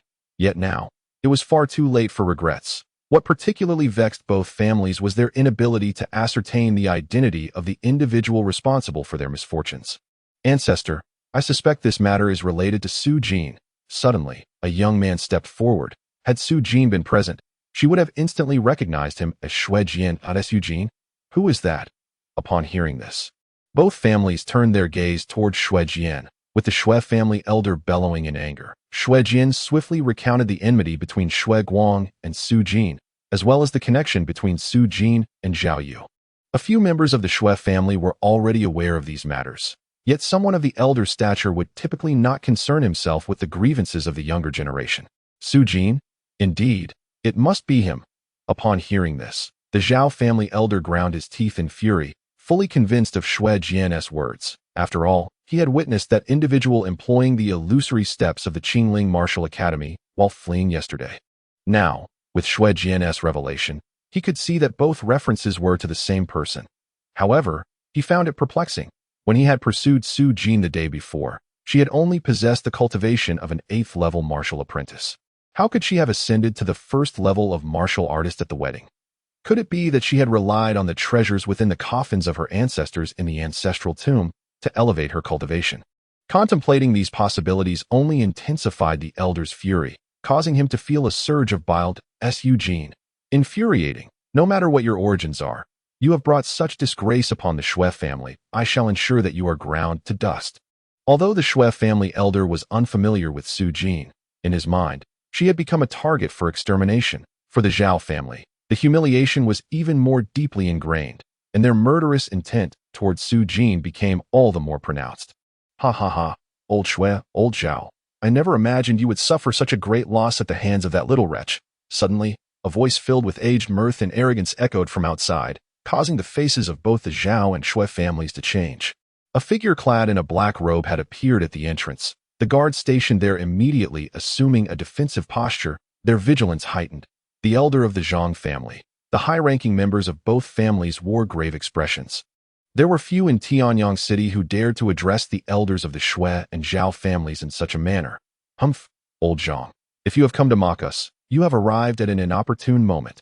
The Zhao elder's gaze turned frigid as he felt a surge of pent-up anger with no outlet, yearning for a confrontation.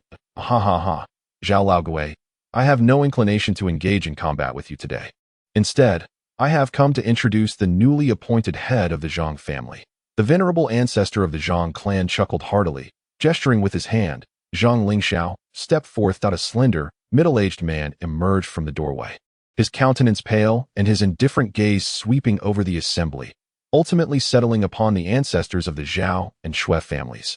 I, the junior Zhang Lingxiao, pay my respects to the two esteemed ancestors.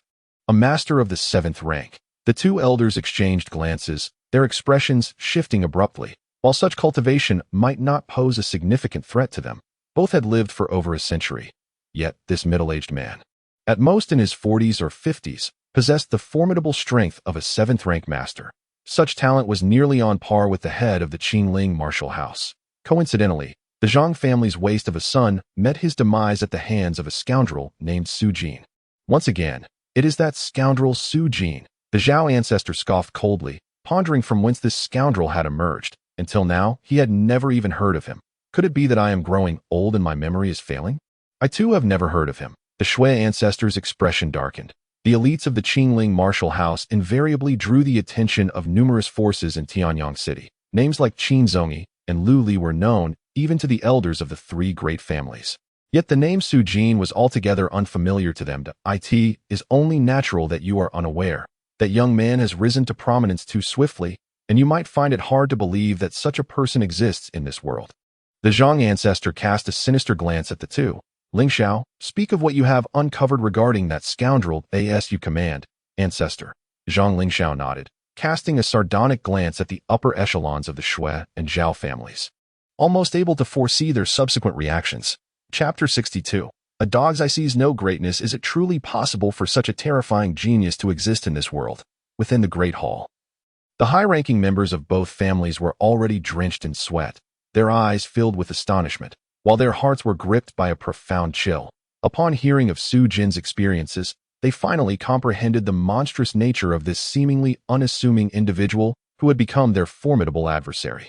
Even if he bore no grudge against us, should such a monster be allowed to grow, it is likely that the 3 great families of Tianyang City would ultimately face annihilation at the hands of the Qingling martial house. The Shui ancestor swallowed hard. Such a monster was almost unheard of, and perhaps there existed no being as fearsome within the entire Linyan prefecture. If this child is not eliminated, My Zhao family shall never know peace." The Zhao ancestors' gaze turned icy, brimming with murderous intent. Upon hearing this, the Shui ancestors' eyes also sparked with overwhelming resolve. "Indeed, we must seek an opportunity to eradicate this scoundrel. We cannot allow such a monster to thrive. It would be prudent to seek the treasure chest first." Su Jin paid little heed to this upheaval, hastening towards the auction hall of the Divine Armament Pavilion. The auction house frequently showcased exceptional weaponry and was renowned among martial artists in Tianyang City. Upon Su Jin's arrival, he found the number of guests at the entrance to be even greater than usual, with many unfamiliar faces among them. What treasures is the Divine Armament Pavilion offering today to attract such a multitude? In the depths of his heart, Su Jin murmured to himself, only to behold a middle-aged man clad in elegant robes striding towards him, exuding the cultivation of a fourth-level martial apprentice, evidently of considerable standing within the Divine Armament Pavilion. "Do you possess a VIP card, esteemed guest?" Upon noticing Su Jin's inner gate uniform from the Qingling martial house, the elegantly attired man immediately revealed a smirk, as if he were eyeing a plump sheep.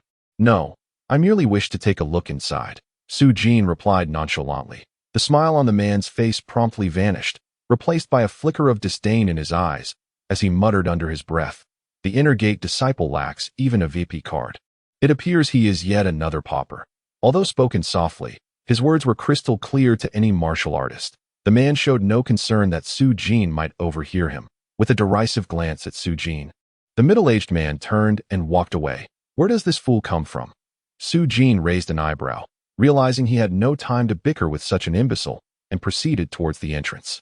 Suddenly, he halted, recalling that if the treasure chest contained items currently being auctioned, the money he possessed might be insufficient for a purchase. It would be wiser to exchange some currency before entering. He was aware that auctions typically provided services for the acquisition of various treasures. With this thought in mind, Su Jin approached the elegantly dressed man once more. Though he harbored ill feelings towards the fellow, he still asked, "Do you accept the purchase of jewelry?" The middle-aged man cast a glance at Su Jin, replying coolly, "Sorry, the Divine Armament Pavilion does not accept rubbish." Su Jin's expression darkened, and he felt a surge of anger, ready to pummel the man. However, he reconsidered, realizing that resorting to violence would only escalate the situation. While he was not intimidated by the Divine Armament Pavilion, obtaining the treasure chest was paramount. "Forget it. I shan't stoop to the level of this contemptuous fool." With a cold glare at the middle-aged man, Su Jin turned away. "Dear guest, are you looking to sell something?" came a sultry voice from nearby. Su Jin turned to see a strikingly beautiful woman that on any other day he might have flirted with the beauty, but he was in no mood for such frivolities and replied irritably, "Isn't it true that the Divine Armament Pavilion does not accept rubbish?" The alluring woman apologized, saying, "I am truly sorry, esteemed guest. That particular steward has a rather abrasive demeanor. Please do not take offense. Not everyone in our pavilion is like him." By the way, I am Lan Yu. "May I inquire your name?" "That is more like my surname is Tan." Su Jin responded with a huff, inwardly amused by the play on words with Tan Wan Lan Yu. With a flick of his hand, a pile of jewels appeared on the table, all burial treasures from the Zhao family ancestral tomb. "Do you accept these for purchase?" "Ah, so it is young Master Tan. These are indeed high-quality items." Lan Yu, initially puzzled by the unusual surname, was taken aback upon seeing the jewels. As a steward of the Divine Armament Pavilion, she immediately recognized the extraordinary nature of the treasures. Her heart surged with joy at the prospect of handling such a lucrative transaction. The commission from such a sale would likely amount to several months' worth of earnings. She had assumed Su Jin was merely a penniless inner gate disciple, but to her astonishment, he had produced such a wealth of jewels. Overjoyed, Lan Yu's gaze towards Su Jin grew increasingly enthusiastic. "Please wait, young Master Tan. I shall summon our appraiser to authenticate these treasures. Hurry up." Indeed, Su Jin nodded, acutely aware of the pressing time. Lan Yu instructed the guard beside her, who promptly departed with haste. Shortly thereafter, the appraiser arrived, a venerable old man, who casually assessed the items, only to gaze at Su Jin in astonishment and exclaim, "Esteemed guest, each of these treasures possesses immense worth. From where did you acquire such a trove?" Coughing lightly, Su Jin replied, "What concern is it of yours where they came from? Do not tell me you require the provenance of items you intend to purchase." "Sir, you misunderstand. Our divine armory has never inquired about the origins of our clients' possessions," Lan Yu quickly interjected, casting a meaningful glance at the appraiser. "Old Wu, What is the value of these treasures? Understanding the alluring woman's intent. The appraiser responded, these items are valued at 230,000 taels of silver. Lan Yu's smile brightened further as she turned to Su Jin, inquiring, what do you think of this price? Su Jin fell silent for a moment, causing Lan Yu's heart to race with anxiety. Could it be that he found the price unsatisfactory? How much of such items can you accept? Su Jin asked, casting a nonchalant glance at Lan Yu. Lan Yu was taken aback. What do you mean? With a slight smile, Su Jin replied, I possess many more of these items and wish to know how many you are capable of accommodating. Both Lan Yu and the appraiser's expressions froze in astonishment. Chapter 63. Regretful bloodshed. Each of these treasures alone held considerable value, and Su Jin's ability to produce such a collection was already surprising to them. Yet, it seemed he implied there was even more. The more the young master could offer, the more they could accept. Lan Yu was overwhelmed with excitement, her heart racing as she sensed a lucrative opportunity on the horizon. Suddenly, a voice rang out in the hall. Young Master Minghong, our esteemed guest, please, come in. It was the obsequious voice of Steward Chung, who accompanied a handsome youth as he approached. As they passed by Su Jin, the handsome youth's eyes flashed with a cold glimmer. Meanwhile, upon spotting Lan Yu and Su Jin, Steward Chung revealed a mocking smile, saying, Lan Yu, you are once again entertaining those penniless souls from the Qingling martial house. I've told you repeatedly that the inner disciples have varying backgrounds. Only esteemed guests are worthy of your attention. If you keep entertaining the impoverished, how can you maintain the dignity to host someone as distinguished as young Master Minghong? Lan Yu cast a sympathetic glance at Steward Chung. Normally, she would have vehemently rebutted his remarks, but now she could only feel disdain. Noticing Lan Yu's silence, Steward Chung swelled with arrogance. His gaze then fell upon the pile of jewels on the table, and he scoffed. Is this what this penniless wretch seeks to sell? Did you pick these up from some street vendor? Lan Yu, you must understand that our divine armory does not accept just any scrap. Scrap? A faint smile tugged at the corners of Lan Yu's lips. Even the scrap you refer to is valued at 230,000 taels of silver. If this is not scrap, then what might its true worth be? Upon hearing this, Steward Cheng's expression faltered momentarily, only to darken as he glared at Lan Yu. You claim these items are worth how much? 230,000 taels, as certified by Old Wu himself. She replied. Watching Steward Cheng's changing countenance, Lan Yu felt an overwhelming urge to laugh aloud. Meeting Steward Cheng's incredulous gaze, Old Wu nodded in agreement. Indeed, the expression on the face of Steward Cheng darkened instantly. His disbelief directed towards Su Jin. This impoverished individual actually possessed 230,000 taels. This lucrative deal was originally rightfully his. The mere thought of such a significant loss pierced his heart like a knife. Even Zhao Minghong seldom managed to present such a substantial transaction. After all, it was merely 230,000 taels. It wasn't as if he had never handled such sums before. Unwilling to allow Lan Yu to bask in triumph, Steward Cheng scoffed. Lan Yu, I have conducted far grander deals. What is there to flaunt? However, Lan Yu did not heed Steward Cheng but instead inquired. By the way, young Master Tan, do you wish to sell anything else? Sell more? Steward Cheng's expression stiffened. There are quite a few items. Can you truly handle them? Su Jin replied nonchalantly. Yet, Lan Yu smiled proudly, asserting, rest assured, if it comes to financial resources in Tianyang City, if my Divine Arms Pavilion claims second place, none would dare to assert they are first. Su Jin found this assertion credible. Each weapon sold by Divine Arms Pavilion was exorbitantly priced, with profits capable of making the Qingling martial house and the three prominent families envious. Nevertheless, Divine Arms Pavilion possessed profound connections, with its headquarters located in the imperial city of the Great Qian Kingdom. Rumored to have ties to the royal family, the branch in Tianyang City was merely a subsidiary, which is why no one dared to covet its assets. Very well. With a thought, Su Jin summoned the items from the spatial pouch, and a cascade of jewels, calligraphy, and paintings materialized, forming a small mountain of treasures in the hall. The dazzling array of colors was blinding, overwhelming to the eyes. Steward Cheng's face turned a deep shade of liver red as he gazed incredulously at the treasures. Both Lan Yu and Elder Wu stood dumbfounded, unable to fathom how Su Jin could present such an abundance of valuables. Meanwhile, they failed to notice Zhao Minghong's eyes had turned icy cold. Appraisal spirit technique. Elder Wu stood before the mound of treasures, his eyes suddenly glowing with a verdant light. In an instant, a layer of crystalline blue luminescence enveloped the treasure mountain, as if a mysterious force surged forth. Assessing the authenticity and value of each item, Lan Yu watched Elder Wu intently, aware that he was employing a secret method of the appraisers. After a lengthy pause, Elder Wu's complexion turned exceedingly pale. Seemingly drained of energy, drawing a deep breath, he announced, 46 million taels of silver. Lan Yu trembled with excitement. This figure meant that her commission alone could amount to several million taels. Young Master Tan. I shall immediately send someone to fetch the crystal card. The silver stored in my Divine Arms Pavilion's card can be used anywhere in the Great Qian Kingdom. Su Jin nodded. The sound of Steward Cheng's teeth grinding echoed ominously. His expression terrifyingly ghastly. He could endure the pain of losing the 230,000 taels, forcing a smile. However, to witness the 46 million taels slip from his grasp into Lan Yu's hands was a torment far worse than consuming 46 million taels of excrement. Young Master Tan, please, Steward Cheng flashed a sycophantic smile.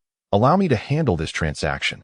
Lan Yu is still new to the Divine Arms Pavilion and lacks experience. Upon hearing this, Lan Yu's expression changed dramatically. But Su Jin did not spare a glance at Steward Cheng. Lady Lan, please expedite the paperwork. I have pressing matters to attend to.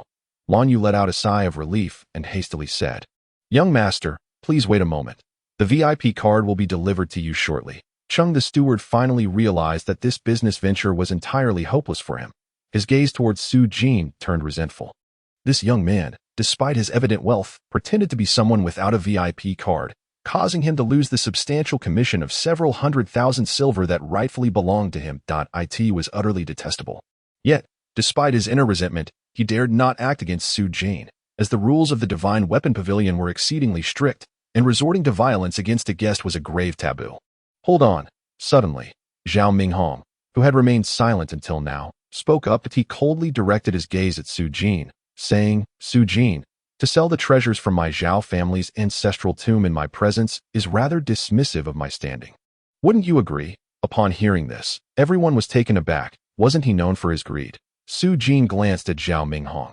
He recognized the face from the Shui family wedding but had not paid it much mind. To his surprise, this fellow not only recognized him but also knew that these treasures belonged to the Zhao family's ancestral tomb.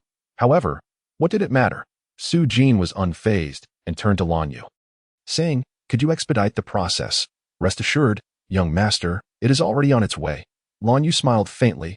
Her priority was profit, not the feud between Zhao Minghong and Su Jin. At that moment, a maid approached, carrying a jade platter upon which lay a VIP crystal card, presenting it before Su Jin. Zhao Minghong's expression darkened. Cheng the steward, is it the policy of your esteemed pavilion to conduct business with outsiders selling stolen goods? Wait a moment. Upon hearing this, Cheng the steward's eyes flickered, and he immediately waved his hand, causing the maid holding the crystal card to step aside. Chapter 64. It is time to strike, Zhao Minghong sneered coldly. Casting a sinister glance at Su Jin, Cheng the steward, surely your Divine Weapon Pavilion has not sunk so low as to engage in transactions with tomb raiders. If you assist me in capturing this thief, the Zhao family will surely reward you handsomely. What is this? Cheng the steward feigned surprise, then became enraged. How dare a tomb raider nearly ruin my Divine Weapon Pavilion's business? You little thief. How dare you create chaos here? Kneel and await young Master Minghong's judgment. Cheng the steward inwardly reveled in his malice, thinking, You chose not to do business with me, and this is your fate. You are abusing your power, Lan Yu furiously accused. The pavilion master will not let this slide. Lan Yu, I earn countless silver for the Divine Weapon Pavilion each year. My standing in the pavilion master's eyes is not something trivial like this can shake. Cheng the steward replied with a derisive smile, looking down upon Su Jin. While outsiders feared the inner disciples of the martial house, Cheng the steward had connections with the prominent figures of Tianyang City and held no fear of them. Moreover, the true backing of the Divine Weapon Pavilion was even greater than that of the Qingling martial house, and deep down, Cheng the steward held a profound disdain for the latter, seeing Su Jin remain unmoved. Cheng the steward irritably remarked, What are you standing there for? Kneel. Do you believe that being an inner disciple of the martial house grants you the freedom to act as you please in my Divine Weapon Pavilion? Nearby, Zhao Minghong's eyes glinted with a sense of triumph. He could not believe that Su Jin would dare to create chaos in the Divine Weapon Pavilion. Even the elders of the martial house would not dare to offend the Divine Weapon Pavilion lightly, let alone an inner disciple. Suddenly, Su Jin let out a sigh. remarking on the presence of such foolish and reckless swine everywhere. Upon hearing this, Chung, the steward, darkened his expression, immediately erupting in anger. "Young master, hold on," Lan Yu exclaimed in alarm. Bang! A tremendous explosion of energy reverberated through the air as Su Jin's fist flew out, seemingly out of nowhere. Chung felt a flash before his eyes, and then his corpulent body was sent hurtling backwards like a sandbag. Crashing into the wall. Chung shrieked in a piercing wail, rolling on the ground and shouting with venomous rage, "You dare to strike me? You dare to act against me in the Divine Weapon Pavilion? You little wretch, you are doomed, utterly doomed. You mustn't be so impulsive."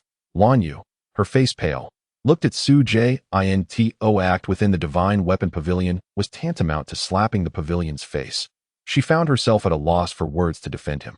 "You truly do not know the gravity of your actions, assaulting a steward within the Divine Weapon Pavilion."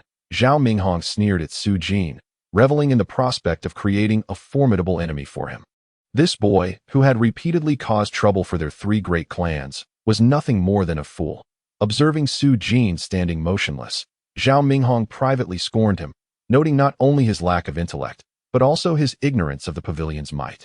Bold! Instantly, several terrifying auras surged forth from within the Divine Weapon Pavilion. Whoosh! Figures began to materialize in the hall. "Who dares to cause a disturbance in my Divine Weapon Pavilion?" a stern middle-aged man demanded. His gaze icy. Regardless of who it was, anyone causing trouble here would face severe punishment. The pavilion master, Lan Yu's complexion shifted dramatically. The appearance of the pavilion master signaled certain doom for the boy. Zhao Minghong's smile grew ever more radiant, his earlier concerns about the strength of the pavilion's reinforcements dissipating now that the pavilion master was present. "Pavilion master, you must take my side."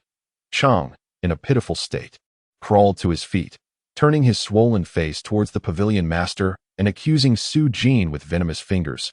"This little wretch struck me within the pavilion, disregarding our rules. You must punish him severely.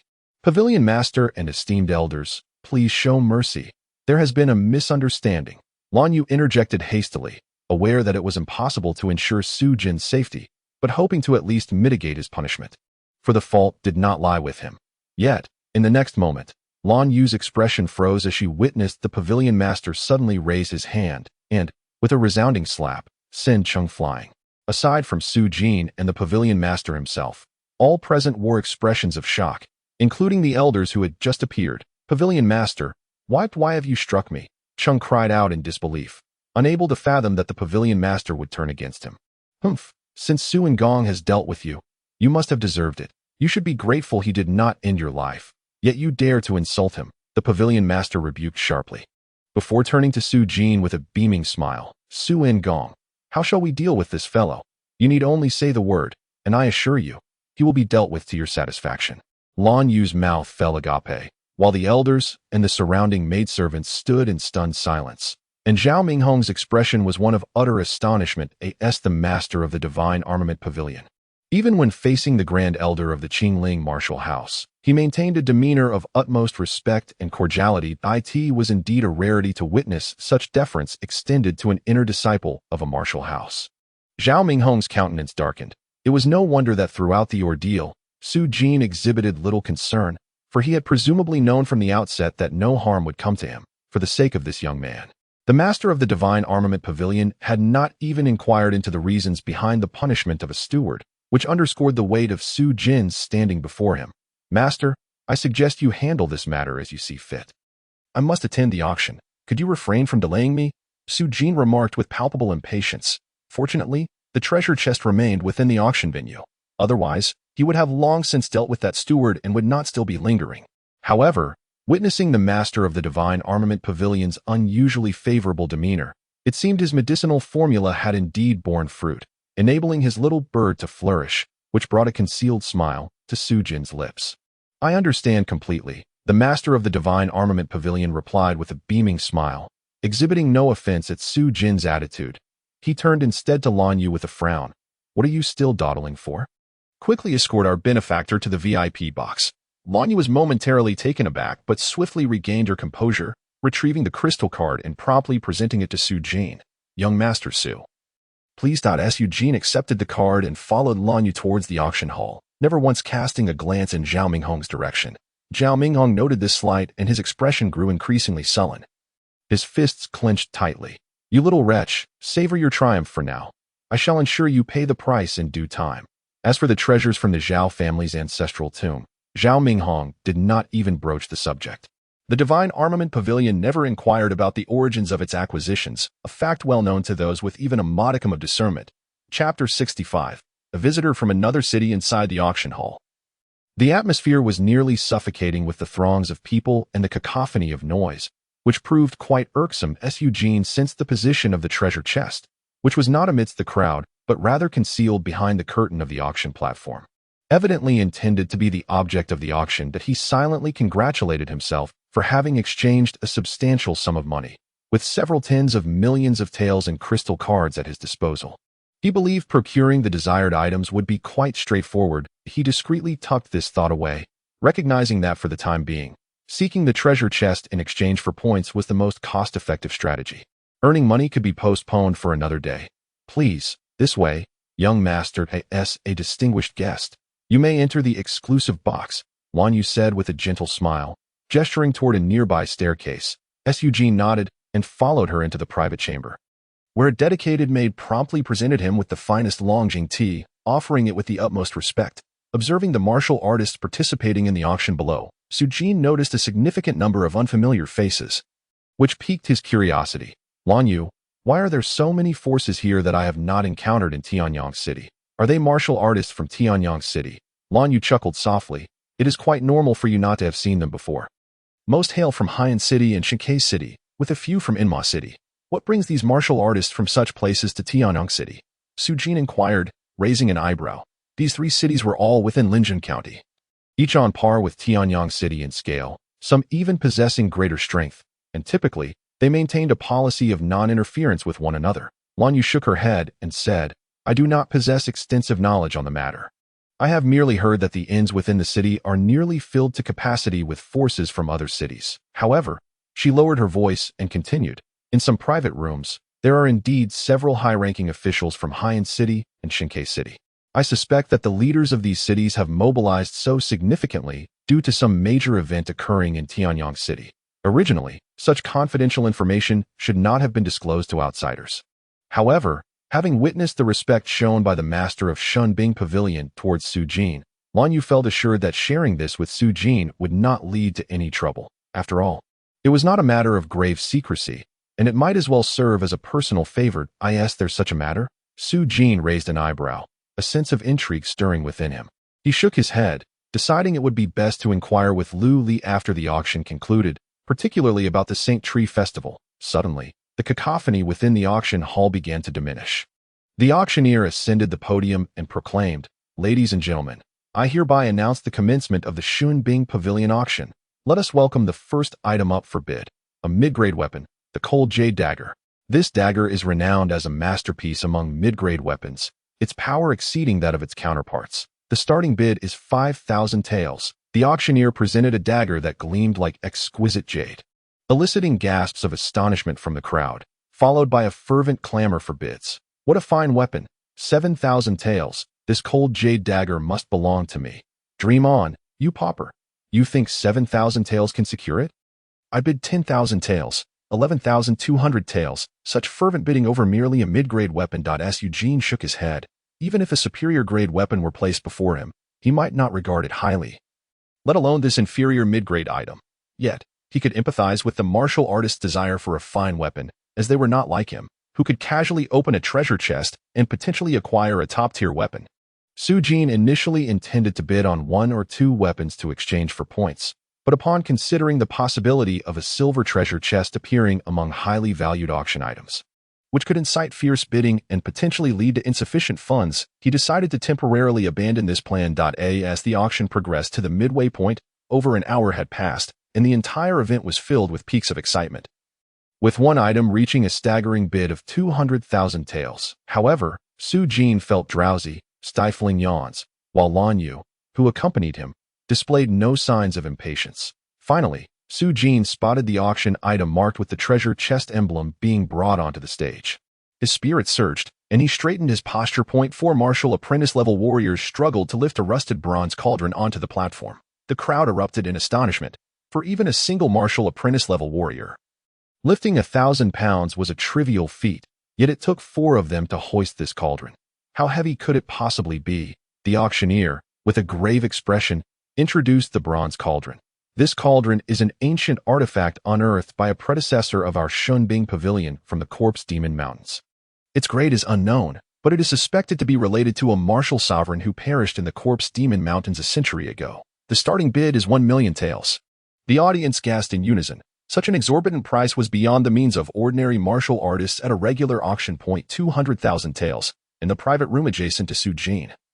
A deep, resonant male voice suddenly echoed. It swiftly called out a staggering price, 3 million taels. Meanwhile, from another compartment, a voice as clear and melodious as that of a golden oriole emerged, belonging to a young girl.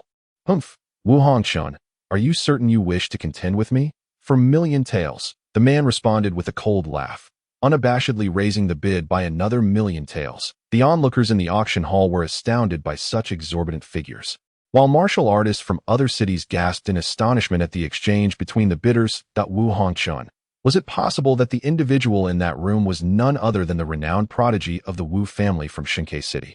The only one who could possibly compete with Wu Hongchun was undoubtedly that person. Indeed, it had to be Li Fenglan, the illustrious talent from Haiyan City. At that moment, within the room where the girl's voice had originated, a delicate and charming maiden furrowed her brow, her eyes revealing a look of disdain. Miss, it is Li Fenglan again. Should we continue to engage him? This voice belonged to the girl who had just placed the bid. Seemingly a maid, inquiring of the noble and strikingly beautiful woman seated beside her. This enchanting lady, though still youthful, exuded an air of formidable authority, for she was indeed the esteemed prodigy of the Wu family from Shinkei City. Wu Hongchun, in response to the maiden's question, she merely lifted her gaze slightly. Our primary objective is that particular item. There is no need to fall for that fool scheme and waste our resources here. The refined maiden nodded, offering a gentle smile. Understood. 4 million taels. Once, for million taels twice. It appeared that Wu Hongchun had conceded. The martial artists below shook their heads in disappointment. 4 million taels. Thrice, 6 million taels. A voice that had never before been heard resonated throughout the hall. Chapter 66. The experience of a newly rich individual in another private room. A group of formidable martial artists stood respectfully behind a regal young man, clearly identifying him as Li Fenglan, the one everyone spoke of. Young master, it seems as you predicted, Wu Hongchun will not contest you for the bid. A middle-aged man with a profound aura smiled sinisterly. Perhaps she is even mocking you for wasting money on this tripod.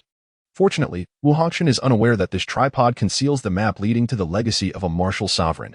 Otherwise, acquiring it would not be so effortless for us. Another martial artist chuckled with pride. Li Fenglan replied coolly, of course she does not know.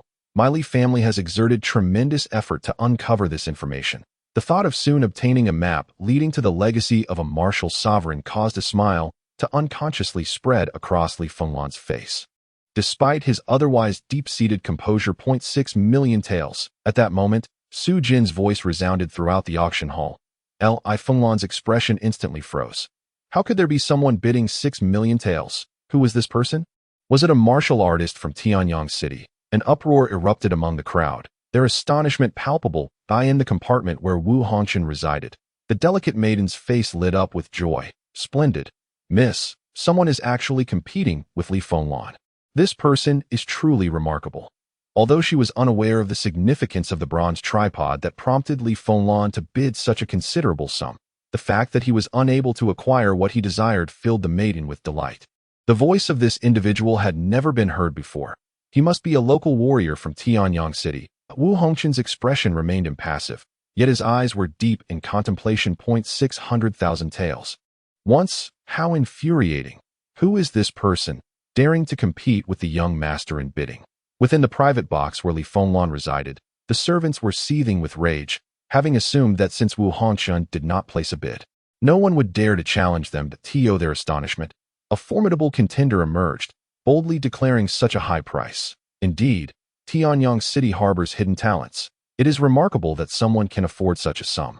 However, a smile graced Li Fenglan's face, seemingly unfazed by the situation. As his voice resonated from the box, 700,000 taels. 700,000. A wave of gasps swept through the crowd below. Young Master Su. It appears that the esteemed talent from the Li family is determined to acquire this ding, Lan Yu remarked with a wry smile to Su Jin, her heart a mix of astonishment and concern. She was privy to the inside information that the estimated value of this bronze ding at the Divine Weapon Pavilion was merely around 300,000 taels. Who would have thought it could escalate to such heights? In the next moment, her heart nearly stopped at the audacious figure of 1,000,000 taels that Su Jin, without so much as a blink, confidently called out such a price. What a jest! The silver treasure chest was a necessity for him. Regardless of how high the opponent's bid might rise, Su Jin would never relent, even if it meant exhausting the entirety of his savings of 45 million taels stored in the crystal card. Yet, Su Jin underestimated the shockwave this figure would create. The outside world was nearly in an uproar. The discussions were so fervent that they seemed to threaten to lift the roof off the auction house. What a wealthy individual! Inside the box, Wu Hongxuan could not help but exclaim in astonishment. How vexing! Li Fenglan's countenance darkened like stormy waters. He had never anticipated that an outsider would bid such an exorbitant price. Could it be that this person had uncovered the secret within the bronze ding? As this thought crossed his mind, a chilling murderous intent flickered in Li Fenglan's eyes. Young master, shall we continue? Inquired the middle-aged man beside him, his voice trembling in fear of inciting Li Fenglan's wrath. Uncover his identity, Li Fenglan commanded coldly, flicking his fingers. Let us see if you possess the fate to contend with me. The middle-aged man immediately grasped his meaning, revealing a sinister smirk as he whispered a few words to the warriors behind him, who then departed. 1,000,000 taels, going twice. The auctioneer shouted with fervor. 1,000,000, going thrice, sold.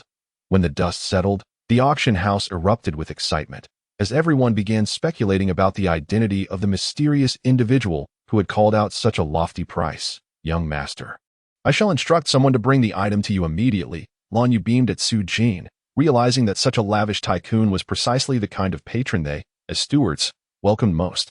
Remarkably, he managed to acquire it for merely 1,000,000 taels that Su Jin, too, felt a surge of joy, for this meant that the remaining funds would suffice to procure even more treasures. The next item up for auction was a weapon crafted by the master blacksmith of the Linwu prefecture.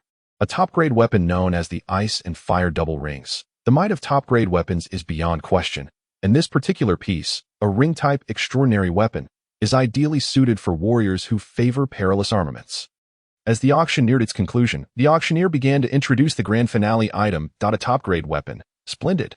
A glimmer of excitement flickered in Su Jin's eyes. A top-grade weapon could fetch at least over 2,000 points. Making it a worthy acquisition, with the bronze cauldron already on its way, Su Jin didn't mind seizing the opportunity to procure a few more treasures. The Ice and Fire Dual Rings, starting bid at 2,000,000 taels.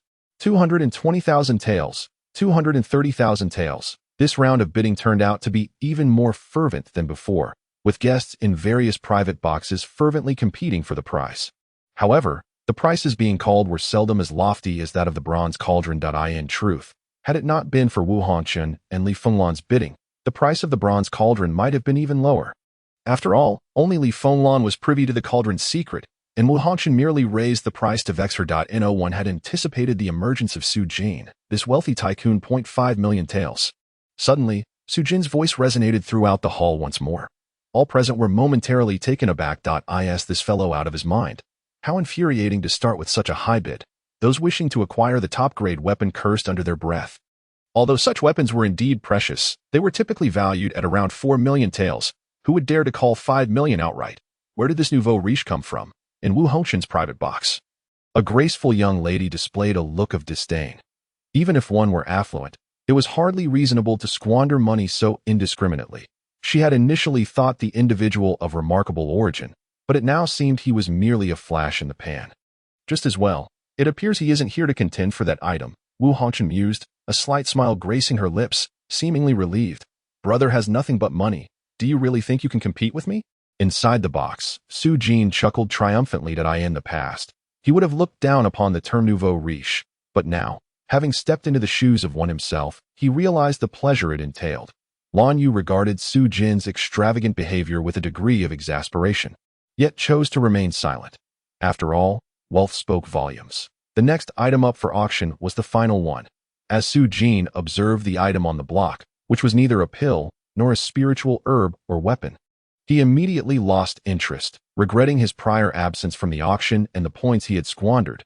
Just then, a few martial artists brought the bronze cauldron forward, respectfully departing the private box thereafter. Su Jin, disinterested in the remaining auction, approached the cauldron with anticipation, gazing at the imprint of the silver treasure chest, extending his hand. May the luck of the Emperor be upon me.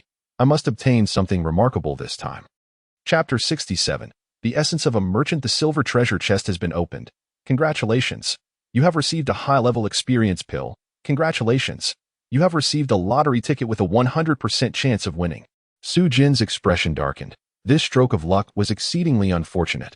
What use did he have for a lottery ticket that guaranteed a win? Even if he won tens of millions of RMB, it would merely be a pile of worthless paper in the true martial continent. With only 39 days of life remaining, he needed to enhance his lifespan promptly. After all, no matter how formidable his strength became, it would be futile without the chance to enjoy it, let alone seek out Zhao Yu. 2,000 points have been deducted. Your lifespan has been extended by 2 days. Su Jin was momentarily stunned, then inwardly cursed. Only 2 days? You pitiful system. Are you out of your mind? This latest disappointment served as a wake-up call for Su Jin. From now on, he would prioritize extending his lifespan as soon as possible, lest the price of exchange skyrocket alongside his cultivation. Just then, Su Jin's brow furrowed slightly. Around him, an eerie emptiness prevailed, devoid of any presence. The stillness was imbued with an unsettling aura. Su Jin's gaze turned icy, and an instinctive sense of unease surged within her. Suddenly, at that moment, a long, dark shadow silently emerged from the ground, darting swiftly towards Su Jin's back. As it approached her, the shadow abruptly rose, revealing a pallid young man whose lips curled into a cruel smirk. His fingers curled, and in an instant, a dark red glow of blood erupted from his palm. His 5 fingers transformed into the claws of a demon, fearsome and grotesque, shattering the very air as they lunged towards the back of Su Jin's head. The anticipation of witnessing the gruesome scene of her skull being crushed intensified the malevolence etched on the young man's face. In the next heartbeat, however, his bloodied claws grasped only at empty air. For Su Jin's figure had inexplicably vanished. The young man was taken aback. Who are you? And why have you attacked me? Su Jin's voice, cold and indifferent, resonated from behind him. The young man's expression shifted, caught off guard by Su Jin's awareness of his approach. His pallid complexion flushed with a hint of crimson as he snarled. A dying person has no need to ask so many questions.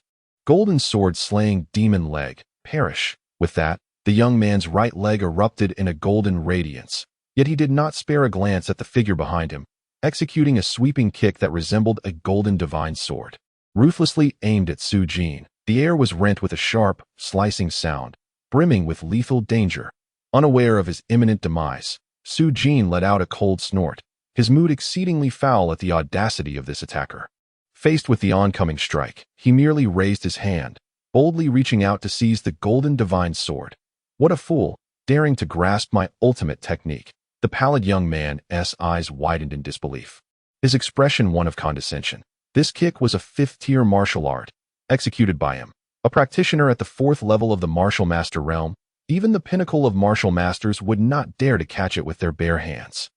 The young man imagined Su Jin's hand being severed in 2 by the force of his blow. Crash! In the next instant, Su Jin's hand grasped the golden light, dissipating it to reveal the young man's leg, which he held firmly in his grip. Impossible! The pallid young man's face drained of color, his features contorting in horror. With a single, forceful twist, Su Jin broke the young man's leg, eliciting a blood-curdling scream.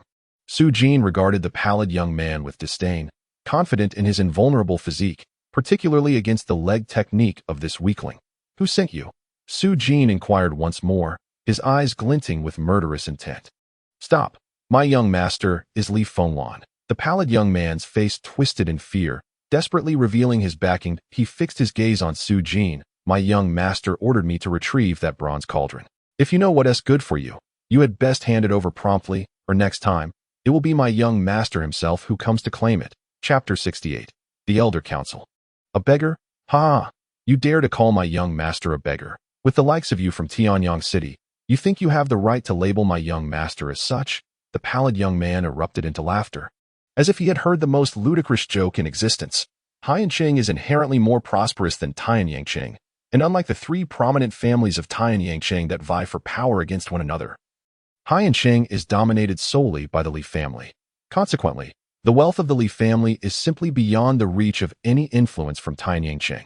Thus, upon witnessing Su Jin's utter naivety, the pale youth was nearly moved to tears of laughter.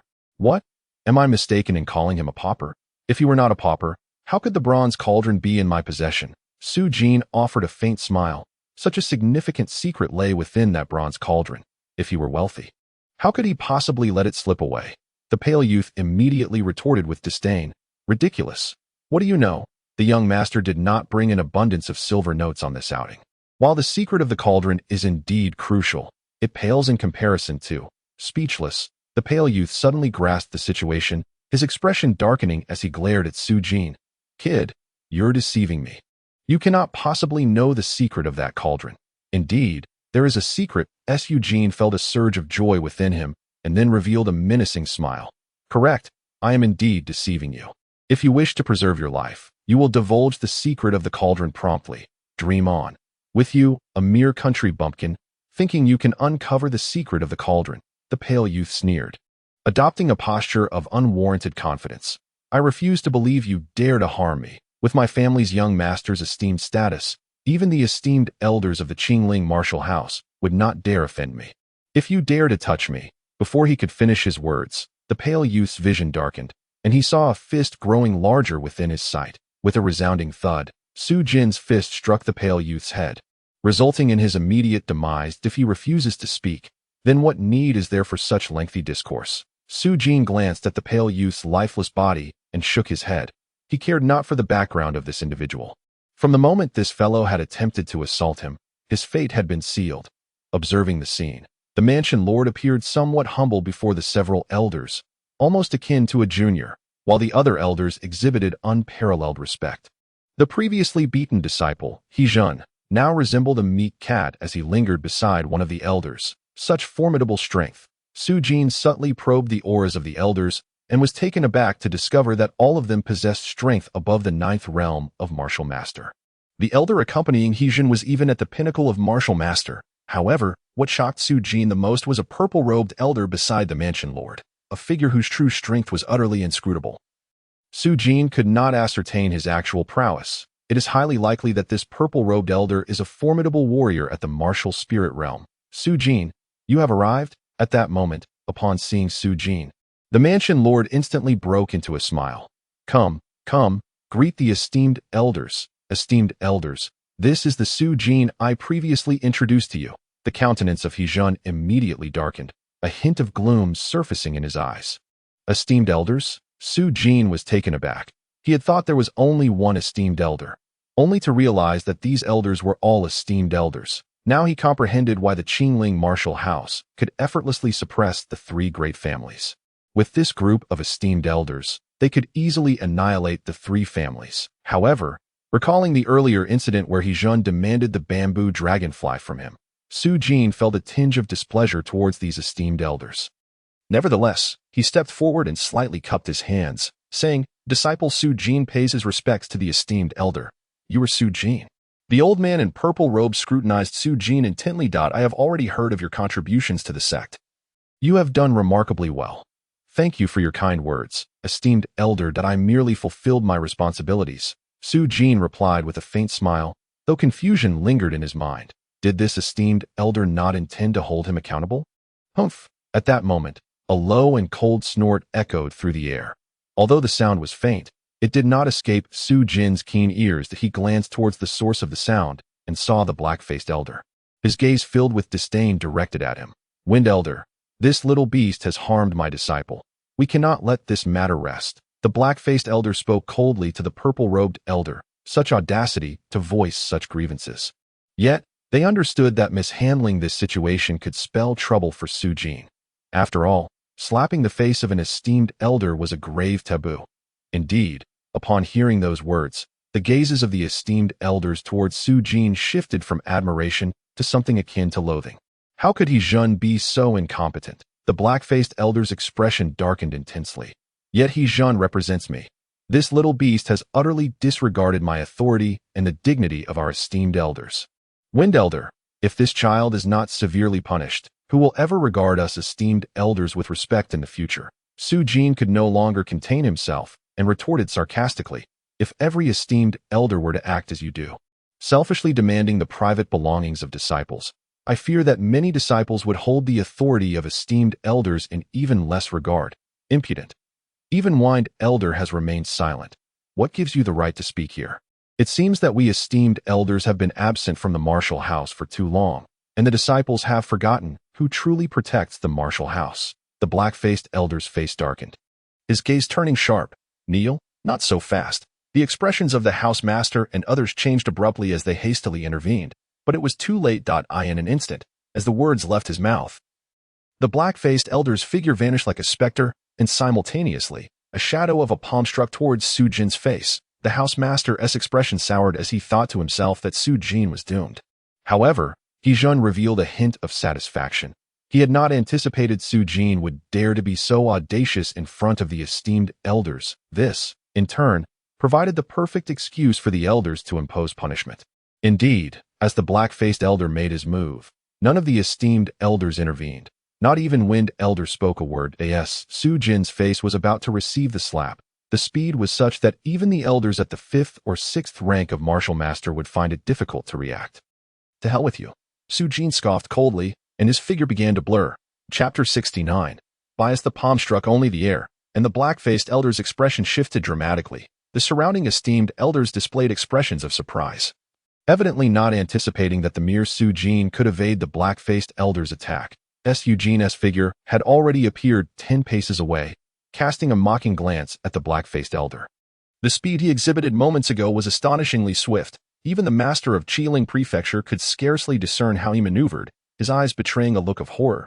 You beast, halt at once. The black-faced elder, upon witnessing Su Jin's mocking expression, was instantly infuriated. With a thunderous roar, he stomped his foot upon the ground, causing it to tremble violently. The fissure abruptly tore through the earth, erupting towards Su Jin's direction. The dreadful force seemingly capable of rending the very ground asunder. Yet once again, Su Jin's figure vanished in an instant. When he reappeared, it was on the opposite side, gazing at the black-faced elder with derision. The elder's countenance darkened to an alarming degree. Under the scrutiny of the crowd, as a high-ranking elder, he was utterly humiliated by his inability to subdue even a mere inner sect disciple. You little beast, you seek death. Enraged and humiliated, the black-faced elder's gaze ignited with a fierce, murderous intent. Enough. A sudden, cold admonition rang out. It was the Wind Sovereign. The moment his words resonated, a formidable power enveloped both Su Jin and the black-faced elder, causing their movements to falter. This force bore a resemblance to that of Yue's master, yet it was significantly weaker, allowing for easy escape. Although Su Jin could have easily broken free from this power, he chose not to display such capability. Before the black-faced elder, he could effortlessly evade his lethal attacks, yet before the seemingly martial spirit realm Wind Sovereign, Su Jin lacked the confidence to dodge with such ease. Thus, it was wise to refrain from provoking him for the time being. The black-faced elder, clearly intimidated, refrained from further aggression. You two dare to brawl in broad daylight, treating the dignity of our martial house with such contempt. The Wind Sovereign cast a cold glance at both of them, reprimanding them sharply. Xian, as a senior elder, you ought to set an example. How dare you exploit your status to extort treasures from your disciples? I shall not condone this henceforth. The black-faced elder gritted his teeth, yet dared not retort against the Wind Sovereign, merely casting a resentful glance at Su Jin, his eyes brimming with malice. After chastising Xian, the Wind Sovereign turned to Su Jin with a stern admonition. Su Jin, as a disciple, you must show respect to your elders. Our Qiling martial house shall not tolerate insubordination from its students. Do you understand? I understand, disciple acknowledges, Su Jin replied, though inwardly he scoffed at the notion of such respect, for there was no elder as shameless as Xian in the world. The other elders gradually came to their senses. Astonished, the speed Su Jin had just displayed was something they could not even hope to match, each one marveling at his extraordinary talent. This young man possesses remarkable potential. He is a boon to our martial house. The Wind Sovereign nodded in satisfaction. Just as the master of Qiling and the elders were filled with delight, the Wind Sovereign abruptly shifted his tone. However, This young man's excessive arrogance, daring to confront even the highest elder, is something that cannot be tolerated. Indeed, while this child is gifted, he shows no regard for the martial house. Such insubordination, if allowed to fester, will surely bring calamity upon our Qingling martial house.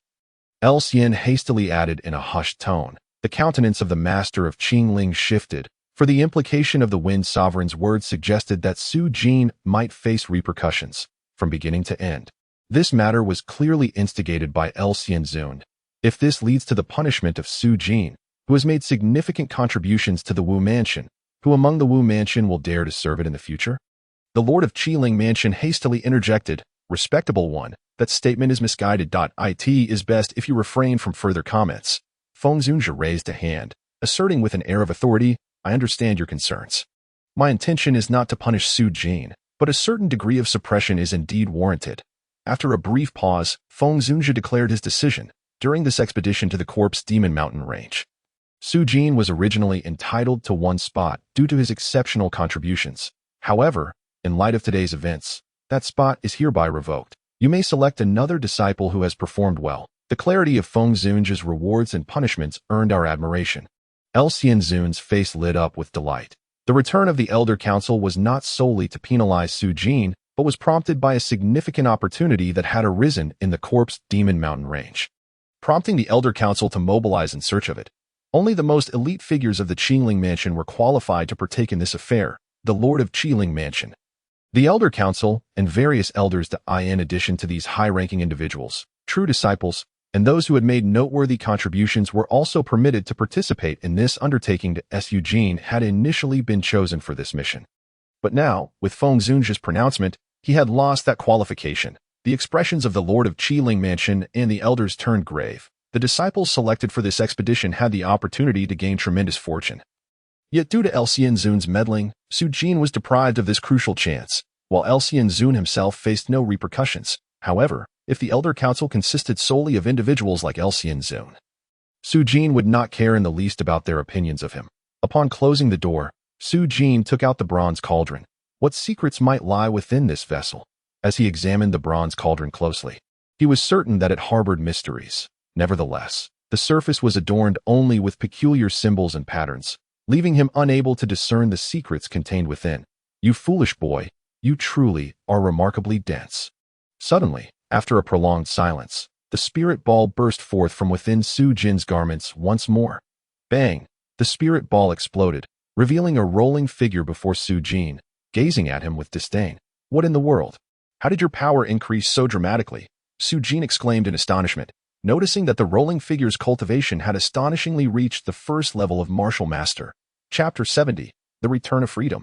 The rolling figure chuckled with pride. "You little rascal, do you think I sought those spirit stones for no reason?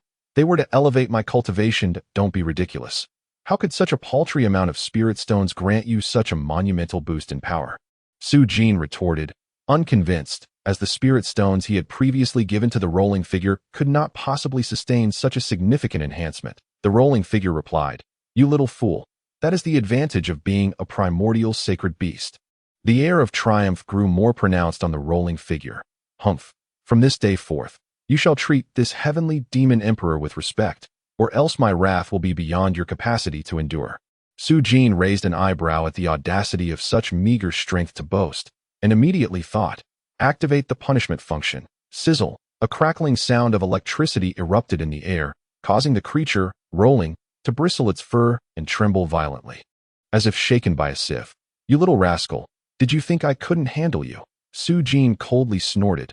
"Damn it, you little brat. What have you done to me?" That was the power of thunder. How could you possibly wield such might? Rolling gazed at Su Jin in terror, struggling to believe that the formidable force it had just experienced was conjured by this mere boy. "What does it matter to you? Just remember, I have my ways of dealing with you, so behave yourself from now on." Su Jin smiled faintly, pointing at the bronze cauldron. "What do you know? Speak quickly." Rolling cast a wary glance at Su Jin, secretly resolving to provoke this boy as little as possible in the future, yet it relayed the truth. "These inscriptions are of the demon race, chronicling the location of a certain inheritance." "Inheritance? Quickly tell me where it is." Su Jin's eyes sparkled with delight upon hearing this. An inheritance valued by Li Fenglan could hardly be an ordinary one. Rolling, with a glint of cunning in its eyes. Replied without divulging the exact location. "You little brat, I can tell you where it is, but afterward, you must restore my freedom. I promise you that." Su Jin smiled slightly. "Or what? You think I would refuse your request?" Rolling paused, taken aback. It had presumed Su Jin would never acquiesce to its release, and thus thought its words were merely a bargaining tactic. To its surprise, Su Jin had actually agreed. "Why not? You and I have no enmity. You desire freedom, and I have no reason to deny you that." Su Jin chuckled inwardly, secretly amused that the system had already bound this counterfeit panda as his pet. Even if he temporarily granted it freedom, it would still belong to him. He had discerned that this counterfeit panda harbored significant secrets and was exceedingly cunning, reluctant to reveal its truths easily. If it remained by his side, it might hinder its development. It would be wiser to let it venture forth on its own. Once this creature grew stronger, he would gain a formidable pet. This was the essence of casting a long line to catch a big fish. How could this little rascal so readily agree? Rolling's heart filled with caution.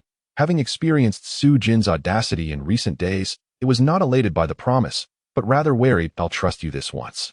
Rolling shot a glance at Su Jin, knowing it had no alternative. Subsequently, Rolling translated the demon race's inscriptions on the bronze cauldron. The content revealed a connection to a battle that had transpired in the corpse Demon Mountains hundreds of years prior, where a formidable martial sovereign, gravely injured and unable to heal, buried all of their treasures in a hidden location within the mountains, inscribing the secret in demon script upon the bronze cauldron.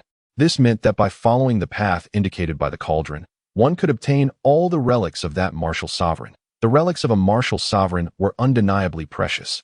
Even if not as remarkable as those from ancient caves, they would certainly be invaluable to Su Jin, possibly even surpassing the worth of a dozen silver treasure chests.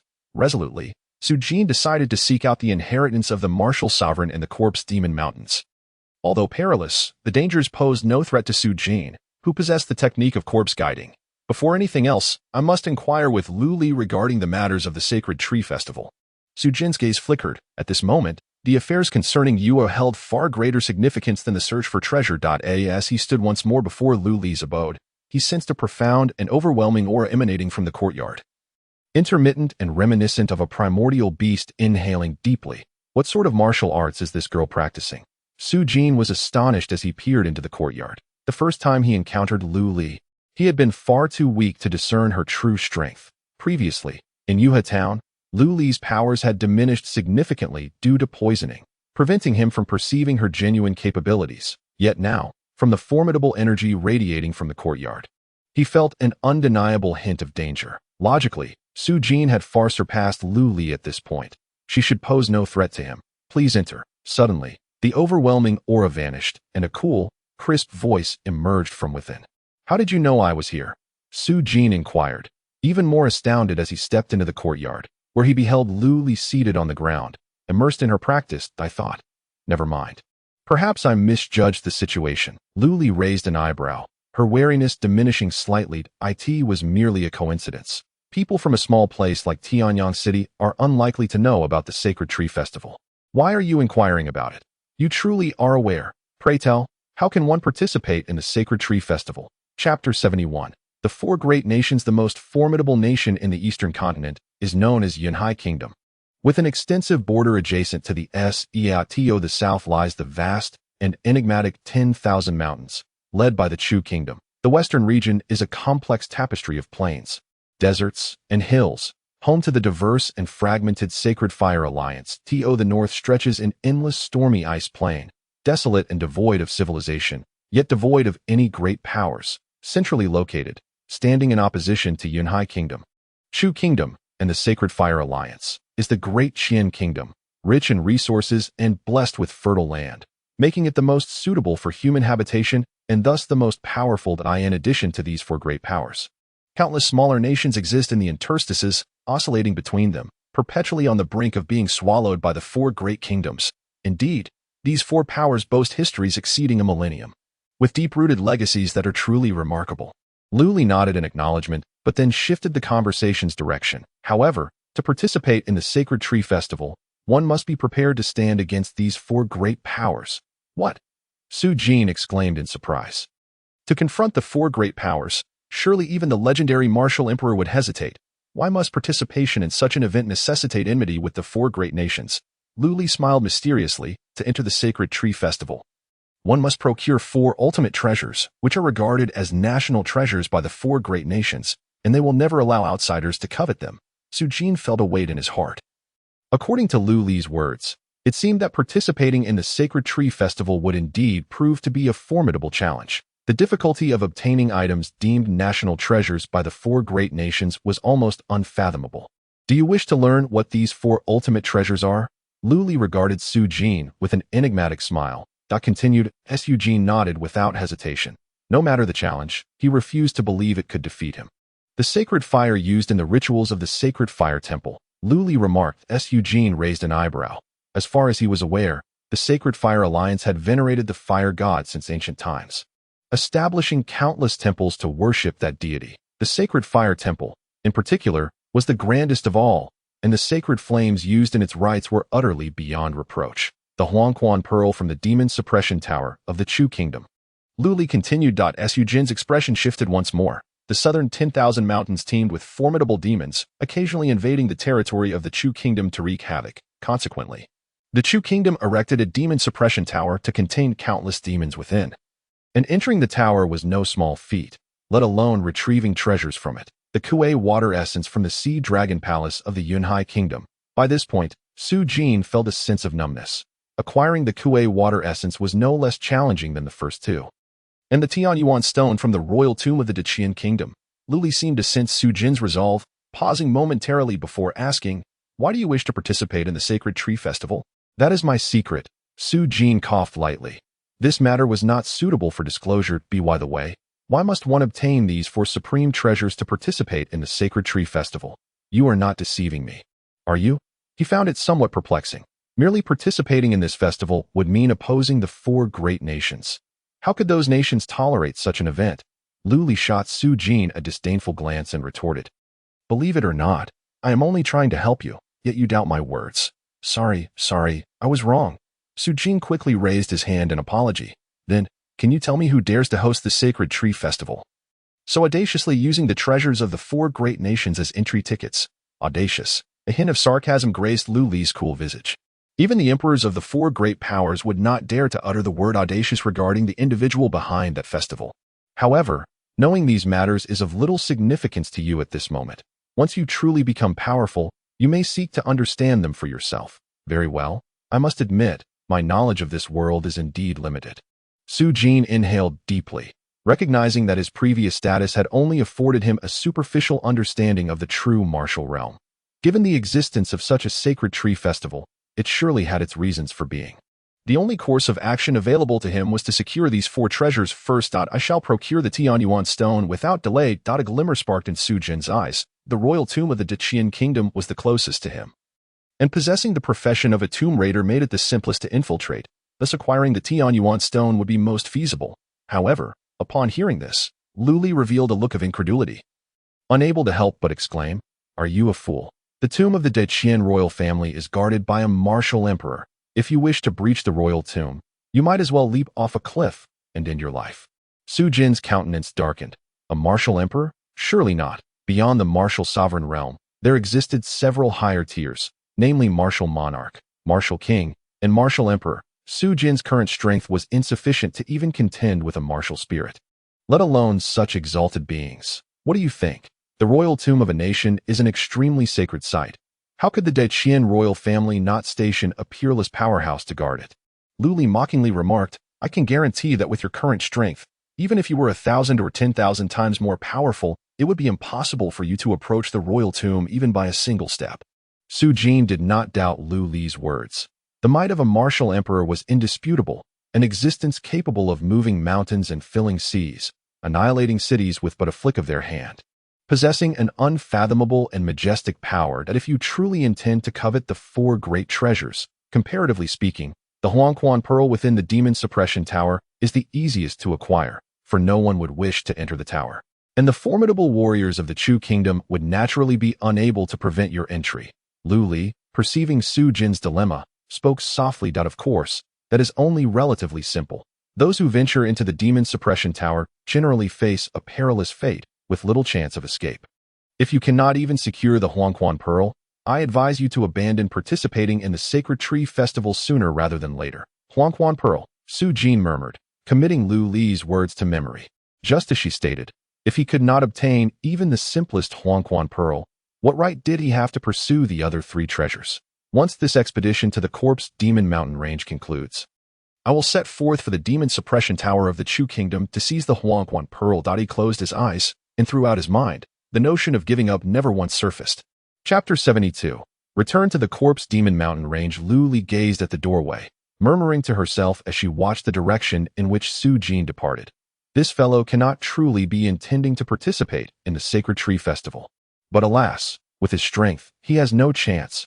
Not even 1 in 10,000. I wonder if my guidance will ultimately lead him to harm. But a sudden wave of anxiety washed over Lu Li, and she began to regret revealing the matter of the 4 great treasures to Su Jin. Suddenly, the identity token at Lu Li's waist began to flicker. Her brows furrowed as she realized it was a message from the Lord of the Manor concerning the Corpse Demon Mountain Range.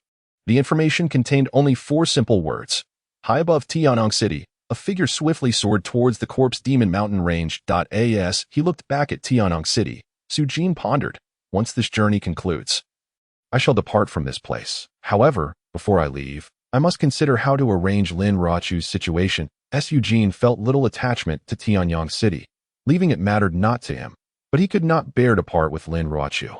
Nevertheless, the journey ahead was fraught with peril, and he had no intention of bringing her along, lest she fall into danger. Before I depart, I must find an opportunity to deal with the Zhang family, he thought.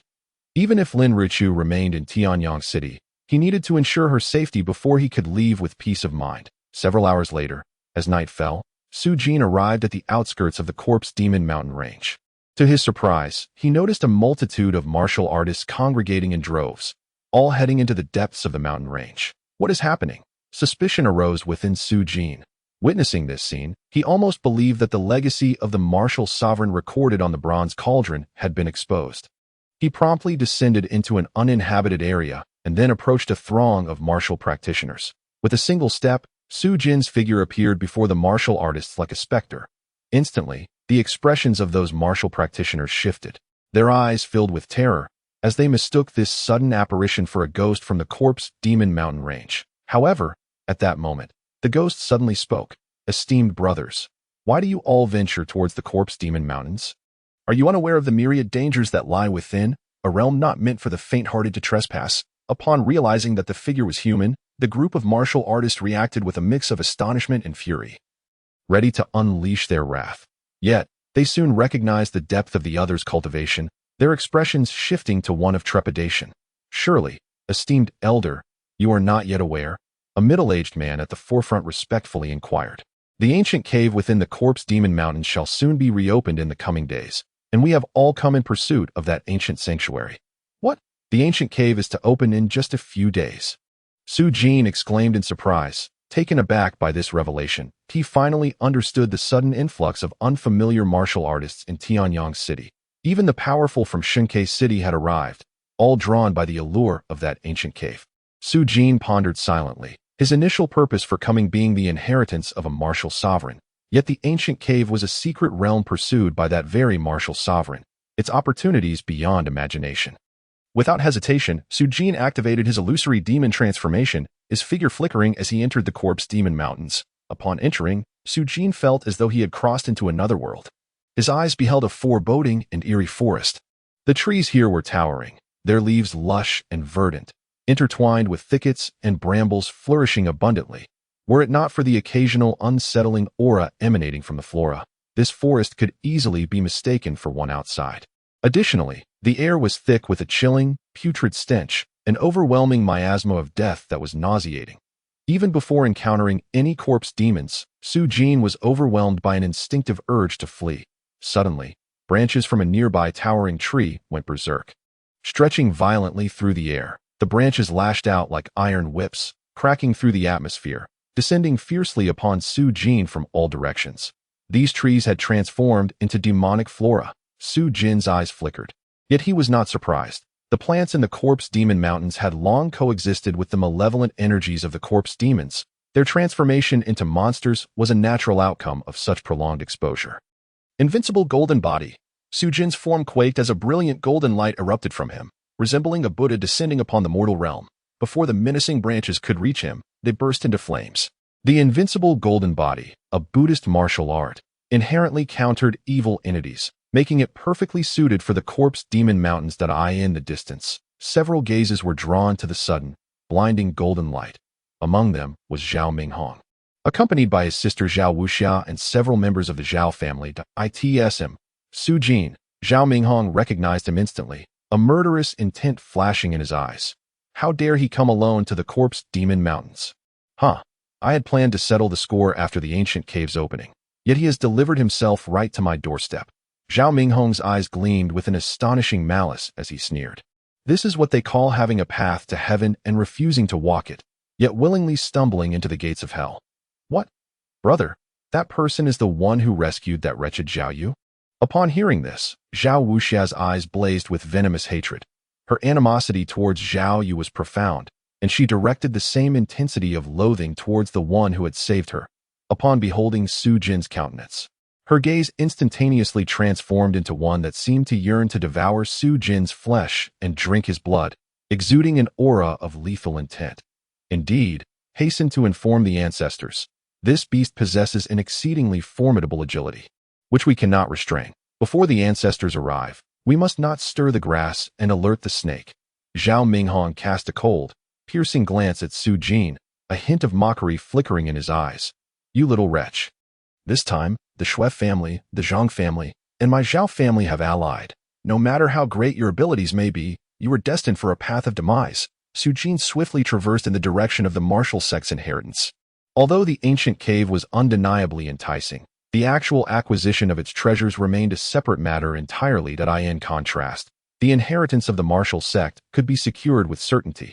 Thus, Su Jin resolved to first obtain the treasures within reach before indulging in the commotion of the ancient cave. Initially, Su Jin's journey proceeded smoothly, encountering only feeble corpse demons and transformed plants, which he dispatched with ease. However, it was not long before he stumbled upon genuine trouble. Ahead, blocking his path atop a hill, was a dense throng of corpse demons, numbering at least in the thousands, resembling an army of the undead. 73rd chapter. Luring the snake out of its whole trouble, just a hair's breadth away. Why did these corpse demons have to materialize at this juncture? Su Jin furrowed his brow. Beyond this hill lay the location of the martial sect's inheritance, yet unexpectedly, an army of corpse demons had appeared here. His gaze flickered as he observed that among the army, nearly 100 were red-haired zombies. Particularly striking was a silver-haired zombie, towering at 3 zhong, clad in general's armor and wielding a blood spear. Emanating a terrifying aura from the mountaintop, Su Jin sensed that unless absolutely necessary, it would be prudent to avoid provoking this silver-haired zombie. Suddenly, a system notification alerted him to the discovery of a silver treasure chest. Remarkably, the chest had materialized at this moment. He saw that the mark of the silver treasure chest was exceedingly conspicuous, situated right at the tip of the silver-haired zombie's blood spear. Alas, was this not compelling him to confront these zombies? Su Jin was at a loss. He had intended to circumvent the undead horde, yet the treasure chest had coincidentally appeared atop the weapon of the silver-haired zombie. What should he do now? After a brief moment of hesitation, Su Jin quickly resolved that this treasure chest was not to be missed. The opening of the ancient cave would undoubtedly attract countless top-tier warriors from Linyan County. And given Su Jin's current strength, he would scarcely gain any advantage among them. Therefore, he must seize this opportunity to enhance his abilities with the treasure chest. How might he approach the silver-haired zombie? Su Jin pondered, contemplating that using a bamboo dragonfly to fly over would be the swiftest method. Nevertheless, even if he managed to draw near the silver-haired zombie, the mere presence of the dozens of red-haired zombies surrounding it would be sufficient to effortlessly overwhelm him. Since forceful seizure was out of the question, he would have to rely on cunning. Observing the vast expanse filled with zombies, Su Jin felt a sense of trepidation. Suddenly, an idea struck him, and he retrieved a spirit ball. Whoosh! A robust figure appeared out of thin air. Stinky Panda, go lure that silver-haired zombie down the mountain. Su Jin gestured emphatically toward the undead atop the hill. This creature possessed a body as hard as iron, making it perfectly suited to draw the zombie down from its perch. The impudent rascal, do you wish to bring about my demise? Why don't you go yourself? Rolling looked at the mountain peak with discontent and exclaimed, If you're not going to seek out the silver-haired zombie, then you must either go yourself or devise a method to lure that undead creature out. Su Jin coldly huffed, or else I shall electrocute you 100 times. Damn, you're quite ruthless. Rolling was not keen on enduring such torment, its eyes darting around. Aren't you skilled in that martial art that controls the undead?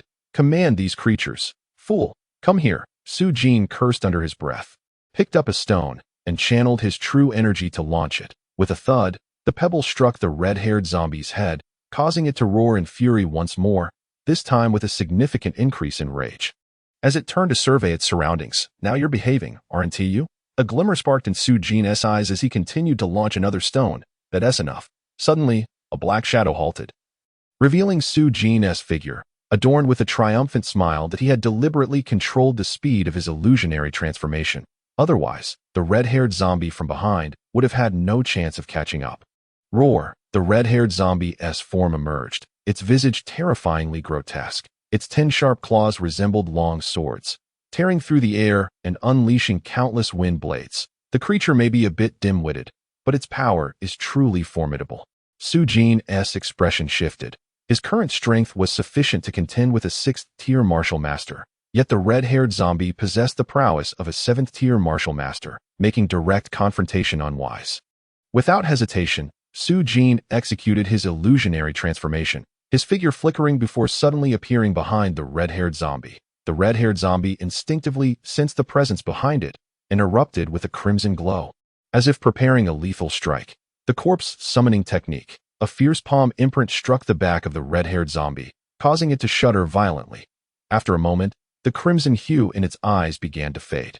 One down, Su Jin exhaled in relief, a triumphant smile gracing his lips. On to the next.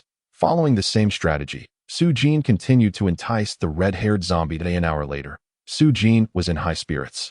Thus far, he had successfully controlled 5 red-haired zombies, commanding them to conceal themselves within the forest. Atop the mountain, the silver-haired zombie was no longer as stagnant as before. It began to scan its surroundings, seemingly aware that a few of its subordinates were missing, its demeanor growing increasingly irritable. Indeed, this method works, you foul panda. A grin crept across Su Jin's face as he relayed his plan to Rolling. Designed to unsettle the silver-haired zombie, Rolling's voice brimmed with pride from the pockball. I told you, among the undead, ranks are strictly observed. The silver-haired zombie is the leader of this horde. It will undoubtedly notice the absence of its strongest red-haired zombies. Once you control a few more, the silver-haired zombie will surely be compelled to descend the mountain and investigate. Excellent. Once the silver-haired zombie is lured out of its undead army, I shall command the controlled red-haired zombies to besiege it, seizing the opportunity to claim the treasure chest atop the blood spear. Joy illuminated Su Jin's eyes, and a vague thought began to take root within him, the desire to control the silver-haired zombie. After investing so much time here, Su Jin's intentions clearly extended beyond mere treasure. The silver-haired zombie possesses formidable strength, likely equivalent to that of a martial spirit realm practitioner. If I could manage to subjugate it as a servant, I would gain the confidence necessary to contend with the top-tier experts from Black Flame City and Divine Sparrow City during this expedition to the Ancient Cave. Chapter 74. Encirclement. Once I gather 10 red-haired zombies, I shall then attempt to lure out that silver-haired one. Su Jin's plans were meticulously crafted as he immediately turned his attention to enticing the next red-haired zombie. Employing the same strategy as before, he stealthily concealed himself behind a large tree and began to toss stones towards the nearby red-haired zombie. This particular red-haired zombie was at the pinnacle of the martial master realm. If subdued, it would provide tremendous assistance to Su Jin, thereby bolstering his chances against the silver-haired zombie. However, just as Su Jin launched the stone, he suddenly sensed an extremely cold, terrifying, and piercing gaze upon him, provoking a primal instinct to flee. Instinctively, Su Jin glanced towards the mountaintop, only to find that the silver-haired zombie had fixed its gaze upon him. Its emerald green eyes, seemingly flickering with ghostly flames, suddenly intensified. Discovered, run. Without a moment's hesitation, Su Jin disregarded the red-haired zombie and bolted away. In a flash, a silvery streak descended from the mountaintop, reaching the base of the mountain in an instant, leaving behind a lingering afterimage like moonlight. The figure of the silver-haired zombie materialized, its verdant gaze sweeping in Su Jin's direction, but by then, he was nowhere to be seen. With a thunderous roar, the massive form of the silver-haired zombie trembled. And in an instant, the ground within a 10-meter radius erupted violently, sending countless rocks flying and dust swirling. That was a close call. Su Jin fled a considerable distance before he felt the ominous presence dissipate. At which point he finally paused. Good heavens, that silver-haired zombie is undoubtedly at the martial spirit realm. Such an aura is truly formidable. Gasping heavily, Su Jin felt a wave of trepidation wash over him. Although he had known that martial spirit realm practitioners were immensely powerful, it was only through this first-hand encounter that he truly comprehended their might. With his current strength, he had no hope of prevailing. Perhaps it would be best to abandon the treasure chest altogether. With a twitch of his lips, Su Jin, having witnessed the silver-haired zombie's prowess, began to doubt whether he could even approach it. Even if he managed to control 10 red-haired zombies. Just as he hesitated, a sudden chill coursed through his heart as he sensed a multitude of warriors approaching rapidly. They are coming towards me. Su Jin immediately grew vigilant. Heavenly Ghost Slash. Suddenly, a sharp blade of light cleaved through the darkness, striking with lethal intent and arriving at Su Jin's side in an instant. Zhao family shadow guards. Su Jin's heart raced, and he activated the illusory transformation, reappearing several dozen steps away in the blink of an eye. Boom! Just as his figure vanished, the spot he had occupied moments before witnessed several towering trees being severed at the waist. Dust billowing into the AI to the left of the forest, the Zhao family patriarch, accompanied by the family head Zhao Minghong and his siblings, as well as a considerable number of Zhao family warriors, suddenly appeared. Astonishingly, most of these warriors possessed cultivation in the martial master realm. Among them, several elders were nearly on par with the Zhao family patriarch, leading Su Jin to realize that the Zhao family's high elder was not merely a singular figure. Little beast, it is indeed you. Even if you were to turn to ash, your aura would not escape my perception. The elder of the Zhao family's eyes gleamed with murderous intent. Previously, he had harbored doubts about whether that person was truly Su Jin. But at this moment, sensing Su Jin's presence, he was instantly convinced the essence of a person is exceedingly difficult to alter. Wait, who are you? It seems we have no enmity between us, do we? Su Jin raised a hand. Feigning ignorance of the Zhao family elder's identity, the elder of the Zhao family bellowed ferociously, "Kill! This little beast must not leave this place alive today." With a single command, swish, swish, swish. Warriors from the Zhao family surrounded Su Jin from all directions, while the Zhao family's hidden guards lurked in the shadows, blending in with remarkable perfection. The Zhao family had mobilized nearly all of their upper echelons, primarily aiming for the ancient cave, but now that they had encountered the nemesis they sought, they naturally wished to avenge their grievances first. Damn it, choosing such an inopportune moment to seek trouble. Su Jin cursed inwardly, watching his two elders at the 8th level of martial mastery charge towards him from either side. He dared not linger, employing the illusory demon transformation. His figure instantly became an afterimage as he fled in the opposite direction of the Zhao family. Haha, if you wish to catch me, you might as well train for another 100 years. In an instant, he distanced himself from the Zhao family strongmen, taking refuge beside a colossal tree, a triumphant smile gracing his face. No matter how formidable the Zhao family warriors were, or how numerous, it was all in vain if they could not catch up to him. Sacred elephant ground-splitting fist. With a thunderous roar, the giant tree beside Su Jin unexpectedly splintered apart. A massive fist imbued with terrifying energy crashing towards Su Jin's back. Who is this? Su Jin's expression changed drastically as he leaped up, simultaneously activating the illusory demon transformation, landing on a branch 10 meters away. Boom! The colossal tree beside him was utterly obliterated, the ground within a radius of 3 meters cracking, dust and debris flying. At a burly elder with a frosty gaze looked intently at Su Jin. Who are you? Su Jin gazed in astonishment at this elder, whose power was nearly on par with the Zhao family elder, also at the 9th level of martial mastery. Zhang Taishan is my son. Little beast, the vengeance for my slain child is irreconcilable. Prepare to pay with your life. The elder's cold voice left no room for doubt. He was the elder of the Zhang family. As he spoke, his body surged forward like a colossal elephant, striking fearsome force toward the tree where Su Jin stood. The Zhang family is allied with the Zhao family. Su Jin was taken aback and hurriedly darted in another direction, only to see numerous warriors from the Zhang family emerging behind their elder, spreading out in various directions, forming a vague encirclement with the Zhao family warriors, just as he was about to retreat. Little beast, where do you think you're going? A fierce shout rang out as the elder of the Shui family, accompanied by Shui family warriors, blocked another escape route. The warriors of the three families had stealthily laid a net in the corpse demon mountain range, sealing off all of Su Jin's potential avenues of escape. Su Jin, today marks your demise, little beast. To stand against the three great families simultaneously, would you be deemed foolish or audacious? I advise you to surrender your neck for slaughter, lest we act without mercy, and you suffer needlessly.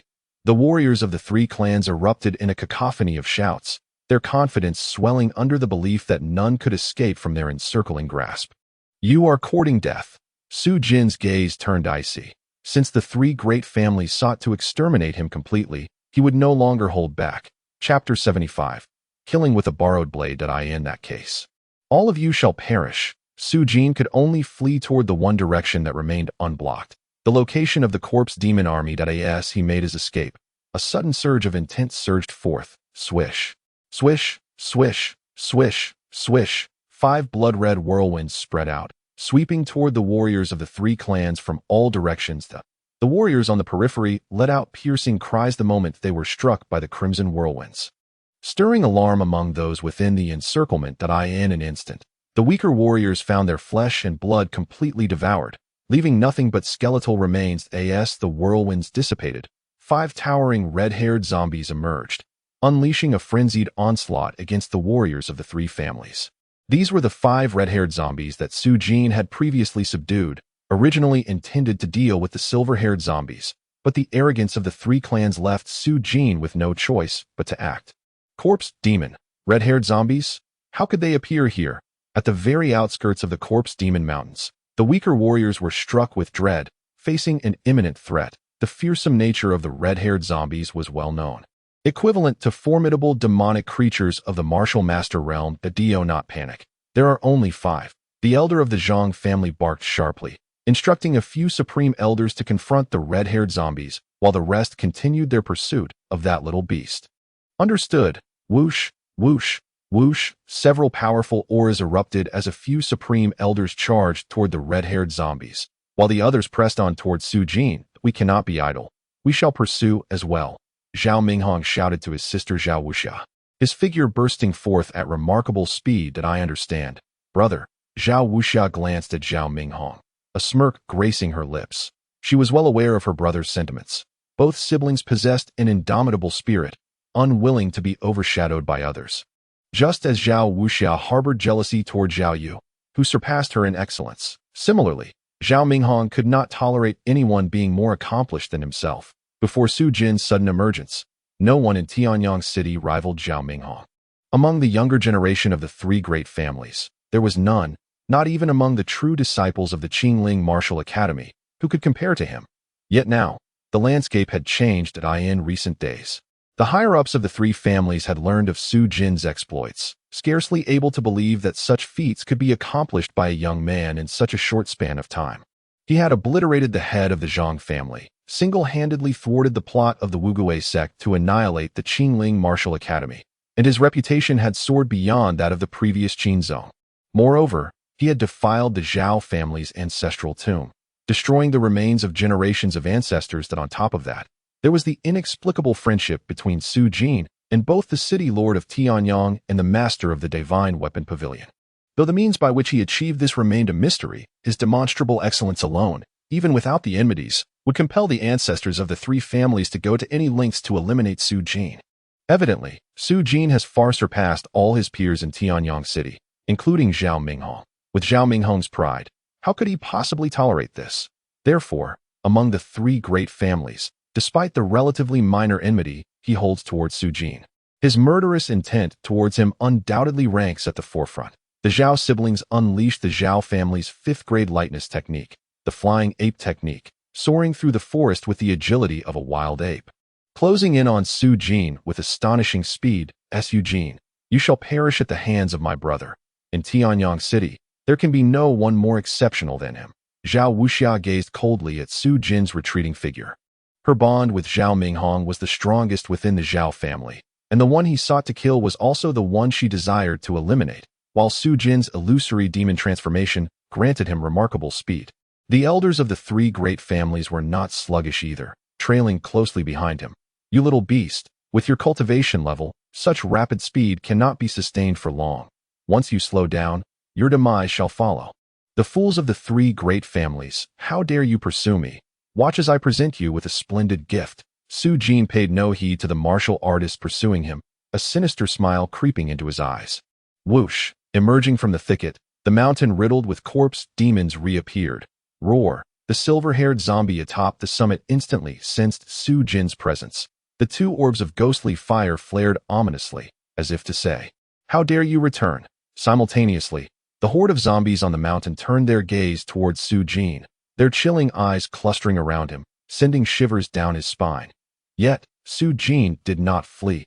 Instead, a smile graced his face as he waved towards the army of corpse demons, casually uttering a few words. "Look at your sister."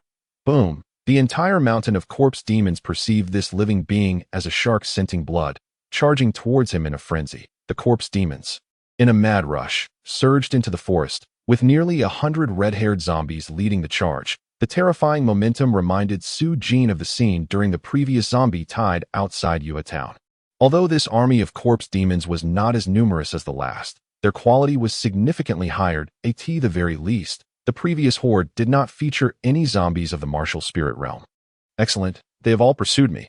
Haha, three great families. I hope you will be pleased with the gift I present. A smile spread across Su Jin's face as he unleashed his full speed. Whoosh! Just then, Su Jin caught sight of an incredibly swift silver flash rapidly approaching. My goodness! Su Jin was momentarily dumbfounded, realizing that the silver flash was indeed the silver-haired zombie. His astonishment, even with all his might exerted into the illusory demon transformation. He was outpaced by this silver-haired zombie. In that instant, all of Su Jin's true energy surged forth, propelling the illusory demon transformation to its utmost limit, his speed surpassing all previous records, akin to a black arrow shooting forth. Yet, the silver flash approached even faster, closing in on Su Jin at a distinctly alarming rate. Su Jin could feel the terrifying aura behind him spreading, causing his heart to race uncontrollably. Just then, the voice of the Zhao family ancestor thundered, "You little beast, you cannot escape." Chapter 76. The fisherman gains profit. He was momentarily taken aback, but at that instant, a glimmer of brilliance flickered in Su Jin's eyes, and the Zhanhong sword materialized in his hand. With a swift stroke, he unleashed celestial beings descending from the heavens. The sword light, like a radiant rainbow, traversed the vast expanse of the sky. In the blink of an eye, the sword light surged several zhang forward, aimed at the ancestral figure of the Zhao family. The menacing and formidable sword aura compelled even the Zhao family ancestor to sense imminent danger, forcing him to strike downward with his palm. The pitch-black Tianluo ghost slash resembled a half-curved demonic moon, sweeping across the void. Boom! The two lethal strikes collided, instantly erupting into an astonishing wave of energy. The formidable power of the Zhao family ancestor became evident in that moment. The Tianluo ghost slash shattered the sword light into fragments, yet it continued to cleave forward with an alarming swiftness. But at that moment, the Zhao family ancestor realized that Su Jin's figure had inexplicably vanished amidst the exchange. In the direction of the Tianluo ghost slash, a silver light was rapidly approaching. At this juncture, the Zhao family ancestor finally discerned the true nature of that silver light. It was a colossal zombie, towering 3 zhang, its body cloaked in silver fur, with a flourish of its blood-red spear. The silver-haired zombie unleashed a fierce wave of energy through the air, which expanded and shattered the Tianluo ghost slash in an instant. Run! Damn it! We are on the outskirts of the corpse demon territory. How can there be so many corpse demons here? Who has lured them here? You beasts! The warriors from the 3 major families, intent on hunting down Su Jin, collided head-on with the frenzied horde of corpse demons. The outcome was inevitable. The zombies, upon spotting the living, disregarded the origins of these individuals and surged forth in a frenzy, eager to devour their flesh and blood. The warriors from the 3 great families were compelled to abandon their pursuit of Su Jin, desperately fending off the relentless onslaught of the crazed zombies. In the depths of the forest, a brutal bloodbath erupted. The instigator of this great conflict, however, lay concealed in the shadows. After chasing me for so long, it is now my turn. Watching the carnage unfold in the forest, Su Jin felt a surge of exhilaration. The 3 major families regarded him as prey, and now they would personally experience the sensation of being hunted. Yet the true predator was not the zombies, but Su Jin himself. Su Jin had never been a mere punching bag. His principle was to exact revenge without delay. Within the jungle, the forces of the three major families engaged in a fierce and bloody struggle against the corpse demon army. Despite the overwhelming numbers of the corpse demons, the warriors from the three families exhibited exceptional teamwork, and together, they managed to hold their ground against the undead. However, the corpse demons were indifferent to losses. While the families did not possess such resources, fire element / die for me, a middle-aged warrior from the Shui family bellowed, as his long sword erupted with scorching flames. With a single stroke, a blaze of fire traversed the void, seemingly melting the air into two distinct segments. The several corpse demons that stood before him were instantly cleaved in two, their bodies dislocated, including a 4-stage martial master red-haired zombie that was slain in one fell swoop. Elder Fuhai possesses remarkable swordsmanship, truly worthy of being the youngest elder of our Shui family. This move is simply divine. Cheers erupted among the Shui family warriors as they lavished praise upon the middle-aged warrior. My set of fire elemental slashes has yet to reveal its true lethal technique. Elder Fuhai is indeed formidable. That little wretch has encountered a stroke of extraordinary luck by not crossing paths with him. Moreover, the members of the Shui family, as desired by Shui Fuhai, boast even louder, oblivious to the fact that a shadow is silently closing in from the darkness. Very well, should the opportunity arise in the future, I shall impart the profound essence of the martial arts of the Shui family to you. For now, let us focus on eliminating our foes, lest this elite group suffers grievous losses. Shui Fuhai nodded in satisfaction, signaling the crowd to cease their flattery. At that moment, he felt a peculiar sensation, as if a celestial being had descended from the heavens. A blinding sword light cleaved through the air, accompanied by an ethereal and complex aura, suddenly erupting forth in the face of this deadly strike. No one had time to react. With a swish, a spray of crimson erupted. Shui Fuhai's head soared into the air, the severed neck appearing as smooth as polished marble, gleaming with bright blood. Subsequently, that sword light, reminiscent of an otherworldly being, merely swept past and instantaneously vanished into the darkness. All members of the Shui family were momentarily frozen in shock. The next instant, cries of alarm, roars of rage, and screams of terror erupted. Lacking the leadership of a formidable martial master, the strength of the Shui family's warriors plummeted, while the murderous intent of the red-haired zombies among the corpse demons surged dramatically. At this moment, Su Jin had completely transformed, lurking in the shadows. Seizing the moment when the three great clans clashed with the corpse demons, he suddenly launched a surprise attack. With this strategy, the number of martial masters who fell to Su Jin's hands swiftly exceeded 5. While eliminating the warriors of the three families, Su Jin did not forget to employ the corpse-controlling technique to command the red-haired zombies. However, his standards were exceedingly high. He paid no heed to red-haired zombies below the 8th level of martial mastery. To confront the silver-haired zombie, the inadequately powerful red-haired zombies were of no use and would only waste Su Jin's quota. Up to now, he had successfully controlled 5 additional red-haired zombies, 1 at the peak of martial mastery, 1 at the 9th level, and 3 at the 8th level. What delighted him further was that, of the cannon fodder previously utilized against the warriors of the three families, only 1 had been slain. With the remaining 4 entirely unscathed, behind Su Jin stood 9 red-haired zombies, all gathered under his command. With such a formidable lineup, I am well equipped to engage a clan in battle. Observing the 9 red-haired zombies that had completely submitted to him, Su Jin smiled. It was time to confront that silver-haired zombie. Chapter 77. The fierce silver-haired zombie alone. He faced off against 11 beings nearing the pinnacle of martial mastery. Yet, the outcome was that the silver-haired zombie was overpowering the top experts of the three families. With a mere thrust of the blood spear in its hand, the silver-haired zombie unleashed a flurry of spear shadows. Each spear tip, upon striking the void, shattered it as though piercing through glass, obliterating everything in its vicinity. The powerful warriors of the 3 great clans dared not allow themselves to be struck by the silver-haired zombie's assault. Indeed, a martial spirit expert is not one to be trifled with.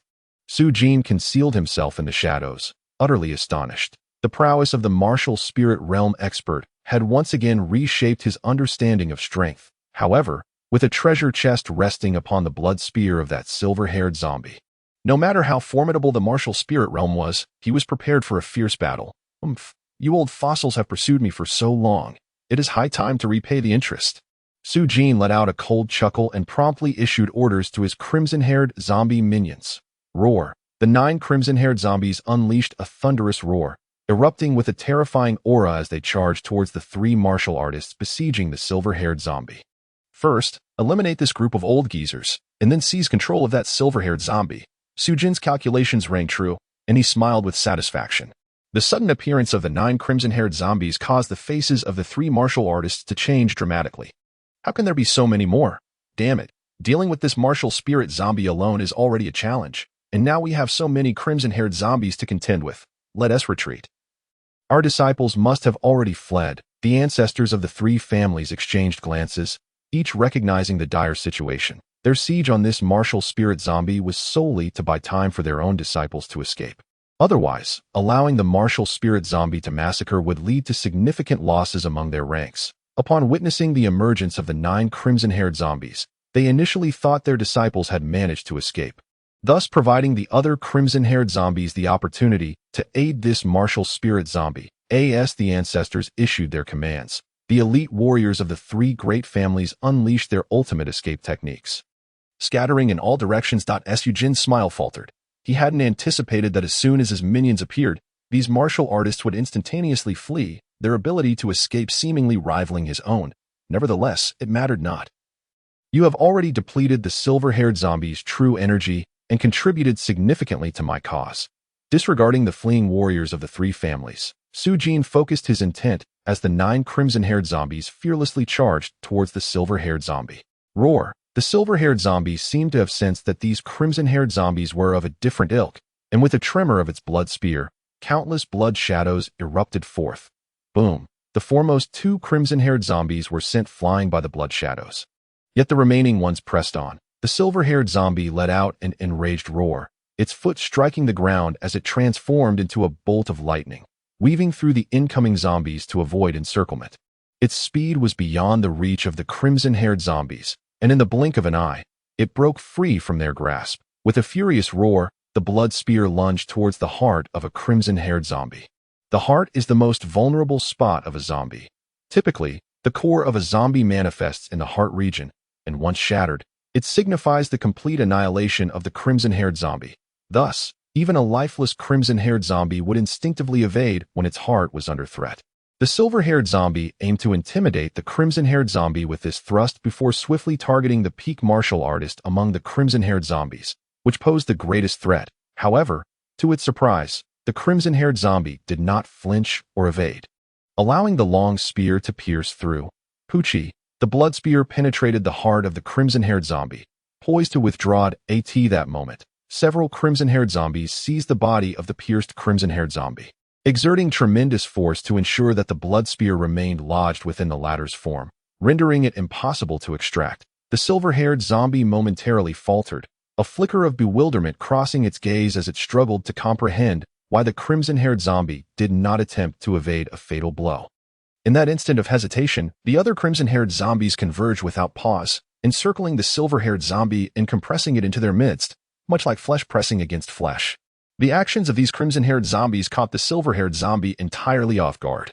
It could not fathom why its kin would resort to such treatment against it. The dense aura of death surged violently from within its body, unleashing a terrifying power that reverberated outward. In an instant, the surrounding crimson-haired zombies were slightly dislodged. Yet despite the silver-haired zombie's formidable strength, having already endured a brutal battle, it found itself fatigued and ensnared by the equally fearsome crimson-haired zombies of the same faction, making escape momentarily impossible. Just then, a figure emerged from the shadows. Illusionary transformation. In an instant, Su Jin unleashed her speed to its utmost limit. Zombies possess an acute sensitivity to the living, and the silver-haired zombie, being significantly stronger than its counterparts, reacted most violently to Su Jin's presence. Aware of this, Su Jin surged forward at blinding speed, nearly appearing before the silver-haired zombie in a flash. Although the silver-haired zombie surpassed the crimson-haired zombies in power, Su Jin's intent was merely to momentarily restrict its movements, even at the cost of the crimson-haired zombies. Caught off guard, the silver-haired zombie fell into the trap. Its eyes glimmered with a fierce spectral flame, seemingly preparing a lethal strike. Yet it did not hastily attempt to free itself from the crimson-haired zombie's grasp. remaining oblivious to the impending danger. Corpse manipulation technique. Su Jin directed her vital energy toward the top of the silver-haired zombie's head, unleashing it generously and maximizing the potency of the corpse manipulation technique. The surging vital energy coalesced in the void, manifesting an arcane and mysterious seal in that fleeting moment. The silver-haired zombie finally sensed the looming threat. A terrifying aura erupting from within. It roared in defiance, striving to break free. Yet, it was too late. Having already endured an assault from over a dozen elite martial artists, exhausting a significant portion of its stamina, and now being fiercely restrained by 9 crimson-haired zombies, the silver-haired zombie found it exceedingly difficult to extricate itself. The seal shot forth with a thunderous crash, striking the top of the silver-haired zombie's head.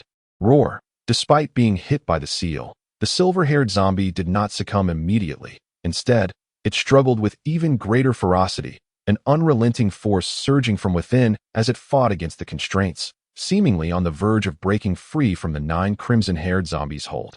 Desperate struggles, be suppressed. Su Jin huffed coldly, launching several more corpse manipulation seals, which struck the silver-haired zombie's head in rapid succession. At last, the silver-haired zombie's struggles began to wane, and the spectral fire in its eyes started to recede.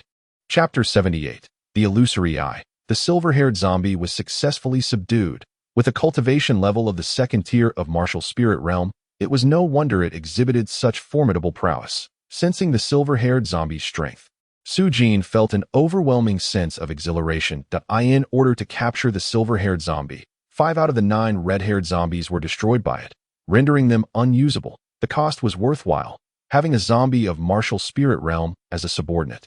Su Jin felt emboldened against any aristocratic family within the corpse demon mountains. After a surge of excruciating pain, Su Jin suddenly sensed a refreshing aura emanating from his eyes, soothing the fiery agony. In the next moment, it was as if an instinctual knowledge of how to wield the Eye of Delusion surged within his mind. He gazed ahead, and in an instant, countless phantoms seemed to materialize within his sight. Within a mile, he could see through all the thorny trees at a glance. Obstacles were laid bare before him. Simultaneously, the world as perceived by Su Jin underwent a profound transformation. Within the seemingly sinister forest, an array of bizarre colors suddenly began to swirl about. Crimson, pitch black, and dark green currents intertwined, devouring and flowing. Su Jin discerned that these peculiar auras of varying hues originated from the depths of the corpse demon mountains, as if emanating from some overwhelmingly powerful fiends, intent on transforming the entire world into a realm of the undead. Yet above, a colossal golden barrier firmly suppressed the corpse demon mountains, preventing any fiendish presence from escaping its grasp. How strange this place is. The royal master Huang Fu managed to suppress the corpse demons for such an extended period. One could only wonder at the divine origins of such a figure. A tremor coursed through Su Jin's heart. It was at this moment that he genuinely comprehended the terror of the corpse demon mountains, particularly the terrifying auras concealed deep within the mountains, visible through the Eye of Delusion, filled him with trepidation, compelling him to cease its usage. What astonished him even more was the prowess of the royal master Huang Fu. The ability to subdue such formidable entities hinted at an extraordinary nature. Taking a deep breath, Su Jin understood that these matters were beyond his current reach. Discarding distracting thoughts, he consumed a high-level experience pill. Unfortunately, the experience gain was insufficient, barely amounting to a third of what was needed for an upgrade. With the silver-haired zombie as his subordinate, Su Jin felt no urgency and swiftly made his way towards the legacy of the martial sovereign.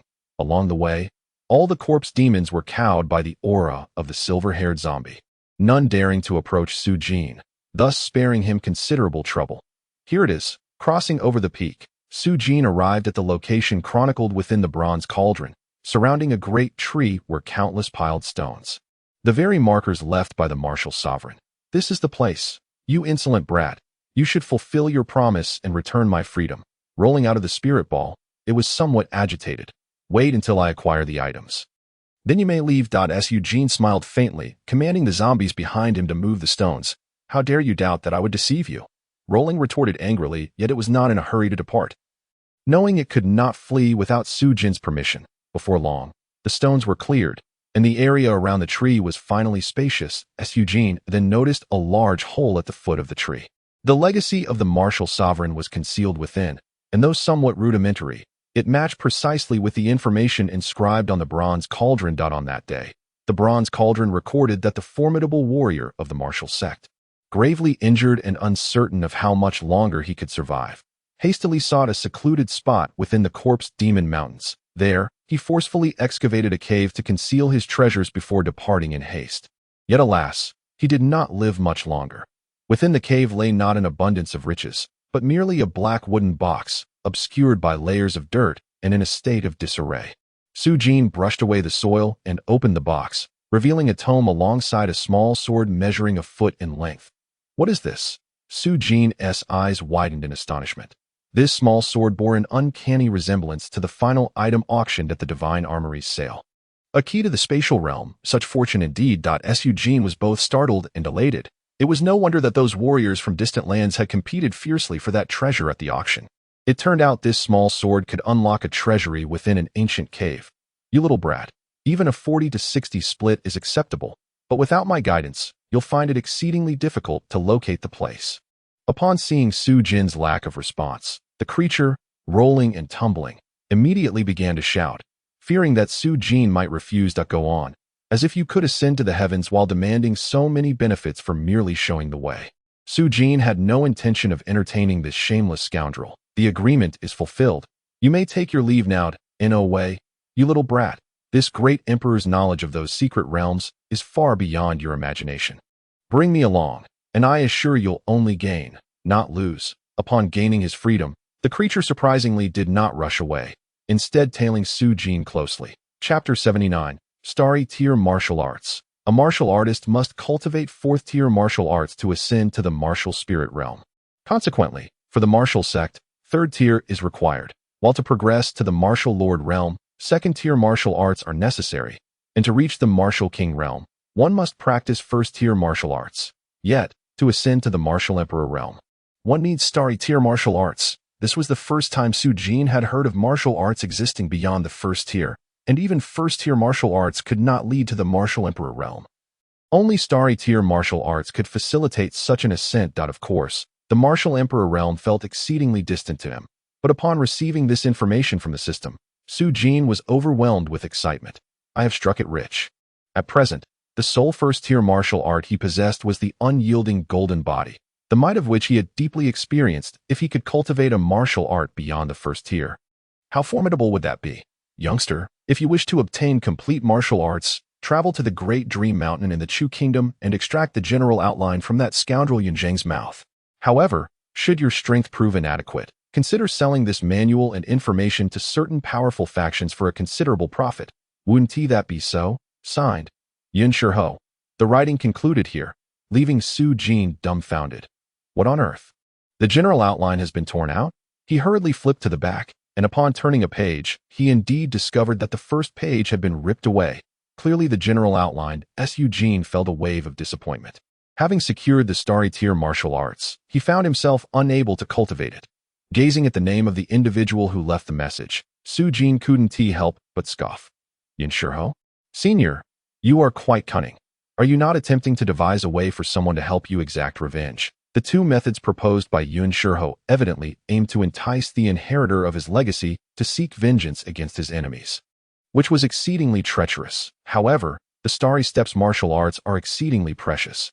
It is inevitable that anyone who acquires them would contemplate the significance of the overarching principles. Su Jin felt a stir of excitement. The system's assessment of this manual indicated that, lacking the foundational principles, its worth is less than a tenth of the complete version, underscoring the paramount importance of those principles. The Dream Mountain of the Chu Kingdom. Is it? Regardless, I am soon to journey to the Chu Kingdom, and at that time, I shall seek an opportunity to locate the individual known as Yunzheng. Su Jin tucked away the manual. And as for Yun Shihua's suggestion to sell the information to others, he scarcely entertained the thought. What nonsense! This is a martial art capable of elevating one to the realm of a martial emperor. Who would so willingly part with it? Even if one were to sell it, there's a good chance the buyer would resort to silencing them. Kid, I am not deceiving you, Guo remarked upon witnessing Su Jin conceal his belongings. Immediately adopting a sycophantic smile. Take me to that ancient cave, and I shall undoubtedly provide you with further assistance. I only require 50% of the treasures within that vault. Just 50%. Su Jin cast a disdainful glance at the creature, but could not help but acknowledge that without its ability to decipher the demonic script, he might not have discovered this place.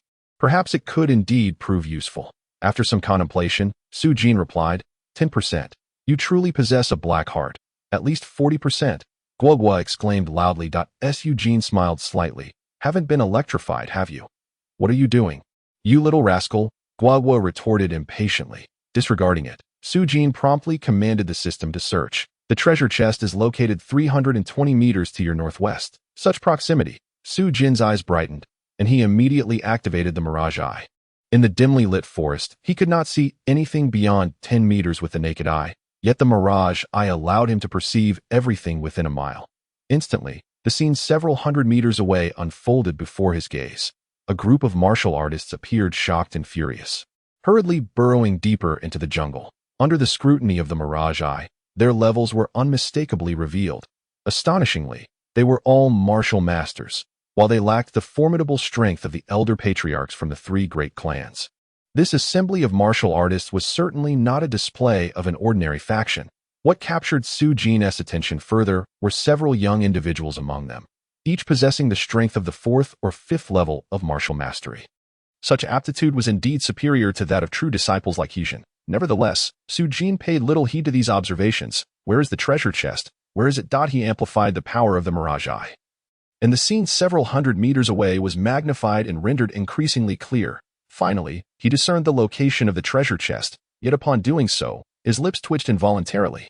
The leader of that group of martial artists was a strikingly beautiful girl clad in a black dress, seemingly of an age comparable to Lin Ruochu. With a shapely figure, long legs, and a pair of well-endowed assets, she exuded an irresistible charm, coupled with an aura of frosty intelligence that to Su Jin's dismay. The mark of the treasure chest lay upon the enticingly pink lips of this young lady. Are you deliberately leading this pure-hearted youth to corruption, system? Su Jin raised an eyebrow, disdainfully thinking, humph, in that case, I shall prove through my actions that I, Su Jin, am not the type to succumb to temptation. Chapter 80. The demon hunter Su Chiera. The group of martial artists targeted by Su Jin continued their advance for over 10 miles before finally pausing. Take a moment to rest and escape to this place. The Li family should not be able to catch up. The leading figure appears to be the fair-skinned girl in the black dress, her voice as melodious as a golden aureole. The martial artists, upon receiving the order, paused to rest, yet their faces were filled with intense fury, roaring in indignation. The Li family has gone too far, daring to attack even those from our martial clan. Do they intend to wage war against my divine Sparrow City? With Elder Wu Xiangxian dead, this grudge shall be repaid tenfold. After reuniting with the young lady, we shall seek vengeance against Li Fenglan. Those ruffians from Black Flame City should not underestimate my martial clan. Just as the martial artists continued to roar in outrage, the girl in the black dress sighed. All right, everyone, let us postpone thoughts of revenge until we meet with the young lady. Our immediate priority is to recover our true energy. Upon hearing her speak, the martial artists quieted somewhat, though they continued to mutter curses about vengeance. The girl in the black dress gazed into the shadowy forest, a hint of worry evident in her eyes. At that moment, a tall, valiant young man approached, a flicker of concern gracing his smile. Miss Mo, you should rest as well. The Li family has not pursued us, and we should be safe now. The girl in the black dress shook her head gently, replying softly, Brother Wentian, I cannot shake this sense of unease. Our mission is confidential. Besides us, only the young lady knows about it. Why, upon our arrival, were the Li family members lying in ambush? The tall young man's expression changed dramatically as he fixed his gaze on Miss Mo. Are you implying that there is a traitor among us? Miss Mo nodded, offering a bitter smile. I do not wish to suspect those within our martial clan, but this failure is too strange. The Corpse Demon Mountains are vast. Encountering the Li family by chance is simply impossible. You make a valid point. How despicable that there are those within our martial clan who betray us. The tall young man's expression darkened, fury gleaming in his eyes as he scanned the resting martial artists behind him. Let me discover who the traitor is. Otherwise, I, Wu Wentian, will not spare them. Miss Mo shook her head. Finding a traitor is no simple task. Even with her keen observation, she had detected no signs that that moment. A raucous laughter echoed through the dark forest. Ha! After a millennium, I, the heavenly demon emperor, can finally see the light of day again. This sky shall no longer obscure my eyes, and this earth shall no longer bury my heart. The martial artists, upon hearing this, instantly felt as if facing a formidable foe. Rising tensely to prepare for battle, that in Wu Wentian's hand, a treasured sword was already drawn. Miss Mo's expression also darkened. Unbeknownst to her, a string of bells had appeared in her jade hand, chiming melodiously. The crowd beheld a figure slowly emerging from the dark forest, none other than Gun. However, to their astonishment, the being that claimed to be the heavenly demon emperor was merely a diminutive creature. It was utterly ludicrous. Even more shocking was the fact that this small creature could speak human language. A speaking beast? It was their first encounter with such a phenomenon. What a peculiar beast. How have I never seen such a creature before? Upon seeing Gun's adorable form, Miss Mo could not help but reveal a hint of affection in her beautiful eyes. After all, the adorable appearance of the panda cub is universally cherished wherever it may be found. However, at this moment, the creature known as Guan wore an expression of ancient gravitas as it gazed at the members of the Wu family, delighting in the prospect. Living beings, how splendid!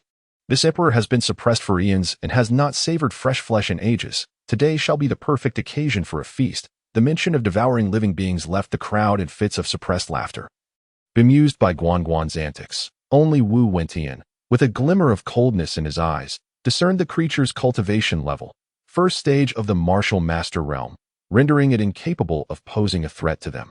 Such an extraordinary beast could, however, be captured and sold for a handsome profit, a glint of greed flashing in Wu Wentian's gaze. Yet, in the next moment, the expressions of all the Wu family members shifted dramatically. Emerging from behind were a silver-haired zombie and several red-haired zombies. Wu spirit zombies, Miss Mo exclaimed in astonishment. Wu Wentian's countenance darkened immediately. The sight of the silver-haired zombie left the members of the Wu family feeling suffocated. The appearance of a Wu spirit-level zombie under such circumstances was indeed dire news for the Wu family. What rendered them utterly dumbfounded was the sight of the silver-haired zombie and the red-haired zombies standing respectfully behind Guan. At that moment, no one in the Wu family could find humor in Guan's ludicrous appearance. Instead, their spirits plummeted to the depths of despair. The mere presence of the Wu spirit zombie was sufficient to annihilate them, let alone with the added strength of the formidable red-haired zombies. Could it be that this articulate beast was truly the heavenly demon emperor? An incredulous thought suddenly surged within the minds of the Wu family members. Prepare to flee. At this critical juncture, Miss Mo commanded sharply, her bell quivering in her grasp, producing a melodious chime. The members of the Wu family braced themselves for a formidable adversary. Halt, heavenly demon emperor. A sudden, thunderous voice boomed. The crowd was startled once more as a figure abruptly materialized before them. Upon revealing itself, it was a handsome youth of medium stature, none other than Su Jin. Initially, Wu Wentian felt a surge of joy at the sound, but his expression soured upon witnessing Su Jin's cultivation level, merely the second stage of the martial master realm. Where did this waste come from? Miss Mo cast an irritated glance at Wu Wentian, her dissatisfaction with his demeanor palpable. Yet, at that moment, she could not afford to dwell on it, instead focusing intently on the silver-haired zombie before her. Who are you? Why do I sense a distasteful aura emanating from you? Guan snorted disdainfully, casting an annoyed look at the heavenly demon emperor. I never imagined that after being suppressed for so long, you would no longer recognize the bloodline of the demon hunter Su family. Su Jin replied with a faint smile. My Su family has been entrusted for generations with guarding the six-path seal that confines you to. I sensed your breakthrough and hurried here, only to find you emerged once more, bent on slaughtering the innocent. However, it matters not. Although my Su family consists solely of me, Su Chier, as long as I am alive, you shall never wreak havoc upon the world again. Guan was taken aback. What? The demon hunter Su family? After 10,000 years, they still endure. Humph, I do not believe that your family could persist for so long. You must be a fraud. Go, kill him. With a thunderous roar, the silver-haired zombie transformed into a fleeting shadow, lunging towards Su Jin. This is bad. The moment the silver-haired zombie moved, all the martial artists of the Wu family, realizing that the target was not them, braced themselves for a fierce confrontation. Chapter 81. The 18 Dragon Subduing Palms and the Half-Crazed Smile. As for the one who called herself the demon hunter Su Jin, she was viewed as nothing more than a source of amusement, utterly disregarded by them. What could a mere first-level martial artist possibly achieve in the face of a martial spirit zombie? Such was the collective thought of the Wu family. However, at that moment, the first form of the 18 dragon subduing palms erupted. A resonant shout filled the air as the seemingly unremarkable youth suddenly positioned himself in front of Miss Mo, emanating an overwhelming aura that he struck out with a palm towards the silver-haired zombie, executing the move Kong Long Yu Hui. Boom! An unfathomable surge of true energy surged from the youth, coalescing in the void to form a mysterious seal, which then hurtled towards the silver-haired zombie. With a resounding crash, the zombie was sent flying. Witnessing this spectacle, everyone was momentarily frozen in disbelief. This was a martial spirit zombie, yet it had been knocked back by a mere second-level martial artist. How could this be possible? In that instant, the other red-haired zombies seemed to be utterly terrified, frantically retreating. What? The 18 dragon subduing palms, a technique inherently countering the undead. Rolling was taken aback. Meanwhile, the martial artists of the Wu family expressed their astonishment, scarcely believing their ears that a martial art that counters the undead. Wu Wentian's expression turned rigid as he muttered in disbelief. The 18 dragon subduing palms. What kind of martial art is this that can actually counter the undead? Miss Mo's delicate features also revealed a hint of shock. In that moment when Su Jin unleashed her palm, she sensed something peculiar. Su Jin's technique might not be the 18 dragon subduing palms, but it was indeed exceptionally effective against the undead.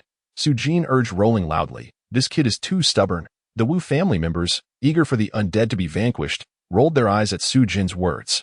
How infuriating to encounter the 18 dragon subduing palms. Truly, the emperor was having a streak of bad luck. Just as it appeared that Rolling might relent, bringing a sigh of relief to everyone, he suddenly let out a mighty roar, waving his hands as a plume of dark green mist enveloped Su Jin. This is not good. The Wu family members were taken aback. What is this? Why is my true energy starting to vanish? Impossible. My dragon-subduing true energy is inexhaustible. How could it suddenly disappear? Su Jin exclaimed incredulously. Ha, Su Chier, you have fallen victim to my half-crazed smile. All your true energy is now rendered useless. You can no longer threaten me with that martial art. Rolling declared with unabashed arrogance, embodying the essence of a villain, that I am quite intrigued by the martial arts of demon hunters. Hand over the 18 dragon-subduing palms obediently, and I might grant you a swift end. Otherwise, humph. The great demon emperor, the 18 dragon-subduing palms, is the ultimate skill of my demon hunter clan. Should it fall into the hands of a wretch such as yourself, it would only bring endless calamities to the innocent populace of the Valoran continent. I, Su Chier, would rather perish, leave from here to my demise, than submit to you. The one claiming to be Su Chier declared with righteous fervor. Upon hearing the words of the youth, the members of the Wu family revealed expressions of admiration. Such a valiant man, unwilling to yield even unto death, is indeed a rare sight in this world. Su Chio, I am aware of your unyielding nature. You would rather die than submit to me. However, there exists a group of feeble human warriors here.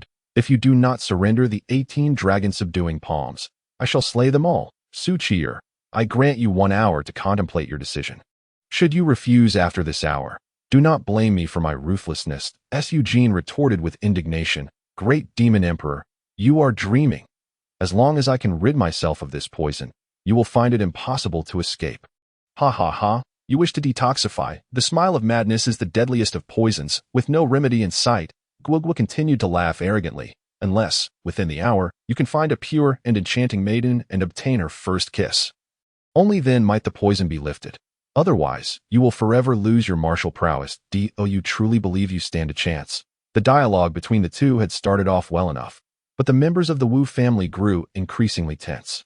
Upon hearing the latter part of the conversation, they were left bewildered.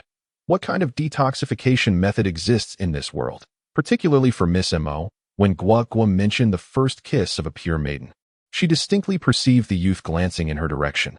Could it be that she was mistaken? Miss Mo's lips twitched slightly.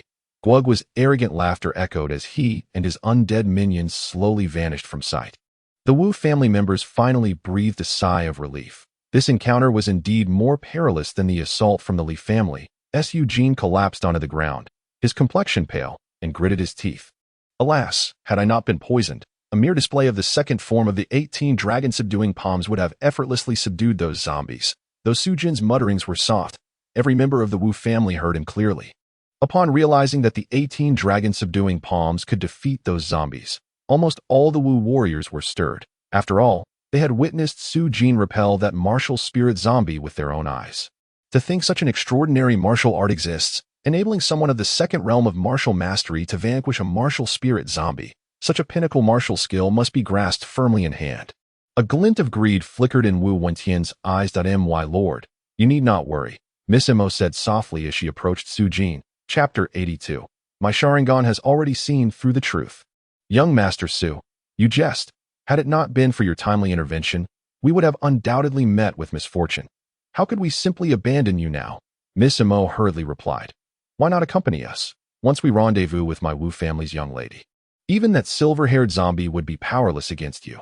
Then, I shall respectfully comply. Su Jin feigned a bitter smile, yet within his heart lay a tinge of disappointment. He had anticipated that this enchanting young lady would be profoundly moved and subsequently bestow upon him a passionate kiss. To his dismay, she remained utterly silent on the matter. In order to ensure that the insufferable panda would cooperate in this theatrical endeavor, Su Jin had specially promised to augment its share by a modest 50%. Should the treasure chest remain elusive, he would suffer a considerable loss. However, having established a connection, it was evident that hope still lingered. Su Jin resolved to deliberate thoughtfully. From their words, it was apparent that they intended to venture to the ancient cave, and accompanying them would alleviate concerns of squandering time. The Wu clan did not oppose Su Jin's presence, having witnessed his selfless act of bravery to save them, which rendered them reluctant to hastily dismiss him. Su Jin offered a subtle smile, adopting a demeanor of refined gentility. Miss Mo looked expectantly at Wu Wentian, seemingly eager to hear his insights. Indeed, I observed that Brother Su's dragon subduing palm possesses unparalleled power, effectively restraining the corpse demons. If we could witness the resurgence of that formidable technique, I dare say the beast would hesitate to attack again, Wu Wentian remarked, his eyes glimmering with intrigue. Brother Wentian makes a valid point. But alas, I have been afflicted by the laughing half-step madness. Unless someone can remedy the poison, I am at an impasse, Su Jin replied, feigning distress while casting a meaningful glance at Miss Mo. He then ostentatiously added, could it be that Brother Wentian wishes for Miss Mo? Oh no, that simply cannot be. Propriety forbids such liberties between men and women, the members of the Wu clan. Particularly the younger men, visibly paled, who would wish for a beauty such as Miss Mo to bestow a kiss upon an unknown ruffian. Even if he had rendered them assistance, such a notion was unacceptable. Miss Mo appeared somewhat speechless, yet chose to remain silent. Who does this country bumpkin think he is, harboring intentions towards Miss Mo? Wu Wentian, discerning Su Jin's insinuation, felt a surge of indignation yet maintained a facade of amiability. Brother Su has misinterpreted my intent. I merely suggested that we, the Wu clan, learn this martial art as well. That if we all mastered the dragon subduing palm, what fear would we have of the corpse demons? The eyes of the Wu clan members brightened instantly, not solely Wu Wentian, as they were equally captivated by the prospect of acquiring such skills. Brother Wentian, how can you propose such an outrageous request? Miss Mo's expression shifted, for to any martial artist, their techniques were often deemed more precious than life itself. To demand that another relinquish their hard-earned knowledge was a blatant provocation. Miss Mo, I merely seek the safety of all, Wu Wentian asserted with righteous conviction. After all, if Brother Su is indeed the last of his lineage, and should he meet an untimely end here, the loss of such a premier martial art would surely be a burden upon his conscience. Miss Mo wished to counter, yet Su Jin interjected with a sigh. Brother Wentian speaks with reason. Upon hearing this, Wu Wentian's face brightened with delight. Indeed, Brother Su possesses a commendable sense of justice. However, it is regrettable that the dragon subduing palm can only be learned by members of the Su family. Su Jin clarified, shaking his head. Wu Wentian's expression darkened, his demeanor turning grim. Brother Su, if you are unwilling to impart your knowledge, there is no need to utter such absurdities. What martial art in this world is exclusive to a single family? We risked our lives to bring you along, and yet you show no regard for our safety. How disheartening, he remarked, his tone laced with irony, as the gazes of the Wu clan towards Su Jin began to shift, tinged with dissatisfaction. Dear Brother Wentian, how could you speak in such a manner? Miss Mo expressed her dissatisfaction. It was Brother Su who saved us just moments ago. Have you truly forgotten? Her words were directed not only at Wu Wentian but also at the other members of the Wu family. Indeed, upon hearing her statement, a few of the Wu family members displayed expressions of shame. However, Wu Wentian's countenance remained unchanged. Miss Mo, let us not conflate matters. Our foremost concern should be our own safety, he asserted. Miss Mo, there is no need to reproach Brother Wentian. I can fully comprehend his perspective. Su Jin sighed. Miss Mo's gaze towards Su Jin shifted, Previously, she had harbored some skepticism towards him. Yet now she perceived that this young man possessed commendable character. Even in the face of Wu Wentian's excessive behavior, he still defended him. Is it possible that such an upright man exists in this world? She mused internally, her gaze softening as she regarded Su Jin. Thank you, Brother Su, for your understanding, Wu Wentian said with a slight smile, though inwardly he thought to himself that it was astonishing there were still fools like him in the world. That he continued. If that is the case, would you be willing to? Su Jin sighed again. Brother Wentian, you must understand that the dragon subduing 18 palms is not something I am unwilling to teach. Rather, this martial art can only be cultivated in conjunction with the unique Sharingan inherent to my Su family's demon-hunting bloodline. Upon this revelation, the Wu family fell silent. Such nonsense, who would believe it? Wu Wentian's expression darkened. Brother Su, we have treated you as a guest, yet you have repeatedly toyed with us. Is this not a bit excessive? He had initially thought the young man a simpleton, but it appeared he was deliberately feigning ignorance. Sharingan, demon-hunting bloodline. Do you take us for fools? Such things do not exist in this world. Brother Wentian, you may doubt me, Su Chair, but how can you question the Sharingan that has brought my Su family renown? Su Jin exclaimed, feigning anger. Su Chair, you continue to put on a fade. Wu Wentian retorted coldly. If you possess the Sharingan, then demonstrate it before us now to prove you are not deceiving us. Otherwise, do not think the Wu family will allow you to speak recklessly. Brother Wentian, why must you be so aggressive? Miss Mo could no longer bear to watch. She could not comprehend why Wu Wentian would act so harshly in front of a benefactor. Su Jin appeared clearly victimized, unsure of how to respond. Miss Mo, I am merely considering the Wu family's interests. Wu Wentian maintained his righteous demeanor, despite the discontent among the other Wu family members. None dared to criticize him. No one can deceive the Wu family so easily. Su Jin, flustered, looked at Wu Wentian and said, Brother Wentian, do you truly wish for me to demonstrate the Sharingan? Of course. Wu Wentian sneered. He had no faith that Su Jin possessed such an ability. Su Jin sighed once more. Very well, Brother Wentian. In truth, I have already activated the Sharingan. I even noticed you discreetly marking some trees nearby. I wonder what that signifies. As he spoke, the expressions of everyone present shifted dramatically. Chapter 83. The Legend of Sleeping Beauty. What nonsense are you spouting? Wu Wentian's face paled. Su Chair, you dare to slander me. I have long suspected you were a spy sent by the Li family to sow discord among us. Prepare to meet your end. In the midst of their discourse, Wu Wentian unleashed a fierce strike with his palm. A surge of blazing true energy erupting violently, cleaving through the air as it ruthlessly surged towards Su Jin. The formidable technique, executed with the prowess of a 4th-level martial master, or a power that rivaled the 5th-level martial artist Su Jin had previously encountered among the 3 great clans. Halt! Before Su Jin could respond, Miss Mo extended her delicate hand, her true energy coalescing into a colossal hand that thunderously grasped and shattered Wu Wentian's energy. Brother Wentian, why not allow young Master Su to finish speaking? Miss Mo remarked coolly, yet an astonishing aura emanated from her, enveloping both Su Jin and Wu Wentian in an instant. Su Jin sensed that any slight movement on his part would invoke Miss Mo's wrath. The girl, at the 5th level of martial mastery, instilled in Su Jin a sense of insurmountable challenge. It was worth noting that Su Jin had previously dismissed even 6th-level martial artists with ease. This girl was no ordinary opponent. Miss Mo, he has falsely accused me. How can I endure such slander? Wu Wentian's expression darkened, a shadow of malice flickering in his eyes. Falsely accuse you? Su Jin retorted. Dare you confront me at the tree where you marked earlier? It is not far from here. After all, Miss Mo immediately replied, Young Master Su, please lead the way. With so many members of the Wu clan observing, he dared not refuse to follow. Witnessing this exchange, the onlookers from the Wu clan breathed a sigh of relief. Wu Wentian's willingness to confront Su Jin suggested he was not a traitor. However, upon arriving at the location Su Jin had indicated, and seeing the markings etched into the tree, the expression on everyone's face shifted dramatically. This is a cipher, Wu Wentian.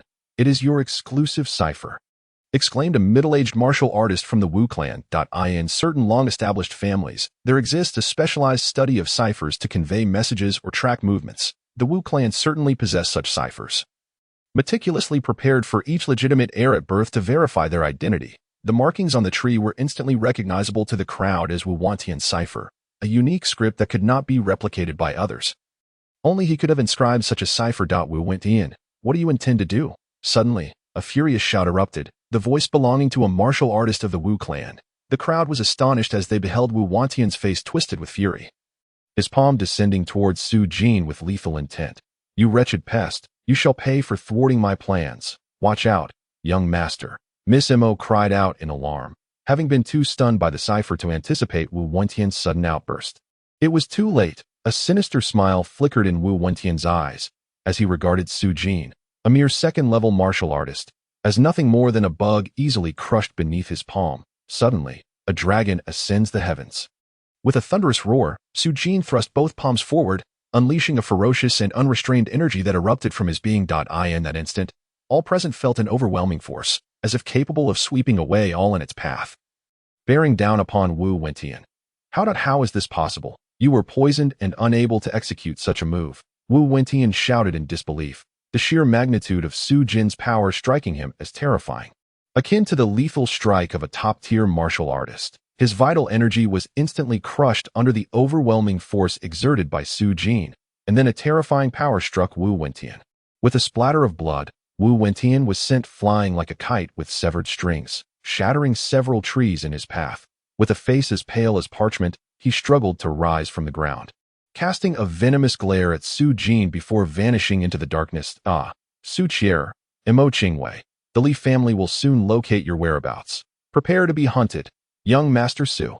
Mo Qingwei's countenance shifted dramatically as she observed Su Jin, who sat on the ground, his complexion as pale as a ghost, utterly dispirited. The members of the Wu family were equally taken aback.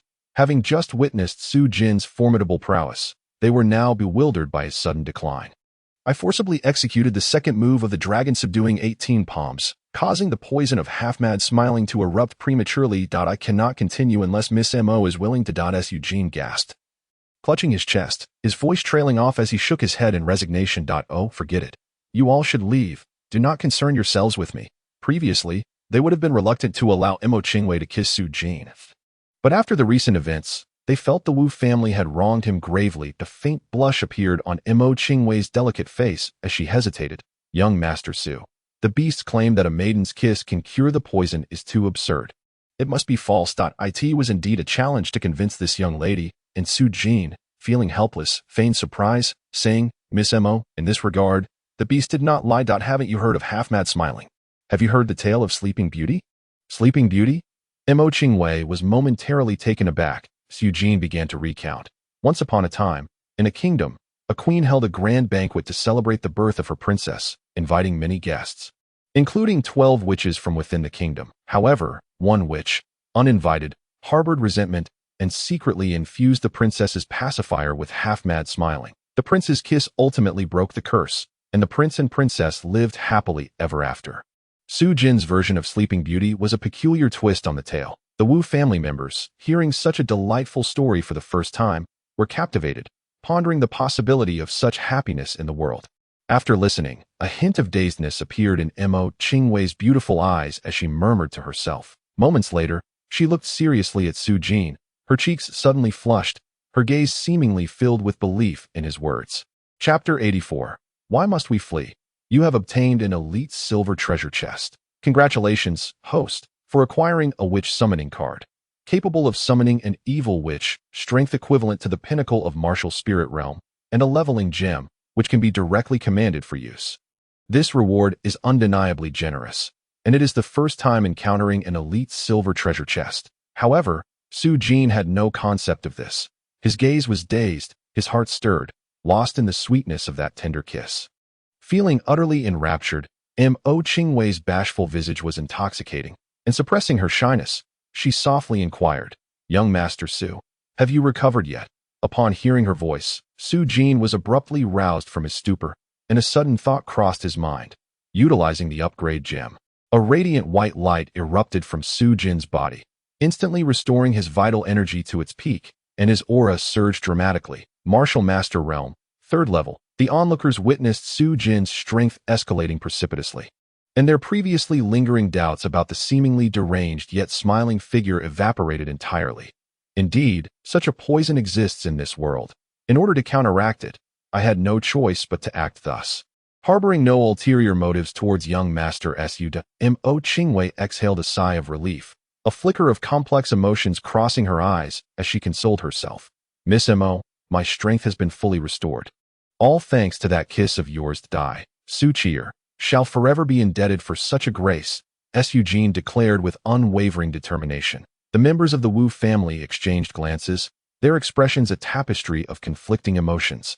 As heartbroken murmurs echoed around them. In Shinkei City, countless young men harbored affections for Miss Mo. If the events that had just transpired were to reach them, who knows how many hearts would shatter anew? Young master need not dwell on it. It was merely an act of saving a life. Mo Qingwei's cheeks flushed slightly, her heart bemused, wishing to forget that kiss swiftly. Yet, Su Jin persistently alluded to it. Were it not for his foolish demeanor, she might have suspected it was intentional. This simply cannot be. My mother taught me from a young age, a drop of kindness must be repaid with a fountain of gratitude.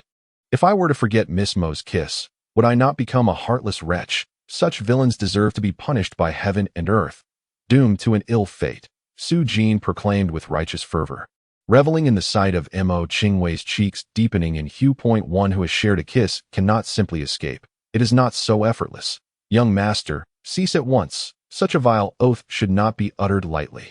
Mo Qingwei exclaimed urgently.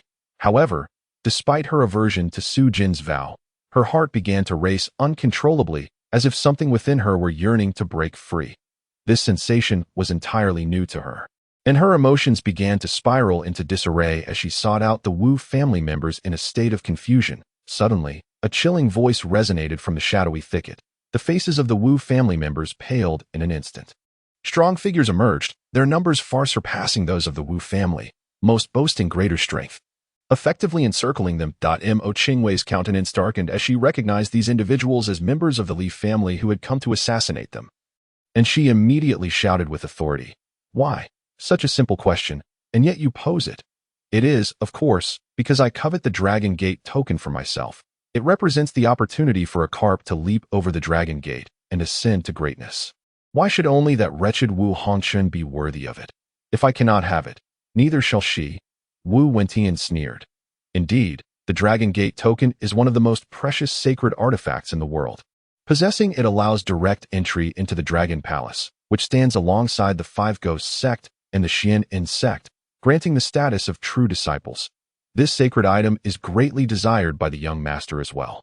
Mo Qingwei, if you wish to avoid death, hand over the Dragon Gate token. A middle-aged man in a red robe stepped forward among the Li family warriors, speaking with a tone that dripped with menace. Mo Qingwei's countenance was one of palpable distress. She could scarcely fathom that Wu Wentian had divulged the news of the Wu family's ancestral loss of the Dragon Gate token in the Corpse Demon Mountain range to the Li family. Merely because the Wu family had withheld the Dragon Gate token from him, this man had betrayed the very family that had nurtured him for so many years. The coldness of his heart was utterly appalling.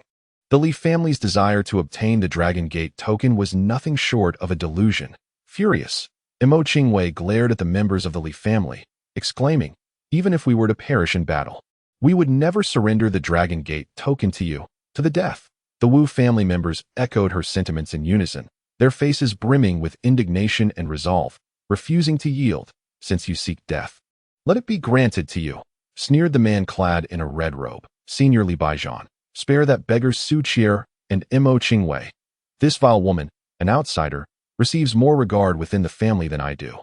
My resentment towards her has long simmered, and today I shall unleash it upon her. Wu Wentian suddenly revealed a sinister grin. Upon hearing this, Mo Qingwei was filled with a mix of shock and fury. Despite treating Wu Wentian with the utmost respect and addressing him as Big Brother, she had not anticipated his true, repugnant nature. I understand. But who is this Su Jin? When did the Wu family come to harbor such a person? Queried the man known as Li Baijian, his brow furrowed in confusion. Wu Wentian grinned wickedly, directing his gaze towards Su Jin. He is not someone cultivated by the Wu family. He possesses a martial art known as the 18 palms of the dragon subduing, which is particularly effective against the corpse demons. I have witnessed this boy defeat a martial master level zombie. What? A martial master level zombie defeated by someone at the second level of martial master? Impossible, Li Baijian exclaimed in astonishment, his first reaction being disbelief. I witnessed it myself, and just moments ago, that boy used that martial art to defeat me. Wu Wentian had anticipated Li Baijian's reaction, his gaze turning icy as he fixed his eyes on Su Jin, only to suddenly falter. He realized that Su Qier had actually ascended a realm. Moreover, it appeared he had already dispelled the poison that Wu Wentian cast another glance at Imo Qingwei, his expression darkening considerably. As there was no one else capable of curing Su Jin but her, the woman he had coveted had been defiled by that wretched boy. Instantly, a terrifying murderous intent ignited in Wu Wentian's eyes. Defeated you? Li Baijian, oblivious to Wu Wentian's reaction, suddenly became fervently intent. If that is the case, this martial art must be secured in the hands of my Li family.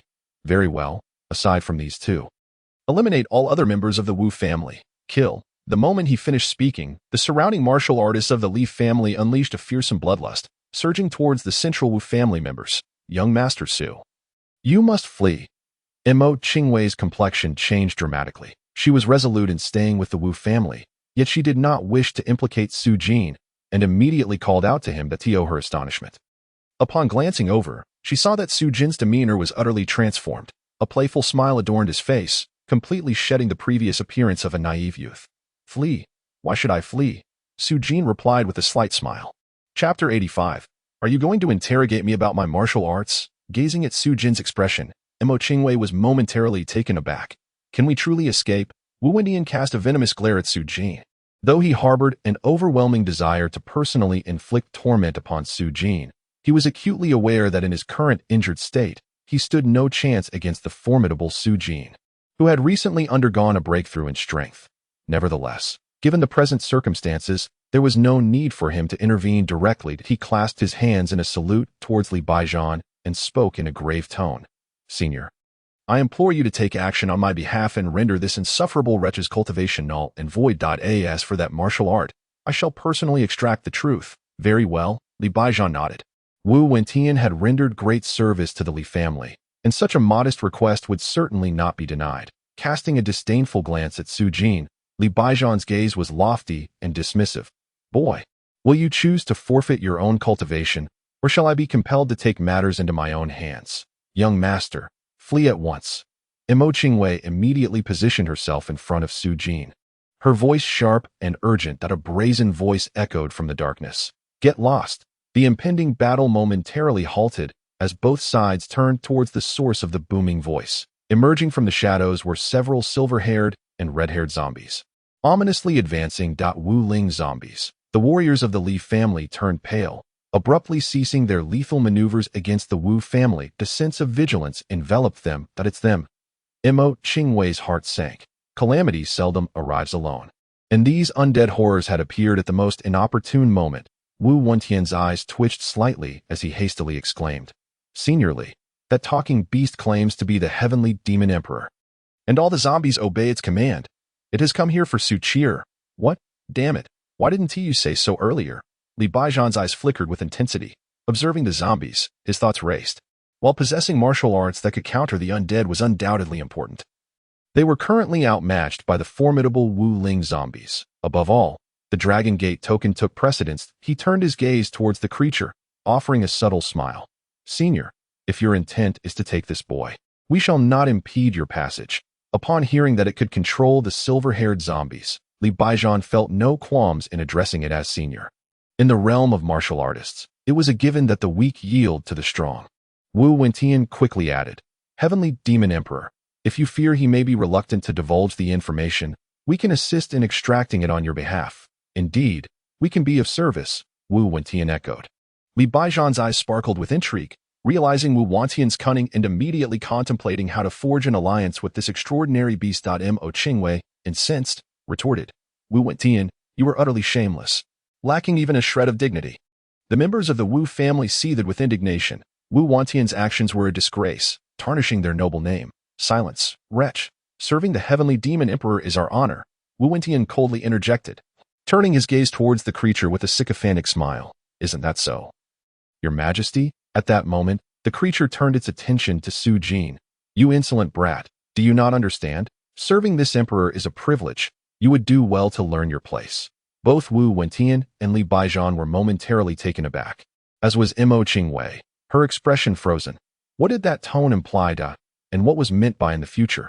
However, The next scene left them even more astonished as the speaking beast slowly approached Su Jin, wearing a mocking grin as it regarded him.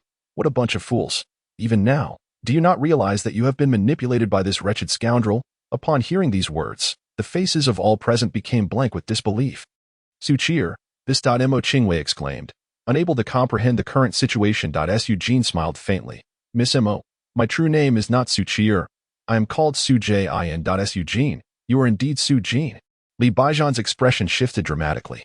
You are the one who captured that bronze cauldron and slaughtered my Li family members. The Li family had long since learned of Su Jin's identity from the Divine Weapon Pavilion. And upon hearing this name, they were taken aback. Mo Qingwei also trembled in shock, suddenly recalling that this voice was familiar. She had heard it at the auction, where she had been responsible for calling bids for Wu Hongshun. And she had greatly admired the person who had humiliated Li Fenglan. Yet, why would he act in such a manner when they were not related in any way? This question hardly required contemplation. Mo Qingwei's cheeks flushed crimson. She was a woman, and Su Jin was a man. A lecher. Mo Qingwei shot Su Jin a glare. Wu Wentian's expression had turned exceedingly grim, utterly unprepared for such an outcome. Fear gleaming in his eyes. That Su Jin, you have killed my Li family members. If you do not intervene, we can let bygones be bygones. Li Baijian's face darkened, forcing a strained smile. He certainly wouldn't be foolish enough to provoke Su Jin now. Wu Wentian dared not utter another word. However, Mo Qingwei and the members of the Wu family exchanged glances, their expressions shifting. Although they were unaware of Su Jin's background, he could not possibly be more powerful than the Li family. If they could resolve their grievances with the Li family, they would not meddle in such affairs. Facing the gazes of all present, Su Jin offered a slight smile and uttered a single word. Kill. No sooner had the word left his lips than the silver-haired zombie and the 5 red-haired zombies lunged ferociously at the Li family warriors. No. Li Baijian's expression changed wildly before he could finish his words. The silver-haired zombie was already upon him. Li Baijian, with his cultivation at the 8th level of the martial master realm, was comparable to the Lord of Qiling Prefecture, powerful enough to dominate Tianyang City. Yet, before the martial spirit zombie, he felt utterly powerless to resist and turned to flee. However, not everyone possessed the same means of escape as Su Jin, who had the second-tier agility to evade danger. His speed was no match for the relentless pursuit of the martial spirit zombie, and in mere moments, he was brutally cleaved into pieces by its blood-red spear. Su Jin exhibited not a shred of sympathy. Counting this incident, the Li family of Haiyan City had attempted to take his life twice and seize his treasures. To show mercy to such a tyrannical foe was to be cruel to oneself. The remaining members of the Li family, though formidable, faced the red-haired zombies, who were at the 9th and 10th levels of the martial master realm. Even if several of them banded together, they could only struggle to withstand the onslaught. Witnessing the Li family fall into disarray, the Wu family members seized the opportunity to strike from a distance. Upon seeing Li Baijian meet his demise, the most powerful of the remaining Li family warriors wasted no time in fleeing. But the silver-haired zombie immediately pursued them. The remaining Li family members stood before the red-haired zombies like lambs awaiting slaughter. Observing the fate of the Li family warriors, Wu Wentian's face turned ashen. Not a single zombie had targeted him, yet he was not foolish enough to believe that they could not see him. Thud. Wu Wentian suddenly knelt on the ground, his head bobbing like garlic being pounded. Senior Su, Miss Mo, I was wrong. I implore you, spare me. Chapter 86. I shall tell you a story another time. Upon witnessing Wu Wentian's shameless demeanor, Mo Qingwei's eyes instantly filled with disdain, though her gaze turned towards Su Jin. Su Jin offered a faint smile. He belongs to the Wu clan. It is for you to decide his fate. A flicker of surprise crossed Wu Wentian's eyes. After all, being in the hands of his kin would surely. As he contemplated this, a slender finger suddenly appeared.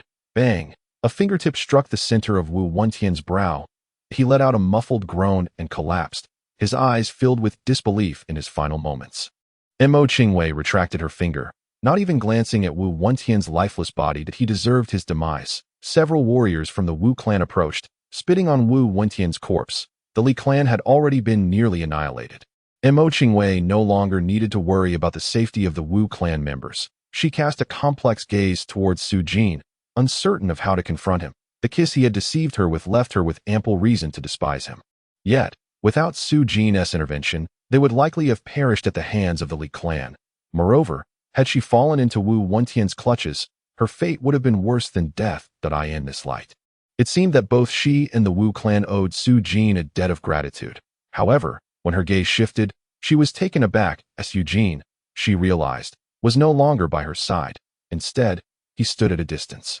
Miss Mo, I shall tell you a story another time. That he turned his back to Mo Qingwei, waved his hand, and with a casual laugh, vanished into the darkness. This fellow, Mo Qingwei clenched her teeth. He just left like that? You arrogant little rascal, how could you bear to abandon such a stunning beauty? Gong Gong watched Su Jin with astonishment, now seeing him in a new light. How naive, he mused. The so-called 36 strategies for courting women dictate that retreat is the best policy. When a woman feels awkward, a man should proactively seek an excuse to leave, providing her with a moment to breathe. Su Jin scoffed. If you don't even grasp this fundamental principle, you are a millennium away from engaging in witty banter with me. Yet, what was this witch? Did witches still exist in this world? Su Jin pondered silently, finding the emergence of witches in the realm of martial artists rather peculiar. Could it be that the fairy tales he had told Mo Qingwei, which featured witches, had somehow summoned this witch card from the system? Su Jin speculated that this was highly probable. He had begun to glean some insights. The treasures within the chests often bore a connection to the environment in which they were acquired. Of course, there are exceptions when luck is particularly unkind. After a while, Su Jin felt he was nearing the entrance to the ancient cave. Along the way, he had started encountering various martial artist factions. But those who saw the silver-haired zombie fled in terror, none daring to approach. Su Jin relished this. He encountered several waves of attacking corpses, and, with the aid of the silver-haired zombie, effortlessly subdued several peak martial master zombies. Replacing the weaker red-haired zombies he had previously encountered with a cadre of peak martial master zombies. Regrettably, along the periphery of the Corpse Demon Mountain range, while there are numerous peak-level martial artist zombies, the presence of martial spirit zombies is woefully scarce. Aside from the silver-haired zombie, Su Jin has yet to encounter another martial spirit zombie. It is truly uncertain whether to regard his initial encounter with the silver-haired zombie as a stroke of luck or a sign of misfortune. Hey, brat, I can smell it. The aura of treasure lies just ahead, Gungun suddenly exclaimed with delight, hastily dashing forward. Su Jin's eyes brightened, and he followed suit. Not far ahead, the path suddenly opened up to reveal an awe-inspiring ancient gate towering over 50 zhang. Its entrance far wider than the broadest thoroughfare of Tianyang City, ample enough to accommodate a vast army. This monumental and ancient gate was erected at the foot of a mysteriously soaring peak within the Corpse Demon Mountain range, appearing as though it had materialized from the mountain itself, leading into its interior. Haha, we've finally arrived. Hurry inside, lest others beat us to it. Get lost, you bunch of worthless fools. Do you think this ancient cave abode is something you can covet? Before the ancient gate, martial artists from all directions surged forth, and upon seeing the gate ajar, they rushed excitedly into the city. Some factions, brazen and overbearing, resorted to violence against those they deemed unworthy. Listening to the incessant chatter of the martial artists at the entrance, Su Jin was astonished to discern that they hailed from various cities and regions, near and far, in addition to those from Tianyang City, Haiyan City, Shinkei City, Inma City, and Bingshua City. There were also martial artists from the most complex and powerful Linyan Prefecture. Linyan Prefecture serves as the capital of Linyan County and is the largest city. While Bingshua City is comparable to Tianyang City in scale, both cities, like Tianyang, are in proximity to the Corpse Demon Mountain range, whereas the three cities of Haiyan are situated a bit farther away, which explains their earlier arrival in Tianyang City as a resting stop. Now, almost all the martial artists from the 6 major cities of Linyan County have converged here for this ancient cave abode, making the situation far more intricate than Su Jin had anticipated. It seems I must adopt a more low-profile approach. Su Jin's eyes flickered. In such circumstances, the more discreet one is, the greater the opportunity to navigate the murky waters. If he were to traverse the cave with a few zombies in tow, it would be all too evident that he was no ordinary individual. System, disguise these zombies. With a thought, the several zombies behind him suddenly transformed their appearances, resembling living human martial artists, with their undead auras concealed to the utmost degree, though their gazes remained vacant. Gungun was taken aback by the zombies' transformation. However, having spent considerable time by Su Jin's side, these peculiar beings were now familiar to him, rendering him unfazed. Chapter 87, The Golden Gate Exorcism Formation. Where is it? I haven't seen a single one, Su Jin remarked, raising an eyebrow. A mid-level formation master equipped with the Void Illusion Eye. He would have sensed any formation in the vicinity at the first opportunity. Yet now, he detected nothing. This anomaly heightened Su Jin's vigilance. With your level of strength, it is no wonder you cannot perceive it. This cave abode is far from simple, Gun replied, his tone slightly grave. In that case, I must indeed exercise greater caution. Su Jin nodded slightly, observing that the zombies were unwilling to follow him inside. He did not press the matter but promptly commanded them to disperse and conceal themselves outside the forest. Even in the absence of the silver-haired zombie, he possessed a wizard's summoning card, which would suffice to instill courage in dire moments. Whoosh! With a swift motion, he and his beast transformed into fleeting shadows, merging into the crowd as they surged through the ancient gate. The next instant, the world around Su Jin seemed to spin wildly. The azure sky and white clouds materialized amidst an expansive, boundless flower field. The outside world was undeniably cloaked in darkness. Could it be that this was the interior of the ancient cave? It felt as though he had stepped into an entirely different realm. How could this be accomplished? The powers of the ancient stronghold were truly formidable. Surrounding him, gasps of astonishment erupted as the martial artists from various factions gazed in disbelief at their surroundings. The vast flower field brimmed with extraordinary blossoms and fruits. What was this? He was beholding the blue heart flame flower, which bloomed only once every 300 years, more precious than top-grade mundane weapons. Suddenly, a voice filled with ecstatic fervor rang out as a short, stout martial artist of the fourth tier rushed forward without a second thought to pluck the wondrous flower. Get away! I saw this first. In an instant, a terrifying elder shouted fiercely, his palm slicing towards the stout martial artist. Yet, midway through, his expression shifted dramatically as his gaze fixated on another side. 100-year frost snowgrass. My heavens, how abundant it is! Ha! It all belongs to me. The elder immediately withdrew his hand, lunging towards a patch of enchanting, snow-like flora not far away. Were the spiritual flowers here truly free? Su Jin glanced around, realizing that everywhere he looked were the exceedingly rare and precious spiritual flowers documented in the apothecary's compendium, and he too yearned to seize them. You brat, stop dawdling and hand over your spatial key to me, and I shall take you. Unexpectedly, a booming voice suddenly reverberated in Su Jin's ears. Are you mistaken? So many spiritual flowers are freed, Su Jin replied in confusion, but before he could finish, his expression changed. He witnessed those martial artists attempting to snatch the spiritual flowers suddenly appearing to suffer a grievous blow, shrieking as they spat blood and collapsed at a restriction. Su Jin's lips twitched as he swiftly retrieved a small sword. Tossing it to the beast, to his astonishment, the beast opened its mouth wide and seemingly swallowed the small sword whole, the method of which remained a mystery. Let us go, the beast transmitted, its form darting towards the eastern side of the flower field. Su Jin cast a reluctant glance back at the flower field. If he could harvest all the spiritual flowers here, accumulating hundreds of thousands of points would be effortless. What a pity. As they journeyed eastward for several dozen miles, a grand and majestic palace came into view. Outside the palace, countless martial artists congregated, emanating an aura of fearsome intensity. Among these martial artists, the number of those at the martial master stage was nearly incalculable, while those at the martial apprentice stage were exceedingly numerous. Su Jin's keen eyes recognized many among them. The Qingling martial house and the three major families had numerous representatives outside, all gazing gravely at the palace entrance. Likewise, many martial artists exhibited expressions of tension as they anxiously regarded the palace door, seemingly in a state of indecision. Before the palace, 3 grand gates of gold stood wide open, seemingly leading into the inner sanctum of the palace. However, Su Jin observed that the majority of people entered through the rightmost gate, some vanishing into its depths, while others were unexpectedly hurled back out. A flicker of interest sparked in Su Jin's eyes as he promptly placed his palm upon the shoulder of a man clad in yellow nearby. This individual possessed the cultivation of a 6th-tier martial apprentice and had been watching the 3 golden gates with keen interest. Who goes there? The yellow-clad man turned, immediately on high alert. But upon realizing he could not discern Su Jin's cultivation level, and noticing the presence of an enigmatic beast of formidable strength beside him, his expression shifted to one of trepidation. There's something you require, esteemed sir?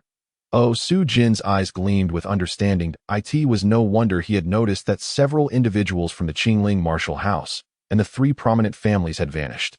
They had likely passed through those grand gates and entered the palace's interior. He inquired further, what trials await within? As he spoke, A luminous night pearl of considerable value appeared in his hand. Acquired from several martial artists he had encountered along the way who had attempted to engage in underhanded dealings, he tossed it to the yellow-clad man as a token of reward. The man's eyes brightened. "Esteemed sir, the trial beyond the leftmost gate pertains to the art of formations, while the second gate tests one's ability to identify medicinal herbs. The third gate assesses sheer strength. It is likely that only those skilled in formations and apothecary arts can pass through the first two gates, whereas the third gate is somewhat simpler. Yet only individuals of your remarkable prowess are deemed worthy to proceed." Upon hearing this, Su Jin's lips curled into a smile. He felt confident that he could navigate all three gates. Suddenly, a notification echoed in his mind. Silver treasure chest discovered. His eyes sparkled with excitement. There were indeed numerous treasures hidden within the corpse demon mountain range. He immediately began to search for the chest. This time, the treasure chest was located quite near, but upon seeing its condition, Su Jin nearly fainted. It was his first encounter with a chest whose emblem was split into 3 fragments, each residing behind one of the 3 gates. Could it be that he was meant to conquer all 3 trials? Su Jin's lips twitched, yet he steeled himself to proceed. Su Jin. He is still alive. The presence of Su Jin elicited a change in expression among the members of the 3 prominent families in the Qingling martial house. The 3 families were naturally outraged, yet in the face of such a multitude, they were reluctant to act hastily. After all, the majority of their powerful members had already entered the palace, and confronting Su Jin now might not guarantee his capture. Only a handful of elders from the Qingling martial house remained outside, and upon seeing Su Jin, they were taken aback, feeling a pang of guilt. Besides them, few recognized Su Jin. Most people's attention was drawn to the imposing creature beside him. Chapter 88. Master Shangwan, what an extraordinary beast, murmured the onlookers, intrigued by the sight of this man accompanied by a formidable creature. Could he be a beast tamer, capable of commanding such a creature as his subordinate? How enviable. Humph. Beast tamers will gain no advantage in these trials. What is so remarkable about that? The martial artists from other cities engaged in lively discussion, some filled with curiosity, others with envy, and some with disdain. The elder's mention of Miss Imone naturally referred to Imo Qingwei, while the stunning beauty alongside her was none other than the martial family's prodigy, Wu Hongqian. The formidable warriors of the Wu clan had yet to breach the Dao Palace, yet they found themselves awaiting the arrival of Imo Qingwei.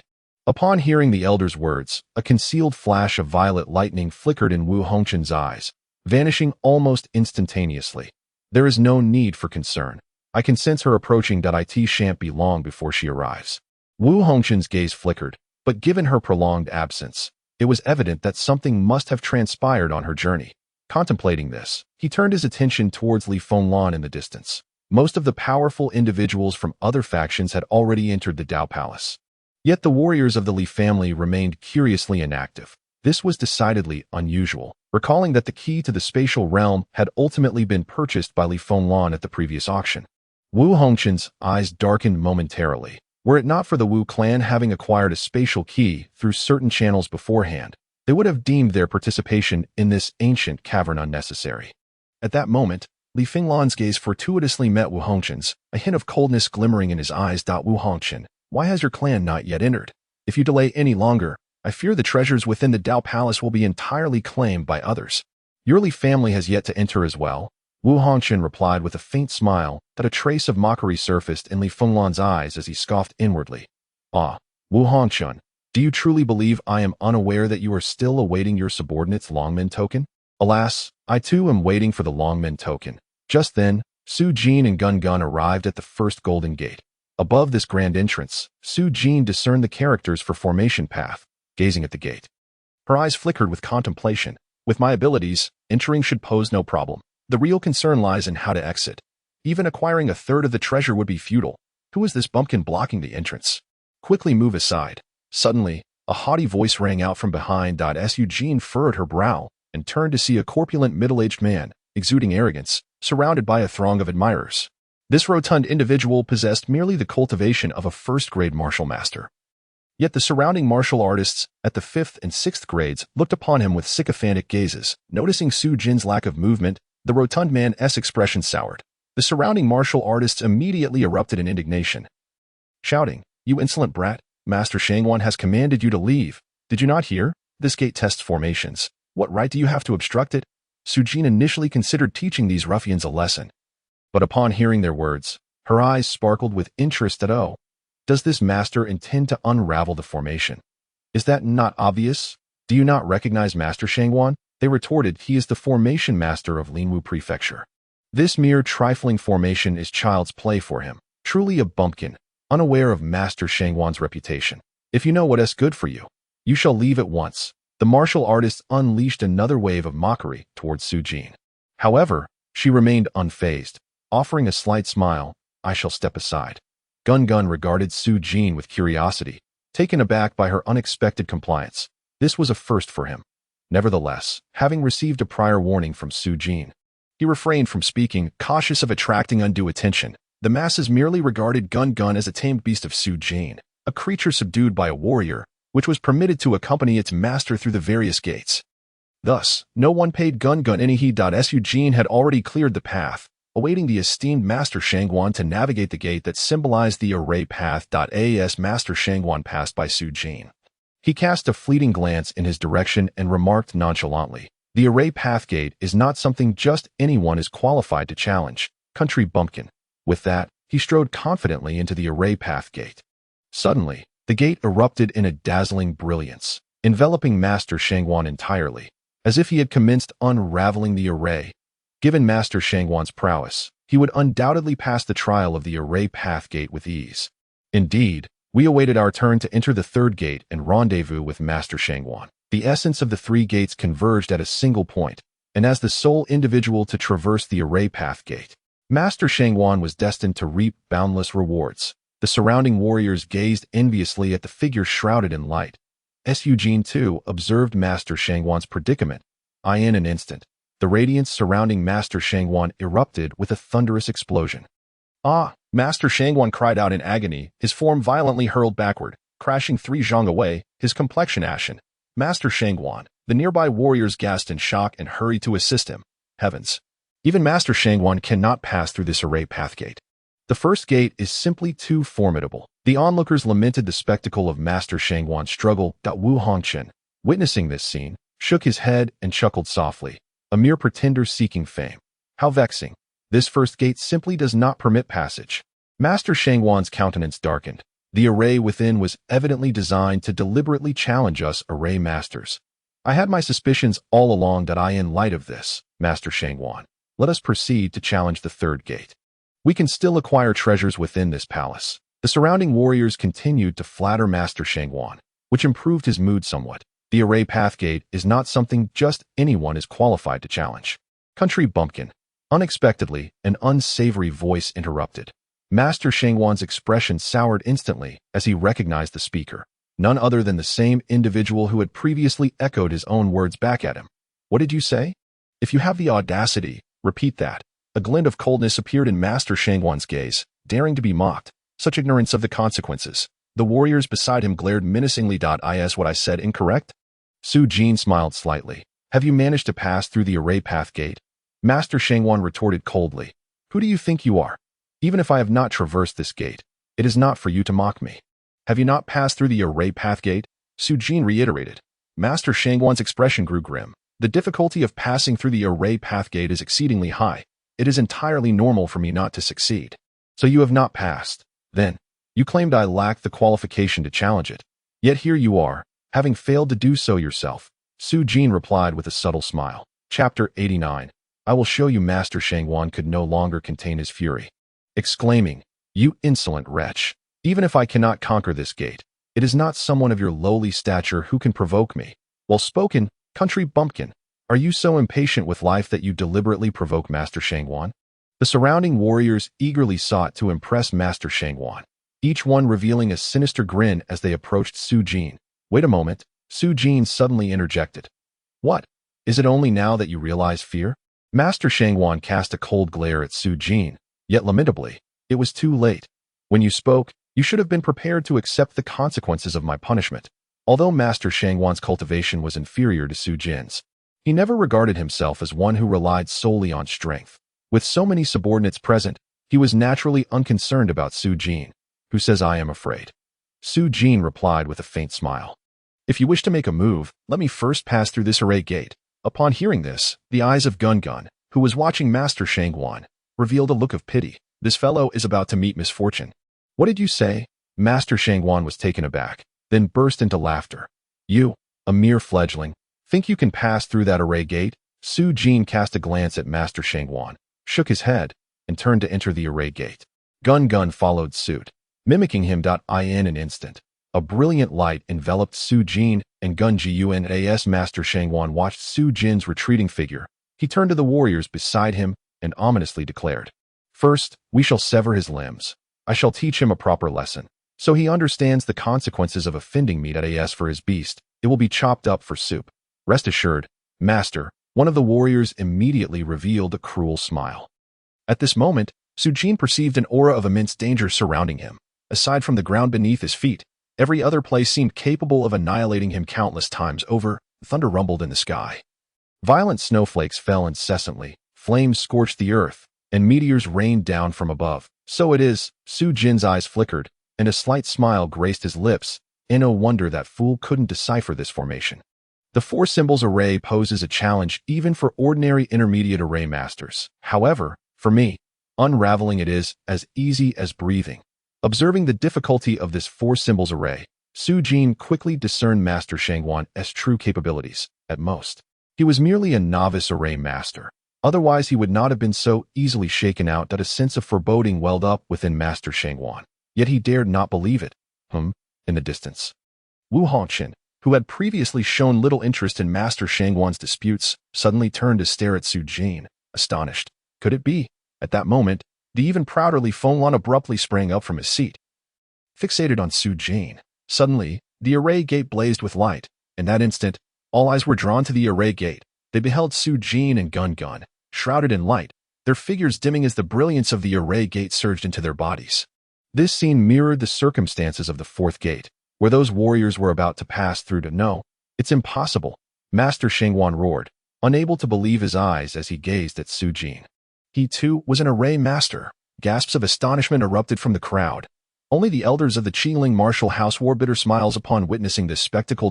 Su Jin's status as a master of array formations was certainly known to all. Yet they were utterly unprepared for the revelation that his proficiency surpassed even that of the esteemed Master Shangguan.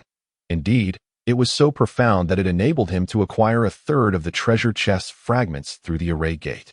Just as Su Jin passed the trial, the fragments of the treasure chest materialized before him. In that moment, he experienced an uncanny sensation, as if he could, with a mere thought, step through the gate into the palace or just as easily choose to forego the entrance.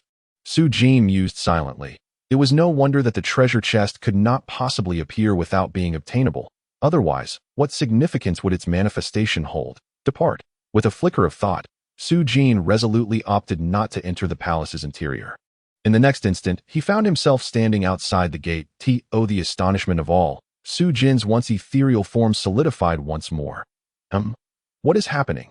This young man has chosen to forego entering the palace. This is a scenario I have witnessed before. Why would he abandon such an opportunity? A chorus of gasps erupted among the martial artists. This individual had successfully passed through the array gate's trial. Yet he willingly renounced his entry. The crowd fell into a hushed confusion. Uncertain of Su Jin's motivations, Master Shangguan, however, felt a surge of frustration, nearly choking on a mouthful of blood, his face flushed with indignation. This young man is clearly intent on humiliating me. Suddenly, a glint of malice flickered in Master Shangguan's eyes. Kill him. The martial artists hesitated for a moment. Previously, they had dismissed Su Jin's prowess. Yet his remarkable display of array mastery now commanded their respect. The one who slays him shall receive 3 array formations set for free. Master Shangguan took a deep breath, his voice a menacing growl. His desire to eliminate Su Jin was not born of fleeting anger, but rather stemmed from a long-standing grudge established by their past encounters. Master Shangguan recognized that such a young individual possessed such formidable skills in array formations. His future was destined for greatness. If he were not dealt with promptly, it would be Master Shangguan who would face dire consequences. Chapter 90. Courting the Worthy. Upon hearing Master Shangguan's words, several martial artists' eyes sparkled with intrigue. Each time Master Shangguan arranged an array, his fees were exorbitant. 3 free setups could yield immense benefits for them. The Blade of Indulgence. A martial artist at the 7th level of the martial domain immediately swung his blade towards Su Jin. a terrifying flash of light erupted, filling the air with a torrent of lethal blades. Enveloping Su Jin entirely, the sinister smile crept across Master Shangwan's face. You treacherous lot, daring to offend a master of array formations. This is tantamount to seeking death. Suddenly, a dreadful aura descended upon Master Shangwan and the martial artists surrounding him. Whoosh, whoosh, whoosh, a tempest arose, unleashing razor-sharp wind blades that surged forth, ensnaring all within their grasp. Master Shangwan and his companions' expressions shifted dramatically, but they had no time to utter a word before being engulfed by the onslaught of blades. A cacophony of screams erupted, and in an instant, Master Shangwan and the other martial artists lay lifeless upon the ground. The martial artists waiting before the palace were taken aback, their faces paling. To dispatch so many martial artists in a single strike, it was unfathomably terrifying. Su Jin, however, merely raised an eyebrow, casting his gaze toward the elder in red robes. Sensing an overwhelmingly terrifying fluctuation emanating from him, a master of the martial spirit realm, Su Jin held the members of the Shangwan clan in little regard, yet he could never be as brazen as the crimson-robed elder, effortlessly slaughtering so many martial artists in one fell swoop. It was utterly absurd to think that a master of array could be so easily provoked by the likes of you. At that moment, Li Fenglan approached, casting a disdainful glance at the corpses strewn across the ground. While the crimson-robed elder immediately stood to the side in deference, Li Fenglan turned his gaze towards Su Jin, donning a smile that exuded a sense of humility. I am Li Fenglan, and I wish to befriend you. Brother, would you do me the honor? Upon hearing this name, a flicker of recognition sparked in Su Jin's eyes. So, this was the infamous Li Fenglan, the young master of the Li family from Heiyin City. No wonder he could command the respect of martial artists at the martial spirit realm. Su Jin comprehended Li Fenglan's intent to win him over, implying that the martial spirit realm expert's assistance signified his esteem for Su Jin. However, having experienced the Li family's modus operandi in the past, Su Jin was acutely aware that associating with such individuals was tantamount to courting disaster. He cast a nonchalant glance at Li Fenglan, replying, I apologize, but I wish to live a few more years. At these words, the smile on Li Fenglan's face instantly stiffened. As the esteemed young master of the Li family, he had come personally to forge a connection, extending a tremendous courtesy, only to be met with such blatant disrespect. His expression darkened, his eyes narrowing as he coldly retorted, unappreciative. The crimson-robed elder behind him regarded Su Jin with a gaze that turned perilous. Su Jin immediately sensed a chilling aura of murderous intent, as if he had been marked for death, yet he could not help but laugh coldly within. If you dare, then make your move. With the sorcerer's summoning card in his possession, Su Jin felt no fear of the crimson-robed elder. Suddenly, Wu Hongchen's figure appeared, her eyes gleaming with a mocking smile. This master truly had an eye for discerning that certain individuals were not to be trifled with. Li Fenglan shot a frosty glare at Wu Hongchen. Wu Hongchen, cease your insinuations. Wu Hongchen responded with a laugh. What? Am I mistaken? You, Li Fenglan, are infamous. Who in Lingyun County does not know of your reputation? As she spoke, her phoenix-like eyes fell upon Su Jin, seemingly playful. Yet Su Jin detected an undertone of scrutiny in her gaze. Li Fenglan's expression grew even darker, a glimmer of malice surfacing in his eyes. You are Wu Hongchen? Just then, Su Jin's astonished voice rang out. Wu Hongchen was taken aback, seeing Su Jin so openly disregard Li Fenglan. She had thought him an arrogant array master, never expecting him to initiate conversation with her. A smile spread across her face as she inquired, Do you know me, master? Su Jin pondered to himself, Given Mo Qingwei's profound admiration for you, it would be odd if I did not. He rubbed his nose, deciding it prudent to refrain from mentioning Mo Qingwei, for with the Li family's overbearing nature, it could very well spark a fierce conflict, and Wu Hongchen might not allow him to leave unscathed. With treasure before him, he had no desire to squander time. Thus he smiled lightly at Wu Hongchen and said, I do not know you. Wu Hongchen's expression faltered momentarily, questioning, If you do not know me, then why did you speak as if you were familiar? Yet now, she pressed, But now you do know me. Su Jin smiled slightly. Miss Wu, I believe our personalities are quite compatible. Perhaps we could share a cup of tea, indulge in some spicy hot pot, or engage in other activities sometime. Wu Hongchen found herself unable to comprehend the words spoken by Su Jin, yet noticed the adorable beast beside her fixating its gaze upon her, its eyes darting about with mischievous curiosity, prompting an inward reflection of intrigue. She chuckled lightly, saying, Master, your words are indeed entertaining. I have never encountered such peculiar statements before. May I inquire how I should address you? Li Fenglan, observing Su Jin's demeanor towards Wu Hongqin, which starkly contrasted with his own, let out a cold snort. However, his ears perked up, yearning to uncover the background of this individual, reputed for his remarkable mastery of formations. If he had no backing, how could he dare to be so audacious before him? It matters not if you wish to know my name, but I am currently pressed for time. I shall divulge it to you once my matters are concluded. It won't take long, Su Jin replied with another smile. Wu Hongqin offered a slight smile in return, saying, Then please, master, do as you wish. Upon hearing their exchange, Li Fenglan's expression darkened considerably. He harbored intentions to teach this insolent individual a lesson. Yet recognizing Wu Hongqin's arrival made it evident that she was deliberately trying to vex him, that if he were to take action, it would undoubtedly provoke her interference. Humph, he won't escape anyway, Li Fenglan thought to himself, deciding to hold back for the moment. Regardless, the audacity of this person to offend him could not be overlooked. As Wu Hongqin and Li Fenglan awaited to see Su Jin's next move. The elite from both major cities had converged, drawing the attention of all factions present. Among them, the three prominent clans felt the most dismal. Witnessing Li Fenglan's subordinate slay Master Shangwan on behalf of Su Jin left their hearts racing with trepidation.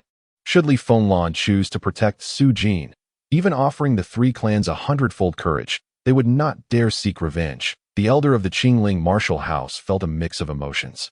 Li Fenglan and Wu Hongqin held such esteemed status that even the wind revered of the Qingling martial house regarded them with disdain, yet they treated Su Jin with such amiability. A stark contrast to the indifference displayed by the elder council. Meanwhile, many of the other factions were merely curious about Su Jin's origins, sensing that this individual was anything but ordinary. Suddenly, the crowd fell into stunned silence as Su Jin pivoted and strode directly towards the second golden gate at the center. Boom! The golden gate radiated a blinding brilliance, enveloping Su Jin within its glow. In an instant, the entire assembly was left dumbfounded. Chapter 91. The formation master is a high-risk profession. Wu Hongqin's expression froze. What? Li Fenglan was equally taken aback. What on earth was this person doing? The warriors awaiting outside were equally bewildered by Su Jin's actions. Was he not a formation master? Why was he suddenly attempting to breach a gate meant only for alchemists? Could he possibly be a fool? Someone couldn't help but exclaim, noting that being ejected from the Golden Gate, while not physically harmful, was certainly a humiliation in front of so many spectators. It was said that formation masters often spent countless days and nights in deep contemplation, exhausting their mental faculties, leading many to baldness by middle age and, ultimately, mental instability in their twilight years. I have heard that being a formation master is a perilous profession. What a pity. This individual's mastery of formation surpasses that of Master Shangwan. Yet he appears to be a simpleton. The crowd murmured, shaking their heads in disbelief. The three prominent clans, however, were filled with elation. If Su Jin had truly become a fool, he posed no further threat to them. The elders of the martial house sighed incessantly, some expressing sympathy for Su Jin. Li Fenglan chuckled and shook her head, saying, I was puzzled by how there could exist such an arrogant individual, daring to be disrespectful before me. It turns out he is merely a fool. Instantly, the remnants of displeasure in Li Fenglan's heart dissipated. What merit is there in being offended by a fool? Wu Hongqin shook her head, lamenting the transformation of a competent master of formations into an imbecile. Such a pity indeed. At that moment, an astonishing spectacle unfolded. Everyone beheld as Su Jin's body trembled, and all the radiance surged back into him, causing his form to become transparent once more at a precursor to passing through the gate.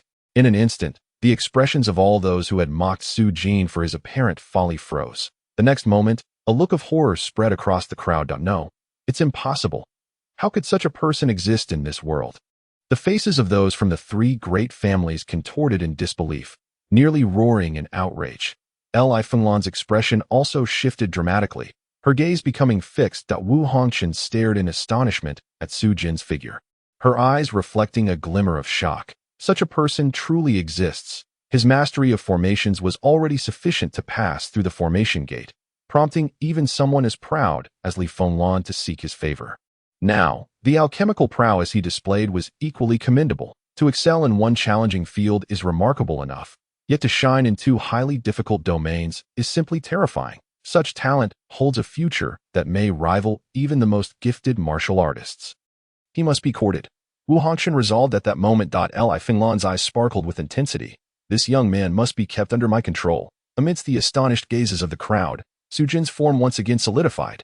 Remarkably, he stepped back through the golden gate. The onlookers were once more left dumbfounded. What on earth is he doing? Humph, this gate is rather simple. I thought it would present some challenge, but it truly is a waste of my time. Su Jin turned around, shaking his head in apparent disappointment. Puffed. The martial artist in the vicinity spat blood upon hearing this. The second gate had yielded few who could pass through, yet this fellow dares to find it lacking. Is he even human? Wu Hongchen's beautiful eyes sparkled with curiosity as she inquired, Master, why have you exited the gate twice? What is your intention? Li Fenglan perked up her ears. Never before had anyone consecutively passed through the previous two gates. Could it be that passing through both would yield some special reward? Indeed, there is a special purpose, Su Jin replied, revealing an enigmatic expression. The crowd gazed at him with wide eyes, eager for an explanation. This is quite entertaining, Su Jin remarked with a slight smile. Puffed. Someone else coughed up blood. Entertaining? Is that your reason for entering and exiting repeatedly? Wu Hongchen was at a loss for words, yet found herself intrigued. Having never encountered such a peculiar individual before, by the way, Master, you previously mentioned that after attending to urgent matters, you would share your background with me. Now should be the appropriate time, right? Wu Hongchen's eyes flickered with interest as she looked at Su Jin. Su Jin cleared his throat twice. Indeed, I did promise you that. However, you must wait a moment longer, as I still have some remaining tasks to complete. Saying this, he stepped forward to stand before the third gate. Wu Hongchen and Li Fenglan were both taken aback. Could it be that he intends to challenge all three gates consecutively? This time, they did not underestimate Su Jin. With Su Jin's cultivation at the third level of the martial master realm, passing through the third gate should pose little difficulty. However, the moment Su Jin stepped into that third gate, a peculiar sensation suddenly arose within their hearts, a feeling that something was amiss. That instant, they beheld the strange beast trailing behind Su Jin. It abruptly turned around, fixing its gaze upon the two of them, its expression rife with an almost human-like mockery. Master, Wu Hongchen exclaimed in shock. Li Fenglan's countenance shifted dramatically. They witnessed Su Jin's figure beginning to fade away. Unlike the previous two instances, he did not emerge from the door again. In that moment, they both realized the source of their unease. Who said Su Jin would necessarily reappear from the gate? The earlier occasions of Su Jin entering and exiting the Golden Gate had led them to mistakenly believe that he would do so a third time. Yet now, they grasped the truth. Once one exited the Golden Gate, re-entry was impossible. If Su Jin were to exit the third gate, it would mean he could not return to the palace's interior. Clearly, this time he could not exit again. No wonder that beast displayed such a mocking demeanor, as if regarding fools. Damn it! Li Fenglan ground his teeth in frustration, realizing they had allowed this young man to slip away. Wu Hongchen, coming to his senses, bitterly smiled as he watched Su Jin's figure begin to vanish entirely. Regaining his composure, he smiled and said, Master, you have yet to reveal your origins. That moment, Su Jin turned his head, a glint of cunning in his eyes. I am called Su Jin.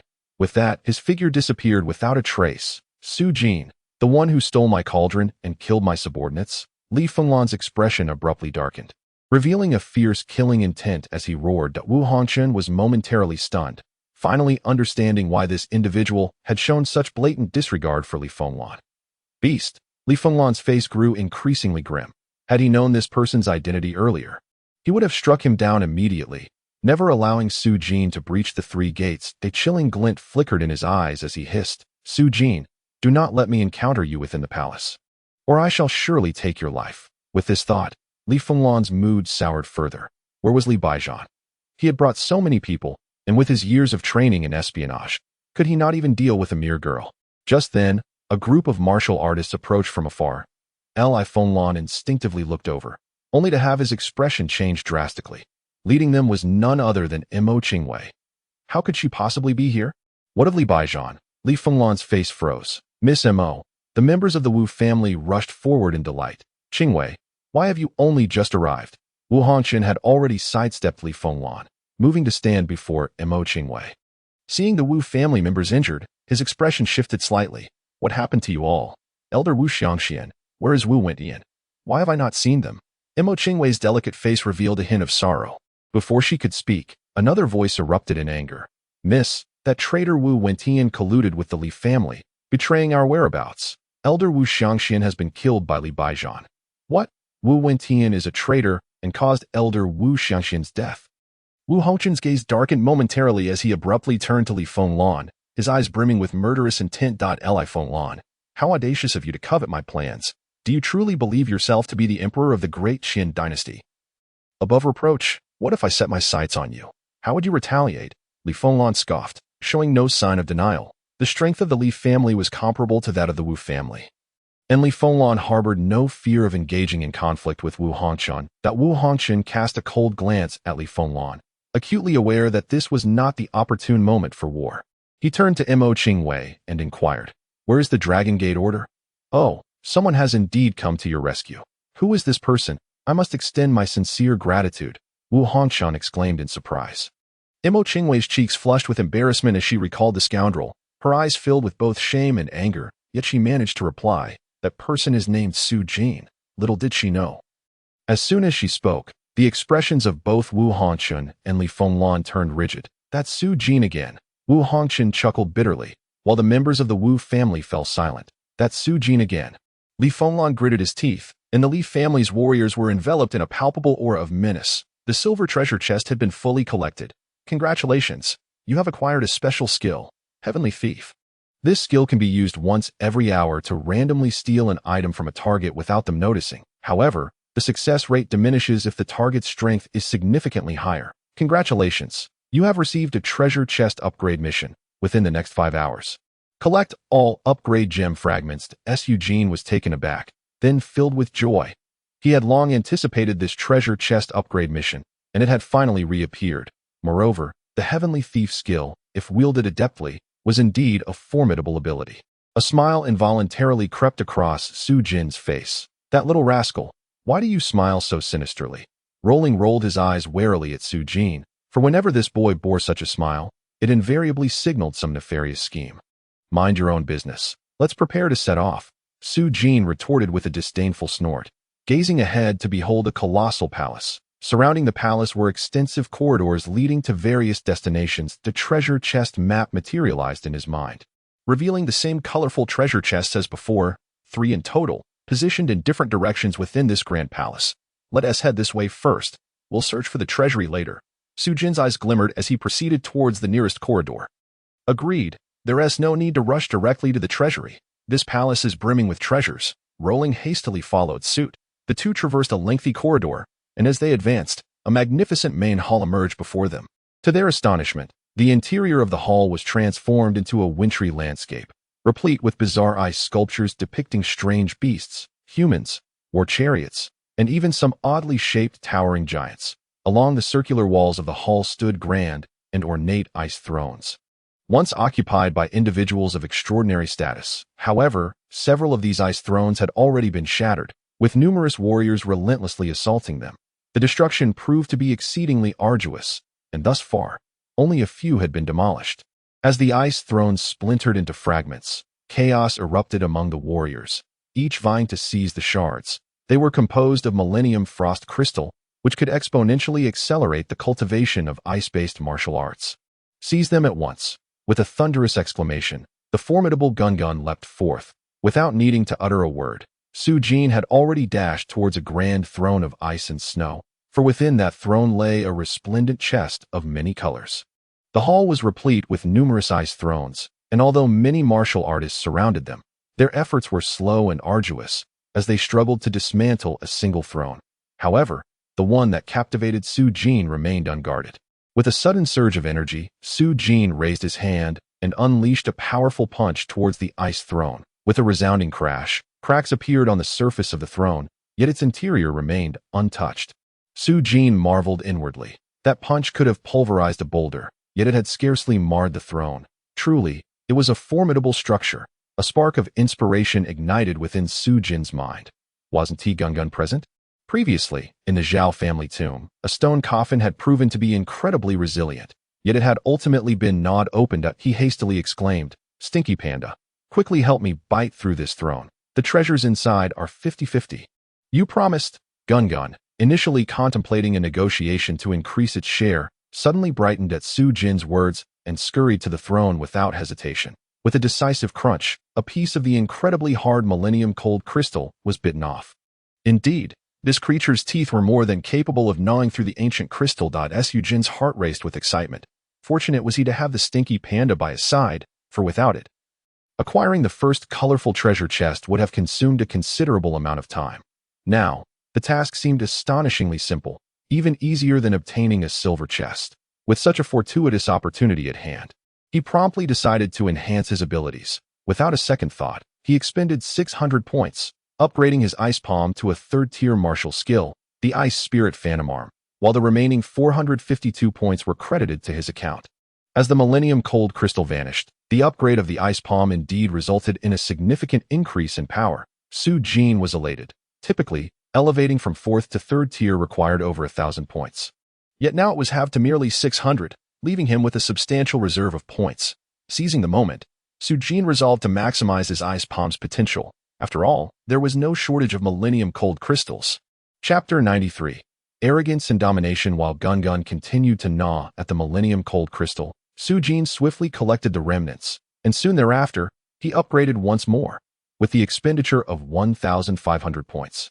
The Ice Spirit Phantom Arm ascended to a second-tier martial skill, the Ice Town Origin Technique. A radiant smile illuminated Su Jin's face. Ordinarily, upgrading this martial art would necessitate 3,000 points, yet now it was astonishingly affordable. A stroke of incredible fortune. Just as he pondered the possibility of elevating this technique to the stellar tier, a chilling laugh echoed through the air. What a surprise to find you here, little beast. Suddenly, several figures emerged, their greedy gazes fixated on Su Jin and Gun. While others toiled endlessly to dismantle the ice thrones, Gun effortlessly gnawed through one, instantly revealing its worth to all present. The speaker was none other than He Jin, a true disciple of the Qingling Martial Academy, flanked by several young men who appeared to be of similar standing to He Jin. Is this the Su Jin who has caused you distress? A towering youth sneered, observing Su Jin with disdain. I in the third realm of martial mastery. You cannot even handle such a wretch. Truly, you bring shame upon us true disciples. He Jin's countenance was grim. Yet he dared not retort to the towering youth, for the latter's prowess surpassed his own, standing at the formidable 4th level of the martial master realm. Enough, Feng Qianshan. How can we, true disciples, descend to the level of those lowly inner sect members? Squabbling over trifles, a youth of regal demeanor suddenly interjected. His strength was the highest among the true disciples, boasting an impressive 6th level in the martial master realm. As he spoke, Feng Qianshan fell silent, merely casting a mocking glance at Su Jin. I am a true disciple under the Wind Sovereign. You have rendered great service to our sect, and you are a talent of the Qingling martial house. However, regardless of your achievements, you must understand the principles of hierarchy and respect. He Jin is a true disciple, and it is utterly unacceptable for you to offend him. To insult his master is a crime deserving of death. On that day, my master, the Wind Sovereign, refrained from punishing you to spare the sect leader's dignity in front of everyone, but that does not imply your innocence. Today, I shall take charge. You must kneel before He Jin. Bow your head in apology, and thus our grievances will be resolved. Furthermore, you are to surrender that exotic beast to us, and from this day forth, you shall remain a disciple of our martial house. The regal youth spoke eloquently. Such a resolution is already a great act of leniency towards you. You ought to recognize that. Hand over that foul panda to you? Su Jin regarded the regal youth with a bemused expression. You certainly have a thick skin. The faces of the true disciples darkened instantly. The regal youth's gaze turned icy. I extend this opportunity for survival only because I see potential in you. Yet you dare to insult me? Humph, how audacious. Have you finished your tirade? If so, you may leave. Su Jin replied with impatience, his spirits dampened by the realization that he could not elevate his martial skills to the starry level for the time being. He had no desire to engage in pleasantries with this individual. Unaware of your own peril, the regal youth's expression hardened, and an aura of lethal intent enveloped Su Jin. In an instant, a shadow lunged toward him, and a terrifying sword light surged menacingly towards Su Jin's brow. The strike was a lethal one, clearly intended to claim Su Jin's life. This sword technique is the true pinnacle of our Qingling martial house. The 10,000 Spirits Catastrophe Sword. Mere intersect disciples are unworthy of such martial arts. To perish beneath this sword style is a privilege for you. The chilling voice reverberated throughout the surroundings. He Jin, Feng Qianshan, and the other true disciples bore cold smiles, their gazes towards Su Jin akin to that of a vulture eyeing a carcass. While disputes existed among true disciples, they maintained a united front against inner and outer sect disciples. It was impermissible for the latter to offend them in any way. Su Jin's humiliation of Su Jin was tantamount to slapping the faces of all true disciples, even without the desire for retribution. They were unwilling to let Su Jin off the hook. However, in the face of the terrifying sword light, Su Jin displayed only a trace of disdain in his eyes. It was the perfect opportunity to test the newly acquired technique. The profound ice annihilation strike on these individuals. With a whoosh, a series of piercing cold energies surged forth, coalescing into serpentine trails of ice and snow. Fiercely darting into the void ahead, the venomous serpent traversed the space. A thick layer of ice crystals unexpectedly materialized within the void. The moment the sword light emerged, the surrounding atmosphere became enshrouded in frost, and the brilliance of the sword was instantly encased in ice. Impossible! The imposing figure of the young man materialized in an instant, disbelief flickering in his eyes. However, at that moment, his feet seemed to plunge into an icy abyss. It became apparent that a thick layer of ice had formed around Su Jin, rapidly expanding outward and freezing his feet to the ground, rendering him immobile. The young man's eyes widened in terror, unable to comprehend how this seemingly feeble inner sect disciple could withstand his lethal assault, nor the origins of such a formidable martial art. This cannot be. Quick, save Dong Quan. Attack. The other true disciples were equally astonished. After their initial shock, anger surged within them as they lunged towards Su Jin. 6 Calamity slaughtering sword, cracking rock arm punch, thunder sea quake, a series of overwhelmingly powerful martial techniques, which Su Jin had never even heard of, were unleashed by these true disciples, each exhibiting astounding might. All of these techniques were of the 4th rank.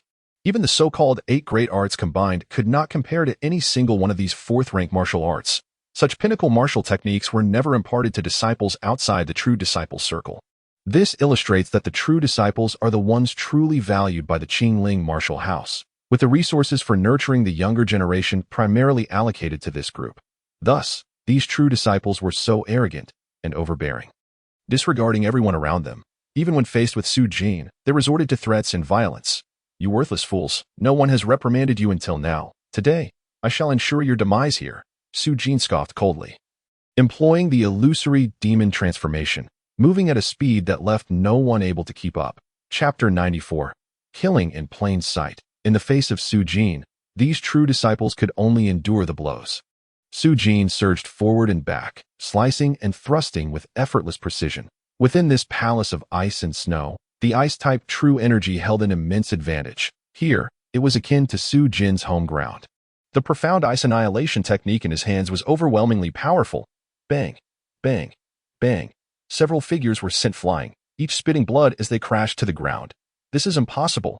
How can a mere inner sect disciple be so formidable? You are not Su Jin. Who on earth are you? Wretched creature, how dare you lay a hand on a true disciple? Utterly lawless, utterly lawless. The true disciples gazed at Su Jin in disbelief, their eyes nearly spiraling into madness. They, who had always looked down upon inner sect disciples, found themselves defeated by Su Jin alone, almost swept away. Su Jin's face turned ashen, having never anticipated Su Jin's strength to reach such heights. You wretch, the martial arts you practice are not from our Qingling martial house. You must be a spy, undoubtedly a spy sent by another faction. The elegant young man, Dong Quan, glared at Su Jin with a flash of resentment in his eyes. But he quickly suppressed it, fixing his gaze on Su Jin. I advise you to release us at once. Otherwise, when my master, Feng Zun's, arrives, you will surely meet your end. Su Jin chuckled coldly, and the moment his words fell, his hand shot forth toward the elegant young man. No, you cannot kill me. I am a direct disciple of Feng Zun's. Dong Quan's expression changed drastically, his eyes suddenly revealing a look of terror. Unable to believe that Su Jin could be so resolute, even daring to kill him. Yet, a large hand had already descended. Stop, you wicked creature. A thunderous voice resounded. In an instant, Su Jin sensed a terrifying wave of energy swiftly slicing towards him. Aimed directly at his vital points, he raised his eyebrows, and his figure immediately retreated violently. Whoosh, whoosh, 2 figures materialized within the palace, revealing themselves to be Lu Xianzuan and an elder with thick eyebrows. Uncle Master Lu, Uncle Master Bai He, please uphold justice. My disciple was almost killed by this wicked creature. Dong Quan crawled frantically to the feet of Lu Xianzuan and the elder, feeling an immense sense of relief. Immediately, a venomous expression surfaced in his eyes. Having nearly been killed, he was filled with hatred towards Su Jin. Master, Uncle Master, please deliver justice and severely punish this heartless beast. The other true disciples also hurriedly implored the two esteemed elders. Upon hearing the words of the true disciples, Lu Xianzuan's eyes glinted with ferocity. Su Jin, I have long known that you are an ungrateful wretch, daring to strike against your own kind. Utterly defiant, kneel before me. The elder with thick eyebrows also cast a cold gaze at Su Jin, a hint of chill in his eyes. Although he did not speak, his overwhelming aura pressed down upon Su Jin. His cultivation was at the 9th level of the martial master realm, just below that of Lu Xianzuan, under the oppressive presence of two peak martial masters nearing the martial spirit realm. Su Jin seemed unfazed, a mocking expression appearing on his face. Lu Xianzuan, do not feign superiority here. You two had clearly arrived in the vicinity earlier. When they attempted to kill me, you did not intervene. Only acting to stop me when I sought to retaliate. Oh, you truly believe I am unaware of this? The elder with thick eyebrows was taken aback. How did this brat know they had been present all along? Yet, Lu Xianzuan showed no sign of having been exposed, a flicker of coldness flashing in his eyes as he growled. Wretched beast, you dare to address me so directly? Truly rebellious. Why, you have witnessed it. This foul creature shows no respect for his elders, and is unworthy of being a disciple of the Qingling martial house. The elder with thick eyebrows nodded in agreement, coldly huffing. Indeed, this child is beyond redemption. He should be expelled from the martial house. Before his expulsion, all belongings of the martial house must be returned. Lu Xianzuan sneered. Well said, wretched beast. Hand over your flying artifact, and then cripple your own cultivation. Thereafter, you shall have no further ties with the Qingling martial house. The elder's mercy. The faces of the other true disciples lit up with smiles as they echoed in unison. Once Su Jin was expelled from the martial house, they would determine how to deal with him. Dong Quan glared savagely at Su Jin, bellowing, "Did you hear that, beast? The two esteemed elders have shown you great leniency. If you do not kneel and cripple your own cultivation, you will regret it." Kneel, He Jun also shouted sternly. However, under the pressure of their group, Su Jin surprisingly laughed, as if he had heard the greatest joke in the world. Once again, he had witnessed the hypocrisy of the esteemed elders. And reasoning with these cunning, deceitful old men was utterly futile. Su Jin shook his head. From the moment he laid eyes on these two individuals, he had already prepared himself for their malicious intent. Lu Xianzuan cast a sinister glance at Su Jin and asked, "What are you smiling at? Do you believe that today the Lord of the Manor will intercede on your behalf?" "Humph, you dared to kill Dong Quan. If Feng Zuanzhang were to learn of this, he would not spare you, and the Lord's plea would be of no use." The elder with thick eyebrows added coldly, "Do not entertain thoughts of escape. Before Lu Xianzuan and myself, you stand no chance of fleeing." "Who said I intend to escape?" Su Jin replied with a faint smile, though his voice sent chills down the spine. "Before I eliminate those I seek to kill. Why should I flee?" Dong Quan appeared to have heard the most ludicrous jest in existence. "Kill? In the presence of two esteemed elders, who do you think you can kill?" As soon as the words left his lips, Su Jin's figure vanished abruptly like a phantom. Dong Quan was taken aback. "This is bad." Both Lu Xianzuan and the elder with thick eyebrows changed their expressions drastically. "You wretch, how dare you act so recklessly? You seek death." Lu Xianzuan bellowed, striking the air with his palm that a torrent of true energy surged forth like a tidal wave, enveloping the space before Dong Quan. The elder with thick eyebrows also unleashed a barrage of emerald lines that spread out like a dense web, all directed towards the same spot. Yet, a shadow appeared before Dong Quan for a fleeting moment before disappearing once more. Their terrifying lethal strikes all fell short. Suddenly, He Jun and the others heard a series of cracking sounds from the side. Turning to look, they were all struck with horror. Dong Quan's head was instantly encased in an impenetrable layer of ice, his eyes filled with shock, fear, and resentment. In the next moment, the ice spread from his head to engulf his entire body, rendering him as motionless as the statues within the palace. His life force severed. Chapter 95, The Treasure Chest Acquired. You. How dare you? He Jun and the others were utterly horrified, their faces pale as they stared at Su Jin, unable to believe he had truly dared to kill Dong Quan. Dong Quan was the personal disciple of Feng Zuanzhang, among the most esteemed of their true disciples. Yet he had killed him without a shred of hesitation. Wretch, a lawless beast. In that instant, Su Jin felt the overwhelming impact of Lu Xianzuan's sudden surge of power, which was akin to that of a master beyond the realm of martial artists. He realized that Lu Xianzuan had reached the pinnacle of the 10th level of the martial artist realm, and it was only natural for him to have begun to tread into the realm of martial spirits. Kill. In the split second that Su Jin hesitated, both Lu Xianzuan and the elder with thick eyebrows launched their lethal strikes towards him without mercy. Su Jin and the true disciples were elated. In this moment, even with Su Jin's speed, there was no way he could evade the attacks of the two esteemed elders. That little beast is doomed. Su Jin's face twisted with hysteria, the death of Dong Quan deeply provoking him. All he desired was for Su Jin to be killed swiftly. Su Jin's expression darkened that it was now too late to evade. He activated his indomitable golden body to its utmost limit, and in an instant, his form radiated with golden light, transforming him into a being akin to a Buddha. Two lethal strikes landed upon Su Jin, instantly erupting with resounding booms akin to tolling bells. Su Jin's body trembled as he felt a terrifying force surge into him. However, under the shield of his indomitable golden body, the two forces were dissipated into nothingness in the blink of an eye. Upon witnessing this scene, Su Jin and the other true disciples stood agape, their eyes wide with astonishment. Impossible. Xianzun and the burly elder were also taken aback. Crack. At that moment, a crisp sound echoed from the side. A glint of brilliance flashed in Su Jin's eyes as he darted forward, appearing before the ice and snow throne. Hastily reaching for the treasure chest seal, rolling, he gnawed away at the ice and snow throne, revealing at last the location of the multicolored treasure chest. He had awaited this moment for so long without fleeing, solely for this instant. Rolling had been incessantly gnawing at the ice and snow throne, disregarded by both the true disciples and the two supreme elders. In their minds, as long as they could slay Su Jin, this beast capable of consuming a millennium of cold crystals would surely fall into their grasp.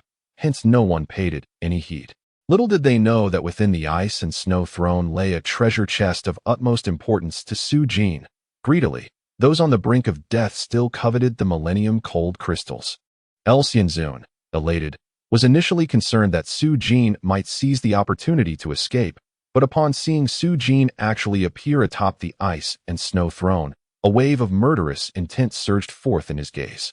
The sword of the heart of Qingling, with a flash of his eyes, torrents of true energy surged forth from Xianzun's body, casting an ominous aura over all present. In the void, a massive dark azure sword coalesced, its fearsome sword energy sweeping through the air, cleaving all in its path. The sword body trembled violently, and with a whoosh, it shot forth, its razor-sharp edge aimed directly at Su Jin. Congratulations on unlocking the upgrade mission treasure chest. You have received a shard of upgrade gem. Collect 3 shards to obtain a complete upgrade gem for the treasure chest. Congratulations, you have acquired an upgrade gem. Use upgrade gem. In a flash, Su Jin's thoughts flickered, and instantly, he utilized the upgrade gem, causing his aura to surge uncontrollably. Martial Master Level 4. With Su Jin's true strength, he was now capable of contending with Martial Master Level 8. Although he still could not match Xianzun, with the speed granted by the illusory demon transformation, Xianzun could no longer pose a threat to him. Celestial flight. With a single stroke, he aimed to slay. Sword against sword. The boundless, fierce sword energy surged forth like a celestial wonder, colliding with the dark azure sword. Boom! In an instant, the clash unleashed a terrifying wave of spiritual energy, stirring a tempest of wind and snow in the air. The dark azure sword crushed and obliterated the celestial flight, yet it itself bore countless fissures. Meanwhile, before the giant sword, Su Jin had vanished. In the next moment, he reappeared before Su Jin and the others. Fingers darting forth from the void, icy crystalline serpentine energies emerged, savagely lunging toward Su Jin and his companions. No. Su Jin and the others screamed in terror, but faced with this attack, they were utterly incapable of resistance due to their severe injuries. And in an instant, they were all transformed into ice sculptures. Little beast, you shall die. Xianzun was nearly driven to madness, as Su Jin audaciously slaughtered his disciples and the other true disciples right beneath his nose. Completely disregarding him, the elderly man with thick eyebrows nearly fainted, for the loss of his long-trained true disciples at the hands of the Taishang elders was an unbearable blow. His body trembled as he pointed an accusatory finger at Su Jin, exclaiming, "Damn you! How could you kill them all? Beast, your end is nigh. From this day forth, The entire martial house shall regard you as a traitor, condemning you to a life devoid of redemption. Who is to blame? Blame your kind, you old fools, whose flawed guidance has birthed such scoundrels. Su Jin dismissed him with contempt. Addressing LV Xianzuan, relay my message to the Taishang elder group. Such scum shall meet their end at my hands. One by one, that if you possess the ability, cultivate another batch. However, I advise you to act swiftly, for it shan't be long before I come personally to claim your head. Sharp-tongued beast, perish. LV Xianzuan seethed with rage, summoning a magnificent sword of the highest quality, striking towards Su Jin with lethal intent. Yet, Su Jin calmly executed the illusionary transformation, evading the lethal strike and reappearing 10 paces away. The elderly man with thick brows could not keep pace. His countenance paling to an extreme, LV Xianzuan lunged forth, but Su Jin's figure vanished even more swiftly, disappearing from his sight in mere moments, leaving him to howl furiously. Su Jin, you beast, I shall not spare you. Damn it, where is that beast? Suddenly, the elderly man gasped in horror, realizing that the creature that had consumed a millennium's worth of cold crystal had inexplicably vanished, along with the remnants of the shattered crystals scattered about. The two Taishang elders turned pale, nearly fainting at the realization that not only had their disciples been slain, but the beast was also lost, understanding all too well the meaning of losing both the wife and the soldiers. In the corridor, a rolling figure approached Su Jin, tossing a pile of shattered cold crystals towards him. You little rascal, this belongs to you. Su Jin mused that this creature was surprisingly reliable. He swiftly grasped all the cold crystals, immediately ordering their conversion into points. Chapter 96, Sea of Magma. He had acquired 13,000 points. This harvest was truly immense, though he lamented that the two old dogs had interfered. Otherwise, he could have easily secured 30 to 40,000 points before departing. After the initial excitement, Su Jin felt a tinge of regret, but resolved not to linger on the lost opportunity. He began contemplating how to allocate these points. Currently, he did not lack for top-tier martial arts. What he lacked was the elevation of his own realm, and points could not compensate for that deficiency. Thus, Su Jin commanded, convert 1,000 points in a lifespan. Closing his eyes, he instantly sensed his lifespan had been extended by 47 days. As for the remaining 3,000 points, he was in no hurry to exchange them, preferring to keep them for unforeseen needs. The air was suffused with an almost molten heat, accompanied by the incessant sound of something melting. Su Jin gazed ahead in astonishment, revealing a vast ocean, not of water, but of ceaseless flowing magma. A tumultuous wave surged, splashing molten rock onto the shore, causing massive boulders to dissolve as if they were mere sugar cubes. The true sea of magma. Now the question arose, how was he to cross this?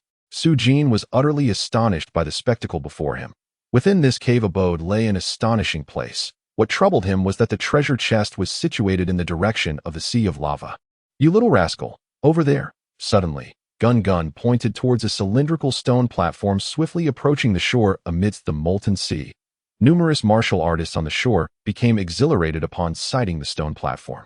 Boom! The platform docked at the edge. Hurry! This platform can only accommodate 30 people at a time.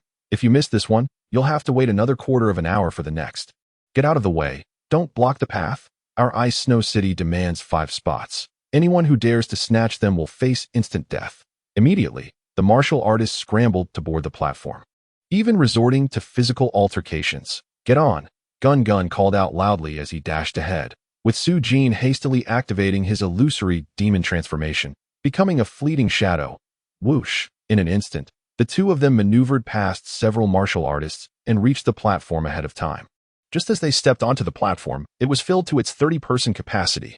Suddenly, the platform trembled, rumbling ominously, signaling its imminent departure. We haven't boarded yet. A couple of martial masters, furious at the sight of the platform beginning to move, bellowed, which scoundrel dares to seize our spots? Get down now. As the stone platform swiftly traversed the sea of lava, it occasionally splashed up molten waves. Strangely, not a single drop of lava seemed to touch the surface of the platform, rendering the occupants remarkably safe despite the apparent peril. Finally catching a breath of relief, Su Jin exhaled, and Gun also patted his chest, choosing to remain silent amidst the throng of martial artists on the stone island. Suddenly, Su Jin felt several fierce gazes fixated upon him. You little brat, who allowed you to board? Snatching our ice snow city spots, you're courting death. 3 imposing figures clad in green robes surrounded Su Jin. their faces dark with malice and their eyes gleaming with murderous intent. The other martial artists on the stone island looked on with indifference, unwilling to intervene. After all, the warriors from Ice Snow City were notorious for being troublesome. Confused, Su Jin questioned, "When did I seize your spot? You insolent wretch, dare you quibble? You and your beast have caused my 2 brothers to miss boarding the platform. You deserve 1,000 deaths. Tell me, how will you compensate?" The leader of the trio, a young man with white hair, spoke with a twisted expression, an overwhelming aura emanating from him, revealing his 6th-level martial master cultivation. The other 2 warriors from Ice Snow City were similarly formidable, each boasting 5th-level martial master prowess, their gazes towards Su Jin filled with hostility. Each of the 2 wielded a chilling long knife, exuding the essence of high-grade weaponry, though their weapons were not forged from a millennium of cold crystal. They were at least crafted from several hundred years' worth of the material. A glint of coldness flickered in Su Jin's eyes. These fellows likely underestimated him, mistaking his apparent 4th-level martial master cultivation as a sign of weakness. Thus, he saw no reason not to teach them a lesson. Wait. Suddenly, a voice, cool and detached, resonated through the air. The 3 green-robed warriors were momentarily taken aback upon encountering the speaker, a tall, black-faced martial artist, whose cultivation had reached the formidable 7th level of the martial master realm, causing their expressions to shift. The white-haired youth's countenance darkened as he declared, "Do you intend to meddle in the affairs of Ice and Snow City?" Despite the adversary's superior cultivation, the white-haired youth was unwilling to concede. Do not misunderstand, the black-faced warrior scoffed. "I have no desire to involve myself in your trivial matters. However, should you commence a battle upon this stone platform and inadvertently allow the magma sea to spill onto it, it could pose a threat to us all." "That is a valid point," another warrior interjected. "If you wish to fight or kill, do so once we reach the shore. Do not delay us." "Indeed," echoed the other warriors, who, while indifferent to the fates of Su Jin and the others, were keen to ensure their own safety. The white-haired youth sheathed his cold crystal-long knife, casting a chilling glance at Su Jin. "Very well, we shall deal with this scoundrel once we reach the shore." The other 2 green-robed warriors also sheathed their long knives, casting sinister glances at Su Jin, biding their time. Once on the opposite bank, they would decide the fate of this interloper. The black-faced warrior chuckled, then turned his gaze towards Su Jin, his expression tinged with disdain. "Without strength, you dare to wander aimlessly and offend those you ought not to cross. Such weaklings, even if slain, are hardly deserving of sympathy." That a flicker of contemplation crossed Su Jin's eyes as he pondered whether to cast these 3 Ice and Snow City individuals into the magma sea. Yet, he found merit in the black-faced warrior's words. Should a confrontation erupt on the stone platform, it could lead to a perilous situation, and falling into the magma sea would surely spell doom. Chapter 97. Greed leads to overreach. I still have the bamboo dragonfly, Su Jin suddenly recalled, nearly forgetting that with the bamboo dragonfly in his possession, even if the stone platform were destroyed, he could soar into the sky at will. In that case, he would not face death. However, he suppressed this thought, for aside from these 3 from Ice and Snow City, the others bore him no grudge, and there was no need to bring harm upon them. Just as Su Jin quelled his murderous intent, a thunderous roar erupted. A colossal whirlpool materialized in the magma sea before the stone platform, from which a gigantic, fire-red serpent emerged, its form menacing. This serpent measured 5 or 6 lengths.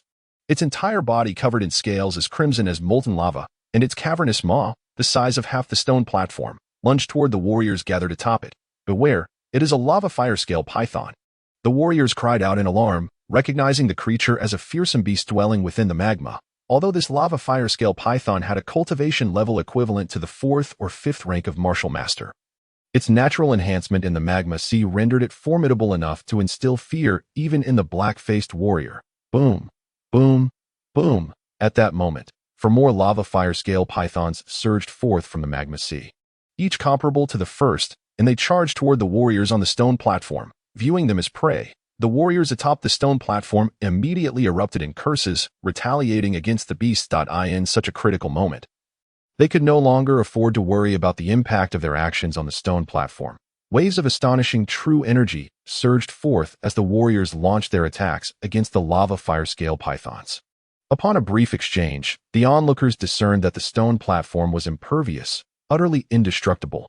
Thus alleviating their concerns, they united in their efforts against the foe. confident that even the ferocious fire could be adequately dealt with. Suddenly, a molten lava fire lunged ferociously towards Su Jin, yet none of the warriors upon the stone platform intervened to confront the beast targeting him. The three warriors clad in green robes exchanged glances filled with derision. Should this young man perish at the hands of the monstrous serpent, it would be a most fortuitous outcome, sparing them the burden of further engagement. However, the next moment, their expressions shifted to one of astonishment. With a formidable display of power, Su Jin unleashed the Xianbing Ju. As the fire charged at him, a flicker of disdain flashed in Su Jin's eyes. He struck down upon the creature with a mighty hand. The impact reverberated as his palm connected with the serpent's head. Boom! A colossal wave of chilling energy surged from within Su Jin, transforming into a frigid, terrifying aura that coursed through his palm and enveloped the fire entirely. In an instant, the enormous serpent was encased in a solid block of ice, its fierce visage barely visible amidst the frozen prison. With a resounding crash, the entire molten lava fire shattered into countless fragments. Scattering across the ground, the warriors who had been mere spectators were rendered utterly speechless at the sight. Despite their combined efforts against a single fire, they had barely managed to hold their ground, let alone slay one. How could it be that this seemingly weak individual, merely at the 4th level of martial mastery, had effortlessly obliterated a molten lava fire in an instant? Such an occurrence was unfathomable. The three green-robed warriors exchanged glances, their expressions shifting. This young man's prowess was indeed formidable. The remaining fire, witnessing the fate of its kin, seemed to be struck with fear and immediately retreated into the depths of the molten sea. Fire crystals, an abundance of them. These treasures rivaled even the rarest of millennium-cold crystals. Suddenly, a gasp arose among the crowd as they beheld the remnants of the fire on the stone platform, which had transformed into glowing, searing crystals. Instantly, avarice gleamed in their eyes. With a swift motion, Su Jin gathered all the fire crystals into his possession. The demeanor of the other warriors shifted to one of icy resentment. "What do you think you're doing, young man? The fire crystals are meant to be shared. Do you intend to hoard them all for yourself?" The previously scowling warrior fixed a menacing gaze upon Su Jin. "Without our efforts to fend off the other molten lava fire, do you believe you could have slain this one? Those who are excessively greedy often meet with dire consequences." A few more warriors stepped forward, adopting a threatening tone directed at Su Jin. Su Jin's sardonic glance swept over the assembly. "When the molten lava fire attacked me, not one of you offered assistance. Now, you wish to partake in the spoils. By what right?" Upon hearing this, some warriors flushed with embarrassment. Indeed, when the fire had assaulted Su Jin, they could have intervened, yet chose to remain passive. It was rather shameless of them to seek rewards now. The white-haired youth from Ice and Snow City regarded Su Jin from an elevated stance. As practitioners of ice-based true energy, they discerned the exceptional quality of Su Jin's ice technique in their eyes.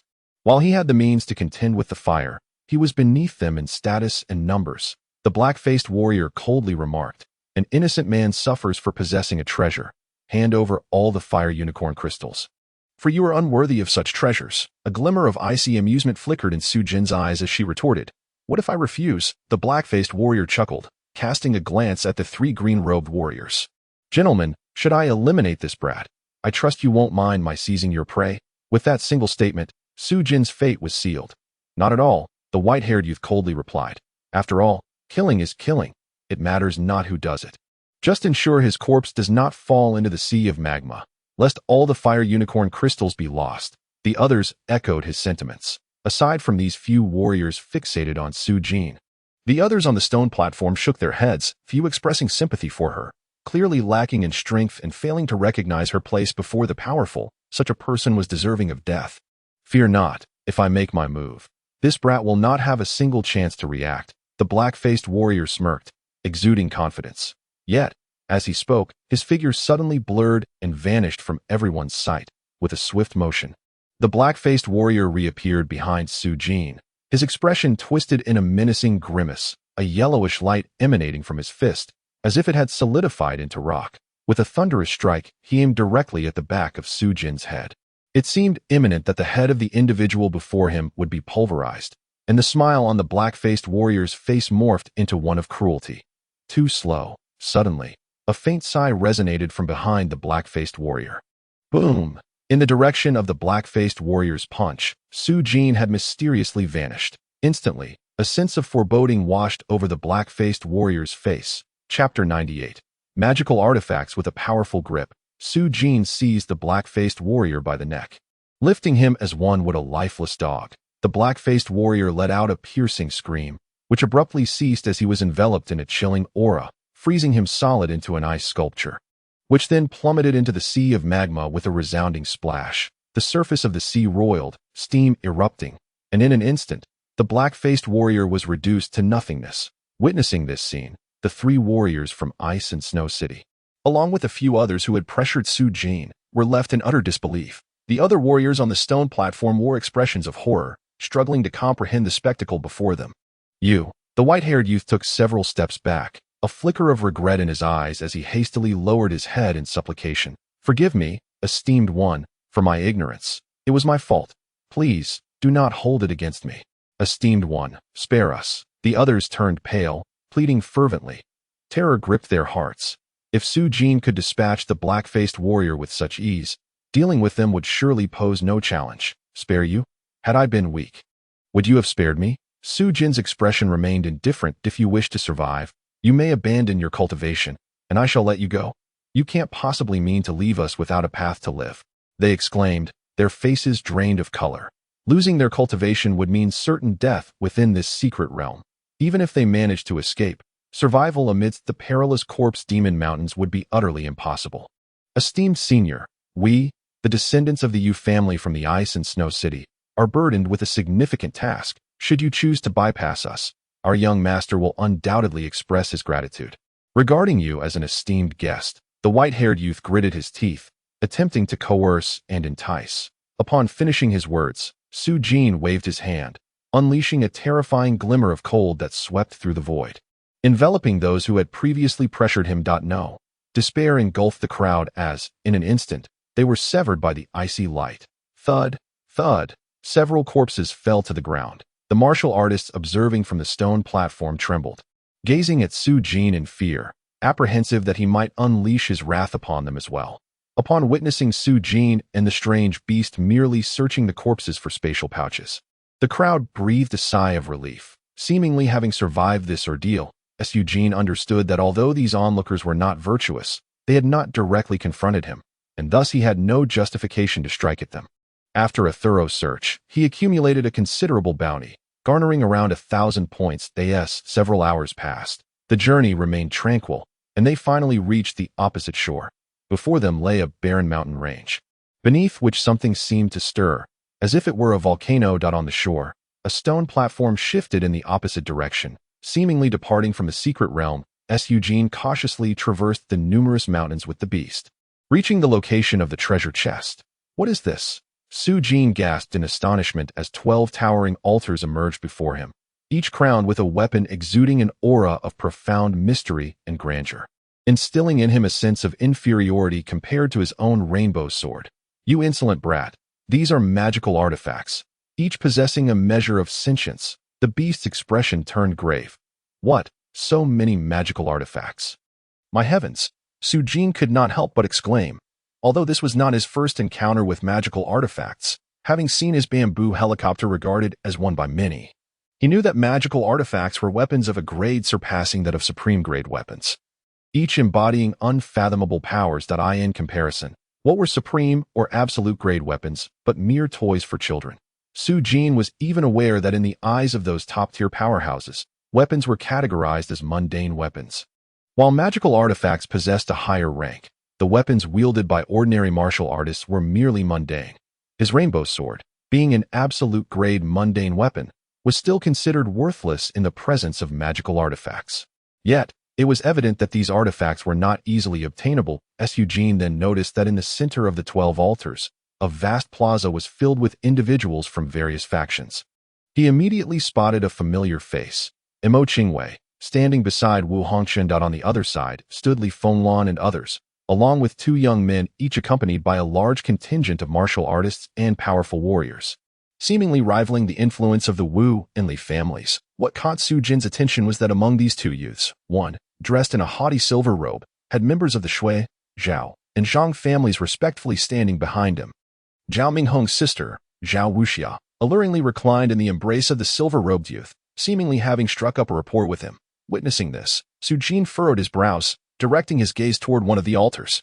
A longbow of a deep azure hue hovered above, devoid of string and arrow, yet emanating formidable waves of energy in the void, as if issuing a warning to any who dared to covet its master.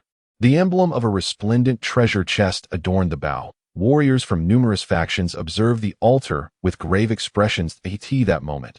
Zhao Wuxia, resting in the embrace of a youth clad in silver robes, keenly spotted Su Jin approaching and immediately cried out, "Su Jin!" Upon hearing this name, the warriors from the Wu family, the Li family, and the three great families of Tianyang City instinctively turned their gazes. It was he. Mo Qingwei's expression was complex. She had not anticipated encountering him so soon again. The members of the three great families immediately recognized Su Jin, their faces betraying a murderous intent. With no way out, fortune smiled upon them unexpectedly. An elder from the Shui family stepped forward, his countenance twisted in rage. "You little beast, let us see how you escape today." Whoosh, whoosh, whoosh. The members of the three families surrounded Su Jin, poised to capture him like a turtle in a jar. This naive boy had quite a few enemies. Observing this scene, Li Fenglong narrowed his eyes, a flicker of coldness passing through them.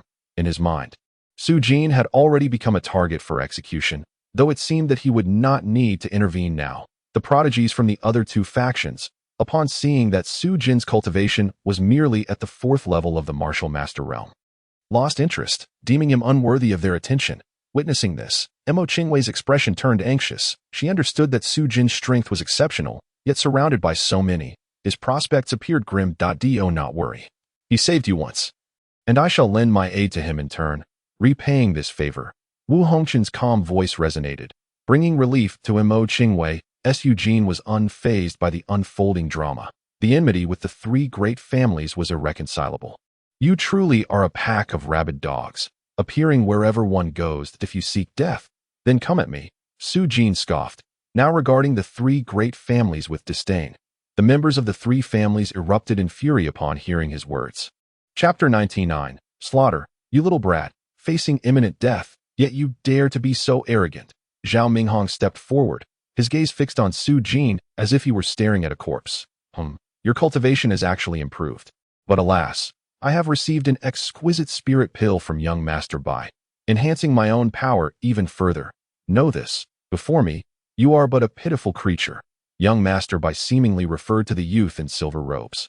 As he spoke, Zhao Minghong unleashed his aura, reaching the 7th level of the martial master realm. In that moment, he felt an overwhelming confidence before Su Jin, deeply grateful to Zhao Wuxia, for that spirit pill was bestowed upon him by the young master of Silver Ink City, purely out of regard for Zhao Wuxia, inciting envy among the elders of the three great families.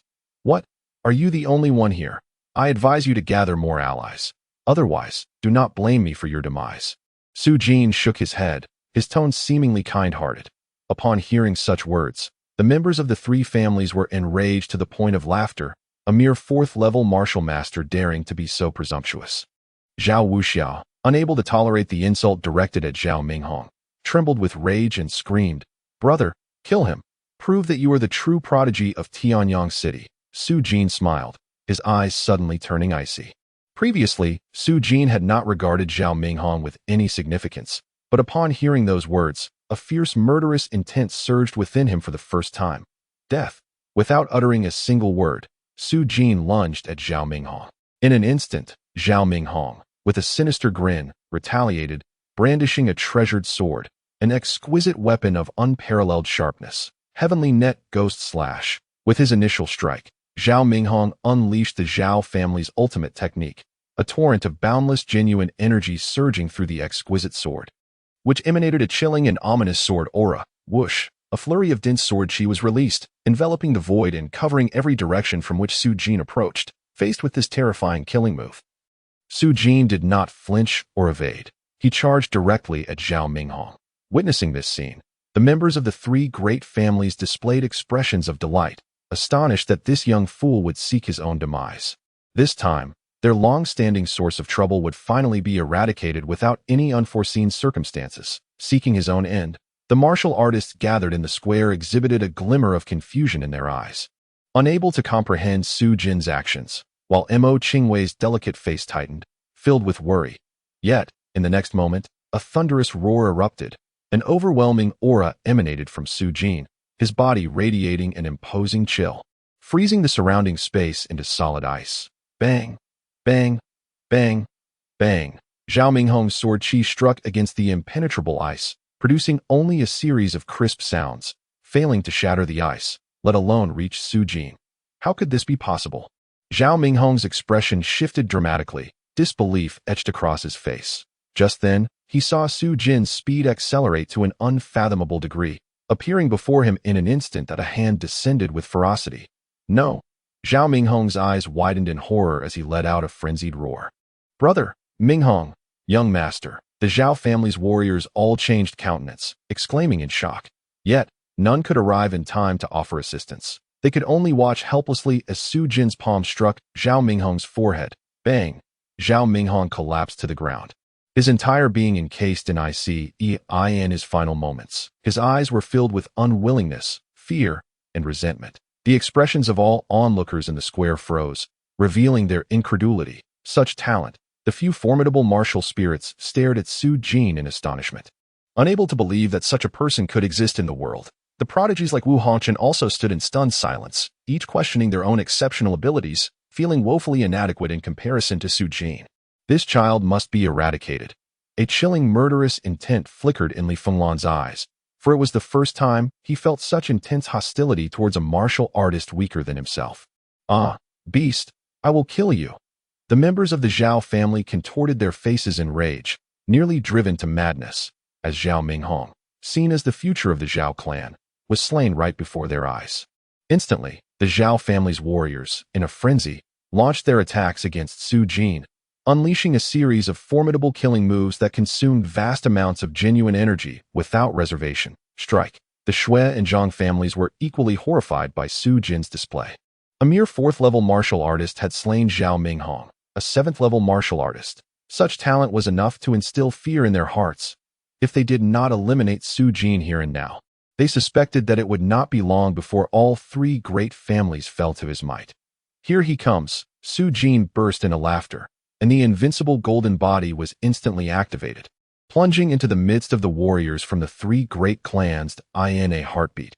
He was like a tiger entering a flock of sheep, unleashing the cold ice annihilation technique in waves. Each strikes might nearly comparable to that of celestial beings descending from the heavens. With 2 first-tier martial arts at his disposal, the warriors of the 3 great clans appeared as mere lambs awaiting slaughter before him. Although several elders at the 9th level of the martial master realm possessed strength surpassing Su Jin, their speed was utterly inadequate to even graze him in the blink of an eye.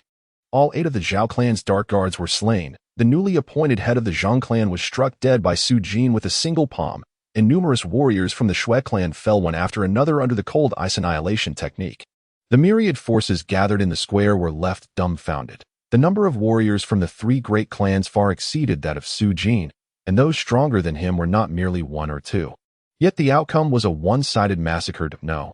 The head of the Zhao clan screamed in despair, only to be brutally slain by Su Jin's sudden approach and a powerful punch. The elders of the 3 great clans were nearly driven to madness. Why, despite their superior strength, were they helplessly forced to watch their clan's elite being slaughtered without the ability to intervene? Father, Zhao Wuxia shrieked with anguish, her face contorting into an expression of boundless resentment as she witnessed her father and brother perish at Su Jin's hands in the blink of an eye. In that moment, her hatred ran as deep as the ocean. Young Master Bai, please take action to eliminate this beast. Wuxia is willing to serve you as a humble servant, to do anything for you. Zhao Wuxia gazed at the silver-robed youth before her, her voice a venomous hiss filled with hatred. The silver-robed youth's expression remained indifferent as he cast a fleeting glance at Zhao Wuxia. He regarded her merely as a toy for amusement, lacking any serious concern for her plight. Thus he made no effort to intervene as her family was annihilated.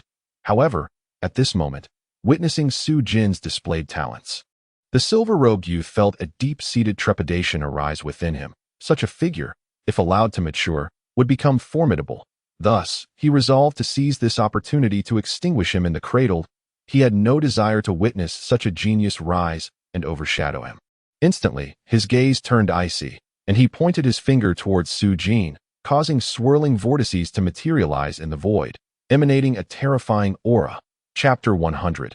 The altar's restrictions by Shirkuan. You would do well not to act rashly. Suddenly, a dispassionate voice echoed. The silver-robed youth turned to regard the source, his gaze sharpening. Wu Hongchun, this is a matter of my own, and does not concern you. Wu Hongchun replied with a light smile. I owe Su Jin a favor. Should you feel confident in dealing with him before me, then act as you wish. You. By Shirkuan's expression darkened. Although he was not afraid of Wu Hongchun, he did not wish to create conflict over a woman. Young Master Bai, Zhao Wuxia quickly sensed the precariousness of the situation and hurriedly sought to plead with Bai Shirkuan once more. Bai Shirkuan caressed Zhao Wuxia's lovely face. Do not worry. I will have ample opportunities to eliminate that brat. For now, allowing him to escape is of no consequence. Zhao Wuxia's countenance darkened, yet she understood that although this man was lecherous, he was inherently cold and unfeeling. Beyond her control, and thus could only remain silent for the time being. Reluctantly, she cast a resentful glance at Wu Hongchun, a flicker of animosity flashing in her eyes, blaming this woman had it not been for her. Su Jin would have already perished Bai Shirkuan's hands. But at that moment, from another direction came the soul-snatching finger. Seizing the moment while Wu Hongchun warned Bai Shirkuan, Li Fenglan brazenly struck out at Su Jin, who was fiercely battling through the crowd. A single finger extended, a long rainbow surged forth, weaving silently through the throng, and in an instant, it reached Su Jin's front. Bang! Caught unawares by the impending attack. Su Jin was immediately struck by Li Fenglan's lethal move. His complexion darkened, and he violently spat out a mouthful of blood, his body sent flying. You scoundrel! Perish! The elders of the three great families rejoiced at the sight. Viciously lunging at Su Jin, you dare to challenge me? A glint of coldness flickered in Li Fenglan's eyes. Li Fenglan, you seek death. Unexpectedly, Wu Hongchun's furious voice rang out, as she unleashed a palm strike towards Li Fenglan. Boom! Her immense true energy reverberated through the void, coalescing into a war god forged through countless bloody battles. The war god's body trembled and charged at Li Fenglan, unleashing a tremendous force that swept across the heavens and the earth. Wu Hongchun, you madwoman, how dare you invoke the war god's heavenly manuscript against me? Li Fenglan exclaimed in shock, instantly cursing as true energy surged wildly within him. The powerful warriors behind him swiftly sprang into action. But an elderly woman beside Wu Hongchun raised her cane to intercept them. Witnessing this scene, Bai Shirkuan and another talented individual exchanged wary glances, having discerned that both Wu Hongchun and Li Fenglan possessed strength exceedingly close to the martial spirit realm, surpassing their own capabilities. Ha ha ha, little beast, today you shall finally meet your demise, avenging my father and brother. Zhao Wuxia's face twisted with madness, her gaze filled with venom as she stared at Su Jin, who was beset by the elders of the three great families. This time, he was undoubtedly doomed. However, she remained unaware that despite having taken a hit from Li Fenglan, Su Jin's condition was not as dire as everyone presumed. The indomitable golden body had only circulated a few cycles, and his injuries were nearly healed. Damn it, Li Fenglan, you wretch, how dare you plot against your grandfather? I will make you pay dearly. Su Jin glared in the direction of Li Fenglan, his eyes flashing with a hint of murderous intent. With this traitor lurking, he could no longer act recklessly. By the way, where's that little pest? Su Jin's eyes flickered as he glanced down, almost laughing in frustration. Seeing that Gun was curled up on the ground, feigning death. Never mind, I'll deal with you later. First, I must secure the treasure chest. With a sudden jolt, Su Jin vanished into the crowd. Beast, little dog. If you've got the guts, don't hide. The warriors of the three great families were infuriated, recognizing that same move again. In the next moment, Su Jin's figure abruptly appeared beneath the altar where the treasure chest was located. And with a stride, he prepared to ascend the altar. The sight. Everyone froze in shock. The clash between Wu Hongchun and Li Fenglan came to a halt. Wait, Su Jin! Mo Qingwei exclaimed in alarm. The altar can only be ascended, not descended. Without sufficient assurance, you must not step onto the altar. Why didn't anyone mention this sooner? Su Jin was taken aback, his foot already upon the altar. Boom! Instantly, Su Jin felt an oppressive weight, heavy as a mountain, bearing down upon him. And with a thunderous crash, his entire body was forcefully pressed to the ground, rendered immobile against the earth. Ha ha ha. It seems there is no need for my intervention.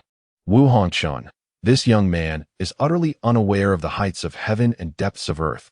boldly attempting to ascend the altar of that magical artifact, the trials of which even the strongest of the martial spirit realm find arduous. Let alone him. A sinister expression flickered across Li Fenglan's face. The magical artifact possesses a spirit. Anyone attempting to seize it must undergo its trials. Bai Shikuan offered a slight smile, relishing the fact that the young man was courting disaster. This was the best outcome. Upon hearing these words, Zhao Wuxia's face lit up with excitement. Noticing that Su Jin seemed unable to move under the tremendous pressure, she immediately gritted her teeth, her countenance resembling a vengeful specter. Seize this opportunity to eliminate this beast. Not so fast. However, Bai Shikuan shook his head. During the trial of the magical artifact, any external interference would surely provoke its wrath, resulting in a counterattack. Wait. Once that young man is hurled from the altar and his body is weakened, you will have ample opportunity for revenge. The members of the three prominent families displayed expressions of hatred. Then let us wait a moment longer. It shall not be too late. I shall feast upon his flesh and wash his entire clan in blood. Zhao Wuxia fixed her venomous gaze upon Su Jin's figure, silently vowing revenge. Aside from the members of the Wu family, the martial artists present reveled in the misfortune befalling Su Jin, trapped beneath the altar. How foolish to recklessly intrude without understanding the altar's rules. Was it not courting death? This young man is likely to suffer greatly. Wu Hongxin shook her head, having not anticipated that Su Jin would commit such a foolish act. Now, even if she wished to assist, she felt utterly powerless. Just as everyone lost hope in Su Jin, he felt a sudden flush of embarrassment. He discovered that the restrictions upon the altar were beyond his capability to unravel, even with his skills as an array master. Yet, that did not mean he was without recourse. System, assist me in breaking the restrictions. A thought flickered in Su Jin's mind. 500 points have been deducted, and the process of unraveling has commenced. 10.9.3. 2. 1. Success. Instantly, Su Jin felt a significant reduction in the pressure upon him. Su Jin, I possess a secret technique that can temporarily sever the restrictions of this altar. Take this opportunity to escape, and I shall consider my debt to you settled. At that moment, Emo Qingwei's voice resonated from behind Su Jin, her delicate visage alight with a lustrous glow, seemingly invoking the secret technique she had mentioned. Upon hearing this, the crowd changed countenance, and the elder from the Wu family furrowed his brow. Miss Emo, is the cost of using that secret technique to rescue this young man not excessively high? The members of the three great families grew anxious, yet Li Fenglan, Bai Shikuan, and another young master all wore smiles. They understood that Emo Qingwei's forbidden technique was one of the Wu family's trump cards within this cavern. Once employed, it could not be used again for a considerable time. Chapter 101. Su Jin's Resolve. Unexpectedly, Su Jin shook his head. Qingwei, do you truly believe that such trivial restrictions could thwart me? Upon uttering these words, the crowd fell silent. Was this not plainly evident? Emo Qingwei sighed helplessly. Su Jin, do not be so stubborn.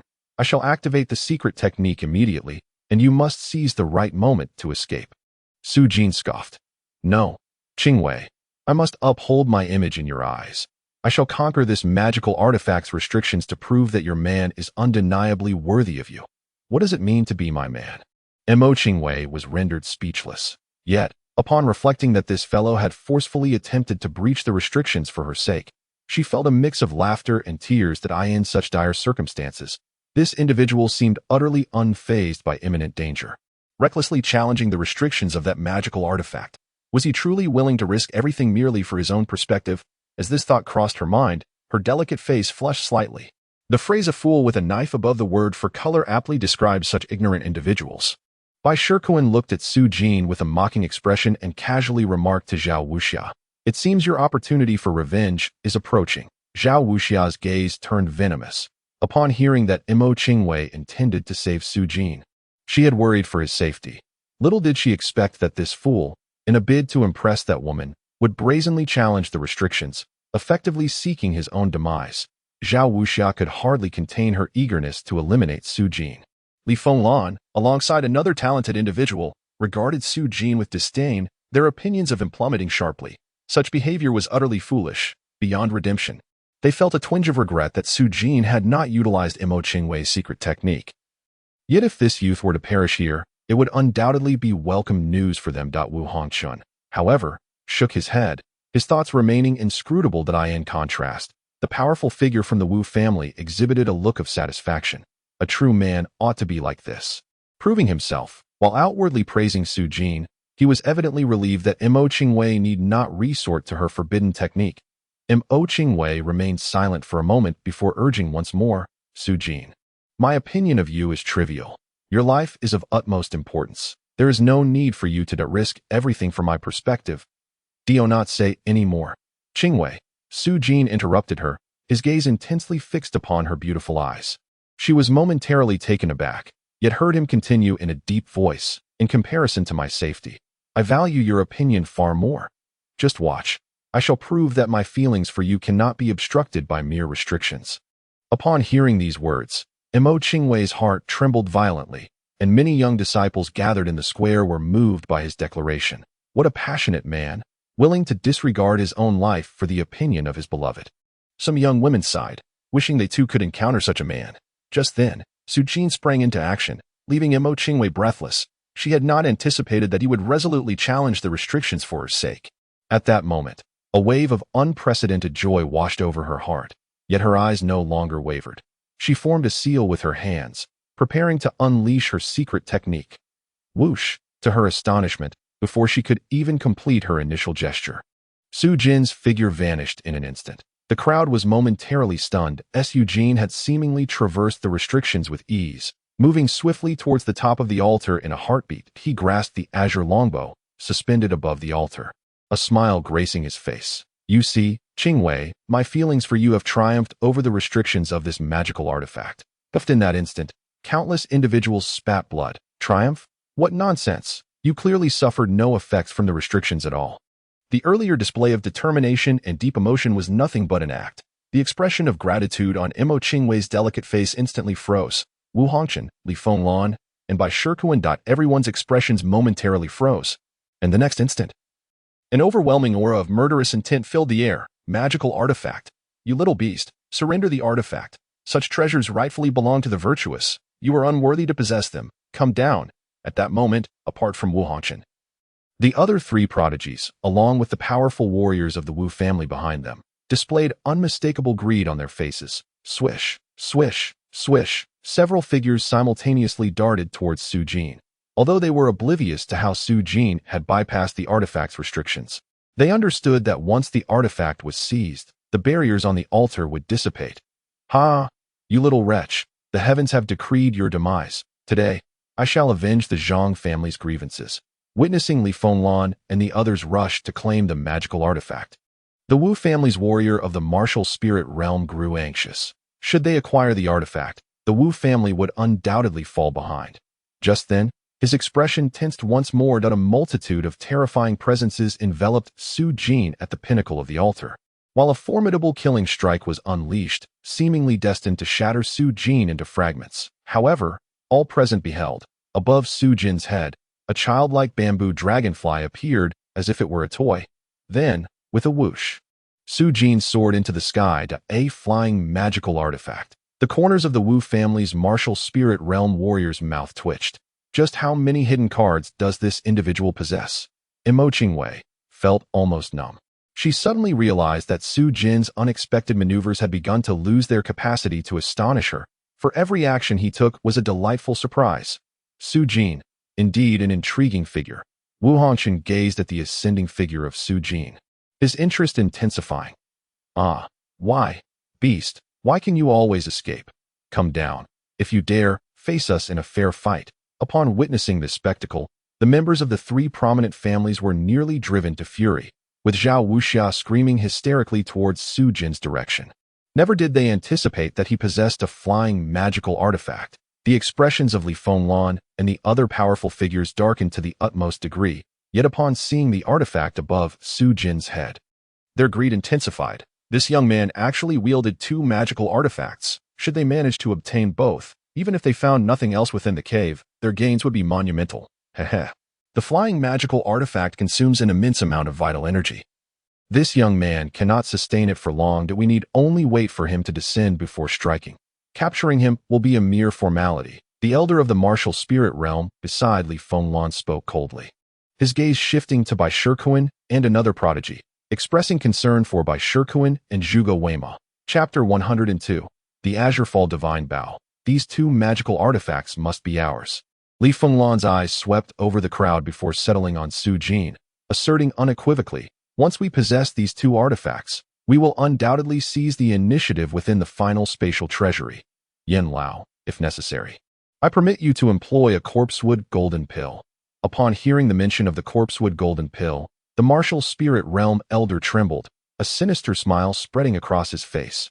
Rest assured, young master. Once I utilized the corpsewood golden pill, none present shall be my match. As Li Fenglan and Elder Yin engaged in their deliberations, they remained oblivious to the subtle tremors of the ears of the creature feigning death. Buried in the ground, corpsewood golden elixir. Although the grade of this elixir was unknown, the gravity with which these two individuals approached the matter indicated its exceptional quality. The creature's eyes darted furtively towards Elder Yin.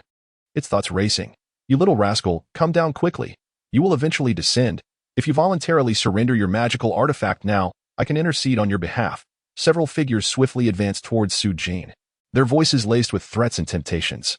Their murderous intent fixated on the suspended Su Jin. However, Su Jin paid them no heed, fully immersed in the system. Congratulations, you have obtained a fragment of an upgrade treasure chest. Congratulations, you have acquired an upgrade gem. Without hesitation, Su Jin utilized the upgrade gem, instantly elevating his cultivation to the 5th level of the martial master realm. His eyes snapped open, radiating delight.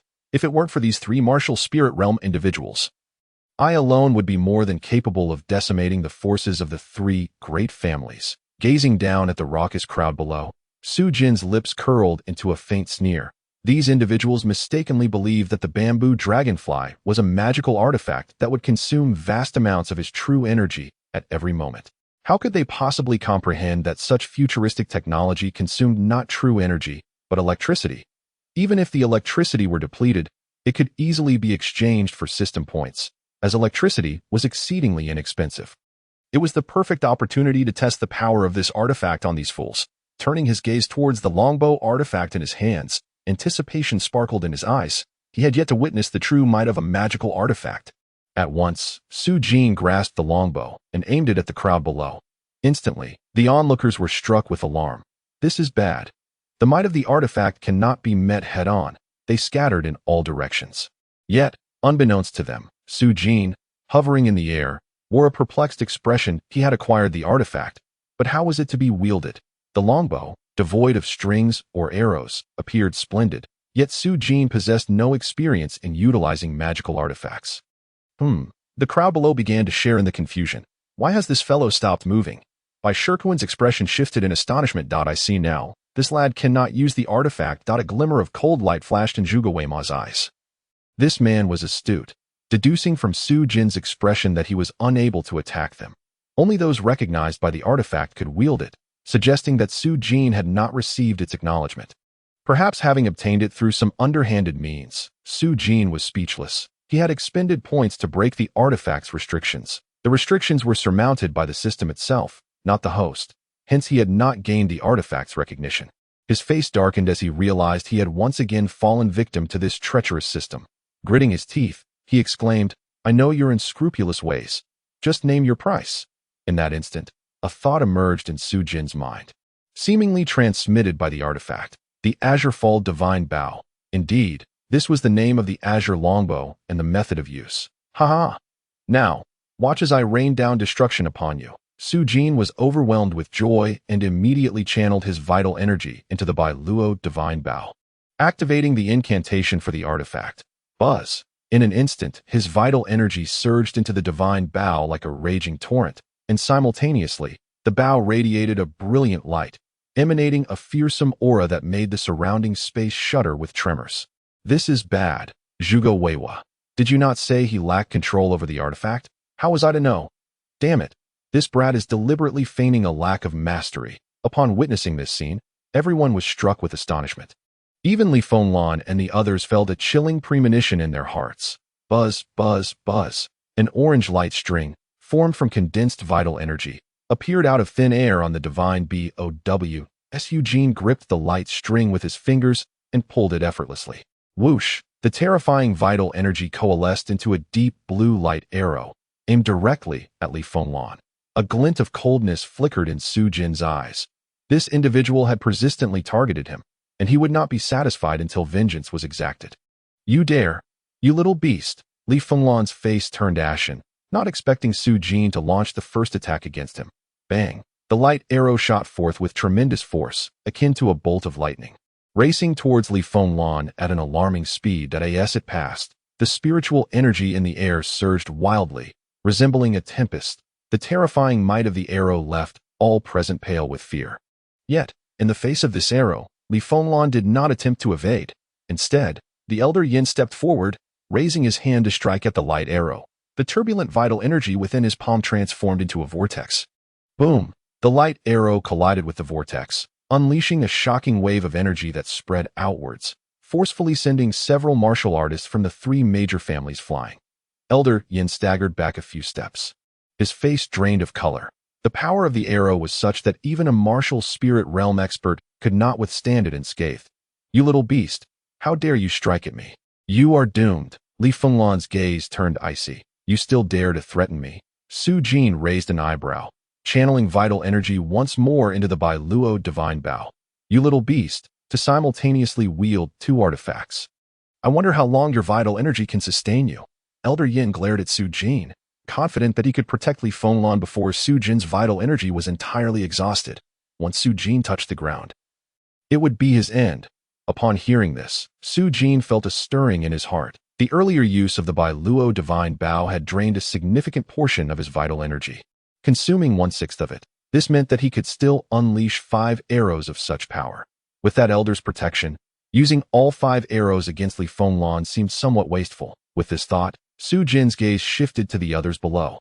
In that moment, everyone he looked at turned pale. Bai Shikuan and Zhuge Weiwa need not worry, as they had martial spirit realm experts to protect them, but the others lacked such protection. First, eliminate the 3 major families. Su Jin recognized this fact, his gaze sharpening as he directly aimed at the nearest ancestor of the Zhang family. "You beast, how dare you? Stop!" The Zhang family patriarch's face turned frantic, and the other Zhang family elders shouted in unison. Their eyes filled with horror. Yet their threats were utterly ineffective. Bang! The light arrow soared through the air, swift as lightning, as if the void itself had been pierced, formed the formation, with a thunderous roar. The ancestral figure of the Zhang family unleashed a cry that reverberated through the AI in an instant. Several esteemed elders of the Zhang family conjured a mysterious seal, their vital energies converging to form an incomprehensibly profound shield resembling a turtle's shell. Yet, despite their united front against the luminous arrow, which posed a dire threat even to those of the martial spirit realm, their defenses crumbled like parchment. The turtle shell shield was instantly shattered, and the radiant arrow pierced directly through the head of the Zhang family ancestor. A terrifying force surged forth, engulfing the remaining elders of the Zhang family in its wake. In that fleeting moment, the ancestor met a gruesome demise, while the other elders collapsed, gravely injured. Death. Su Jin drew back his longbow, condensing several luminous arrows upon the string. The power of the Bai Luo divine bow revealed only a fraction of its potential. Su Jin was aware that it possessed a lethal technique capable of tracking enemies, vowing to slay them without respite.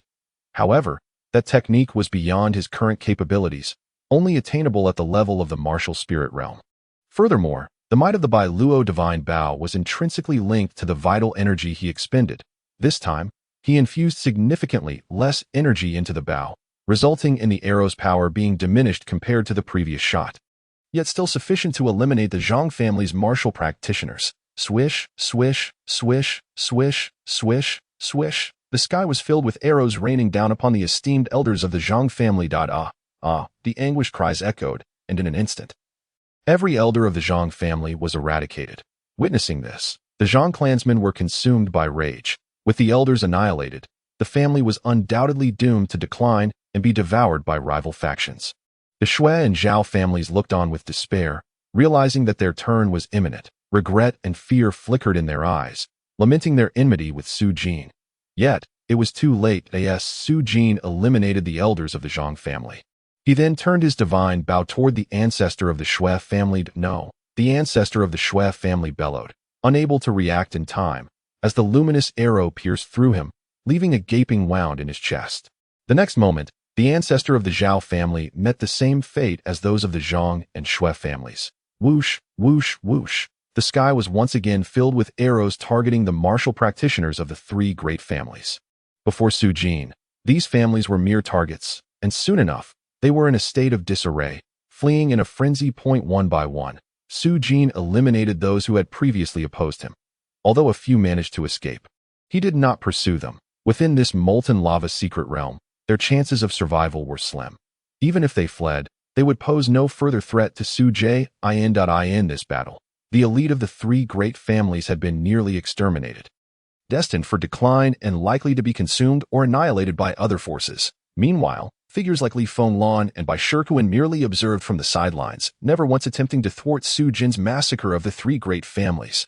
Fool, you waste your vital energy on these insignificant insects, unaware that the more you expend, the quicker your demise will come. Bai Shikuan sneered, gazing at Su Jin in the sky. The thrill of revenge was fleeting, and soon he would find himself drained of energy, unable to lament his fate. But at that moment, Bai Shikuan's expression shifted dramatically as he noticed Su Jin's gaze directed toward him. You insolent wretch. What do you mean by that look? Do you think I am an easy target? Bai Shikuan's face darkened, unable to tolerate being underestimated. Yet, Su Jin simply coldly knocked an arrow, drawing back the bowstring with a resounding thrum. The luminous arrow shot forth, its power astonishing. Humph! Behind him, an elderly figure clad in silver robes moved with a sudden grace, appearing before Bai Shikuan. With a mighty hand, a terrifying surge of true energy coalesced into a massive silver hand. Descending upon the radiant arrow. In a flash, the arrow unexpectedly split into two. One was seized by the silver hand and shattered with a resounding crash. The other, astonishingly, veered off course and shot toward an individual beside Bai Shikuan. With a cry of despair, Zhao Wuxiao clutched her throat in disbelief, her gaze fixed on Su Jin high above, eyes brimming with resentment and bitterness. With a thud, she collapsed backward, her life extinguished. Damn it. Bai Shikuan's expression shifted dramatically, realizing that Su Jin's target was not him, but Zhao Wuxia's. Su Jin let out a cold smile. He had long perceived Zhao Wuxia's animosity toward him. Although her cultivation was not formidable, her intense hatred posed a potential threat that could not be overlooked. Gazing upon the corpses of the three great families strewn across the ground, Su Jin couldn't help but remark. From this moment on, Tianyang City shall no longer harbor the three great families. You little beast, you may revel in your slaughter, but how long can you sustain this? Li Fenglan, unable to contain himself any longer, was consumed by a murderous intent.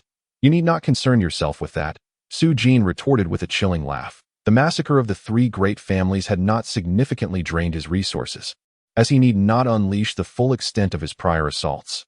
These remaining factions were all protected by formidable martial spirit experts, and Su Jin had no desire to expend unnecessary energy. Instead, directing his attention toward the remaining magical artifacts, the 11 altars left, each adorned with distinct magical artifacts, seemed to possess their own unique powers, prompting Su Jin's desire to seize them all. Do you truly believe you can thwart me? Yen Lao, employ the corpsewood golden pill, Li Fenglan, refusing to endure any longer, bellowed sharply. What? The corpsewood golden pill. The Li family was willing to utilize such a supreme treasure. The other factions were taken aback, while Wu Hongqian and Zhuge Weima exchanged glances filled with trepidation. They were all well aware of the corpsewood golden pill's capabilities, understanding that once Yen Lao employed it, they would stand no chance of resistance. The sense of foreboding crept into Su Jin's heart. The reverence with which the other prodigies regarded the corpsewood golden pill indicated its extraordinary nature.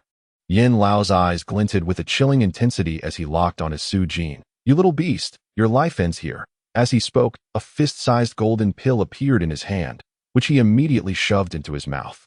However, at that moment, a shadow burst forth, swift as lightning, approaching Yen Lao with an unpredictable speed. The rolling figure materialized, its gaping maw poised to seize the hand that clutched the golden pill. Crack!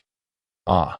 Yen Lao's palm was gripped tightly, eliciting a pained scream. Instinctively, in a fit of rage, he unleashed all of his true energy, crashing it into the rolling form. This strike would be lethal even to a peak martial master beast. Neither Wu Hongqian nor Li Fenglan, the other prodigies, could withstand it. With a tremendous force, the rolling creature was sent flying. A series of thuds echoed as it tumbled across the ground, and all present believed it had been crushed. Reduced to a lifeless corpse, to everyone's astonishment, Gungun suddenly rose from the ground, its small hands retrieving the corpsewood golden pill from its mouth, a wave of elation washing over it. Indeed. A splendid item, a spirit pill of earthly rank, valued no less than an ordinary magical artifact. It did not perish. The crowd in the square looked at Gungun with a mix of bewilderment and suspicion. This peculiar beast appeared to possess an extraordinarily thick hide. "You little thief, you seek death," Elder Yin erupted, spitting out a mouthful of old blood in a fit of rage. His body trembled violently. And with a thunderous roar, a fierce wind swept up, lifting rocks from the ground and hurling them towards Gungun like a meteor shower. The might of a martial spirit expert was not to be underestimated. Gungun let out a strange cry and bolted away, its speed once again defying expectations, weaving nimbly through the torrent of descending meteors, dodging left and right, not a single stone coming close. Such swiftness rivaled that of Su Jin, leaving the onlookers in astonishment. What manner of creature and person were they, possessing such terrifying agility? "Well done, Gungun," Su Jin exclaimed, giving a thumbs up, surprised that this counterfeit could play a crucial role. Yet he remained curious about the true function of the corpsewood golden pill. His eyes began to gleam with interest, pondering its potential. Elder Yin was furious, his figure poised to charge at Gungun, intent on capturing and torturing it at all costs. However, just as he was about to move, a chilling murderous intent locked onto Li Fenglan. Li Fenglan's expression soured as he saw Su Jin drawing his divine bow once more, clearly indicating that should Elder Yin dare to confront Gungun, Su Jin would undoubtedly retaliate against him. "You little beast, despicable and shameless." Elder Yan's chest felt as if it might explode, paralyzed by anger, unable to move. Meanwhile, Bai Shikuan and the martial spirit elders beside Zhuge Weima exchanged glances, their expressions shifting. Having witnessed Gungun seize the corpsewood golden pill, they had contemplated snatching it as well, but the current situation rendered them all hesitant to act. "Kid, I refuse to believe you can remain aloft forever." Li Fenglan glared at Su Jin, mentally replaying 100 scenarios of his demise. Su Jin paid him no mind. His thoughts focused on the remaining altars, intent on sweeping away all magical artifacts. Observing Su Jin's demeanor, Imo Qingwei and the members of the Wu family he had rescued felt a wave of relief. "Miss, should we attempt to breach the magical artifact barrier?" The Wu family's elder, a martial spirit practitioner, gazed at the other altars, noting that only they and Su Jin shared amicable relations. Seizing this opportunity to challenge the altar might yield a magical artifact, and enigmatic radiance erupted into the void, transforming into waves of profound energy, emanating from all directions like mist, saturating the heavens and the earth. The spatial treasury was about to descend. Curses, why was it happening so swiftly this time? Elder Yin and the others wore grim expressions, having gained little from this cave's opening. Nevertheless, as long as they could enter the spatial treasury, it would suffice to offset their losses, and in that moment, fervent light ignited in Li Fenglan's eyes. He cared more for the upgrade treasure chest than the treasures within the treasury. Just then, Su Jin suddenly sensed a change in the treasure chest map. The chest had abruptly vanished from its original location, reappearing within a blackened map. "System, what is happening?" Su Jin was taken aback. How could the treasure chest suddenly appear in another location? "You little rascal, hurry over. Without the protection of the space key, you will be teleported out of the cave." At that moment, the rumbling sound grew louder. Moreover, Su Jin was startled and swiftly flew towards the source of the commotion.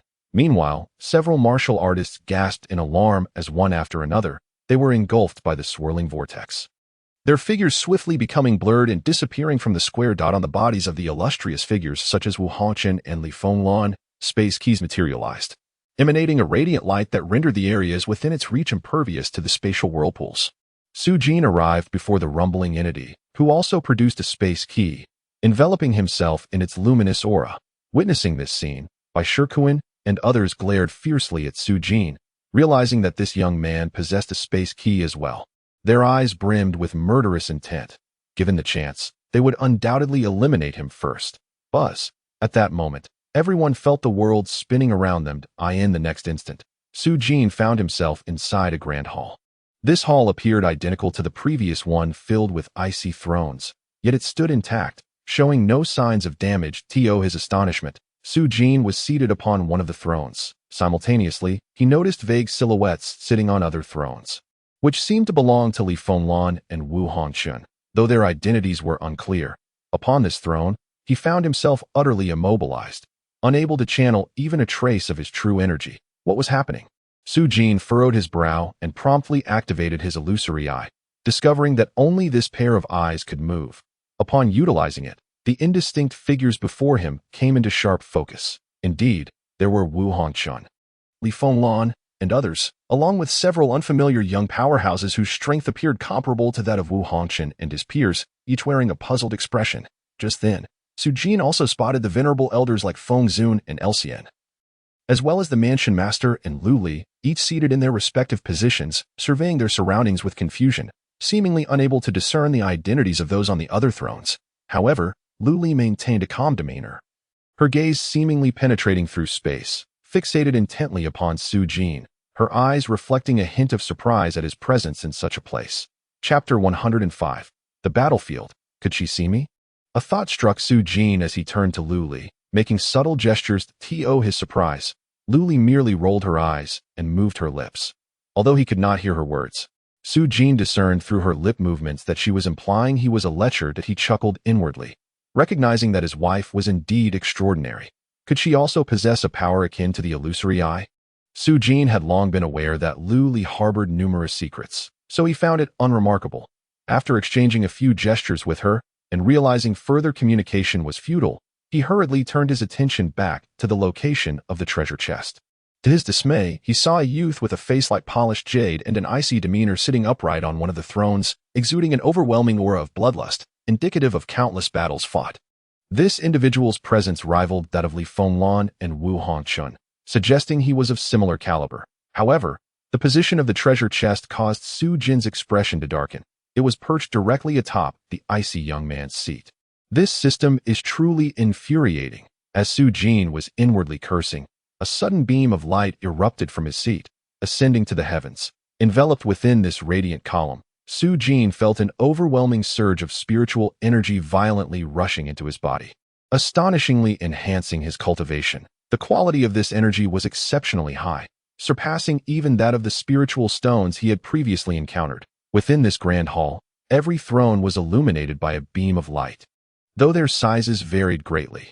Some were minuscule while others were impressively robust. The thickness of the beams clearly indicated the amount of spiritual energy each individual was receiving. Among all present, Su Jin's beam was the most substantial, propelling his cultivation to rise at a terrifyingly rapid pace. Boom! In an instant, Su Jin broke through to the 6th level of the martial master realm. Elated, he thought that with such a pace of advancement, reaching the martial spirit realm would be entirely unsurprising. However, this stroke of fortune did not last. As soon as he ascended a level, the remaining spiritual energy frantically surged into the Bailuo divine bow in his hand. Buzz! The Bailuo divine bow flew from Su Jin's grasp, emanating a brilliant azure glow, and a profound intention resonated from it. Ancient images began to manifest in Su Jin's mind. They appeared to depict a battlefield from a time long forgotten, where countless armies clashed violently in the sky. Formidable figures hovered, unleashing a barrage of terrifying attacks in the blink of an eye. Mountains crumbled and cities fell to ruin if Su Jin were to find himself on such a dreadful battlefield. He feared he would not survive even a second. Yet amidst the chaos, a colossal figure descended. This immense silhouette resembled a giant tree, or perhaps an overwhelmingly powerful corpse demon, indiscriminately slaughtering anyone it encountered and devouring all life in its path. Sweeping through the battlefield like a tempest, leaving no trace of vegetation in its wake. Under the onslaught of this monstrous entity, the armies on the battlefield immediately disbanded, fleeing in terror, but the gigantic figure extended countless branches, spreading like an all-encompassing shroud, ensnaring the fleeing human warriors, reducing them to desiccated husks, with no one able to escape its relentless pursuit. Just when despair engulfed the world, a divine bow appeared that it was none other than the Bailuo divine bow. Yet this version was colossal beyond measure, its form rivaling that of a mountain, vastly different in scale from Su Jin's own. The figure wielding the divine bow was obscured, cloaked entirely in golden radiance. Unfazed by the looming giant, this individual simply drew the bowstring to its limit in an instant. An enormous and astonishing arrow materialized on the mountain-sized Bailuo divine bow. With a resounding roar, The arrow was unleashed, piercing through the gigantic figure. This implied that the Bailuo divine bow before Su Jin was merely in a damaged state. Had it been whole, it would surely resemble the colossal bow from the vision, capable of causing cataclysmic destruction with a single shot. My heavens, the Bailuo divine bow possesses such profound origins. What events does the vision truly recount? Su Jin's heart was overwhelmed with astonishment.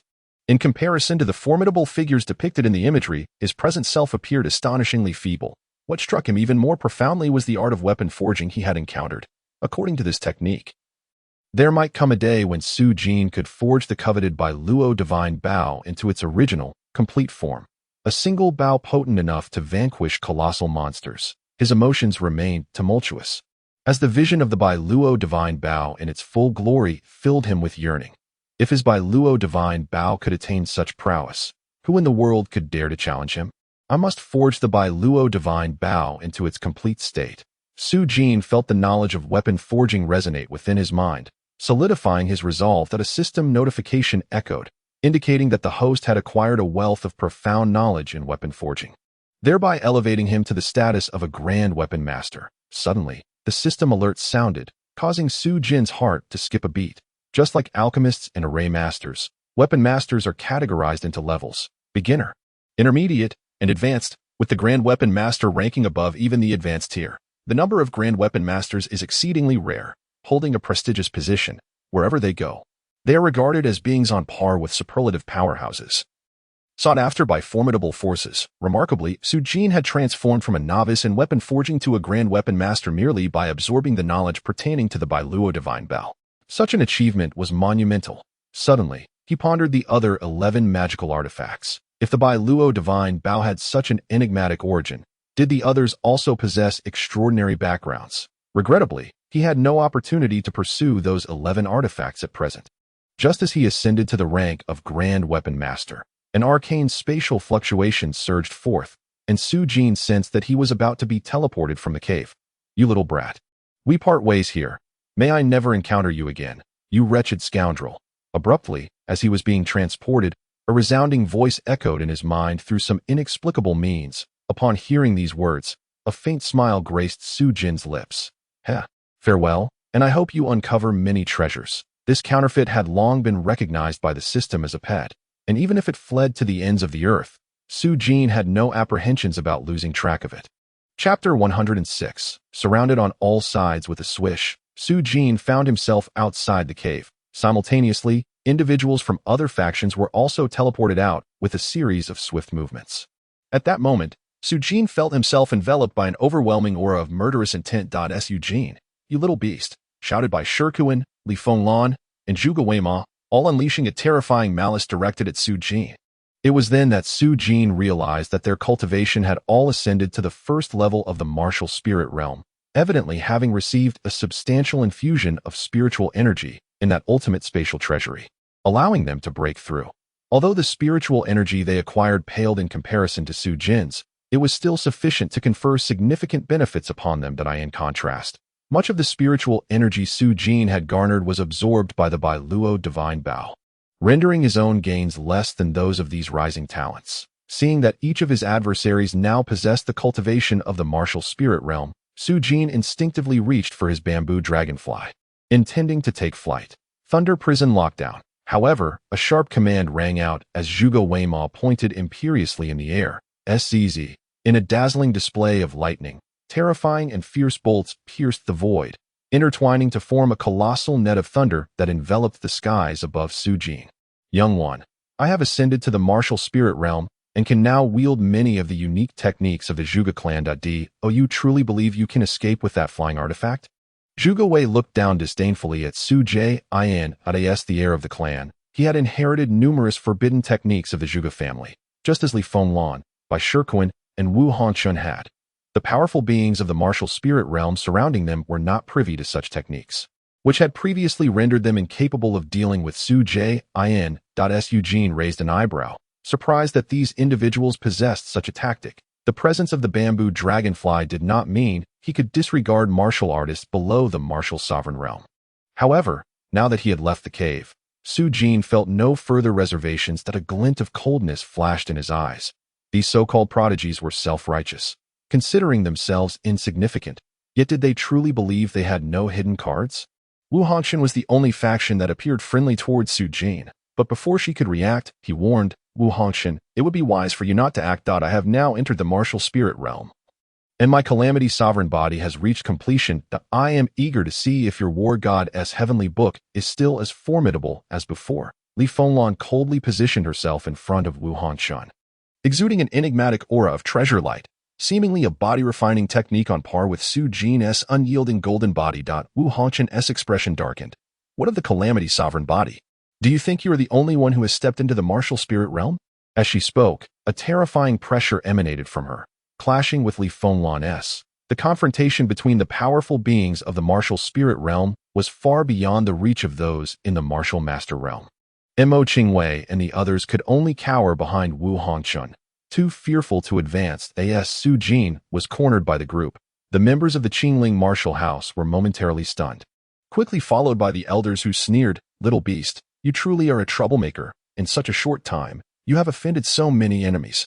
Initially, we intended to execute you for the slaughter of your peers, but it seems we need not intervene now." After reuniting with Lu Xianzuan, they had been informed of the killings of the true disciples, thus the elders harbored a deep desire to slay Su Jin themselves. The head of the house wore a grim expression as he addressed the elder Feng. "Elder, Su Jin has rendered great service to the martial house. How can we turn a blind eye to his plight?" The elder Feng replied coldly, "Song Jiukong, there is no need for further discussion. This scoundrel's sins have only deepened. Even without these individuals intervening, I have no intention of sparing him." Their conversation drew the attention of others nearby. "What? Are you the ones from this boy's sect, wishing to preserve his life?" Bai Shikuan's gaze darkened, his aura subtly suppressing that of the seasoned martial spirit realm elder, laced with a hint of murderous intent. "Young Master Bai, you misunderstand. This boy has slaughtered his peers and acted against righteousness. Even if you do not strike, I shall personally see to it that this little beast is slain. That I merely wish to clarify that he has no relation to the Qingling martial house anymore. And I ask that you do not involve our house in this matter." The Wind Sovereign offered a faint smile, yet his words caused the Lord of the Manor and numerous elders to exhibit expressions of dismay. To so readily abandon Su Jin, who had once salvaged their sect, filled their hearts with contempt. However, in the presence of the Grand Elders, they found themselves bereft of the right to speak, particularly in front of the Wind Sovereign. Beside them, Lu Li was even less entitled to voice her thoughts. Curiously, she appeared devoid of concern, her gaze fixed intently on Su Jin as she murmured softly, "If you cannot even surpass this hurdle, do not dare to entertain thoughts of the sacred tree festival at that time. I shall intervene to save you, but our paths shall diverge thereafter." Were these words to reach others, they would undoubtedly be astonished. For within the cave, she had reaped immense benefits, advancing her cultivation from the 1st to the 5th level of the martial master realm. Yet, in the presence of those prodigies, she seemed woefully inadequate. Leaving one to ponder the source of her audacity to proclaim her intent to rescue Su Jin amidst such a throng. "Rest assured, given your perceptiveness, we shall not take any action against your Qingling martial manor," Bai Shikuan remarked with a faint smile. Upon hearing this, the Grand Elders of the martial manor breathed a sigh of relief, their gazes towards Su Jin now brimming with schadenfreude, having offended such a multitude of powerful factions. This youth was undoubtedly doomed. The grudge of slaying a disciple need not be avenged by their own hands. Su Jin, you wretched creature, having angered so many eminent figures, your self-inflicted demise is one matter. But do you wish to drag your sect down with you? Lu Xianzuan bellowed. "Kneel and offer your life an apology to young Master Li and young Master Bai." Su Jin paid no heed to Lu Xianzuan's ramblings, instead fixing her gaze upon the Lord of the Manor, calmly stating, "Lord, what sin have I, Su Jin, committed that warrants my expulsion from the sect?" The Lord's countenance turned to one of shame, and he could only sigh, rendered speechless. "Wretched creature, you have slain your fellow disciples, and still dare to claim innocence." One of the Grand Elders shouted sternly, "Slain my fellow disciples? Huh? You refer to Dong Quan and Hezhun, those imbeciles who sought to harm me. Should I not defend myself?" Su Jin replied, her tone unwavering. "Wretched creature, your words are mere one-sided claims." Lu Xianzuan spat venomously. "Furthermore, even if Dong Quan and his ilk were at fault, we would have intervened to discipline them. It is not your place, as a lowly inner disciple, to take matters into your own hands." Did your parents fail to teach you the principles of respect for elders? Ah, the principle of respecting elders, merely a facade for a group of elderly rascals, Su Jin retorted with a derisive smile, casting a disdainful glance at the assembly of grand elders. How dare you? The grand elders' expressions darkened in indignation. Yet, Su Jin remained unfazed. Since you have chosen to expel me from the sect, I shall relinquish my identity as a member of the Qingling martial manor. I merely hope you do not come to regret this decision. Wretched creature, we shall rejoice at your departure from the manor. How could we ever regret it? One grand elder scoffed, with the others nodding in agreement. Su Jin smiled faintly, choosing not to say more. Given their unreasonable stance and insistence on her expulsion, she would not abase herself by pleading for their mercy. Where one is not welcomed, there shall be another place for them. Chapter 107. The Red Witch Su Jin. What are you waiting for? Even your own sect has forsaken you. In front of us all. Do you truly believe you can escape? Surrender the magical artifact. Do not bring suffering upon yourself. Zhuge cast a cold glance at Su Jin. You will surely perish today. Bai Shikuan's eyes brimmed with a profound murderous intent. This time, he was determined to ensure that Su Jin met a fate worse than death. Wu Hongqian, have you seen? So many seek this little creature's demise. Do you truly believe that a single individual can change the outcome? Li Fenglan spoke to Wu Hongqian with eloquence, regarding Su Jin as if he were already a corpse. Wu Hongqian let out a cold snort, yet had to concede that, alone in such circumstances, she could not aid Su Jin. Oh, does this lad possess a magical artifact? I, Lung Gaiong, must also stake my claim. Upon hearing the conversation among these prodigies, several others who had appeared within the spatial treasury grew intrigued, and a tall, strong youth with thick eyebrows stepped forward. Of course, I, Zun, also have my chance. A captivating beauty smiled gently as she spoke. Since you all vie for it, how could I, Shangwan Can, remain behind? A youth with a jade-like visage and an icy demeanor stepped forward. Observing these individuals taking the stage, Li Fenglan, Bai Shikuan, and Zhuge Wei's expressions shifted. With one more contender, their chances diminished. Yet they understood that this was an unavoidable circumstance. Su Jin was too adept at evading capture. If they did not seize this opportunity to apprehend him, finding another would prove exceedingly difficult, as the matter of the magical artifact was bound to be exposed. Zhuge Wei smiled lightly. Zun, Lung Gaiong, Shangwan Can, your desire for the artifact is duly noted, and we welcome your participation. The ownership of the artifact shall naturally be determined by merit, but do not say I did not warn you in advance. This lad possesses two magical artifacts, one of which is a flying artifact. Should you not exercise utmost caution, he may very well escape. Two magical artifacts, one of which is a flying artifact. Upon hearing this, the eyes of the prodigies gleamed, their gazes upon Su Jin transforming into that of treasure. The rarity of flying artifacts surpasses that of other magical items, as it bestows the ability to soar like a deity of martial prowess. Instantly, the prodigies resolved to obtain Su Jin at any cost. Mist of ethereal red dust. The enchanting beauty, Zun, clapped her hands, summoning swirling clouds of pink mist from all directions, obscuring the sky. Her eyes blazing with fervor as she gazed at Su Jin. If you can escape from my ethereal red dust, I shall hold you in high regard. That moment, in the eyes of all present, Su Jin became a colossal treasure chest. Whoever could claim him would acquire two magical artifacts. However, while the prodigies all focused on Su Jin, they remained vigilant against one another, fully aware that the true adversaries were not Su Jin, but the other prodigies and the martial artists backing them. Those whom Su Jin had saved, the head of the Qingling martial house and a host of elders, could only watch helplessly from the sidelines, their hearts heavy with concern for Su Jin, powerless to intervene. What astonished everyone was that, despite the overwhelming pressure from so many forces, Su Jin displayed no hint of fear, calmly stating, "Do you truly believe that such a handful of individuals can contend with me?" In the presence of the formidable Lei Yu Sua Kong wielded by Zhuge Wei was brother and the ethereal smoke of the enchanting Zi Yun, you, wretched creature, find yourself bereft of any means to utilize your flying artifacts. Did you truly believe there remained a glimmer of hope for your escape? Bai Shikuan gazed at Su Jin with a mocking smile, entirely unconcerned about the possibility of his resurgence. Li Fenglan, with an air of nonchalance, remarked, "A mere insect is still an insect. Even if you were to acquire a treasure of utmost value, you are unworthy of possessing it. I shall grant you a single opportunity. Surrender your artifact and take your own life.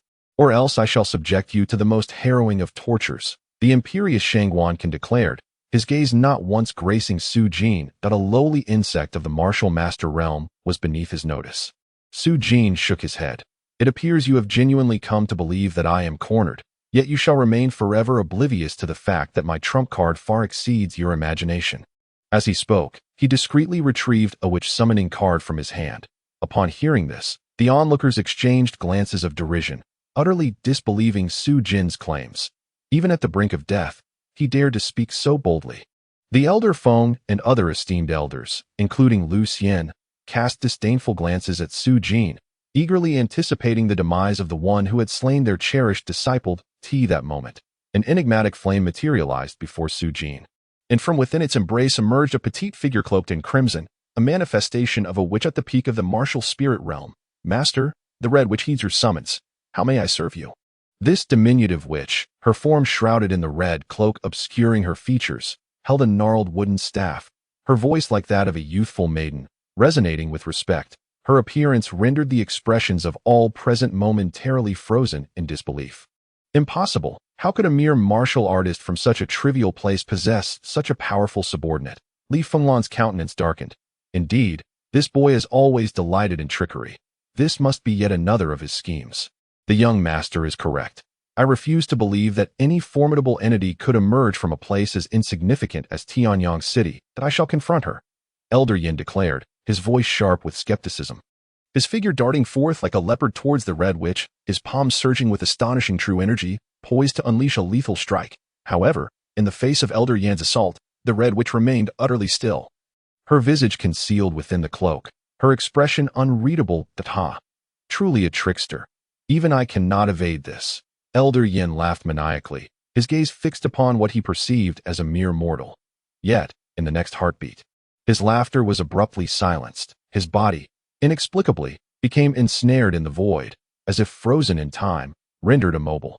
Elder Yin, Li Fenglan's complexion paled, and all present were momentarily taken aback. How shall we deal with him? Master, the ethereal voice of the Red Witch inquired, as though subduing Elder Yin were an inconsequential feat. Upon hearing this, both the immobilized Elder Yin and the now pale Li Fenglan wore expressions of sheer horror. Yet, when the next words escaped Su Jin's lips, their countenance darkened further. Kill him, Su Jin uttered with a calmness that belied the gravity of the moment. Chapter 108. The situation is settled. No. Elder Yan's face contorted with fear. However, the Scarlet Witch extended an exceedingly pale finger, pointing at Elder Yan. Boom! In an instant, the immobile body of Elder Yan ignited into fierce flames. A chilling scream erupted as Elder Yan's entire form was engulfed in fire, leaving him unable to even struggle, reducing him to ash.